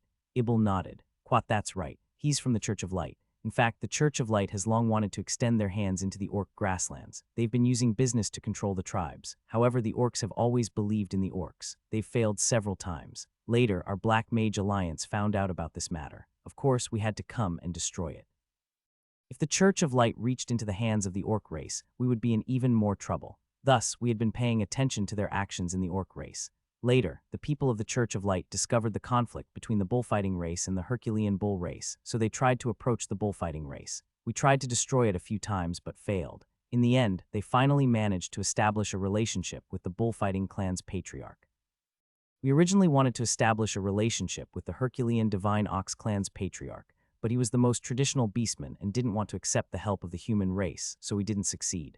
At this point, he glanced at Zhao Hai and continued, Quat, you know what happened next. They sent a 9th-rank expert to help the bullfighting tribe, and the bullfighting tribe defeated the Herculean Bull Tribe and became the king of the Tauran tribe. It can be said that their first step in invading the grasslands was a success, and we have achieved nothing. Now that you have become Weir's blood-sworn brother, you can help him openly. You have the Black Magician Alliance behind you. We don't need to be afraid. The Alliance will send experts of the 9th rank to help you. Zhao Hai was stunned for a moment. He did not expect the battle between the Black Magician Alliance and the Church of Light to have reached such a stage. However, he still shook his head and said, Quat, no, it's best not to involve the Alliance in this matter. You should know that the orcs and the humans have been rivals for so many years, and they are not simple people. The Tauran clan is only a mid-tier race among the orcs, so the war clans don't care about it. However, if they find out that the humans want to control the orcs, no matter what organization it is, they will have to bear the anger of the orcs, and a war might be started. Quat, there's no benefit for the Black Magician Alliance to get involved. I'm also preparing to use this information to deal with the Church of Light, so the Black Magician Alliance can't get involved this time. Ebel froze for a moment. He then looked at Zhao Hai and nodded. Quat, all right, we'll do as you say. It seems that the rumors that you have a grudge against the Church of Light are true. Quat. Zhao Hai smiled. With a wave of his hand, an undead in a white magician's robe appeared before him. He smiled at Ebel and said, Quat, let's get to know each other. I'm a white-robed cardinal from the Church of Light. I'm now your servant. Quat, the white-robed bishop, was none other than Linsabak. This fellow was very famous in the Black Magician Alliance. His father was a red-robed bishop, so Zhao Hai had let him out to prove to Ebel that he really had a grudge against the Church of Light. Ebel knew Linsabak as well, so he was stunned when he saw Zhao Hai release Linsabak. Then he said in disbelief, How did you do it? Didn't you say that light mages can't become high-level undead creatures? Zhao Hai smiled. With a wave of his hand, Linsabak disappeared. He then said, Quat, my magic staff can cause black magic to mutate, hee. Quat. Iber stopped talking. He knew that every magician had their own secrets and he should not ask too much. However, he still nodded and said, I didn't expect you to be more ruthless than the average black mage. You actually killed a white bishop. Zhao Hai laughed. It's not the same, it's 5. During light time, 5 white-robed bishops led 18 Knights of Light to attack me. I destroyed them. Mr. Maru was also present at the time. All right, let's not talk about this. Tell me what you know about the bullfighting tribe. Quat. Iber nodded and said in a deep voice, the bullfighting tribe has been preparing for a long time to deal with the Herculean Divine Ox tribe. However, this attack on the Herculean Divine Ox tribe has also caused them to suffer great losses. Their original tribe has a total of 800,000 humans and 250,000 available soldiers. If we include the slave soldiers, they have around 400,000 available soldiers. The Herculean Divine Ox tribe is a large tribe with over 1 million people, so they have around 300,000 available soldiers.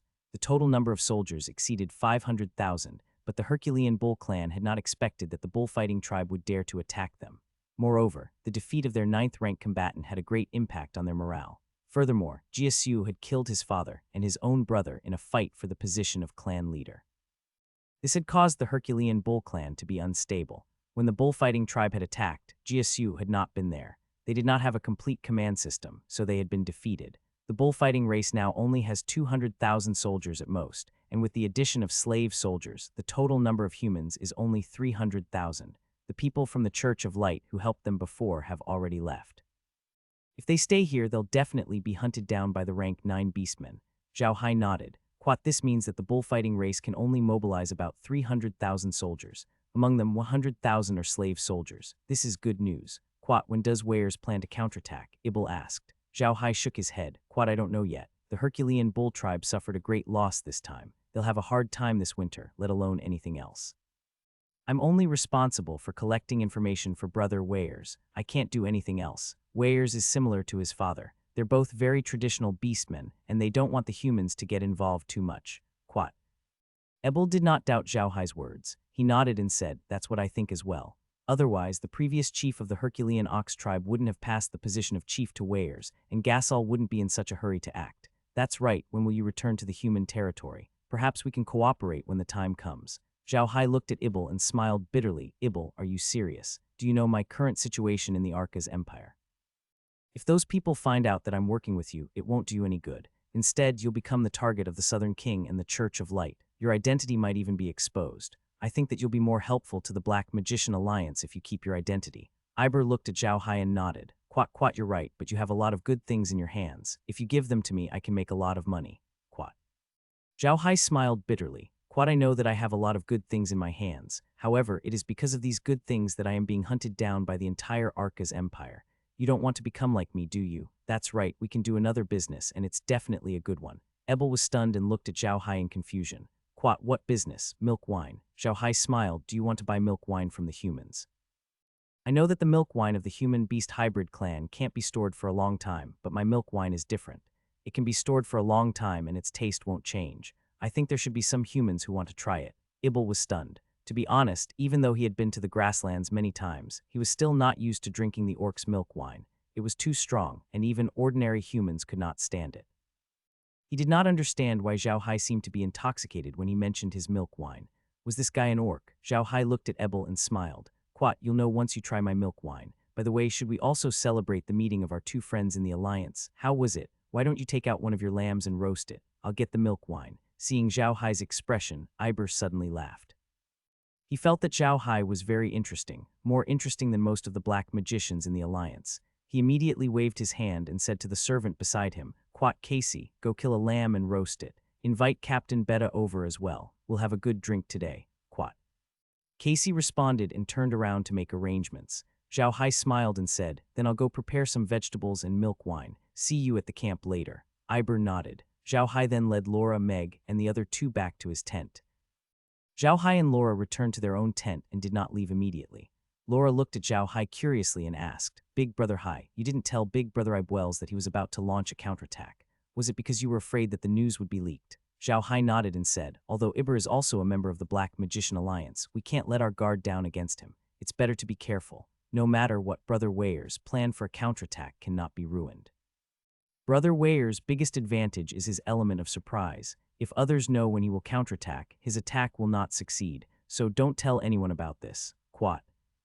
Lola nodded. To be honest, if Iber was not a member of the Black Magician Alliance, they would not have had any contact with him. After all, Iber's reputation was terrible. Meg turned to Zhao Hai. Quat, I think Iber is a good person. He even told us such a secret. Why is young master still so guarded against him? Zhao looked at Meg and the innocent-looking Nier and smiled bitterly. Laura also shook her head impatiently. Meg and Nier were the kind of people who didn't have any schemes. Whoever was good to them, they would treat the other party as a good person. If they didn't have someone to protect them, they would be sold and even counted money for them. Zhao Hai looked at the two of them impatiently and said, Quat, although Iber is a good person and is also from the Black Magician Alliance, he shouldn't do anything bad to us. However, the fewer people know about this, the better. No matter what, you must remember one thing. You can't harm others, but you must be wary of others. Do you understand? The two of them nodded seriously, but looking at them, Zhao Hai had the urge to bang his head against the wall. It would be strange if they could really remember it. Zhao Hai and Laura looked at each other and shook their heads impatiently. Then they focused on preparing the food. They didn't expect Meg and Nier to hurt people in this life. They didn't have much to prepare. They only needed milk, wine, and some vegetables. Zhao Hai didn't take out too many vegetables. He only prepared some simple vegetables that could be preserved for a long time. He didn't want the orcs to be jealous of his space. After a while, the four of them walked out of the tent with everything prepared. The bonfire was already lit outside the tent, and the lamb was already roasted. Zhao Hai could not help but admire the speed at which Ebel's men killed the lamb. Zhao Hai was still holding the sheepskin knife that Spear had given him. Although the one Mendis had given him was more gorgeous, Zhao Hai still liked the one Spear had given him. He felt that Spear had given him the reverse knife sincerely. The knife Mendis had given him had a lot of utility elements in it. It was too gorgeous and not suitable to be used. It was okay to collect it. Eber was indeed more comfortable than Zhao Hai. He had already prepared a small table, wine glasses, plates, and everything for the mutton. He was just waiting for Zhao Hai to come. Zhao Hai didn't hold back this time. He took out a few large bottles of milk wine. The bottles he had were all used by the orcs to hold milk wine. The first bottle could hold at least 5 pounds, but Zhao Hai took out 6 bottles. After Zhao Hai placed the wine down, Beta arrived. He wasn't empty-handed either. He was holding a large basin in his hand, which was actually filled with beef. Ebel immediately beckoned them to sit down. After they sat down, Meg and Nier poured them wine. As soon as the wine was poured out, Ebel and Beta felt that it was different. It was too fragrant, a little too fragrant. The most important thing was that the wine was very clear, without any impurities, just like water. However, the mellow fragrance of the wine and the milky fragrance assailed one's nose, making one unable to resist it. Casey had just finished cutting the beef that Beta brought and placed it on the table. Beta and Ebel didn't even notice the beef. Their eyes were all fixed on the glass in front of them.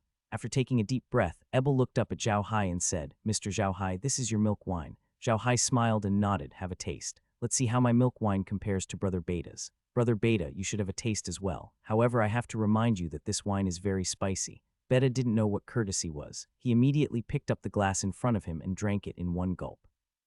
Then Zhao Hai and the others enjoyed a wonderful performance. The performance was called face changing. Beta performed, and the performance made the face turn red in an instant.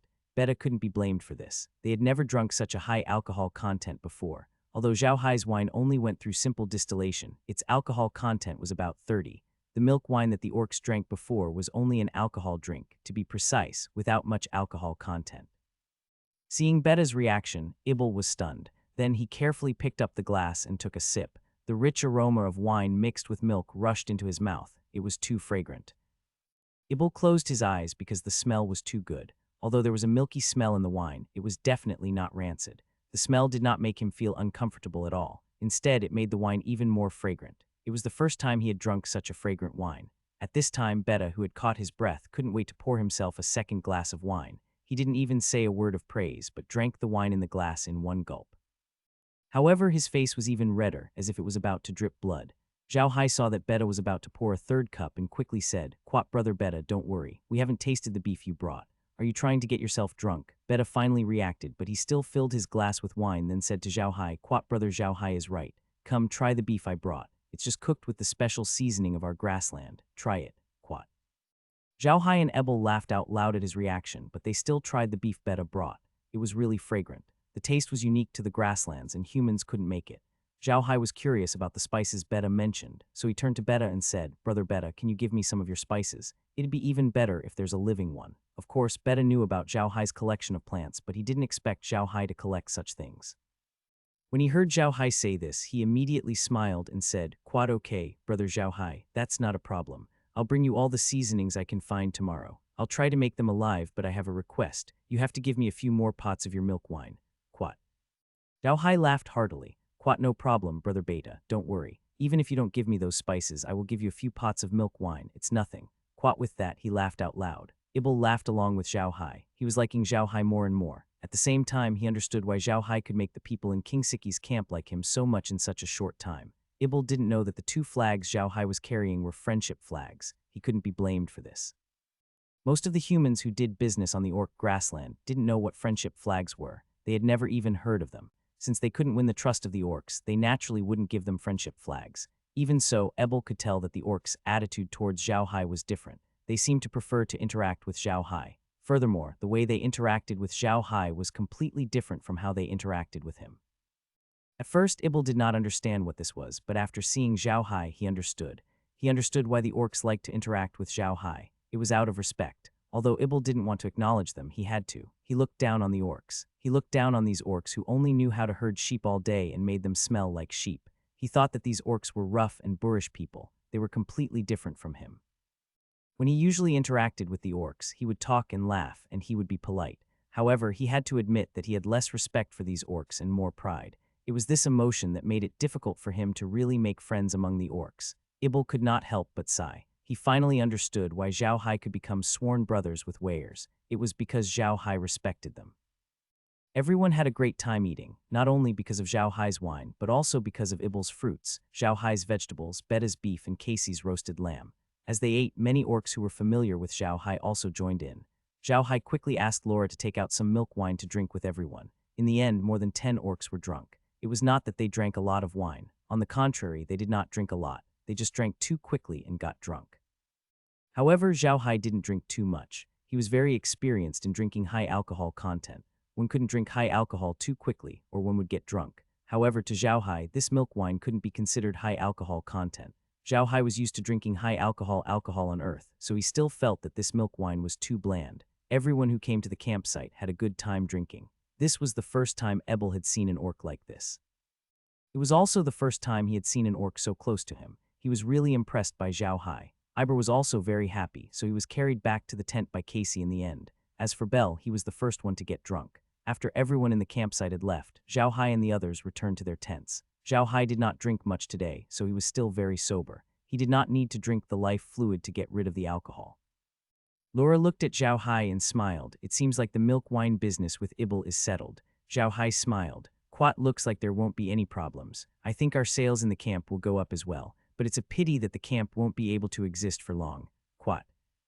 Laura didn't say anything. She really didn't know what to say. If Heir's counterattack against the bullfighting tribe was successful this time, he wouldn't let King Sichi off. At that time, King Sichi's camp would be in the flames of war again. Zhao Hai looked at Laura and knew what she was thinking. He sighed and said, "Quat, there's no other way. Forget it, take out a piece of paper. I'm going to write down today's information and send it to Brother Wells so that he can make preparations. I think the Church of Light's involvement in this information must be very important to him. He can use this information to ask for help from the other beastmen. They'll be happy to help." Quat. Lola nodded. "Quat, I think that the Great Battle Tribe already knew about this. In the grasslands, the power of the Great Battle Tribe cannot be underestimated, but why would they want to see the Herculean Divine Ox Tribe get beaten up? I don't know." Quat. Zhao Hai laughed and said, "That's not necessarily the case. Those great battle clans are not gods. It's impossible for them to know everything. I don't think they know about this matter. Although the Herculean Divine Ox clan is very famous among the human-beast hybrid clans, they are still a race. They might not be able to attract the attention of those great battle clans." Quat. Lola nodded. "Quat, I hope so. I keep feeling that something is going to happen between the Beastmen planes and the humans. It doesn't feel good at all." Quat. Zhao Hai sighed. "Quat, no matter what happens, we only need to ensure the safety of our territory. I've heard of a saying, if you are successful, you will benefit the world. If you are poor, you will be self-centered. It means that we should help others when we have the ability. If we don't have the ability, we should not do bad things and be an upright person. We are still poor now. If something really happens on the continent, we can only do our best to help others." Quat. Laura nodded her head. She also felt that what he said made sense. Their identities were very sensitive on the continent, especially in the Arca's empire. Zhao Hai and Laura's identities were like street rats that would be hunted down by people. At this time, even if they wanted to help others, they couldn't. If they didn't do it well, they might even expose their own secrets, which would cause them even more trouble. Lola sighed and said, if the orcs really do take action, their primary target will be the Arca's empire. Since they are neighbors to the Arca's empire, they shouldn't cross the sea to attack the Rossan empire. That's too unrealistic. If the orcs really start a war with the humans, what should we do? Were they going to provide food for the orcs? Wouldn't we be letting the human race down if we do that? Zhao Hai touched his forehead with a headache. After a long while, he sighed and said, Quat, forget it. Let's not think about that. They haven't started fighting yet. Let's talk about it when they start fighting. No matter what, Weirs is my blood-sworn brother. To be honest, I don't have a good impression of the humans. Of course, this refers to the higher-ups of the human race. Human civilians are the same as beastmen civilians. I don't want a war to happen, but what can we do? We can't control these things. We can only be bystanders and watch quietly. When we can help, we'll help. This is the best we can do. Zhao Hai had never considered himself a saint. He was just an ordinary citizen and was a little selfish. He had never thought of being a hero, nor did he think that he would become a saint one day. He just wanted to live a more comfortable life and make the people who followed him live a more comfortable life. Laura also knew Zhao Hai's thoughts. However, she didn't think there was anything wrong with his thoughts. Wasn't it a man's responsibility to make his loved ones live better? If you can't even take care of your own family and still try to help others, then you're either a saint or a hypocrite, and neither of these people are suitable to be a husband. Lola nodded. Quat, we can only wait for something to happen before we decide what to do. I hope the result isn't too bad. Quat. At this time, Meg had brought over a pen washi. Zhao Hai began to write to Weirs. The information he had received today was very important, and he had to let Weirs know. After writing a letter to Weirs, Zhao Hai and the others went to rest. After all, it was getting late. However, they didn't know that Ebel woke up immediately after returning to his tent. Pretending to be drunk was a basic skill that any businessman would know. Of course, a wily old fox like Ebel knew how to do it too, and he was very good at it. How could a merchant not know how to drink? Although the milk wine Zhao Hai brought out had a high alcohol content, someone like Ebel, who was tested by alcohol, could get used to it quickly. He just had to pretend to be drunk so that he could return to his tent. After returning to the tent, Ebel immediately drank a few glasses of cold water and felt better. Then he ate a few fruits and his mind was completely clear. Casey, who had been standing at the side, said when he saw that Ebel had stopped, Master, Zhao Hai has been holding back when he spoke to you. You've asked him many questions, but he didn't answer them. Why did you tell him so much information? Eber shook his head and said, Quat, it's normal for Zhao Hai to not trust me. I'm sure that if I wasn't a member of the Alliance, Zhao Hai wouldn't have come to contact me. He might even deal with me. He's not a good person, and he has the ability to do so. Now, in the entire Arca's empire, except for a few people, almost all the major nobles want to deal with Zhao Hai. They want Zhao Hai and Laura to give up their businesses that they have been running for many years. This kind of hatred cannot be erased. It can be said that Zhao Hai doesn't trust anyone now. It's already very good that he came to me. Besides, what he's doing is beneficial to the Alliance, so why can't I tell him? Although he didn't tell me his secret, what he did was for the sake of the Alliance. Just wait and see. This time, the Church of Light is in trouble. Their power in the grasslands will suffer an unprecedented blow. Casey did not object to Iber's words. He knew that Eber was right. Zhao Hai would not let go of this opportunity to attack the Church of Light. He had a huge grudge against the Church of Light. Eber calmed himself down and turned to Casey. Quat, did you drink the milk wine that Zhao Hai brought out today? How do you feel? Money. Casey's eyes sparkled with gold. Eber laughed at Casey's reaction. Quat, you're right. It's money, a lot of money. Ha ha ha, this wine is a huge business opportunity. I believe that Zhao Hai gave it to me because I'm a member of the Alliance. Otherwise, he wouldn't have given me such a good business. The milk wine is so fragrant. Look at the beastmen. I'm afraid they've never had such a good milk wine in their lives. They might not have thought that it would be so delicious. Quat. Casey pouted. To be honest, that milk wine was the best wine he had ever had in his life. Although it was not the kind of fruit wine he was used to drinking, the taste really made him unable to stop. Eber looked at Casey and smiled. Quat, don't think too much. Have a good rest tonight. Tomorrow we'll have a good talk with Zhao Hai about the milk wine cooperation. Casey nodded. After helping Eber to sleep, he retreated out of the tent. Casey was Eber's most trusted aide and knew everything about him. In fact, he had grown up with Eber. Because of this, he did not address him as master like the others. He was very casual with his words. The next morning, before Ebel could discuss the milk wine with Zhao Hai, the camp was already bustling with activity. It was because Zhao Hai's fourth batch of food had arrived at King Sichi's camp. Looking at the row of carriages, Eber did not feel anything. When he sent food to King Sichi's camp, he had more carriages than Zhao Hai. He just did not expect the orcs to welcome Zhao Hai so much. Zhao Hai didn't even need to arrange for people to unload the food that Zhao Hai brought to King Siki's camp. Those orcs swarmed up like a swarm of bees and robbed all the food in a short time. There was no more food. Zhao Hai immediately sent the food team away. Outside the camp, the sheep were ready, waiting for him to pick them up. Eber also noticed that Zhao Hai's fleet was full of undead creatures. This made Eber envious. Zhao Hai had hired many people for his fleet, and those people needed money. On the other hand, Zhao Hai's fleet was full of undead creatures. Not only was it safe to use, but he also didn't have to spend a single cent. He could even save on food. Ebel did not think much of Zhao Hai's decision to lower the grain price. The orcs were in dire need of food. Zhao Hai's grain would not be able to do anything in the orc prairies. Furthermore, Ebel knew Zhao Hai's identity.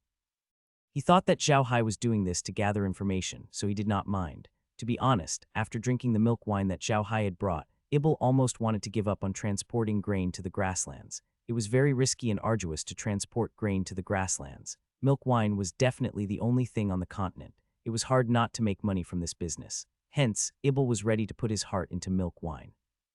However, as soon as the food team left, Beta came. This forced Ebel to postpone her plan to find Zhao Hai again. This made Ebel very impatient. Naturally, Beta was here to deliver the condiments to Zhao Hai. This time, he had brought quite a lot of condiments. Other than a few that he had seen at Spear's place, Zhao Hai had never seen the rest. However, when he threw the condiments into the origin space, he had failed. Although the origin space had a notification, the rating was not high. Naturally, it was impossible for it to be graded. This made Zhao Hai very depressed. However, he still gave the milk wine to Beta. No matter what, Beta was good to him. He still wanted to be friends with Beta, so he gave Beta 50 pounds of milk wine. After sending Beta off, Iber immediately went to find Zhao Hai. He was afraid that someone would disturb them again. Zhao Hai could not help but laugh when he saw Iber's expression. After the two of them sat down in the tent, Laura served them milk tea. Iber smiled at Zhao Hai and said, "Brother Zhao Hai, I see that you're quite used to the beastman's life. You don't even drink kia anymore and are drinking milk tea instead." Zhao Hai smiled. "Quat, I like the taste of milk tea, but I'm not used to the milk tea here. I made this myself. Try it, Quat." Ebel smiled and tried the milk tea made by Zhao Hai. It was indeed delicious. Ebel also realized that it was not because Zhao Hai was good at cooking, but because the milk he used was good. It was not goat's milk, but the milk of a magical beast that he had never seen before. It was fragrant and delicious. After putting down the teacup, Iber smiled and said, "I won't stand on ceremony with you. I'm here today to talk to you about milk wine. Tell me, how much milk wine can you provide me?" Zhao Hai smiled. "Quite well, with the current rate of progress, I can get about 1,000 jin in a month. Although it's not much, it's already the limit. Quat." "Quat, that's quite a lot," Ebel said with a smile. "Quat, it's already beyond my expectations. You know, I'm the one who made milk wine into the best quality. What do you think about the price?" "What do you think?" Zhao Hai smiled. "I don't know much about the price of alcohol." "Quat, I think it'll be 3 gold coins a bottle," Ebel said with a smile. "Quat, 1 pound per bottle." "What do you think?" Zhao Hai smiled. "Quat, all right, you decide the price. How about this? I'll sell it to you for 2 gold coins per caddy, and you sell it for 3 gold coins. What do you think?" Ebel was stunned for a moment, then smiled and said, "Quat, okay, let's do it this way. To be honest, I feel like I've taken advantage of the situation. I can make a net profit of 1 gold coin per 500 grams. By the way, how do I receive the goods?" Zhao Hai smiled. "Quat, there's no rush. How about this? I don't have time to return to the human race now. When spring comes tomorrow, our deal will officially begin. I'll tell you where to pick up the goods. What do you think?" Ebel frowned. He felt that it was a little too long, but he knew that Zhao Hai was here to collect information for wares, so he didn't say anything. He just nodded and said, "Quat, all right, it's a deal then. I'll wait for your news. I'm going back tomorrow, so you should be able to find me easily in the territory of the Ixa family. Quat." These days, Ebel had learned about Zhao Hai's habit. He didn't say anything and just nodded. "No problem, don't worry." After saying his goodbyes, Zhao Hai sent the team out of the tent. After Ebel left, Lola turned to Zhao Hai and said, "Big brother Hai, each of us can produce more than 1,000 caddies of milk wine. Why did you only sell him 1,000 caddies?" Zhao Hai smiled and said, "Good things are only valuable if they are few in number. If they were all at the max, they would be worthless. Right now, we only have 500 kilograms a month. For the people in the territory of the Ixa family, it is too little. However, don't forget that the milk wine has just been released. People still need to adapt to it. After a while, their demand will increase. When that time comes, it will be the same even if we increase the quantity." Quat. Laura was also a merchant, so she naturally understood what Zhao Hai was trying to do. She smiled and did not say anything else. However, she immediately frowned and said, "Then how are we going to trade with Iber? We don't have a teleportation point in the territory of the Ixa family." Zhao Hai shook his head and said, "Even if we have a teleportation point in the territory of the Ixa family, we can't use it. Everyone on the continent knows that we have this ability. If we continue to do this, we will be discovered very quickly. We have to choose the grassland as the trading location. This way, people will not know that the milk wine came from our territory. They will only think that we bought it from the orcs. After all, we are selling milk wine. Quat. Laura understood what Zhao Hai meant, but she still frowned and said, "It's very risky to trade with the beastmen, and we're in the middle of a grassland. If we suddenly appear, won't we be discovered? Wouldn't we be in even more trouble then?" Zhao Hai nodded, but he still said, "Let's talk about this later. We need to go to the border between the Ixa family's territory and the Beastmen Plains to take a look and then decide where to trade." Lola nodded.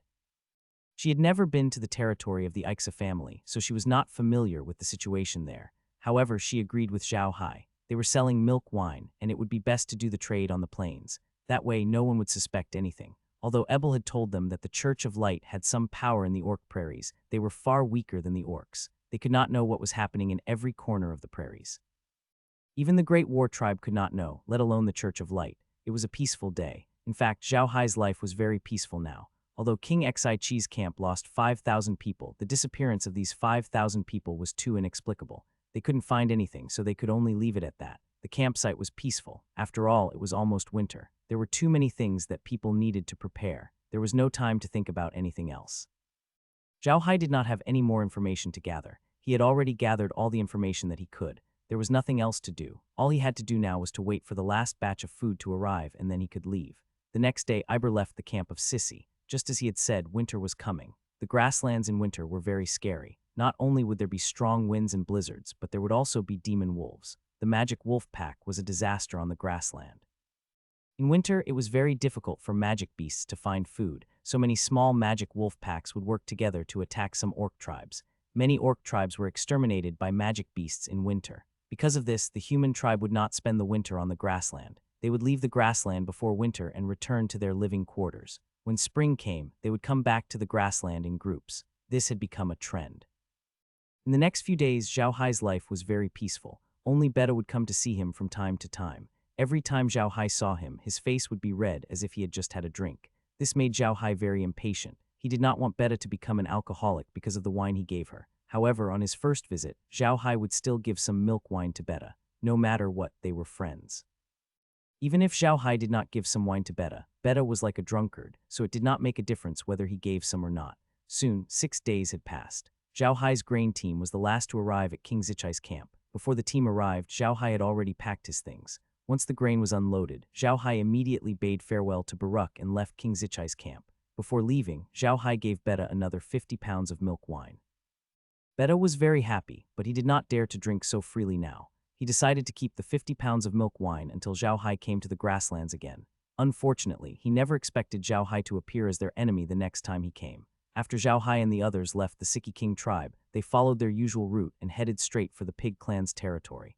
Zhao Hai did not want to suddenly disappear on the Tauren's territory. It would be too eye-catching. After Zhao Hai left King Siki's camp, he immediately sent a letter to Heir's, telling him that he had already left King Siki's camp and would be looking for him soon. Then they rushed to the territory of the Pig Clan. However, they were not in a hurry and their speed was not very fast. 5 days after coming out of King Siki's camp, they arrived at the territory of the Pig Clan. After arriving at the Pig Clan's territory, Zhao Hai walked a little further until he was sure that there were no King Xi's men following him. Then he entered the dimension and had Fei Hui fly straight to the Mastiff clan's territory with the evil spirit staff. Heir's life had not been good recently. Although Zhao Hai had provided him with food to help him tide over the crisis, the food was still not enough. This made the people in the tribe feel pessimistic. Everyone seemed to see the end of the world. Heir's wanted to change the situation, but there was nothing he could do. Even if he transported food from Zhao Hai's side every day, the space bag was limited. He couldn't transport a large amount of food to the Herculean Divine Ox tribe's camp. The food they transported couldn't be stored and was immediately eaten. This made the people in the camp feel like there was no next meal, and the pessimistic mood became even worse. Right now, Heir's wished that Zhao Hai would appear in front of him. Although he had received a letter from Zhao Hai 5 days ago saying that he would come to find him soon, it had been 5 days, and Zhao Hai still hadn't arrived. Heir's felt like every day was like a year. Although this made him more confident in dealing with the bullfighting race if the morale couldn't be raised, then all this was just empty talk. After all, he could invite experts from other races to deal with the bullfighting race's experts, but he couldn't ask other races to send troops. Otherwise, they wouldn't be able to get through the bullfighting race, and it might cause resistance from the bullhead race. Moreover, Heir's had his own pride. He hoped that the Herculean bull race could take back what they had lost. Otherwise, the Herculean bull race wouldn't be worthy of being the king of the bullfighting race. Right now, Weyers was sitting in the tent, while Yale and Mendis were sitting beside him. There was another person sitting in the tent. This person didn't look young, and his face was full of wrinkles. However, he had a very muscular body, and his eyes were bright. One look and you could tell that he wasn't someone to be trifled with. This man was the elder of the Herculean Divine Ox tribe, Skenny. He was a good friend of Weyers' father. The two of them had grown up together and were as close as brothers. It could be said that he had watched Weyers and the others grow up. At the same time, he was also a rank 8 expert and was extremely loyal to Weyers' father. After killing Weyers' father, the reason why Gasol had not been able to secure his position as the patriarch of the Herculean Divine Ox tribe was because of him. Moreover, this elder Skenny was also a famous warrior in the Herculean Divine Ox tribe. This time, the Herculean Divine Ox tribe was able to preserve so much of their combat strength, and his contributions could not be overlooked. However, he had a problem. He was like Weyers' father. He didn't trust humans, nor did he interact or cooperate with them. He could always ask for help from humans. Weyers suddenly said to Mendis' sixth brother, "How many days has it been since Little High sent the letter? Why aren't they here yet?" "Quat, it's been 5 days, Mendis said. "Quat, forget it, don't worry. Little High will definitely come if he says so. Don't worry, Quat." Skenny frowned and said, "Little Seven, don't keep mentioning that human. Don't we have other ways? In my opinion, we should pretend that winter is not here yet and go to the cat people's territory to rob them. Not only will we have food, but we can also make friends with the Mastiff people." Wells was impatient. Although Skenny was powerful, he was a true militant. If the Herculean bull tribe were to cause trouble in the cat tribe's territory, it would be equivalent to pushing the cat tribe to the bullfighting tribe, and their future would be even worse. If the cat race claimed that they were dealing with the bullfighting race and suddenly came to take care of them, then they would be finished. So Weyers had no intention of attacking them. He could only wait for Zhao Hai. As long as Zhao Hai came with food and the morale of the army was stable, he could immediately arrange a counterattack. Yale sighed. "Quat, Skenny, stop talking nonsense. If we go against the cat race now, won't we be looking for trouble? The most important thing for us now is to stabilize the morale of the army, then we can counterattack. The great elder's injuries have recovered, and the Mastiff race is willing to help us. The human masters of the bullfighting race have left, so this is the best time for us to counterattack. If we go and deal with the cat race now, it will only ruin our plan." At this moment, hurried footsteps could be heard from outside. Then, a guard who had been following Weyers ran in and said excitedly to Weyers, "Patriarch, young Master Zhao Hai has arrived." Hearing this, Weyers immediately stood up. It was Bagu who had come in to deliver the news. Weyers rushed in front of Bagu and said, "Really? Quat, it's true," Bagu said excitedly. "Quat, the convoy is not far from here. We'll be there soon. Quat." Wales laughed heartily, turned, and ran out of the tent. Yale and Mendis followed behind, and Bagu followed behind them. Only Skenny remained in the tent, staring blankly at the empty tent. Skenny was taken aback by Weyers' reaction. He looked at the empty tent and muttered, "Quat, why are you so happy? It's fine if you're here. What's the big deal?" Then he slowly stood up and walked out. As soon as he got outside, he found that Weyers and the others had already gotten on their mounts and were running out of the camp. The sound of hooves had alarmed everyone in the camp. The Herculean Divine Bull tribesmen were already like birds startled by the mere twang of a bow. They all thought that the enemy had come. Many of them grabbed their weapons and rushed out with Weyers. Skenny was shocked by the situation in the camp. He knew why Wells and the others had jumped out, but he didn't expect the people in the camp to react so strongly. This time he had to face the situation in his tribe. He realized that the emotions of his tribe were really not right. Skenny couldn't help but be stunned. Now he thought back to Yale's words. In the entire Herculean Bull clan, Yale was the only one who could persuade him. This was because Yale was of the same generation as him, and they were good friends. In addition, Yale had always been extremely intelligent, so Skenny had always listened to Yale. It was precisely because of this that he had never objected to anything Yale said. However, Skenny was not a reckless man. Otherwise, he would not have been able to get to where he was today. He finally realized that there was something wrong with the tribe. The young people in the tribe seemed to have become rabbits that had been shot by arrows. They would run for their lives when they heard the sound of a bow, which made Skenny very angry. From Skenny's point of view, the Herculean Divine Ox tribe should not be afraid of anyone. They should be the bravest warriors of the grasslands. No matter what kind of enemy they faced, they should have the courage to charge forward. No matter how many times they were defeated, the next time they encountered an enemy, they must have the courage to be the first to charge. And obviously, these young warriors of the Herculean Divine Ox tribe did not meet his requirements. Weyers didn't have the mood to care about this. He already knew about the situation, but he couldn't change it. He rushed out of the camp under Bagu's lead. From a distance, he saw 2 friendship flags flying in the wind. Under the flags was a carriage, and behind the carriage was a long line of carriages. Weyers laughed heartily and patted his mount. His mount sped up and soon reached Zhao Hai's carriage. Zhao Hai was standing on the carriage, looking at Weirs. Weirs jumped down from his mount and laughed as he spread his arms. He hugged Zhao Hai and said, "Good fellow, you've really made me wait. Quat, you can't blame me for this," Zhao Hai said with a smile. "Quat, but big brother, if you don't let me go, I'm going to be strangled to death by you." Quat.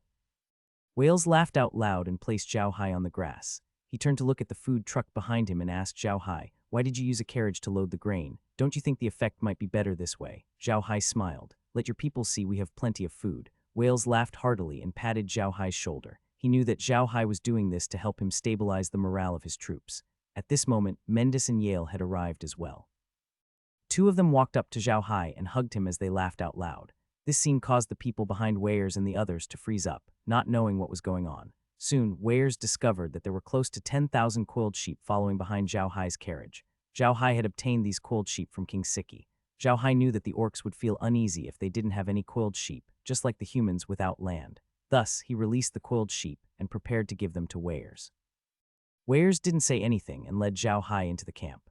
Although they had quite a few coiled sheep in the camp, it was still too little for a tribe of hundreds of thousands of people. On average, they couldn't even catch one for each person. How could the Hercules bull tribe be at ease? However, the grain that Zhao Hai had brought this time had indeed made the people of the Herculean Divine Ox clan feel a lot more at ease. When they arrived at the campsite, they saw an even more shocking scene. After all the grain had been unloaded, piles of grain immediately appeared in the campsite. Seeing the piles of grain appearing out of thin air, the people of the Herculean Divine Ox clan were all dumbfounded. Some of the more timid ones had even knelt down and prayed to the beast god. Beside them, Scone was also dumbfounded. He finally understood why Weirs wanted Zhao Hai to come as soon as possible. Scone looked at Zhao Hai in a daze. He could not believe that this scrawny human man could have such capabilities. Zhao Hai only stopped when he took out 100 million caddies of food. Weirs patted Zhao Hai's shoulder and jumped onto the pile of food. Looking at the humans around him, he loudly said, "My tribesmen, today is a year of disaster for our Herculean Divine Ox clan. Our old patriarch was killed by someone, and we were driven out of our homes by those shameless traitors of the bullfighting race. Many people believe that our Herculean Divine Ox clan is finished, that our Herculean Divine Ox clan has lost. However, I want to say that our Herculean Divine Ox clan is not finished, and we have not lost. Our Herculean Divine Ox clan only took a nap and let some thieves steal away what belongs to us. However, we, the Herculean Divine Ox clan, have the help of our friends. We will definitely take back everything that belongs to us." The people below all stared at Weirs, who was standing on the sack. The fire in their hearts was being ignited bit by bit. Just as Weirs had said, when they were defeated by the bullfighting race, they felt like the sky had fallen. They felt like the Hercules bull race was finished. They didn't have overnight food, they didn't have coiling sheep, they didn't have hope. Their future was dark, and they all felt like walking corpses. Weirs looked at his clansmen. He knew that his words were effective. He continued, "I have good news for everyone. The great elder of the Herculean bull tribe has fully recovered and even made a breakthrough. He's preparing to teach the bullfighting tribe a lesson." The Herculean bull tribesmen cheered. If the food had calmed their hearts, then the great elder's recovery was like a shot of adrenaline, giving them a glimmer of hope on their dark road ahead. Weirs pressed his hand down, and the people below slowly calmed down. Weirs continued, "Quat bullfighting race is a shameful traitor. They didn't defeat us with their own strength. They couldn't defeat us with their own strength, so they invited humans to help. The humans they invited weren't ordinary humans, but people from the Church of Light. All beastmen know that the Church of Light is the most evil organization of the human race. They want to control and enslave us. Now the bullfighting race is cooperating with them. This is a betrayal of the entire beastmen race. We can't forgive them, but we won't ask for help. We, the Herculean Divine Ox clan, always take revenge for ourselves. Take revenge." All of the Herculean Divine Ox clansmen below shouted, "Revenge! Revenge!" More and more beastmen gathered below the stage and shouted, "Take back the old camp! Take back the old camp!" Weirs shouted, "My people, come and get your food. Get your food and eat your fill. We are going to fight." Quad, after saying that, he waved his hand, and his guards immediately went to distribute the food to all the beastmen. Right now, there were only about 500,000 people in the camp. Zhao Hai had taken out 100 million caddies of food. In other words, each person could get about 200 caddies of food. Many of these people were family, so they could get a few hundred caddies of food. This was already a lot for them. Even if they didn't suffer, it was impossible for one person to get 200 caddies of food in winter. While they were distributing the rations, Weirs led Zhao Hai and the others back to their own tent. As soon as they entered the tent, Weirs began to laugh heartily. Mendis followed suit and laughed along. Yale also had a smile on his face. Zhao Hai looked at them in confusion, not knowing what they were laughing about. At this moment, Scony looked at Zhao Hai, Laura, and the others. He was truly shocked. He never thought that Zhao Hai would be able to bring them so much food. Coupled with Weir's words, Scony understood what this meant. He believed that the Hercules bull race had completely recovered their confidence. Even if they were asked to attack the bullfighting race now, they would definitely agree. Morale was an invisible and untouchable thing. However, it could determine the outcome of a war. An army without morale could never defeat a group of farmers with simple weapons, even if they were well trained. This was the effect of morale. The thing that the Herculean Divine Ox tribe lacked the most was morale. But now their morale had returned. Such a powerful army of Herculean Divine Ox tribe would even dare to charge at the Lion tribe or Tiger tribe when they encountered the same number of people, let alone a small bullfighting tribe. Weirs only stopped after a while. He turned to Zhao Hai and laughed. "Brother, you've come at the right time. We can immediately arrange for the counterattack." "As long as you're not too late," Zhao Hai smiled. "Big brother, have you found an ally? When do you plan to take action?" Weirs thought for a moment and said, "We have to be quick. The morale is high now. If it gets low for too long, it will be troublesome. I think we have to contact the Mastiff race and ask for their experts. We have to be quick." Quat. Zhao Hai nodded. "I won't have any problems here. Leave the food supplies to me. By the way, big brother, you should prepare some gifts for the Mastiff race, right? Before I came, you didn't have anything to give me even if you wanted to. Now that I'm here, you can tell me what and how much you want to give me." Zhao Hai thought for a moment and said, "Although I have quite a lot of food on hand, if I give it to them, your days will not be good. Big brother, how about this? We can give them milk, wine, vegetables, fruit oil, and food as gifts. What do you think?" Weirs was taken aback. He could understand vegetables and fruit oil, but milk wine was produced by the orcs. Why did Zhao Hai think of giving it away? Looking at Weirs' expression, Zhao Hai knew what he was thinking. He smiled and took out a bottle of milk wine for Weirs. "Brother Weirs, have a taste. This is the milk wine I made." Weirs was stunned for a moment, but he still smiled and took the wine pot. What's wrong? You've also started making milk wine. Do you really want to be a beastman?" As he spoke, he picked up a wine glass and poured the wine into it. The moment the liquor was poured out of the flagon, all the people in the tent sniffed it unconsciously. The liquor was too fragrant, more fragrant than ever. Weirs couldn't help but raise his glass and finish it in one gulp. However, he didn't expect the wine to be so strong. He choked on the wine and coughed. Zhao Hai laughed heartlessly. Laura was also laughing at the side. They had already expected this outcome. Weirs took a while to catch his breath, but he ignored Zhao Hai. Instead, he looked at the flagon in Zhao Hai's hand in disbelief. After a while, he said to Zhao Hai, "Little Hai, this is milk wine. Why was there no color? Why did it smell so good? How did you do it?" Zhao Hai chuckled. "Quad, I can't tell you that. I'm still counting on this wine to keep my family alive." "How is it, big brother? Is this wine a good gift?" Weirs thought for a moment and shook his head. "Quat, brother, don't give it to me. Give me this wine. I really can't bear to give it to anyone." Quat. Zhao Hai laughed even louder. A huge carriage was moving on the yellow grassland. There were more than 2,000 of them. More than 1,000 of them were big carriages used by orcs and humans, and the other 1,000 were small carriages used by humans. There was a group of nearly 10,000 Herculean Divine Ox cavalrymen guarding the caravan. At the very front of the caravan was a human-seated carriage. 2 beastmen war banners were raised on the carriage. One was the banner of the big-bellied pig tribe, and the other was the banner of the giant horned barbaric ox tribe. A large group of people from the Herculean Divine Ox clan followed the carriage. They were all dressed in cloth robes, and it was obvious that they were of extraordinary status. Zhao Hai sat in the carriage and looked at Weirs. He said helplessly, "Quat, big brother, can't you drink less? If you finish all the wine later, what are we going to give you as a gift?" Weirs was currently holding a leather bag and pouring wine into his mouth from time to time. This left Zhao Hai feeling helpless. Ever since he had drunk the milk wine that Zhao Hai had brought out, Weirs had not stopped drinking. No matter what, he would always be holding a wine bag in his hand. This left Zhao Hai at a loss for words. Weirs glared at Zhao Hai. "Quat, who asked you to not let me drink such good wine? HMPH, you even want to give it away."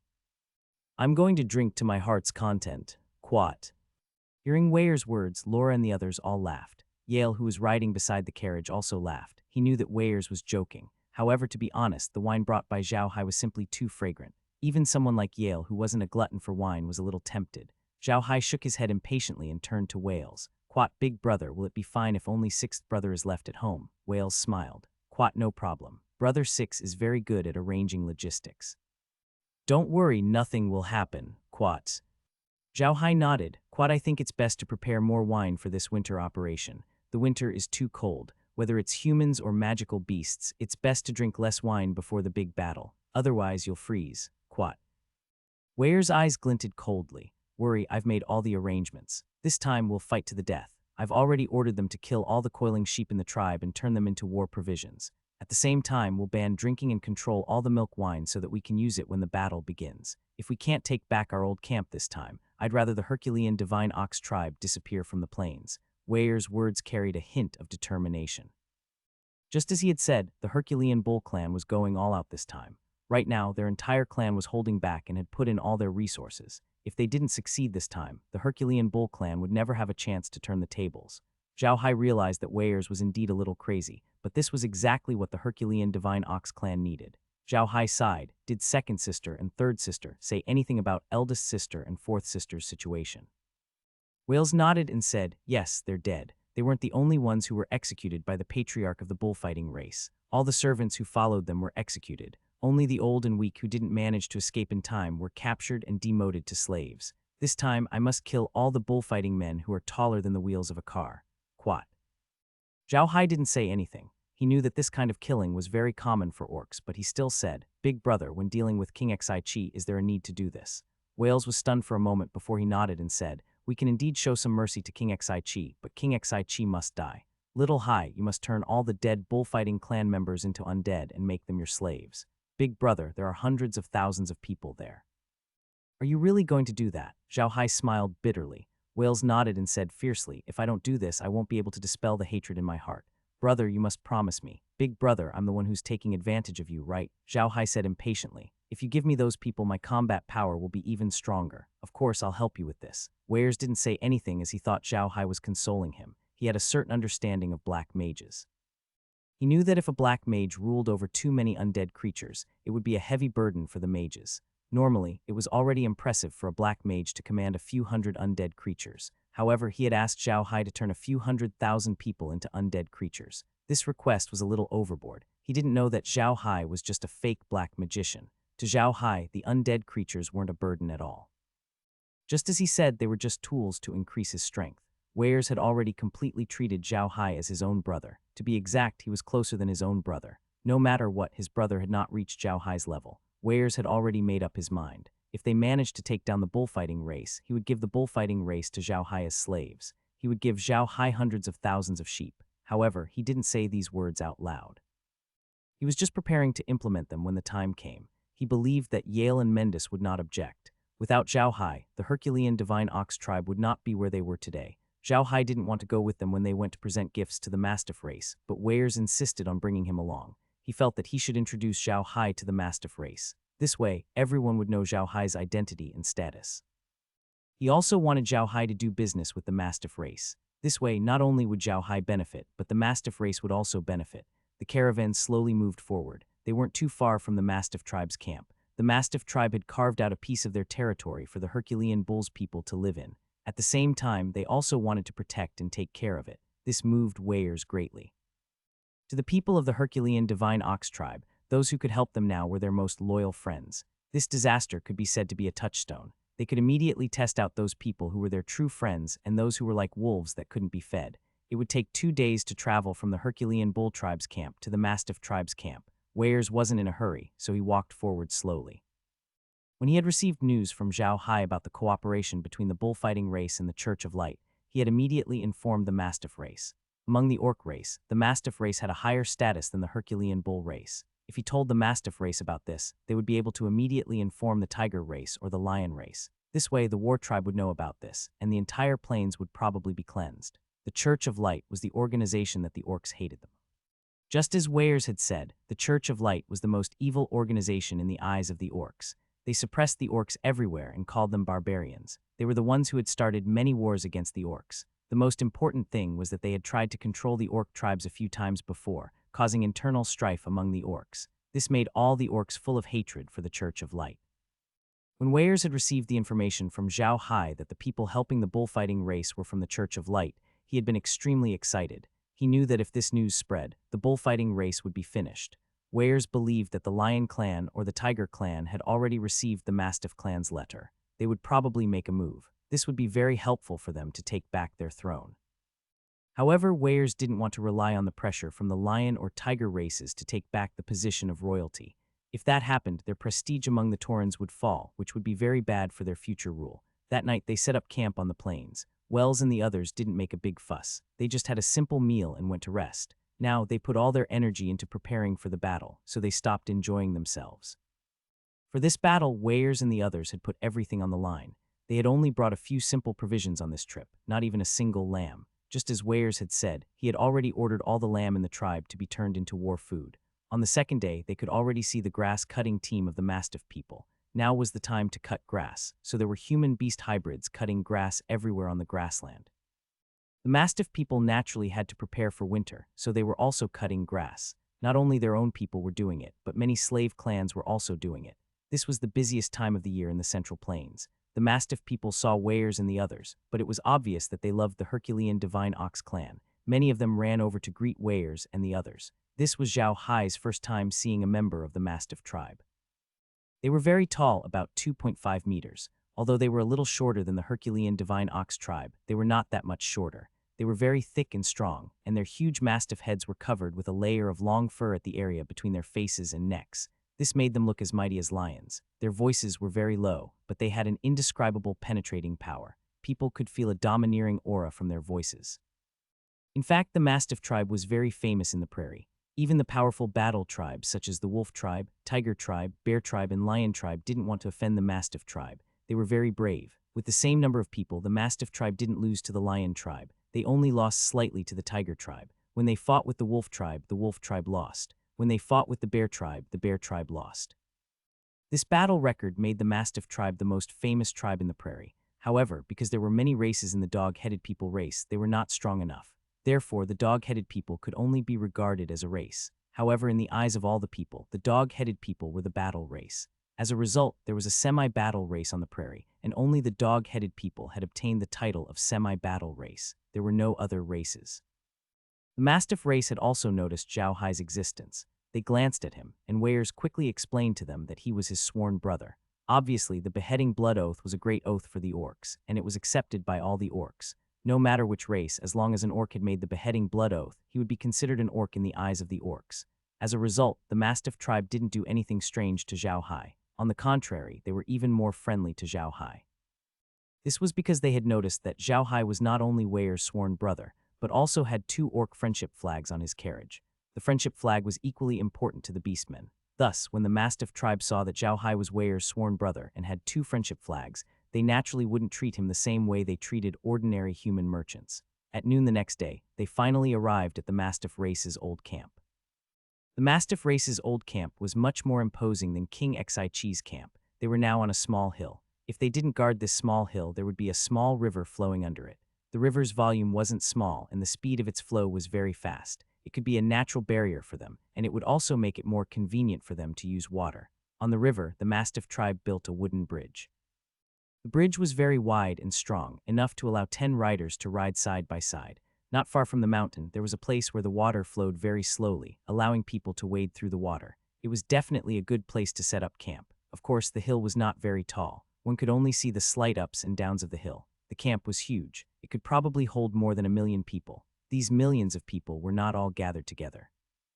It was impossible for the main camp of the orcs to be gathered together. That would cause too much damage to the grassland, so they seemed to be scattered. From a distance, a large number of tents seemed to block the entire grassland. Just as Weirs saw the Mastiff tribe, a group of cavalry charged out of the camp. There were not many of them, only about 100 of them. They were very fast and silent. Zhao Hai took a closer look at their mounts and realized that they were very special. They were huge mastiffs. He knew without a doubt that they were the kin of the Mastiff tribe. The cavalry quickly arrived at the carriage, and the Mastiff leader looked at Wales and laughed. "Weirs, you've finally come to see me." Zhao Hai sized up this Mastiff man. He didn't look very old, and his body was very sturdy, not lacking in any way compared to the Herculean Divine Ox Clansmen. Compared to the other Mastiffs, his beard was even heavier, making him look like a lion. He wore a cloth robe, and although the weather wasn't warm anymore, his clothes were still open, revealing his chest full of black fur. His entire person seemed uninhibited, free, and natural. A person's temperament had nothing to do with his appearance. Although the orcs all had huge beast heads, and Zhao Hai could not even see their expressions, this did not affect a person's temperament. The Mastiff standing in front of Zhao Hai gave him the impression that he was a wild and uninhibited man who would do anything for his friends. The Mastiff saw Zhao Hai as well. He grinned at Wales and said, "Weirs, this must be your blood-sworn human brother, Zhao Hai, right? I say, kid, when did you behead a human and make a blood oath?" Wales rolled his eyes at the Mastiff and said, "Quat Buffin, don't talk nonsense. My brother is an honest man. You are scaring him." Little Hai, this is Brother Buffin, the 5th prince of the Mastiff race. Quat. Zhao Hai quickly saluted Buffin, but he felt like laughing because of the name Buffin. He remembered that there was a star named Buffin on Earth. He did not expect to meet another Buffin here. Buffin looked at Zhao Hai and laughed. Since Weirs has made a beheading blood oath with you, you are my brother. Brother, the Mastiff race welcomes you. Wells then said, I say, Buffin, you can't let us talk to you here, right? Hurry up and invite us in. I still have a lot of gifts for Uncle. Buffin glanced at the car behind him. The first thing he saw was a lot of leather bags. At first glance, he could tell that they were filled with water-like things. He couldn't help but be stunned. He turned to look at Wales and said, I say, Weirs, you're not going to give my father milk wine, right? Are you kidding me? Wells glared at him. Quad, if you're so capable, don't drink later. Is the lamb done? I'm hungry. Buffin was obviously not angry. He led everyone into the camp.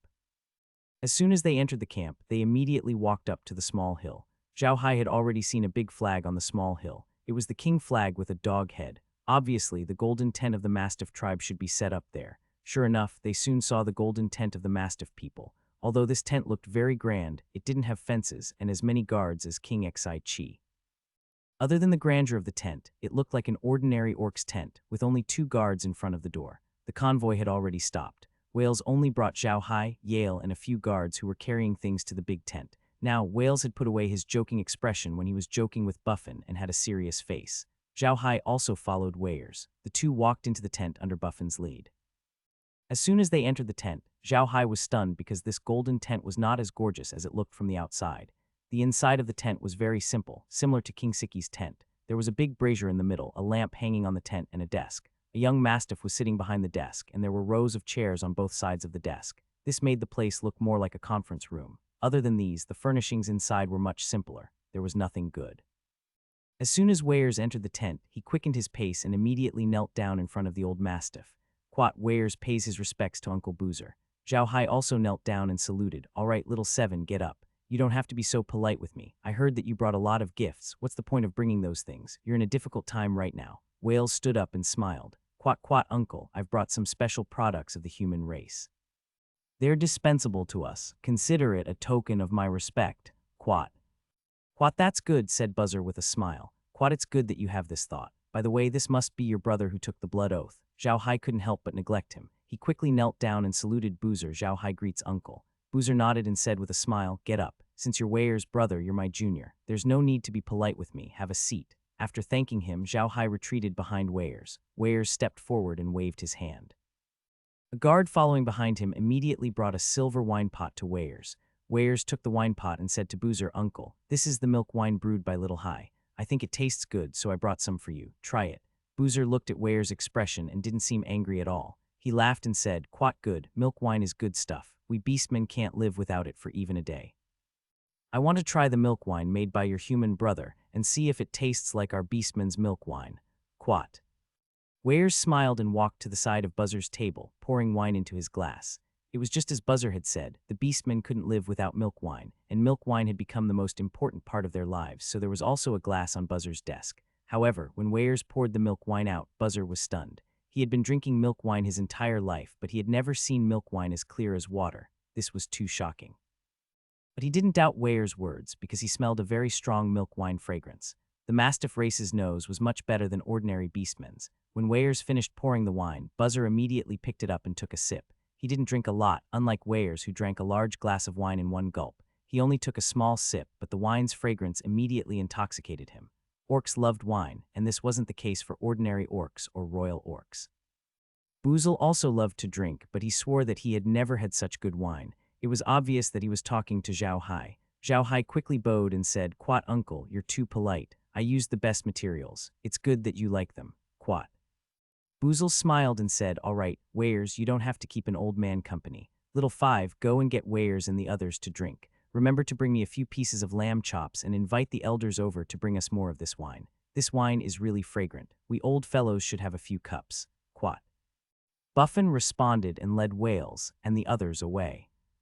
As soon as they left the tent, Buffin immediately smiled and said, Weirs, you're too kind. You only brought out such good wine now. My father likes to drink, but he doesn't drink ordinary wine. If he says it's good, then it must be good. Did Little Hai really make it? Wells laughed. Quat, of course it's true. What else did you think? Hee, I remember someone saying that I was joking when I sent him wine, right? Then let's not drink later. Buffin immediately played dumb and said, really, who?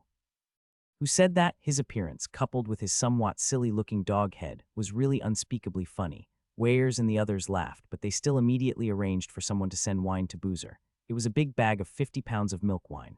Then they went to the side of Boozer's tent, where a few bonfires were already set up, and a plate of lamb was being roasted on the fire. Zhao Hai could tell that Weirs was quite popular with the Mastiff race. The Mastiff race members greeted him with a smile, and Weirs greeted them back. He even joked around with them from time to time. The Mastiffs did not respect Buffin, the fifth prince, at all. They often made fun of him, but Zhao Hai could see that these Mastiffs really liked Buffin. It could be said that Buffin had won the hearts of the people. When they came to the bonfire, a few drunkard Mastiffs immediately surrounded them and refused to leave. Obviously, they were here to eat for free. Buffin did not intend to drive them away. He just laughed and scolded them a few times, and then asked them to go home and get some delicious food. The drunkards didn't say anything and ran back home. Soon they brought out some special food of the orc race, such as milk skin, milk tofu, and so on. Weirs brought out quite a lot of the vegetables that Zhao Hai had brought. This made the Mastiff tribe's eyes widen. It must be known that vegetables were extremely rare in the orc grasslands. The mutton was done, and the milk wine that Zhao Hai and the others had brought was served. However, before the mutton was served, the vegetables that Zhao Hai and the others had brought out had been mostly eaten. A few drunkards had already hidden under the table. They had drunk too quickly and were drunk. What surprised Zhao Hai was Buffin. This guy was simply a barrel of wine. At first, his face was still a little red, and even his tongue was sticking out. But after a few glasses, he actually recovered. He didn't seem to have any reaction when the wine was poured into his stomach. Moreover, this guy didn't eat the mutton. Instead, he seemed to have become a herbivore, stuffing the vegetables into his mouth desperately. Weirs was so angry that he kept scolding him, but he didn't react at all and continued to do what he wanted. Zhao Hai was a little envious of Buffin. He now had some understanding of the Mastiff race. The Mastiff race was the most typical orc race. They only liked the strong, and they put their emotions on the surface. They did things their own way and never cared about other people's opinions. Such a race was really worth making friends with. Zhao Hai and the others had a great time eating. The Mastiff race was very friendly. By the time they finished eating, their tents had already been prepared for them. There was a fire pit in the tent so they could go in and rest. Now that things had come to this, Zhao Hai had no way out. He had invested a lot in Weirs. If Weirs failed to take revenge, Zhao Hai would suffer a huge loss. However, Zhao Hai wasn't thinking about all this. He only wanted to avenge Weirs. Zhao Hai didn't know that the oath was slowly affecting him. However, this wasn't a bad thing for Zhao Hai. After waking up the next morning and having breakfast, Weirs went to see Boozle. Zhao Hai didn't follow. He knew why Weirs went. It was to discuss when to strike back. The meeting between Weirs and Boozle could be said to be directly related to the future of the Herculean Bull clan. If the Mastiff clansmen agreed to help, Weirs would have a 70 chance of successfully taking revenge. Otherwise, it would only be 50. Weirs obviously wasn't going to ask Buzzer to send an army to help him. Instead, he wanted Buzzer to send a 9th-rank expert from his clan to help him. This was something Weirs had already discussed with Buzzer, and now it was up to Buzzer to see if he would agree. Whether it was with the humans or the beastmen, it wasn't easy to get a 9th-rank powerhouse to come forward. So even though Weirs had a good relationship with Boozle, he didn't dare to say that he was 100% confident. Zhao Hai, Yale, and the others sat calmly in Weirs' tent. They were all waiting for the final news. As long as the matter with the Mastiff race was settled, all that was left was to set a date for their counterattack. Zhao Hai, Yale, and the others all let out a cheer and jumped up. They knew that this time they had a chance at revenge. They were only one step away from success. They were happy when Buffin's voice came. "You're so happy, shouldn't you have a few drinks?" They turned around and saw that Buffin was standing in front of their tent and looking at them with a smile. Wells shouted and pounced over. He hugged Buffin and laughed. "Quat, 2 cups are not enough. You must drink 2 pots. Quat." Buffin also laughed. He didn't get any good last night and was finally carried back to the tent, but he was really happy because the wine was really delicious. Wells smiled slightly. Of course, he knew that Buffin was trying to comfort him. No matter which race the Tauren clan was the patriarch, they would not dare to be rude to the dog-headed people. In terms of overall strength, the dog-headed people were much stronger than the Tauren clan. After confirming this matter, Weirs didn't stay with the Mastiff tribe for long. The next day they set off early. This time they were very fast. They arrived at the Herculean Divine Ox tribe's camp by night. When they arrived at the Herculean Divine Ox tribe's camp, Weirs and the others immediately got busy. They put all their strength into preparing for a counterattack. They had quite a number of coiled sheep, but they still killed them all and made them into war rations. Although Zhao Hai could follow them and provide them with food at any time, it was impossible for the orcs not to eat meat, especially during a war. Therefore, they still had to prepare food. This time, the war provisions they prepared were different from the previous ones. In the past, they would air-dry the war provisions and then cook them when they ate them. However, this time they didn't need to air-dry and didn't have time to air-dry them. After killing the sheep, they cooked the sheep and handed it to Zhao Hai. With Zhao Hai's huge mobile warehouse, they would be fools if they didn't use it. At the same time, Zhao Hai had also ordered Aries and the others to make more milk wine. He had even prepared all the fruit wine he had in his inventory. If Weirs and the others were short of milk wine, he would use fruit wine as a substitute. To the orcs, not allowing them to drink in the winter was equivalent to killing them. Besides food, Weirs had also slaughtered the sheep for their sheepskin. Sheepskin was a rare item for keeping warm. The winter in the orc prairies was too cold, and they didn't have any supplies this time. Zhao Hai didn't have enough supplies either, so they could only kill the sheep and use sheepskin to keep warm. Zhao Hai didn't object to this method. The beastmen had their own way of living, and he couldn't meddle in their affairs. He could only provide Weirs and the others with some help within his abilities. Zhao Hai had even thought of storing Weirs and the others into the spatial ring and moving them to a place not far from the bullfighting tribe. He would then release them to attack the bullfighting tribe. He believed that it would be a very sudden move. However, he gave up in the end. He knew that this wouldn't work. If that happened, his secret would be completely exposed. He would definitely become the target of all the forces on the continent. He wouldn't be able to show his face in the continent for the rest of his life. Green and the others did not object to Zhao Hai's decision to help Weirs. On the contrary, they were very supportive of it, as they believed that this was their only way out. Now that they were in the Arca's empire, they did not dare to show their faces. If one day someone found out about the situation here in the Black Earth Wilderness, they would have to find another place to retreat. Although the zombie swamp's Flower City was possible, it was also a dead end. If they went there, they would have to live there for the rest of their lives. If something happened to Zhao Hai one day, they might not be able to get out of there. In the end, they would probably die there, so that was not the best way out. However, the orcs were different. They didn't have a good relationship with the humans. Even if Zhao Hai committed a great sin with the humans, the orcs would accept him. However, it wasn't easy to stay with the beastmen. You had to make them accept you first. Zhao Hai helping Weirs would be the beginning of his integration with the beastmen. As long as he and Weirs became sworn brothers, the beastmen would accept Zhao Hai and he would have a last resort. Kun Zheng, who was well versed in business, knew that Zhao Hai was like a businessman. He was making a risky investment. If he succeeded, he would get 100 or even 1,000 times the return. If he failed, he would only lose some of the things produced in the space. That was an acceptable loss. Under such circumstances, why would he not help Weirs? The entire Herculean Divine Ox tribe's camp was bustling with activity. This time they were going to launch a counterattack with the entire tribe's strength. If they didn't succeed, then the Herculean Divine Ox tribe would disappear from the Beastmen Plains. Zhao Hai looked at the busy people in the campsite. He could feel a drive from them. A drive to either succeed or die. Zhao Hai had heard this saying many times, but few could actually do it. However, Zhao Hai believed that these people from the Herculean Divine Ox tribe could do it because they had no way out. They had killed all the coiling sheep, which was equivalent to cutting off all their escape routes. To the orcs, the coiled sheep were like the land of the human farmers and the shops of the merchants. Once they lost the coiled sheep, the orcs would have nothing. At this time, the Hercules Bull clan killed all the coiled sheep, which was equivalent to the farmers selling their land. If they failed, they would have nothing and become slaves or dead people. Zhao Hai knew that such a race was terrifying. There was a China saying that wailing soldiers would win. Right now, the people of the Herculean Divine Bull race were a group of wailing soldiers. They had lost their home for generations, lost their family, lost their pride, and almost lost their hope. Now they had put all their energy into one thing, and that was revenge. Take back everything that belonged to them, and if they couldn't, they would die. Laura also noticed the reaction of the Herculean Bull clansmen, but she didn't say anything. She just followed Meg and did what she could. No matter what, they were now connected to Wells, and if they couldn't help Wells win this battle, they wouldn't have a good time in the Orc prairies. Half a month after Weirs and the others returned from the Mastiff tribe, winter had arrived. It seemed like the grasslands had entered winter overnight. The bone-chilling wind made the grass turn yellow overnight. This was the first time Zhao Hai and the others had seen the power of winter. Laura and the others didn't dare to go out of their tents anymore. It was too cold. They felt that they would freeze to death the moment they went out. However, Weirs and the others' reactions were normal. They had only changed into animal skin clothes, and the cold wind didn't seem to affect them at all. In BSB, seeing that the tribe was ready, Zhao Hai also knew that the time to attack was almost up.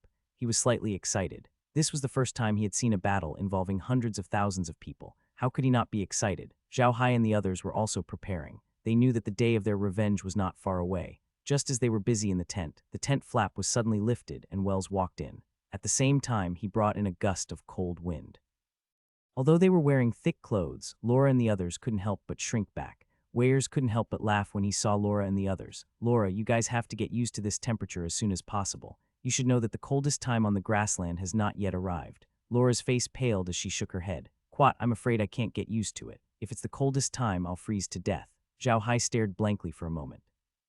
He had not expected that the Great Elder of the Herculean Divine Ox tribe would actually want to see him. The Great Elder was a powerhouse of the 9th rank, and not just anyone could meet a powerhouse of the 9th rank. However, Zhao Hai immediately reacted and nodded. All right, then let's go quickly. We can't keep the Grand Elder waiting. Wales nodded and followed Zhao Hai out. Although Zhao Hai was physically weak, he was not afraid of the cold. This might be due to the fact that he used to live in northern China. It was cold in winter in northern China, and Zhao Hai had gotten used to the temperature. The two of them quickly arrived outside Weir's tent. Weir's did not stand on ceremony. He lifted the curtain and entered the tent. Zhao Hai followed. Mendis and Yale were both seated in the tent. However, both of them had their heads lowered, looking like obedient children. At the same time, Zhao Hai noticed someone else in the tent.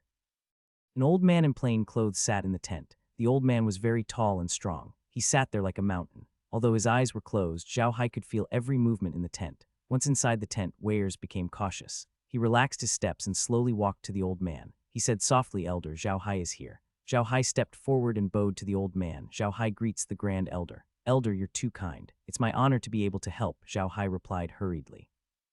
The old man smiled at Zhao Hai. Quat, you and Weirs are sworn brothers, so you're also a member of the Herculean Bull clan. I won't stand on ceremony with you. Young man, remember this. Since you're a member of the Herculean Bull clan, you must always remember that the Herculean Bull clan has its own pride. This pride cannot be abandoned even if you die. In order to keep the battle flag of the Herculean Bull clan from being covered in dust, you must protect it with your life. Can you do that? Zhao Hai was taken aback. He didn't know why the old man asked this, but he still replied seriously. I can do it. The old man nodded and turned to look at Weirs. Weirs bowed to the old man and walked to the side. He picked up a battle flag that he had prepared earlier and placed it in Zhao Hai's hand. Zhao Hai, this battle flag is the king's flag. Only the king's family can use it. Only the patriarch and the king can use it now. From today on, you are the king of the mighty divine ox. Zhao Hai was taken aback. He had not expected Weirs and the others to find him just to give him this royal flag. Not only did it mean that he had gained the approval of the Herculean divine ox tribe, but it also meant that he had a clear identity here in the plains, the prince of the Herculean divine ox tribe. At this special time, this prince's flag represented a kind of responsibility. The vigorous divine ox tribe was about to launch a counterattack. Giving this flag to Zhao Hai at this time represented the vigorous divine ox tribe's absolute confidence in victory and trust in Zhao Hai. Zhao Hai received the battle flag solemnly and looked at Wells. Quat, don't worry, big brother. I won't embarrass the Herculean divine ox clan. Don't worry, big brother. I'll love him as much as I love my own life. Zhao Hai nodded his head seriously. At this moment, the Supreme Elder said, all right, little Hai, just remember what you said. We will launch a counterattack after the first snow. You guys should prepare well. Quat, after saying that, his figure disappeared in a flash. After deciding on the date of the counterattack, Weirs immediately sent a messenger to the Mastiff race. Then, they waited in silence. The weather on the grasslands was constantly changing. However, the beastmen who lived on the grasslands all year round still had their own way of predicting the weather.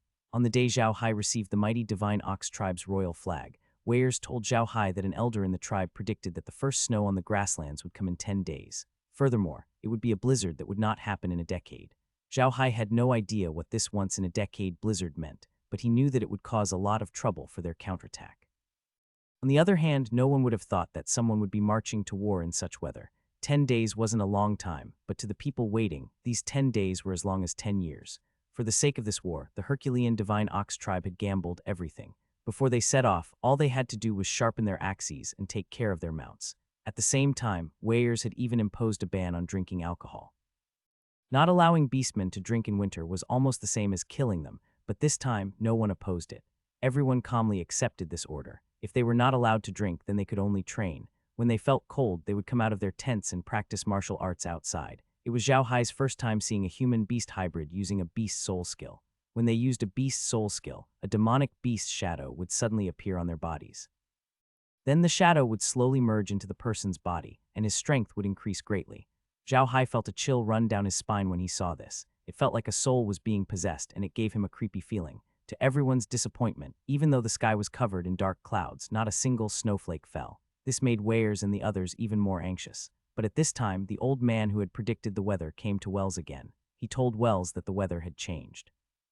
This time they were not facing a blizzard that was not seen in 10 years, but a blizzard that was not seen in 50 years. It was best to gather the camps immediately, or the blizzard would collapse all the tents. Although the old man's prediction wasn't accurate, the dark clouds in the sky had explained everything. Weyers decided to believe the old man. He had everyone gather the tents and then fix them. He had even built a few more tents and had everyone drive their mounts into the tents. The old man's prediction wasn't wrong. While Weyers and the others were still reinforcing the tent, large snowflakes fell down like knives under the strong wind. Fortunately, the people of the Herculean Divine Ox tribe were all known for their strength. They had mobilized all their manpower and braved the wind and snow to finally reinforce the tents. At the same time, they had gathered all the tents together so that they could keep warm. Of course, Weyers and Zhao Hai's tents were in the middle of the camp. This way, they wouldn't be directly ravaged by the cold wind. Instead, they were warmer than before. When the blizzard really came, Zhao Hai, Laura, and the rest finally understood what it meant to be a blizzard that wouldn't happen in 50 years. The blizzard was so fierce that it lasted for 10 days, day and night. The Herculean Divine Ox tribesmen had no choice but to send people out time and time again to clear the snow on their tents. Everyone who came out of their tents had to tie a rope around their waists. Otherwise, they might be swept away by the storm. Once they were swept away by the storm, the only outcome would be death. Laura and the others looked at the busy orcs and suddenly sighed. Quat, in the face of such a blizzard, human strength is truly too weak. That's right, in the face of such a blizzard, human strength was really too weak.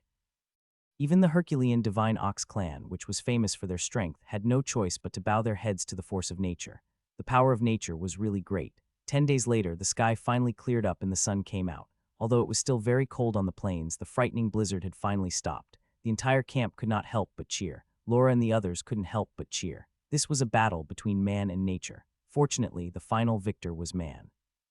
However, they had also paid a price. When the final statistics were tallied, it was found that 123 people of the Herculean bull tribe had been frozen to death in this blizzard. Such a loss was nothing to a large tribe of more than 500,000 people, but it was still very sad. Although the blizzard had stopped, Weyers and the others couldn't attack immediately because their camp was surrounded by mines. The snow in some places was even taller than their tents. They had to clear the snow before they could set off. However, the people in the camp had an unprecedented enthusiasm. The snow was quickly cleared out. Although not all of it was cleared, it could be cleared by the people, and that was enough. A huge team was slowly moving forward on the grassland. On the snow-stained grassland, this team was as conspicuous as lice on a bald man's head.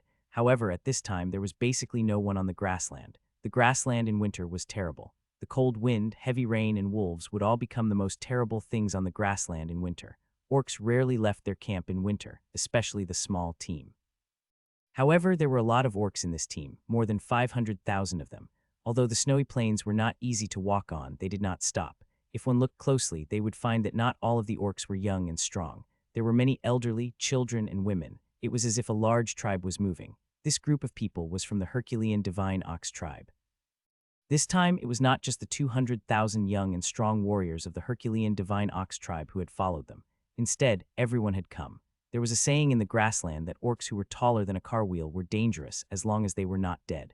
This was enough to show the combat power of the orcs. Some of the older orcs were even more difficult to deal with than some of the younger ones because they were experienced.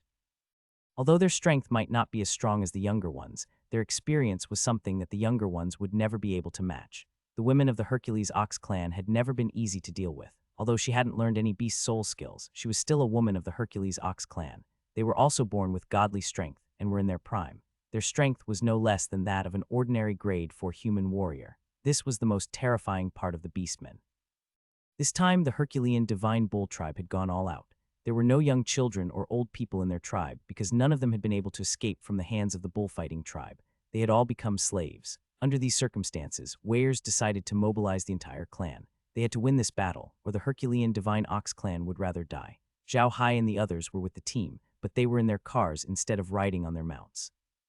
Their cars were covered with sheepskin as they were too afraid of the cold. In fact, Zhao Hai, Laura, and the others had entered the inner space as soon as they got into the car and closed the door. They didn't have to suffer outside. As soon as they entered the inner space, Laura felt a little better. Meanwhile, Meg immediately ran to the kitchen of the villa, made some warm cocoa, and brought it to the living room. Laura drank a cup of hot cocoa and felt better. She put down the cup and sighed. Quat, the space is better. I thought I would freeze to death outside. Quat, is it that cold? Zhao Hai laughed. I'm feeling pretty good, not too cold. Laura looked at Zhao Hai and said, Brother Hai, didn't you live in the capital? You shouldn't be able to resist the cold, but why don't you look cold at all? Have you forgotten that the mage suit you gave me is not afraid of the cold? Zhao Hai smiled. Actually, this was only one of the reasons. Zhao Hai himself was also more resistant to the cold than Laura. However, Laura believed him and nodded her head. Quat, that's good. I was really afraid that you'd catch a cold. You're not in good health. It'd be very troublesome if you really fell sick. Quat. Quat, don't worry, Zhao Hai said with a smile. Quat, my body is in great shape. I've been drinking the life potion every day. If I'm sick, I'm afraid there won't be any good people around. Quat. While Zhao Hai and the others were talking and laughing in the origin space, Weirs and the others weren't having a good time outside. They were all wrapped in sheepskin, even their mounts. They all carried wine bags in their arms, and the quality of the wine bags could be seen on their necks. As long as they felt cold, they could lower their heads and suck the wine into their stomachs. The wine also had body temperature, and when they drank it, they felt warm in their stomachs. Only then could they feel better. Marching in winter was the greatest test for orcs. It required strong endurance and unparalleled tenacity. Fortunately, Wells and the others were well prepared, so nothing happened. Unlike the cold in the grassland, the Iron Mountain Fortress was not as cold as it was in the grassland. The people were still wearing thin clothes. Zhao Hai and the others had returned to the Iron Mountain Fortress once when the grassland entered winter. However, at that time, the Iron Mountain Fortress did not even look like it was entering winter. The grass was still green. It was a completely different world from the grassland. Zhao Hai knew the reason why Iron Mountain Castle had become like this. Firstly, it was surrounded by the ring-shaped Iron Mountain, so the cold air on the prairie had not yet reached the Iron Mountain Castle. Secondly, it was because of Kai-Er, who could release heat in winter, so the temperature in the Iron Mountain Castle was so warm. He did not need to worry about the Iron Mountain Fortress, but Zhao Hai could focus his attention on the grasslands. Weirs needed help more than the Iron Mountain Fortress. After a hard day of traveling, Wells and the others stopped when it was almost dark. Everyone started to set up their tents and get ready to rest. However, they didn't have to worry about dinner because they had hot mutton to eat at night. This was Zhao Hai's idea. He told Weirs that if he put away the cooked mutton, it would still be hot when he took it out. The same applied to the mutton soup. As long as he put the hot mutton soup into the origin space, it would still be hot when he took it out. Hearing Zhao Hai's words, Weirs and the others immediately changed their previous method of preparing the food. After the mutton was cooked, they immediately let Zhao Hai keep the meat and soup. This way, when Zhao Hai took it out again, they could eat the hot mutton and drink the boiling soup. In the middle of winter, what could be more delightful than this? Therefore, after the campsite was built, Zhao Hai immediately went to deliver food to everyone. This was not an easy task. There were more than 500,000 people in the campsite. It was really busy for Zhao Hai to deliver all the food. However, Zhao Hai did not complain. He knew that the orcs had been traveling for a whole day and were cold and hungry. Therefore, Zhao Hai did not let them leave the tent. Instead, he let them stay in the tent and brought the food inside. Now, because they were going to war, they could no longer live according to family, but divided into men and women. Each tent had 20 people, separated by men and women. In order to avoid any accidents, there was no fire in the tent. Everyone was wrapped in sheepskin to sleep. However, after eating the hot mutton and drinking the mutton soup, they felt much warmer. When Zhao Hai was delivering the mutton and soup to them, he also gave them some fodder for their mounts. Weirs had prepared the food beforehand, and Zhao Hai had stored it in his origin space. These people from the Herculean Divine Ox tribe were now extremely fond of Zhao Hai. In the past, when they went to war, they did not receive such treatment. Now, as long as they had Zhao Hai, all their logistics problems would be solved.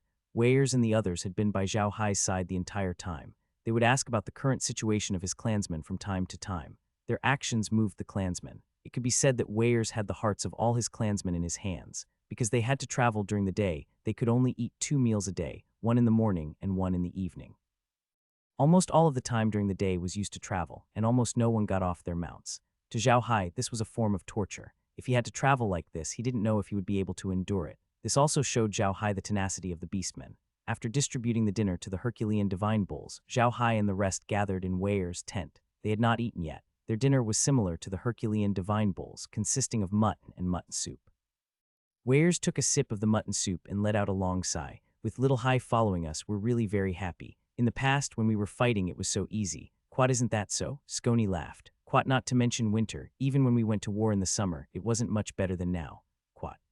Yale frowned and said, but our problem now is that we have too little time to travel. We have to pack up our tents in the morning and set them up at night. In addition, it's winter. The sky gets dark early and the morning gets up late. We don't have much time to travel. Now it's snowing and the distance we travel every day is too short. Quat. Weirs put down the bowl of mutton soup and frowned. He didn't have any good ideas. In the summer, they didn't need to set up tents. They could spend a night on the grassland with a piece of sheepskin. However, they couldn't do that in the winter. If they did that in the winter, they would freeze to death.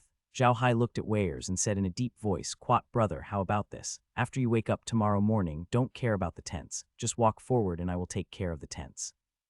I will put the tents into the medium and take them out at night. What do you think? How are you going to tear down a tent by yourself?" Weirs asked, stunned. Zhao Hai smiled. "Quat, if you can't tear it apart, then don't tear it apart. Just put the whole thing into the origin space. That'll do, right?" Actually, the tent was stored in Zhao Hai's storage space. It was only when it was time to rest at night that Zhao Hai took out the tent. Then Weirs and the others began to set it up. However, it seemed like it was a waste of time to dismantle and set up the tent, so Zhao Hai had no choice but to put the entire tent into his origin space. "You can put the whole thing in?" Weirs asked, stunned. Zhao Hai shook his head. "Quat, I don't know yet. It'd be best if we could put it in the whole thing. That way we could save a lot of time. We tried it yesterday." Quat. Wales nodded. "Quat, all right, let's give it a try. If it really works, that'll be for the best. We'll have more time to travel." Quat.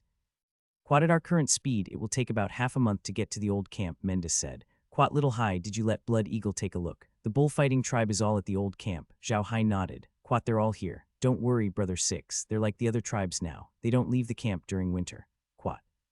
Weirs' eyes glinted coldly. "Quat, that's good. The chance for revenge has finally come." Quat. Zhao Hai and the others were still sitting in the campsite, drinking mutton soup and eating mutton. However, they were no longer in a hurry. They were prepared to take a good rest because they were already not far from the old camp of the Herculean Divine Ox clan. Weirs drank a bowl of mutton soup and ate a piece of mutton. Only then did he feel like he had the strength to speak. He turned to Zhao Hai and said, "Little Hai, did the bullfighting clan really not discover us?" Zhao Hai nodded. "Quat, don't worry, big brother. They really didn't find out. The bullfighting race doesn't come out of the campsite often, so they definitely can't see you. However, there's one thing that you need to be mentally prepared for: the way the bullfighting race treats your people." Quat. At this point, Zhao Hai stopped. Weirs looked at Zhao Hai and said, "Tell me, Little Hai, what is it like?" Zhao Hai sighed. "Quat, they didn't give your tribesmen any tents or clothes. They only gave them food once every few days. Of the 300,000 barbarian divine bulls they captured, only 200,000 are left." Quat. Weirs' eyes almost popped out of their sockets. He panted heavily and the blood vessels on his head popped up. Zhao Hai quickly said, "Big brother, don't be angry. We can go and save her immediately." "Big brother, don't be so polite with me. I'm a prince of the Herculean Divine Ox tribe. Isn't this what I should do?" Zhao Hai laughed. "Big brother, your clansmen are all gathered together now. The elderly are standing outside, while the children and women are standing inside. Everyone is walking around to keep warm, and the bullfighting clan didn't send anyone to keep an eye on them. Big brother, how about this? I'll sneak in first and give them some food. If they have weapons, then give them some weapons. When we launch an attack, they can also help." Weirs shook his head. "Quat, we can give them food, but not weapons. They've been tortured for so long that their bodies are damaged. If we let them fight, they'll just die in vain. I think we should forget it." Quat.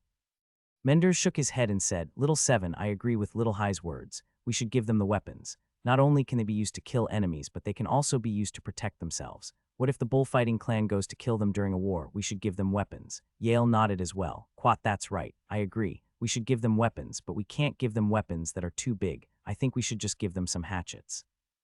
That way they won't attract too much attention. Right, Wells, did the Grand Elder say when we should attack?" "Quat, the day after tomorrow," Weirs said in a deep voice. "Quat, we can't drag this out for too long. The longer we drag this out, the easier it will be for them to discover us." "Quat, tonight?" Yale nodded. "Quat, that's right," Wales nodded. "Quat will attack at night." Quat. Yale nodded. "Have the elders of the Mastiff race arrived? How many of you are here?" "Quat, they're here," Wales said. "Quat, 2 of them came. I really didn't expect that the Mastiff race would have 3 great elders. They've actually sent 2 of them to help us this time." Quat.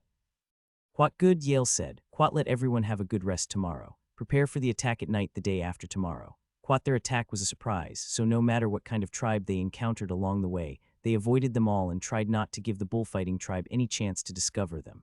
Their actions were correct. However, it wasn't easy to hide the movement of 500,000 people.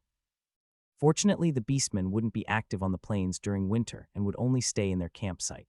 The eagles that Zhao Hai had given Weirs were of great help. The eagles had discovered the tents of the tribes in advance, allowing them to go around them. All of this was etched in the minds of the Herculean Divine Ox tribesmen. They now knew that without Zhao Hai, they would not have had the chance to counterattack.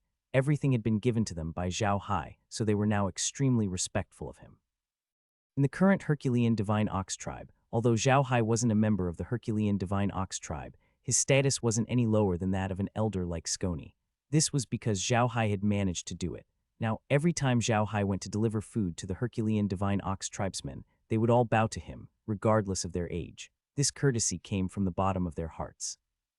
Quat big brother, Zhao Hai said to Wells, you better send someone from your clan with authority to come with me. Otherwise, those people in your clan won't recognize me. If they make too much noise, it will alert the bullfighting clan. Quat. Weyers understood that Zhao Hai was going to deliver food to the bullfighting clan's captives. He nodded and said, okay, Uncle Scony, you can go with Little Hai. I'll ask them to prepare the axe now. Scony did not object. He nodded and said, all right, in terms of familiarity with the people in the clan, you're not as good as me, so I'll go. Mendis had already gone out to collect axes. Each of them had brought a few flying axes. One for each of them was enough for those people. Although these flying axes were not big, they were still extremely terrifying weapons when used by the Herculean Divine Ox clansmen. After a while, the axes were collected and placed in the middle of the campsite. Zhao Hai glanced at Weyers and nodded. That's good. Big brother, I'll go now. After that, he pulled Scony to the center of the camp. He put away the axes, then wrapped the two of them in a black mist. When the black mist disappeared, the two of them had disappeared from the camp. When they reappeared, they were not far from the bullfighting race's camp. It was a large camp that stretched as far as the eye could see. To be exact, this wasn't the bullfighting race's wide land. It should be the old camp of the Herculean Divine Bull race, but it was now occupied by the bullfighting race. Scony could finally see the situation outside. He realized that he was not far from the campsite. Looking at the campsite in the distance, Scony's eyes glowed with a cold light. However, he did not say anything. Zhao Hai did not say anything either. He simply wrapped the two of them in the black fog again. When the black fog dispersed, Scony realized that there were countless of his tribesmen in tattered clothes standing beside him. All of them were moving their bodies around with blank expressions. They were practically all squeezed together tightly, without the slightest gap. Zhao Hai had also used an earth spell to force his way in. His current location was where the Herculean Divine Ox tribe captives were. The prisoners of the Hercules Ox tribe did not have anything to keep them warm. In order to survive this winter, all of them squeezed together to keep themselves warm. Furthermore, they kept moving around like penguins that were trying to get through the winter. The people outside could always stay outside for a short while before entering the crowd. This way, no one would freeze to death so quickly. Although their method was correct, there was no other way. The weather was too cold, and with the snowstorm, the group of more than 300,000 captives was now left with less than 200,000. Most of the dead were the elderly. In order to ensure the survival of the children of the Hercules bull tribe, they surrounded the children and stood outside to block the cold wind. If the bullfighting tribe sent food, they would give it to the children first. It was because of the cold and hunger that so many people had died. When Scony saw the state his people were in, he gritted his teeth so hard that they almost broke. With tears in his eyes, he patted the old man beside him, who had a blank expression on his face as if he did not see them, and said in a deep voice, Carrick, I'm Scony. Can you recognize me? He asked. The Herculean Divine Ox seemed to have woken up. His eyes began to move again. He looked at Scony, but he didn't seem to see clearly. He closed his eyes and shook his head gently. When he opened his eyes again, he finally saw clearly. His eyes revealed a shocked expression. He looked around and said in a low voice, Elder, what are you doing here? You've been captured by them. Their actions quickly attracted the attention of the surrounding people. However, the people standing here were all old men from the Herculean Divine Ox tribe. Some of them were Scony's subordinates when he conquered the world. So when they saw Scony appear here, they were all stunned. However, they did not make a loud noise due to their rich experience. Instead, they moved as they did before, except that they surrounded Zhao Hai and Scony in the middle. Scony looked at Carrick and shook his head. With tears in his eyes, he said, Old friends, you've suffered, but your suffering will soon be over. 7th Prince Wells has returned to the clan and become the new patriarch. He has led us back to attack. You have to endure for 2 more days. In 2 days, we will launch a general attack on the bullfighting race. This is Zhao Hai, Patriarch Wells' blood oath brother. He is also the prince of our clan. He is a powerful magician. We are here today to bring you some food and weapons. You must endure for 2 more days. Carrick and the others all looked at Scony with excitement. Their tears were flowing. They had been living so hard for this day, and it had finally come. At this time, the sky was completely dark. The bullfighting tribe's camp was quiet. It seemed that the bullfighting tribe had fallen asleep. In such weather, even the white bear tribe and the giant tiger tribe, who liked to start wars in winter, would not march to war. Therefore, they were sleeping very peacefully. They weren't afraid of the Herculean Divine Ox tribesmen running away. In such weather, if the Herculean Divine Ox tribesmen dared to run away without any warm clothes, they would definitely freeze to death on the grasslands. As such, they didn't send anyone to watch over the Herculean Divine Ox tribesmen's captives. Instead, they only sent people to look after their own crouched sheep and rations. However, Carrick and the others were all old men who had been through hundreds of battles. Although they were old and caught, their calmness was much better than those young people, so the crowd quickly regained their calm as if nothing had happened. Seeing that they had all calmed down, Scony turned to Carrick and said, pass down the news of our return to each and every one of them. Tell them not to make any noise and not to make any strange movements." Karik nodded and immediately began to pass on the message to the people around him. The message was simple. Elder Skoni had returned, and the people of the tribe had returned. The news spread among the people like a wave stirred by a stone. Then Zhao Hai and the others began to give out food, mutton soup and mutton. However, he didn't give them much. Each of them was given a piece of mutton that weighed about half a caddy and a bowl of mutton soup. They didn't dare to make too much noise in case the bullfighting tribe found them. Karik and the others stopped following their tribesmen. Instead, they followed Zhao Hai and Skoni, giving out things to their tribesmen. Zhao Hai and the others started with the elderly. Some of the elderly could not hold on much longer, and they needed the food the most. Karik and the others finally understood Zhao Hai's magic. Seeing the bowls of hot mutton soup and pieces of steaming mutton in Zhao Hai's hands, they looked at Zhao Hai as if he was a beast god. Zhao Hai didn't give any weapons to the old men that day. He was afraid of being discovered by the bullfighting tribe. He only gave the old men some food. Then, under the cover of Karik and the others, they walked into the center of the captives. There were many women and children who needed food. It was much more difficult for Zhao Hai to deliver the food this time than at the campsite. At the campsite, he only needed to deliver the food to the tent. However, he had to hand it over to almost everyone here. Zhao Hai and the others didn't finish their work until dawn. Although it was winter, Zhao Hai and Skoni were sweating. When the sun rose, everyone had the mutton soup and mutton. Skoni told Karik and the others and disappeared into the crowd with Zhao Hai. Although Karik and the others still had to endure the destruction of the cold wind, there was a fire of hope burning in their hearts. Winter had come, but would spring be far away? When Zhao Hai and Skoni returned to the campsite, Weirs and the others were still awake. They had been waiting for the two of them. When they saw the two of them walk in with unsightly expressions, Weirs and the others stared at them. Zhao Hai was so tired that he didn't even want to talk. He just waved his hand and lay down on the side, not moving. Skoni was much stronger than Zhao Hai. After all, he was an orc, so his physical fitness was stronger than Zhao Hai's. Besides, he didn't have to hand over everything to those people like Zhao Hai, so he had a much easier time than Zhao Hai. He nodded at Wales and said the food has been delivered, but Little Hai didn't give them any weapons for fear of being found out. He planned to give them the weapons tomorrow night when he delivered the food. I also think that this is feasible. How are our people now? Wales nodded. Quat, there are less than 200,000 people left, Skoni said in a deep voice. Quat, among them, there should be about 150,000 old men and women who can fight. It's a force that cannot be underestimated. The rest of the people have frozen to death and are still lying on the grasslands. Quat, bullfighting race, said Wells. I want you to become slaves for generations to come. Weirs and the others looked over and saw that Zhao Hai had already fallen asleep. Weirs and the others looked at the sleeping Zhao Hai inside. Weirs turned to Mendis and said, "Sixth brother, send Little Hai back to his tent. Tell Laura and the others to take good care of him. Don't let anyone disturb him today, but what about breakfast?" Mendis asked, stunned. Wales sighed. Quat, tell everyone to bear with it. Little Hai is too tired. He's the most tired one these days. Quat. Menders did not say anything else. He carried Zhao Hai and walked out. Soon they arrived at Zhao Hai's tent and handed him over to Laura and the others. When Laura saw Zhao Hai's appearance, she thought that he was injured. She quickly put Zhao Hai on the ground. Then she whispered, Kai-er, come out quickly." Kai-er's figure appeared in front of them and Laura immediately said, "Kai-er, what's going on? What's wrong with Big Brother Hai?" Kai looked at Zhao Hai and said, "I'm fine, I'm just sleeping." "Oh, about this, drink some water from the interspace. I'll be fine soon." Quad, after saying that, a very thin vine appeared beside Zhao Hai's mouth and reached into his mouth. The water in the origin space flowed into Zhao Hai's mouth through the tube in the middle of the vine. Zhao Hai opened his eyes slowly. When he saw Laura, he was stunned. Then he touched his head and said, "Did I fall asleep just now?" Laura looked at Zhao Hai with heartache and said, "Brother Hai, why are you so desperate? Be careful, what if you fall?" Zhao Hai smiled and said, "All right, it's fine. Don't worry. It'll only be for 2 days. After we're done with work, everything will be fine. Oh right, we still have to prepare breakfast for them. You didn't see the captured Herculean Divine Ox tribesmen. Out of the 300,000 people, more than 100,000 have died. Now there are less than 200,000 left. They're all wearing unlined clothes and have nothing to eat or drink. The bullfighting tribesmen have really gone too far." Quat.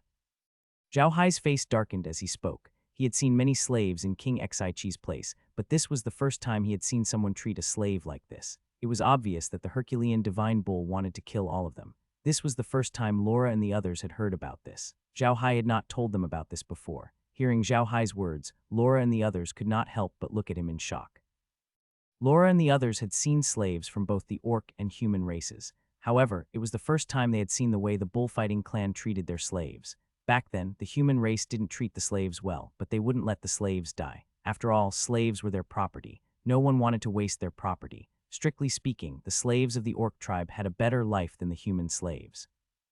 Therefore, they had never thought that the bullfighting tribe would treat the prisoners of the Hercules bull tribe like this. It was too vicious. Zhao Hai sighed. Quad, I'm also supporting Big Brother's revenge now. The bullfighting race has gone too far. Forget it, let's not talk about this. I have to go and deliver breakfast to them. I'll come back and sleep after I'm done. Quad. Laura and the others nodded. This was the first time they knew how brutal the battles in the Orc Plains were. A defeated race had no dignity at all, and they might even be exterminated. Weirs and the others did not expect Zhao Hai to come out and distribute breakfast to everyone.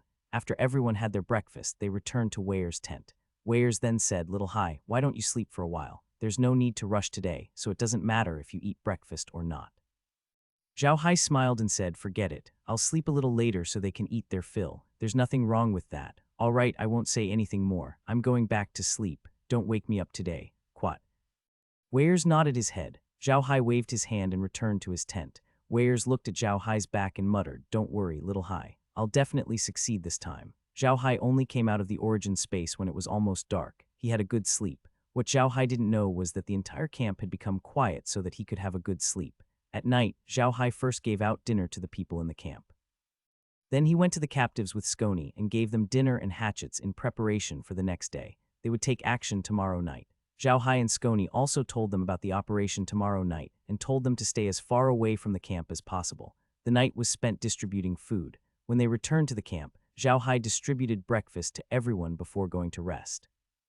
In BSB, what Scony and the others did not know was that when Zhao Hai distributed the food to the captives, he added a little life fluid to the soup. This was very beneficial to the captives' recovery. Since they were going to take action tonight, Zhao Hai gave everyone a piece of lamb in addition to the food for the night. This way, they wouldn't have to go hungry when Weirs and the others took action at night. During the day, the campsite was quiet. They wanted Zhao Hai to rest, but they were also afraid of making too much noise and being discovered by the bullfighting race. Fortunately, the bullfighting race didn't react. Perhaps in the entire plains, other than the people of the vigorous Divine Ox tribe who were crazy about revenge, no one else would start a war in such weather. The sky slowly darkened, and everyone in the camp began to move. They stood quietly outside the tent with their mounts beside them. Everyone looked calmly at Weirs, who was standing in the middle of the camp. Weirs looked at the moon in the sky. After a long while, he turned to his clansmen and said, My clansmen, the time for revenge has come. After saying that, he didn't say anything else. He jumped onto his own mount, turned his head, and walked in the direction of the vigorous Divine Ox clan's old camp. All the members of the Herculean Divine Ox tribe jumped onto their mounts. They didn't make a sound and their speed wasn't fast. They were afraid that if they made too much noise, they would be discovered by the bullfighting tribe. However, their eyes flashed with a cold light. Their hands clenched their weapons tightly and their teeth were clenched. The expression on their faces was as cold as rock. Zhao Hai led Laura and the others to sit inside the alien's body. Yale also sat inside the alien's resting area. Although there was a Kier on the table, Yale wasn't in the mood to drink it. He had been paying attention to the situation at the main camp. The people of the Herculean Divine Ox tribe knew this campsite all too well. They knew every ravine here because their tribe had lived here for thousands of years. They were born here and died here. However, they had never thought that one day they would be driven out of this place and then personally fight their way back. The army slowly approached the bullfighting tribe's camp.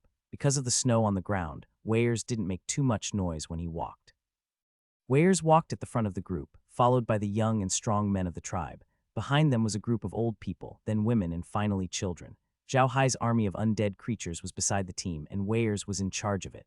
As they got closer and closer to the camp, Weirs and the others moved more carefully. When they were about 500 meters away from the camp, Weirs suddenly shouted and patted his mount, charging straight into the camp.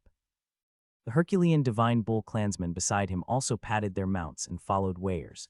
They held a big axe in one hand and a newly lit torch in the other. They screamed and rushed into the camp. The position they chose was directly in the center of the camp, the closest to the golden tent. In terms of understanding of the Earth camp, the bullfighting tribe was far inferior to them. The bullfighting tribesmen in the campsite were also alarmed, and the entire campsite was in a state of panic. The bullfighting tribesmen clearly didn't expect that the Herculean Divine Ox tribesmen would launch a counterattack at this time. It had only been less than 2 months since they had taken over the old campsite of the Herculean Divine Ox tribesmen, and they had also robbed them of almost all their resources. In their opinion, the Herculean Divine Ox tribesmen should be worrying about how they would survive this cold winter at this time. How could they possibly counterattack? That was why they were extremely low alert, which gave Weirs and the others an opportunity. For this attack, Weirs and the others had made ample preparations. They had brought ropes, torches, and weapons. 2 Herculean divine bulls could pull down a tent with a rope. When the people in the tent ran out, what awaited them was an axe. The entire campsite was ablaze. It was like the end of the world. Zhao Hai did not participate in the attack. He only watched from the side. He knew that Weirs and the others would not allow him to interfere. They would have to take their own revenge. At that moment, 2 sharp whistles came from the campsite. Zhao Hai's expression changed because he could tell that it was the voice of a grade 9 expert. At that moment, a shrill howl was heard from not too far away from the campsite. It was clear that it was another level 9 expert. With the help of the flames, Zhao Hai saw 2 figures flying out of the campsite. One of them was extremely tall, while the other was relatively small. The taller one was obviously a 9th rank combatant of the bullfighting race, while the skinnier one was a human. Zhao Hai had not expected this human 9th rank combatant to not have left the bullfighting race. The information that Ebel had given him was wrong. However, Zhao Hai wasn't too worried. The Herculean Divine Ox tribe's goal this time was to exterminate the bullfighting tribe's 9th grade powerhouses. Therefore, apart from their own Great Elder, they had also invited 2 9th grade powerhouses from the Mastiff race to exterminate the bullfighting tribe's 9th grade powerhouses. 3-2, it seemed that the Herculean Divine Ox tribe had the upper hand. However, a battle between combatants of the 9th rank wasn't decided by numbers. Last time, 2 combatants of the 9th rank from the Herculean Bull tribe had fought against 2 combatants of the Fighting Bull tribe and the Human tribe. In the end, one of them had died while the other had been injured. He didn't know what would happen this time. Generally speaking, if a level 9 powerhouse didn't want to fight to the death, he could retreat with injuries even if he was surrounded by 2 level 9 powerhouses. However, if he was surrounded by 3 level 9 powerhouses, he could only wait for death. It was for this reason that the Mastiff clan had sent 2 combatants of the 9th rank to help the Herculean Bull clan. They wanted to ensure that the combatant of the 9th rank from the bullfighting clan would not even have the chance to escape. However, they didn't expect that the 9th rank expert who had helped the bullfighting tribe would run away again. This was definitely a variable for the Herculean Bull tribe. If one of these 9th rank experts ran away, it wouldn't be a good thing for the Herculean Bull tribe, especially the 9th rank expert of the bullfighting tribe. If he ran away, the bullfighting tribe would very likely rise again. Thus, when Yale and Zhao Hai saw those 2 combatants of the 9th rank, their faces both changed. They knew very well what this place represented to the Herculean Bull clan. If the Herculean Bull clan was unable to achieve their full potential in this battle, they would be in deep trouble in the future. Yale's face changed, and he said, "Why are human combatants of the 9th rank still here? This is going to be troublesome." Zhao Hai's expression was also very ugly as he said, "Looks like it's really troublesome. However, I believe that the information I received back then was true. It seems that this human expert has recently returned to the bullfighting race. HMPH, that's good. He can stay here as well." Yale sighed. "Quat, that won't be easy. The Great Elder of the bullfighting tribe is only average. He's only on par with the Great Elder of the Herculean Bull tribe before he broke through. However, that human rank 9 powerhouse is very strong. He's much stronger than the Great Elder of the Herculean Bull tribe. Otherwise, he wouldn't have been able to defeat the Great Elder of the Herculean Bull tribe last time." Quat. "Quat HMPH, Quat," Zhao Hai snorted. "Quat, I didn't want to make a move at first. If the humans interfere with the Beastmen's affairs, Big Brother will have something to say about it. But now, it seems like I have no choice but to make a move." Quat, after saying that, he waved his hand and released Zhao Wen. He then pointed at the human 9th rank powerhouse. Zhao Wen's figure flickered, and he disappeared from the xenomorph's body. Following this, Zhao Hai began to release a large number of blood-sucking mosquitoes. This was the second time he used them. The first time was when he ambushed King Xi's cavalry. This time the mosquitoes were very useful. They were going to directly deal with the bullfighting race. Don't underestimate these small blood-sucking mosquitoes. When their numbers reach a certain level, they will become the most terrifying disaster on the continent. In the dark of the night, these small blood-sucking mosquitoes were more like some super killers. People's vision would be affected in the dark, and it was even more difficult to guard against these mosquitoes. Yale naturally saw Zhao Hai's actions as well. However, he only looked at Zhao Hai in confusion. After Zhao Hai released the mosquitoes, he turned to look at Yale. "Mr. Yale, don't worry. I've sent Little Wen to help Big Brother." Little Wen is also a combatant of the 9th rank, and a magical beast type 1 at that. I believe she will be able to help. Yale was stunned. Then he looked at Zhao Hai in shock. "He's saying that you have a combatant of the 9th rank in your hands. He listens to your commands." By now, if Yale still didn't know who that combatant of the 9th rank was, he would be an idiot. He understood that the combatant of the 9th rank that Zhao Hai had been talking about was definitely that crystal-like insect-shaped magical beast. However, this was what had shocked him. From what he had seen just now, Zhao Hai's actions didn't seem to be directed at a combatant of the 9th rank at all, but rather at one of his subordinates. When Zhao Hai heard Yale's question, he couldn't help but smile. You can understand it that way. Zhao Wen does listen to me, but he's not my subordinate. He's my family. Yale stared at Zhao Hai in shock. He knew all too well what a combatant of the 9th rank represented. Even at the peak of its glory, the entire Herculean Bull clan only had 3 combatants of the 9th rank. Normally, it only had 2. Now, it had fallen to the lowest point, and only had 1 combatant of the 9th rank to hold the fort. This combatant's authority was even above that of the Patriarch. If a combatant of the 9th rank were to speak, even the Patriarch had to obey. However, Zhao Hai had a combatant of the 9th rank under his command, a combatant of the 9th rank who would listen to him completely. What did this mean? This meant that Zhao Hai could ask the rank 9 expert to help him at any time to deal with his enemies. He did not need to be like the others, who would only ask for the help of a rank 9 expert in a life and death situation. At this moment, Wells and the others had already rushed into the camp. The bullfighting tribe members were clearly unprepared. They ran in a panic. Some wanted to escape, while others wanted to fight. Those who wanted to fight couldn't find their mounts, and those who wanted to escape couldn't find their families. The entire camp was in chaos. Under such circumstances, the bullfighting tribe couldn't organize any counterattacks. However, Weirs and the others didn't stop. Their target was the Golden Tent. Although the Golden Tent was the pride of the Herculean Bull tribe, it was the most important place to their enemy. It was the heart of their enemy. Once they broke through there, their enemy would be finished. The chaotic bullfighting tribe was like a plate of loose sand, while the Herculean Bull tribe was like a sharp knife. Sand couldn't block the knife. Weirs and the others killed their way to the Golden Tent. Soon, the Golden Tent was in sight. Weirs had already seen his enemy, the Patriarch of the bullfighting tribe. He was now accompanied by more than 1,000 guards, trying to organize an effective resistance. When the enemies met, they became even more furious. Weirs roared and charged toward the bullfighting clan's Patriarch. The bullfighting clan's Patriarch also saw Weirs. A trace of fear flashed across his face, but it was quickly replaced by ruthlessness. He waved his scimitar and charged at Weirs with the people beside him. The guards around him were the most elite warriors of the bullfighting clan. They were all using metal maces made of gold by the bullfighting clan, which were more lethal. Only the Patriarch of the bullfighting clan was holding a scimitar. The 2 charging cavalrymen were like 2 different peaks that had collided in an instant. With a boom, water splashed in all directions, but what gradually came out was blood and broken limbs. The enmity between the 2 teams could not be resolved, but one team's morale was at its peak, while the other team was fighting to the death. The excitement of this battle far exceeded Weirs' imagination. Originally, it would have been impossible to stop Weirs' group with 1,000 people, but the guards of the bullfighting clan's Patriarch were too powerful. The weakest of them was at the 6th rank, while the strongest was at the 8th rank. The fighting power of a 1,000-man team like this was astonishing. Just as Wells' group was about to be defeated, chaos broke out on their flanks. Wells, who was in the middle of a chaotic battle, sneaked a glance and saw 2 bullfighting cavalrymen charging in the direction of the bullfighting tribe's Patriarch. From their movements, it could be seen that they were Zhao Hai's undead cavalrymen. There were nearly 7,000 bullfighting cavalrymen in total. The undead cavalrymen were difficult to defend against because they weren't afraid of death or injury. They only cared about attacking and didn't know how to defend. Such an enemy was even more terrifying than the person on the mission. The bullfighting tribe's Patriarch was obviously stunned by this attack. He didn't understand why the bullfighting tribe's cavalrymen would attack him. These cavalrymen were not afraid of death at all, and they wouldn't die. He saw a cavalryman get knocked off his mount by a mace. All the bones in his chest were broken, but he could still get up. Such an enemy was too terrifying.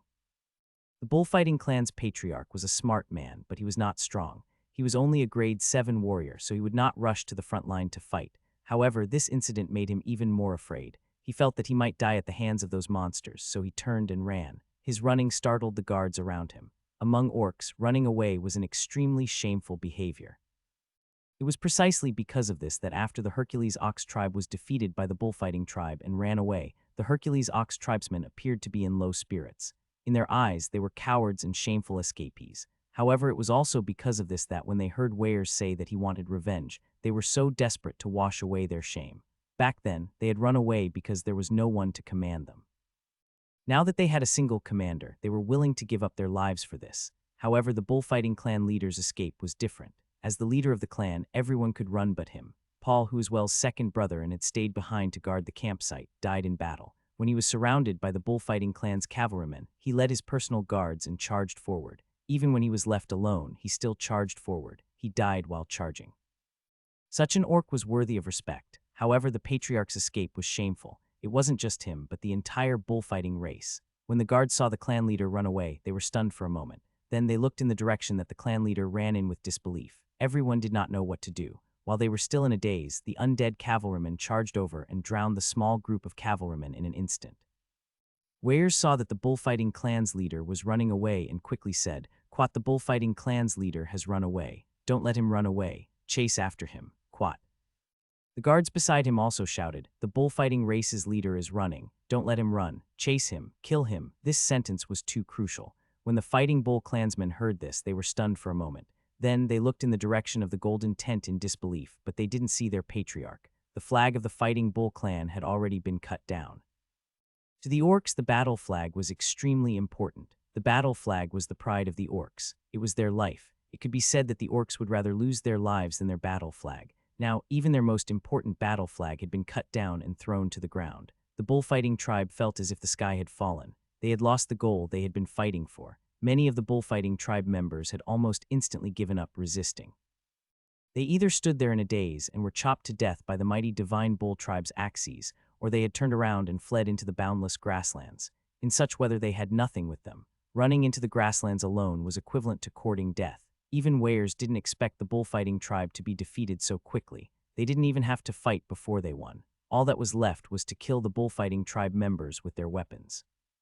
Although this was the case, the battle still continued. There were too many people in the bullfighting race. Many of them still didn't know about race running. There were still many people who were resisting, but they didn't organize any effective resistance. Now they were just struggling in vain. The battle lasted from night to dawn. At this time, the bullfighting tribe's resistance was very weak. Most of the bullfighting tribesmen had run away, but their slaves didn't. These slaves knew very well that they wouldn't be able to survive even if they ran away. They might as well stay here. The Herculean Divine Bull tribe wouldn't kill them even if they stayed. They were slaves, and the Herculean Divine Bull tribe wouldn't kill their slaves so easily. They had just changed their masters. Sure enough, just as the slaves had thought, the people of the Herculean Divine Bull race didn't pay any attention to them at all. They were only chasing after the bullfighting race people. By now, they had already forgotten about the bullfighting race men who were as tall as wheels. As long as they saw someone from the bullfighting race, regardless of whether they were male, female, old, or young, they would rush up and swing their axes. Everyone's eyes were red with killing intent. What Weyers and the rest didn't expect was that the captured Herculean bull tribesmen had already started to move when they started to attack the camp. They blocked off the small groups of bullfighting tribesmen who wanted to escape and threw their flying axes at them, killing them. Then they immediately ran over and retrieved their flying axes and weapons. After that, they looked for another group. They had actually annihilated more than 30 groups of the bullfighting race's deserters, totaling about 10,000 people. This was beyond Weyers' expectations.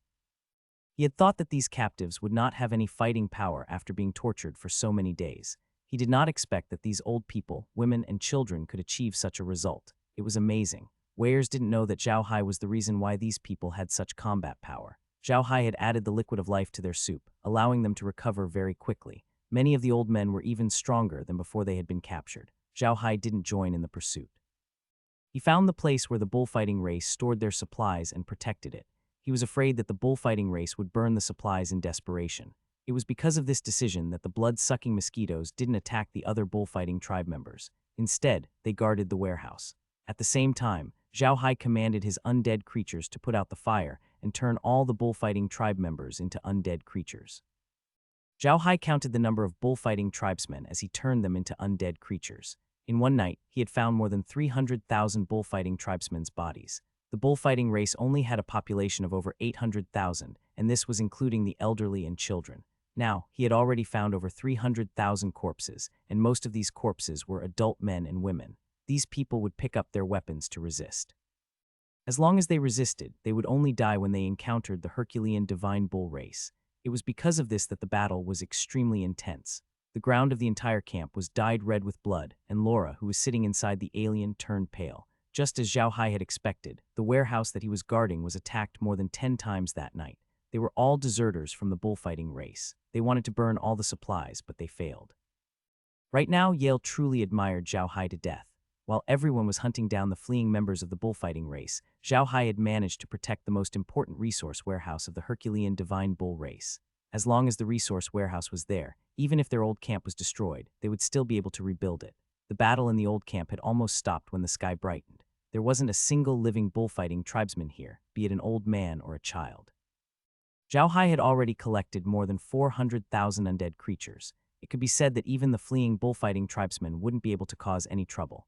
Zhao Hai didn't go far. He had turned the bullfighting tribe into undead creatures and waited for Wells. He believed that Wells and the others would return soon. He didn't expect that Weirs and the others, who were so excited from the killing, would chase after the bullfighting tribe deserters for 3 days. During these 3 days, they didn't eat a single thing and only relied on the milk wine on them. Only when they finished the milk wine did they wake up and immediately return to the old camp. Zhao Hai used the 3 days to rebuild his old camp. Apart from Zhao Hai's undead creatures, there were only 200,000 captives left. As they didn't have mounts, they didn't pursue the enemy. These captives had all received food from Zhao Hai before, so they all knew him. Under Zhao Hai's command, they rebuilt Old Lao and gathered all the dead bodies of the Herculean Divine Ox tribesmen, preparing to bury them. The ground of the old camp had already turned blood red. Because it was winter, the blood had already frozen, and there was no way to clean it up completely. However, it was very obvious that the people of the Herculean Divine Ox clan had no intention of cleaning up the blood. They only set up the fallen tents again and cleaned up the corpses in the camp. By the time Weirs and the others returned to the campsite, it had already been cleaned up. Other than the corpses of the Herculean divine bulls and the stench of blood that filled the camp, it was almost impossible to tell what had happened. A large pot had been set up in the camp. Mutton soup and milk wine had been prepared. Once Weirs and the others returned to the camp, they could immediately drink the warm milk wine, eat the steaming mutton, and drink the boiling soup. Weirs and the others were exhausted. After returning to the camp, they drank some milk wine and mutton soup, ate some mutton, and immediately went to sleep. They slept for an entire day and night. When they woke up again, even Zhao Wen had returned to the camp. Not only had Zhao Wen returned, but he had also brought back the corpse of the 9th-rank human. After Zhao Hai turned that person into an undead creature, he learned from that person that he was indeed from the Church of Light. He was the ultimate weapon that the Church of Light had cultivated since he was young. The Church of Light had been secretly working on an ultimate weapon project for a long time. This project was to select a few talented children of age on the continent and focus on nurturing them. It was a life and death way of nurturing them. The only goal of these children was to become powerful, whether they were level 8 or level 9. Those who failed to achieve their goals would be executed. However, it was not easy to nurture level 9 experts. The ultimate weapon plan had only managed to nurture 3 level 9 experts over the years, while there were hundreds of level 8 experts. This was also the reason why the Church of Light was so powerful. The 9th-tier expert who had come to help the bullfighting race was a 9th-tier expert nurtured by the ultimate weapon program. He was a fire-type magician, but he had been turned into an undead by Zhao Hai. Zhao Hai's staff now had the ability to use fire-type spells. Zhao Hai's evil spirit staff now had light, dark, earth, and fire spells. He only needed to learn water and wind spells. As long as he learned water and wind spells, he could pretend to be a master magician of all elements. However, Zhao Hai did not know much about the Church of Light from this man. To the Church of Light, this man was a weapon. Would you explain too much to your weapon? They didn't need to know too much about the weapons, as long as they could kill. This time, he had appeared at the bullfighting race's territory by coincidence. They had indeed retreated. He had returned this time to inform the bullfighting race that the Herculean Divine Ox clan had fled to the Mastiff race's territory. He wanted them to put pressure on the Mastiff race so that the Mastiff race would no longer care about the Herculean Divine Ox clan. However, he had never expected that he would encounter the Herculean Divine Ox clan's counterattack and be killed by Zhao Wen. From Zhao Wen, Zhao Hai also learned that the Great Elder of the bullfighting race had been killed by the 3 Great Elders of the Herculean Bull race and the Mastiff race. He had not been able to escape, so Weirs and the others could rest assured. Although Zhao Hai did not know much, he knew quite a lot. At the very least, he knew that the Church of Light had at least 5 level 9 experts. They had 3 of them on the surface and were secretly working on the ultimate weapon. Only God knew how many level 9 experts they had in their hands. The most important thing was that they had hundreds of level 8 experts. Even in the prairie, a large tribe with almost 1 million people like the bullfighting clan, there weren't many level 8 experts.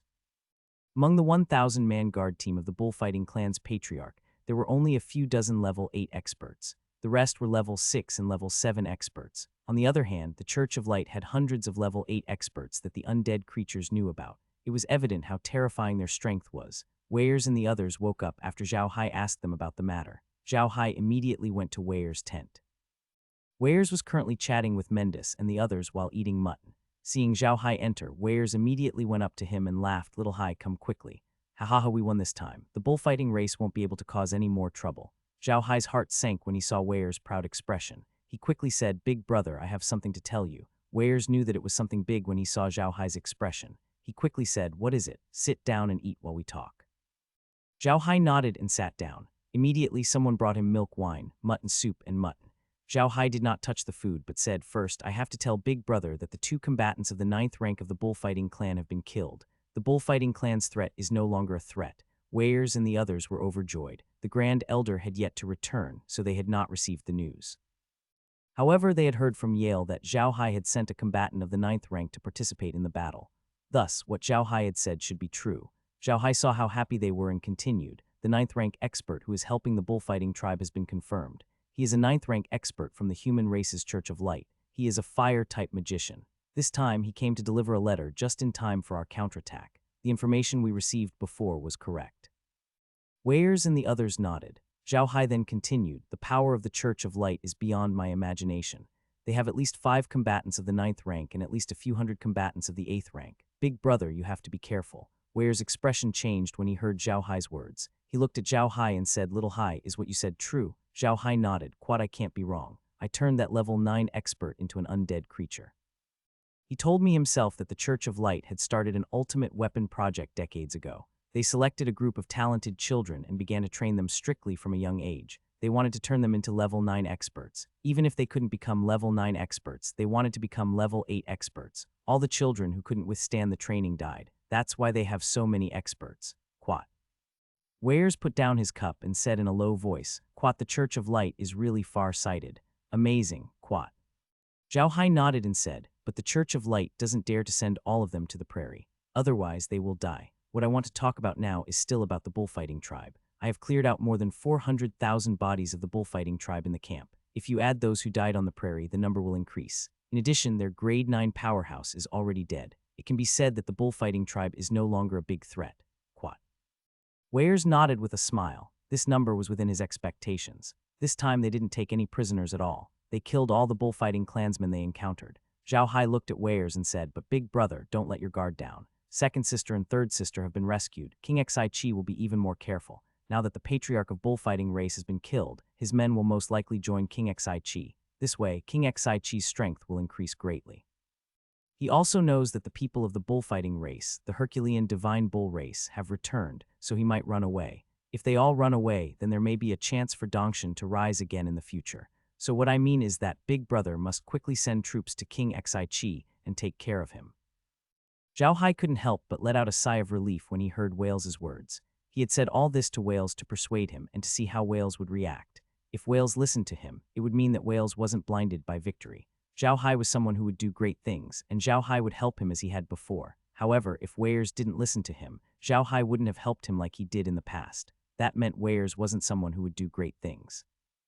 Fortunately, Weyers listened to his advice so he could continue. He looked at Weyers and said, "Big Brother, we have to quickly deal with King Sichi and then deal with the fleeing bullfighting clansmen. I want to hear Big Brother's opinion. What do you want to do? Do you want the bullfighting race to never rise again, or do you want to give them a chance to live?" Weyers snorted coldly. "Leave a chance. Why should I leave them a chance of survival? Didn't you see how they treated my clansmen?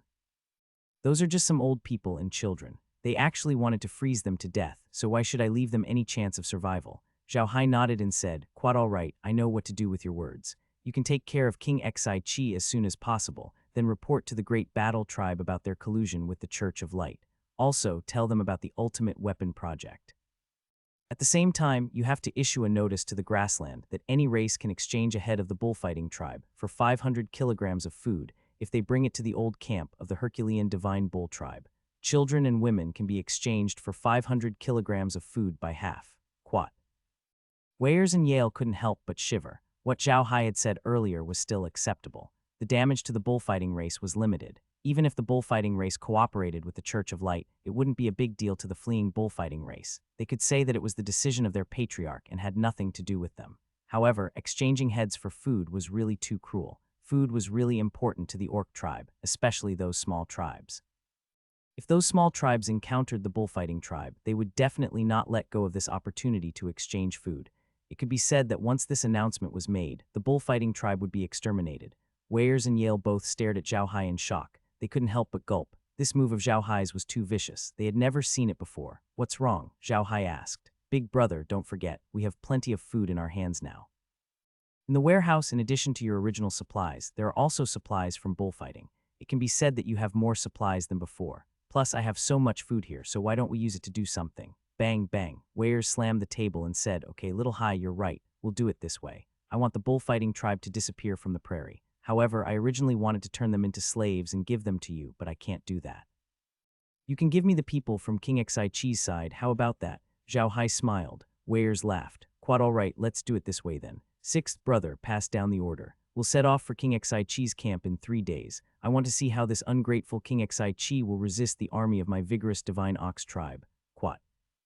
Zhao Hai smiled and stopped talking. To be honest, he had never thought of exterminating the bullfighting race. However, after seeing how the bullfighting race treated the prisoners of the Hercules bull race, Zhao Hai changed his mind. Moreover, the bullfighting race was working with the Church of Light, which was Zhao Hai's mortal enemy. Naturally, Zhao Hai would not show any mercy to his enemies.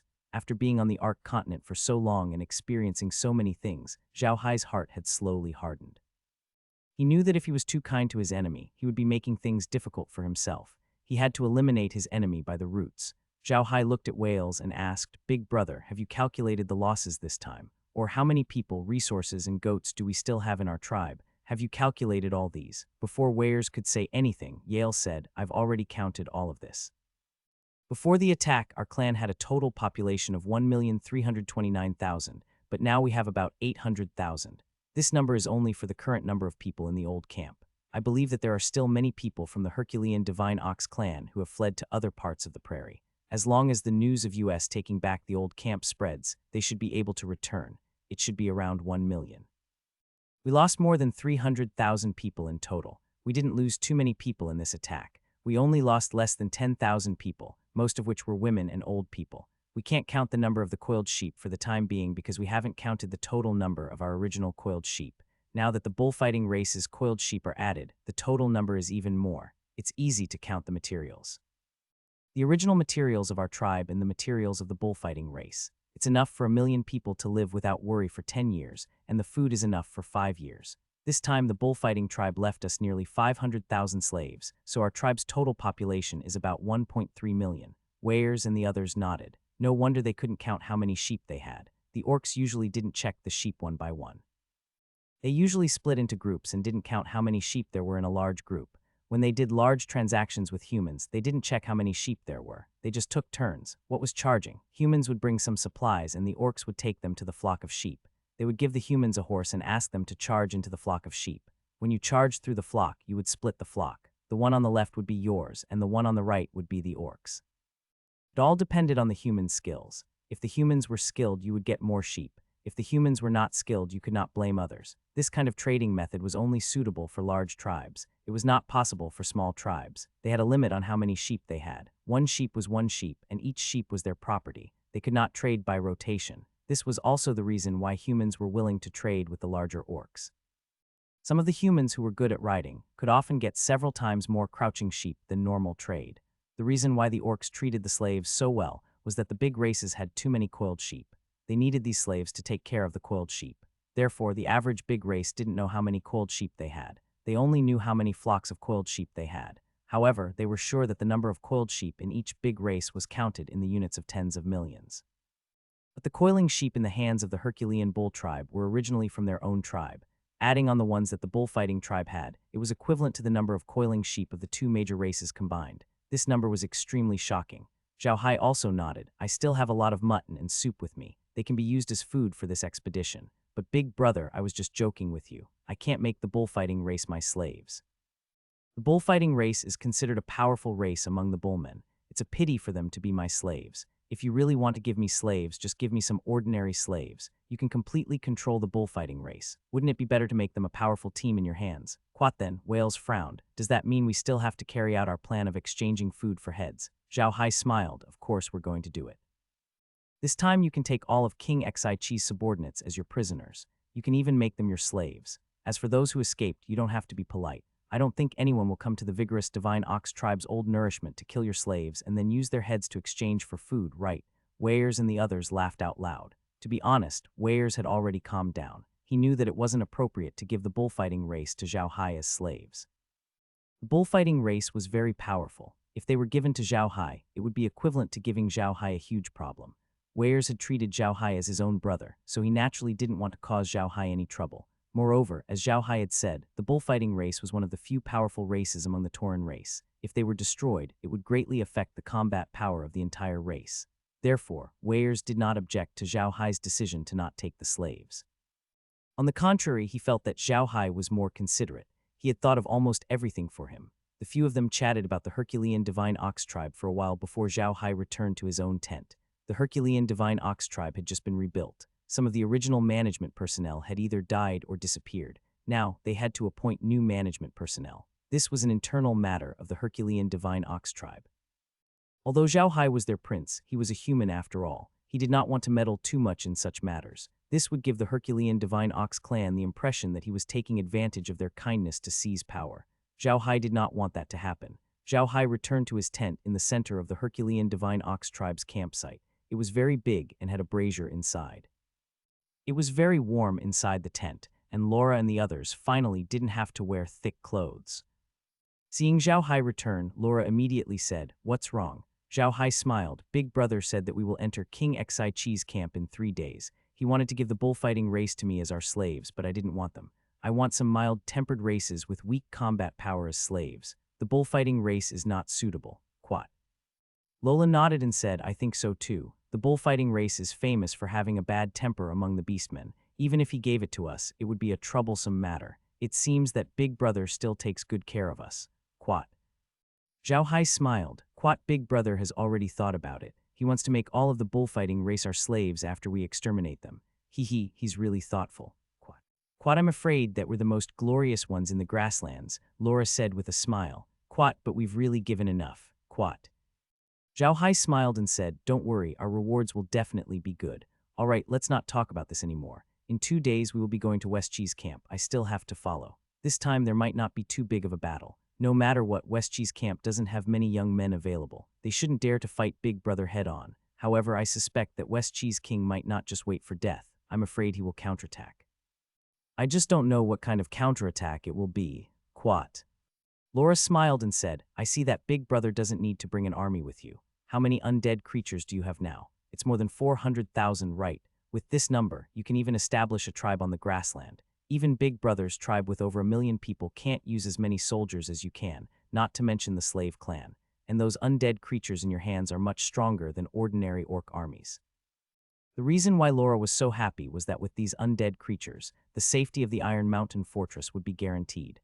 Zhao Hai could now send the undead creatures to the Iron Mountain Fortress. With an army of 400,000 undead creatures, which was equivalent to level 7 warriors, they could easily sweep the Arca's empire if they were to fight. Of course, Zhao Hai didn't want to do that. If he did, he would become the enemy of all the races on the continent. Then he would have no place to stay. Zhao Hai smiled and sighed. "I really don't know how I'm going to face Beta and the others after I go to the West Wonder King's camp." Laura also sighed. Although they didn't get along well with King Sichi, they had to admit it. They were friends with Beta. Under such circumstances, it was really difficult for them to meet Beta and the others. "Quat, young master," Meg suddenly said, "if everything here is settled, are we going back to the Iron Mountain Castle for winter?" "I'm still not used to living here." Quat. Zhao Hai thought for a moment and nodded. "Quat, it's time to go back. The winter here in the prairie is not short, more than 3 months. After we return to the Iron Mountain Fortress, we can use this time to go to the Rosen Empire. It's best to set up the teleportation point there. This way, when we return to the prairie next year, we can slowly build our own business network in the Rosen Empire. We can turn what we have into money in the Rosen Empire and what materials do the prairie need. We can also purchase them from the Rosen Empire as soon as possible. The Rosen Empire is the strongest country on the continent, so they should have a lot of resources." Lola nodded and said, "Of course, the resources in the Rosen Empire are complete. Their imperial capital, Carson City, is the largest distribution center on the continent. There are rumors that as long as something is on the continent, it can be bought there." Quat, "Isn't that better?" Zhao Hai smiled. "At that time, no one will notice if we take anything to sell there. However, we have to change our approach this time. It's best if we cooperate with the middle-ranking and powerful people in the Rosen Empire. This way, no one will dare to touch us, and the incident in the Versailles Duchy will not happen again." Lola nodded and said, "I agree with Brother Hai. We don't have to worry about the Church of Light in the Rosen Empire, but we have to be careful of those powerful people in their country. They have the ability to make us unable to stay in the Rosen Empire, so we must find someone with power to cooperate with. That way, the situation in the Duchy of Versailles won't happen. Quat, let's go to Carson City in the Rosen Empire first and observe the situation. We'll understand how powerful the Rosen Empire is before we decide who to work with." Zhao Hai nodded. Laura smiled. Quat big brother hi, I think we can ask Ebel the next time we see him. We can see if he has any connections in the Rossan Empire. If he does, we can make use of him. What do you think? Zhao Hai's eyes brightened. Quat, I really didn't think of that. Yes, we can ask Ebel. I'm now a member of the Black Magician Alliance, which is quite powerful. Maybe it has some connections in Carson City. Quat. The group discussed for a while before returning to the Iron Mountain Fortress. They discussed their decision with Green and the others. Green and the others agreed with Zhao Hai's plan. However, winter had arrived in the Black Earth Wilderness, and the weather outside the castle was already very cold. Fortunately, Kai was in the castle, so it was not too cold. Several factories in the castle were still busy. They had stored a lot of milk wine, and the wool products were also starting to be produced. The war grain factory had already sent out their war grain, and everything was on track. Zhao Hai and the others could rest assured now. However, they still wanted to expand the Iron Mountain Fortress. In the future, they would have more people and more factories. The scale of the factories would also increase. With the current size of the Iron Mountain Fortress, it would not be long before it could no longer accommodate all the people. It was a pity that they did not have a professional stonemason with them. Otherwise, they could mine the stones and expand the castle. The Iron Mountain behind the Iron Mountain Castle had almost been excavated by the dwarves. They couldn't mine too many stones there, or it would be dangerous. So if they wanted to expand the Iron Mountain Castle, they had to go to other places. There were places to mine. After all, the ring-shaped Iron Mountain was not small. However, they were short of qualified stonemasons, so they couldn't carry out large-scale mining. However, it was obviously not the time to expand the Iron Mountain Fortress. It was already winter, and it was too calm outside. Zhao Hai intended to wait until next year to do so. 3 days passed in the blink of an eye. After Weirs gave the order to dispatch troops to King Sichi's camp, all the Herculean divine bulls were mobilized. This time, they were much more prepared than before. In the past, they didn't have any supplies, but now they had supplies, so their preparations were naturally more complete. Zhao Hai had a tent, so they didn't need to worry about it. They only prepared some weapons for themselves. This time, Weirs wasn't going to send out his entire clan. He left 50,000 soldiers in the old camp and gave weapons to the old men and women. If they were afraid of needing weapons, they would join the battle. This time, Weirs had brought 150,000 Herculean bull warriors and 100,000 slave warriors with him. The slaves of the Herculean Bull clan were mainly some half-orc and some human slaves. A clan like the Herculean Bull clan could not have their own slave clan. They were not qualified. Most of the people who followed Weirs were half-orc slaves. They were children born from the union of humans and orcs. These children didn't have big beast heads like the orcs, but they didn't look completely like humans either. There was a tribe on their heads that looked like orcs. For example, a half-orc of the human rabbit clan had a rabbit-like nose or long ears. Other than this tribe, they looked like humans in all other aspects. The physical condition of the half-beast race was better than that of the human race, but worse than the beast race. They were also recognized as slaves on the grassland, as they were born as slaves. When the Herculean Divine Ox tribe soldiers saw Zhao Hai follow the army, they all cheered. They liked to go to war with Zhao Hai. They didn't have to worry about logistics, and all they had to do was to ambush. The half-orcs obviously didn't know about this. They looked at the Herculean Divine Ox clansmen cheering at Zhao Hai in confusion, not knowing what they meant. However, they soon understood that it would only take about 7 days to reach King Sichi's camp from the old camp of the vigorous Divine Ox clan. Of course, it was winter now, and they had just experienced a blizzard, so their speed of advancement would be much slower. Therefore, even though the march this time would take about 10 days, Zhao Hai and the others had already experienced such a march before. They were all very experienced, and followed the plan step by step without any accidents. Along the way, Zhao Hai and the others would occasionally come across dead or frozen bullfighting tribesmen. It was clear that the losses of the bullfighting village were too heavy. Zhao Hai released his eagle, and it circled the old camp of the Herculean Divine Bull race to look for the corpses of the bullfighting race. In the end, he found more than 100,000 corpses. Most of these corpses were killed, and a few were frozen to death. He counted and found that there were close to 600,000 bodies of the bullfighting race. The entire population of the bullfighting race was only about 800,000. More than half of them had been killed in one go. Zhao Hai felt helpless about this. If it wasn't winter, the bullfighting race wouldn't have suffered such heavy losses. At most, they would have lost about 500,000 people. There were still 100,000 people who could survive. Out of the 600,000 people he had taken in, nearly 100,000 had frozen to death. There was nothing Zhao Hai could do about this situation. This was war. However, on the 5th day of their march, Weirs and the others became more careful. It was not because of anything else, but because they had encountered wolves. Grassland wolves were recognized as a scourge on the grasslands, especially in winter. In winter, the orcs no longer went out to graze. There were fewer ways for grassland wolves to obtain food. Therefore, they would unite many wolf packs and attack some small orc tribes, which was very dangerous. This time, Zhao Hai and the others encountered a large pack of wolves. There were more than 100,000 of them. These wolves looked very thin, and their eyes were glowing with a green light. One look was enough to tell that they had been hungry for a long time. Hungry wolves were the most dangerous. In order to survive, they would attack any living creature. Weyers immediately became cautious when he saw the pack of hungry wolves. They moved forward cautiously. When it was time to sleep, he wanted to send someone to keep watch, but Zhao Hai sent undead creatures instead. In fact, Zhao Hai wasn't just keeping watch. He wanted to kill the wolves. Zhao Hai realized that there were many different species of wolves. He wanted to bring them into the origin space to see if the farm could be leveled up.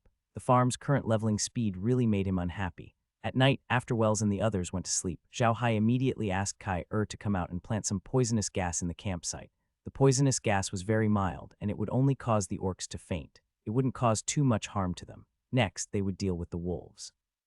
This time, Zhao Hai released all the undead creatures he had and surrounded the grassland wolves. Although the grassland wolves were strong, they were no match for 600,000 undead creatures. Moreover, they didn't even have the chance to escape. They were all eliminated and many were captured alive. It only took him 3 hours to do all this. When everything was done, Zhao Hai brought the wolves into the realm and went to the farm.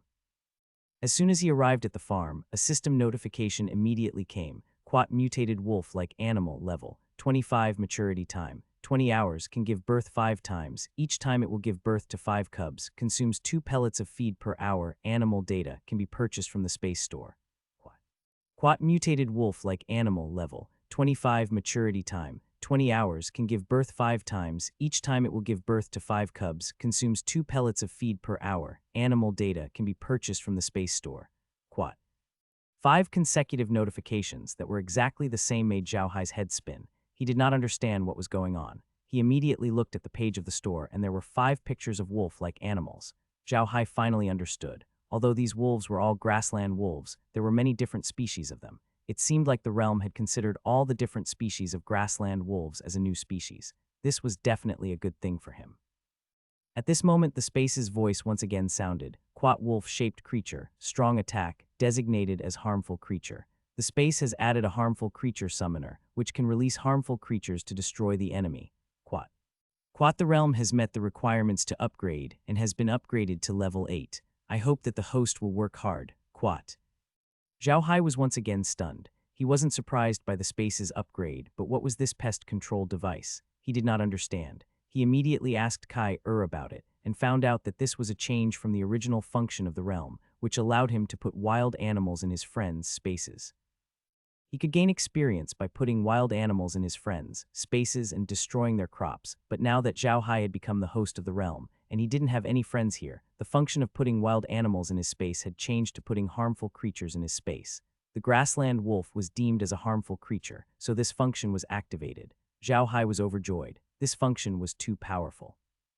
He had another good card in his hand, and the realm had already reached level 8. He really wanted to see the farm reach level 10 as soon as possible. He wanted to see what it would be like when the realm reached level 10. The most important thing was that this time, not only did he upgrade the space, but he also obtained the meat, skin, and bones of nearly 100,000 wolves. These were all good things. Zhao Hai exited the realm with a face full of joy.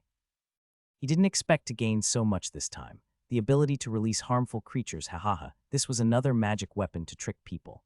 Zhao Hai realized that the realm was really black-bellied, and of course, this was really in line with his personality. The next morning, Weyers and the others woke up. They didn't sleep well that night, and they were a little tired. However, they were invigorated immediately after eating Zhao Hai's breakfast. Zhao Hai knew that they were tired because they had been poisoned. Although it was very light, it was still effective to a certain extent. Thus, he added a bit of the life fluid to the goat soup for Weyers and the others. Not only would it detoxify them, but it would also help them recover faster. However, when they were on their way, Weyers realized that something was amiss. On the field beside them, there were obvious signs of a fight. The wolves that had been following them had also disappeared. Weyers knew that this was Zhao Hai's doing.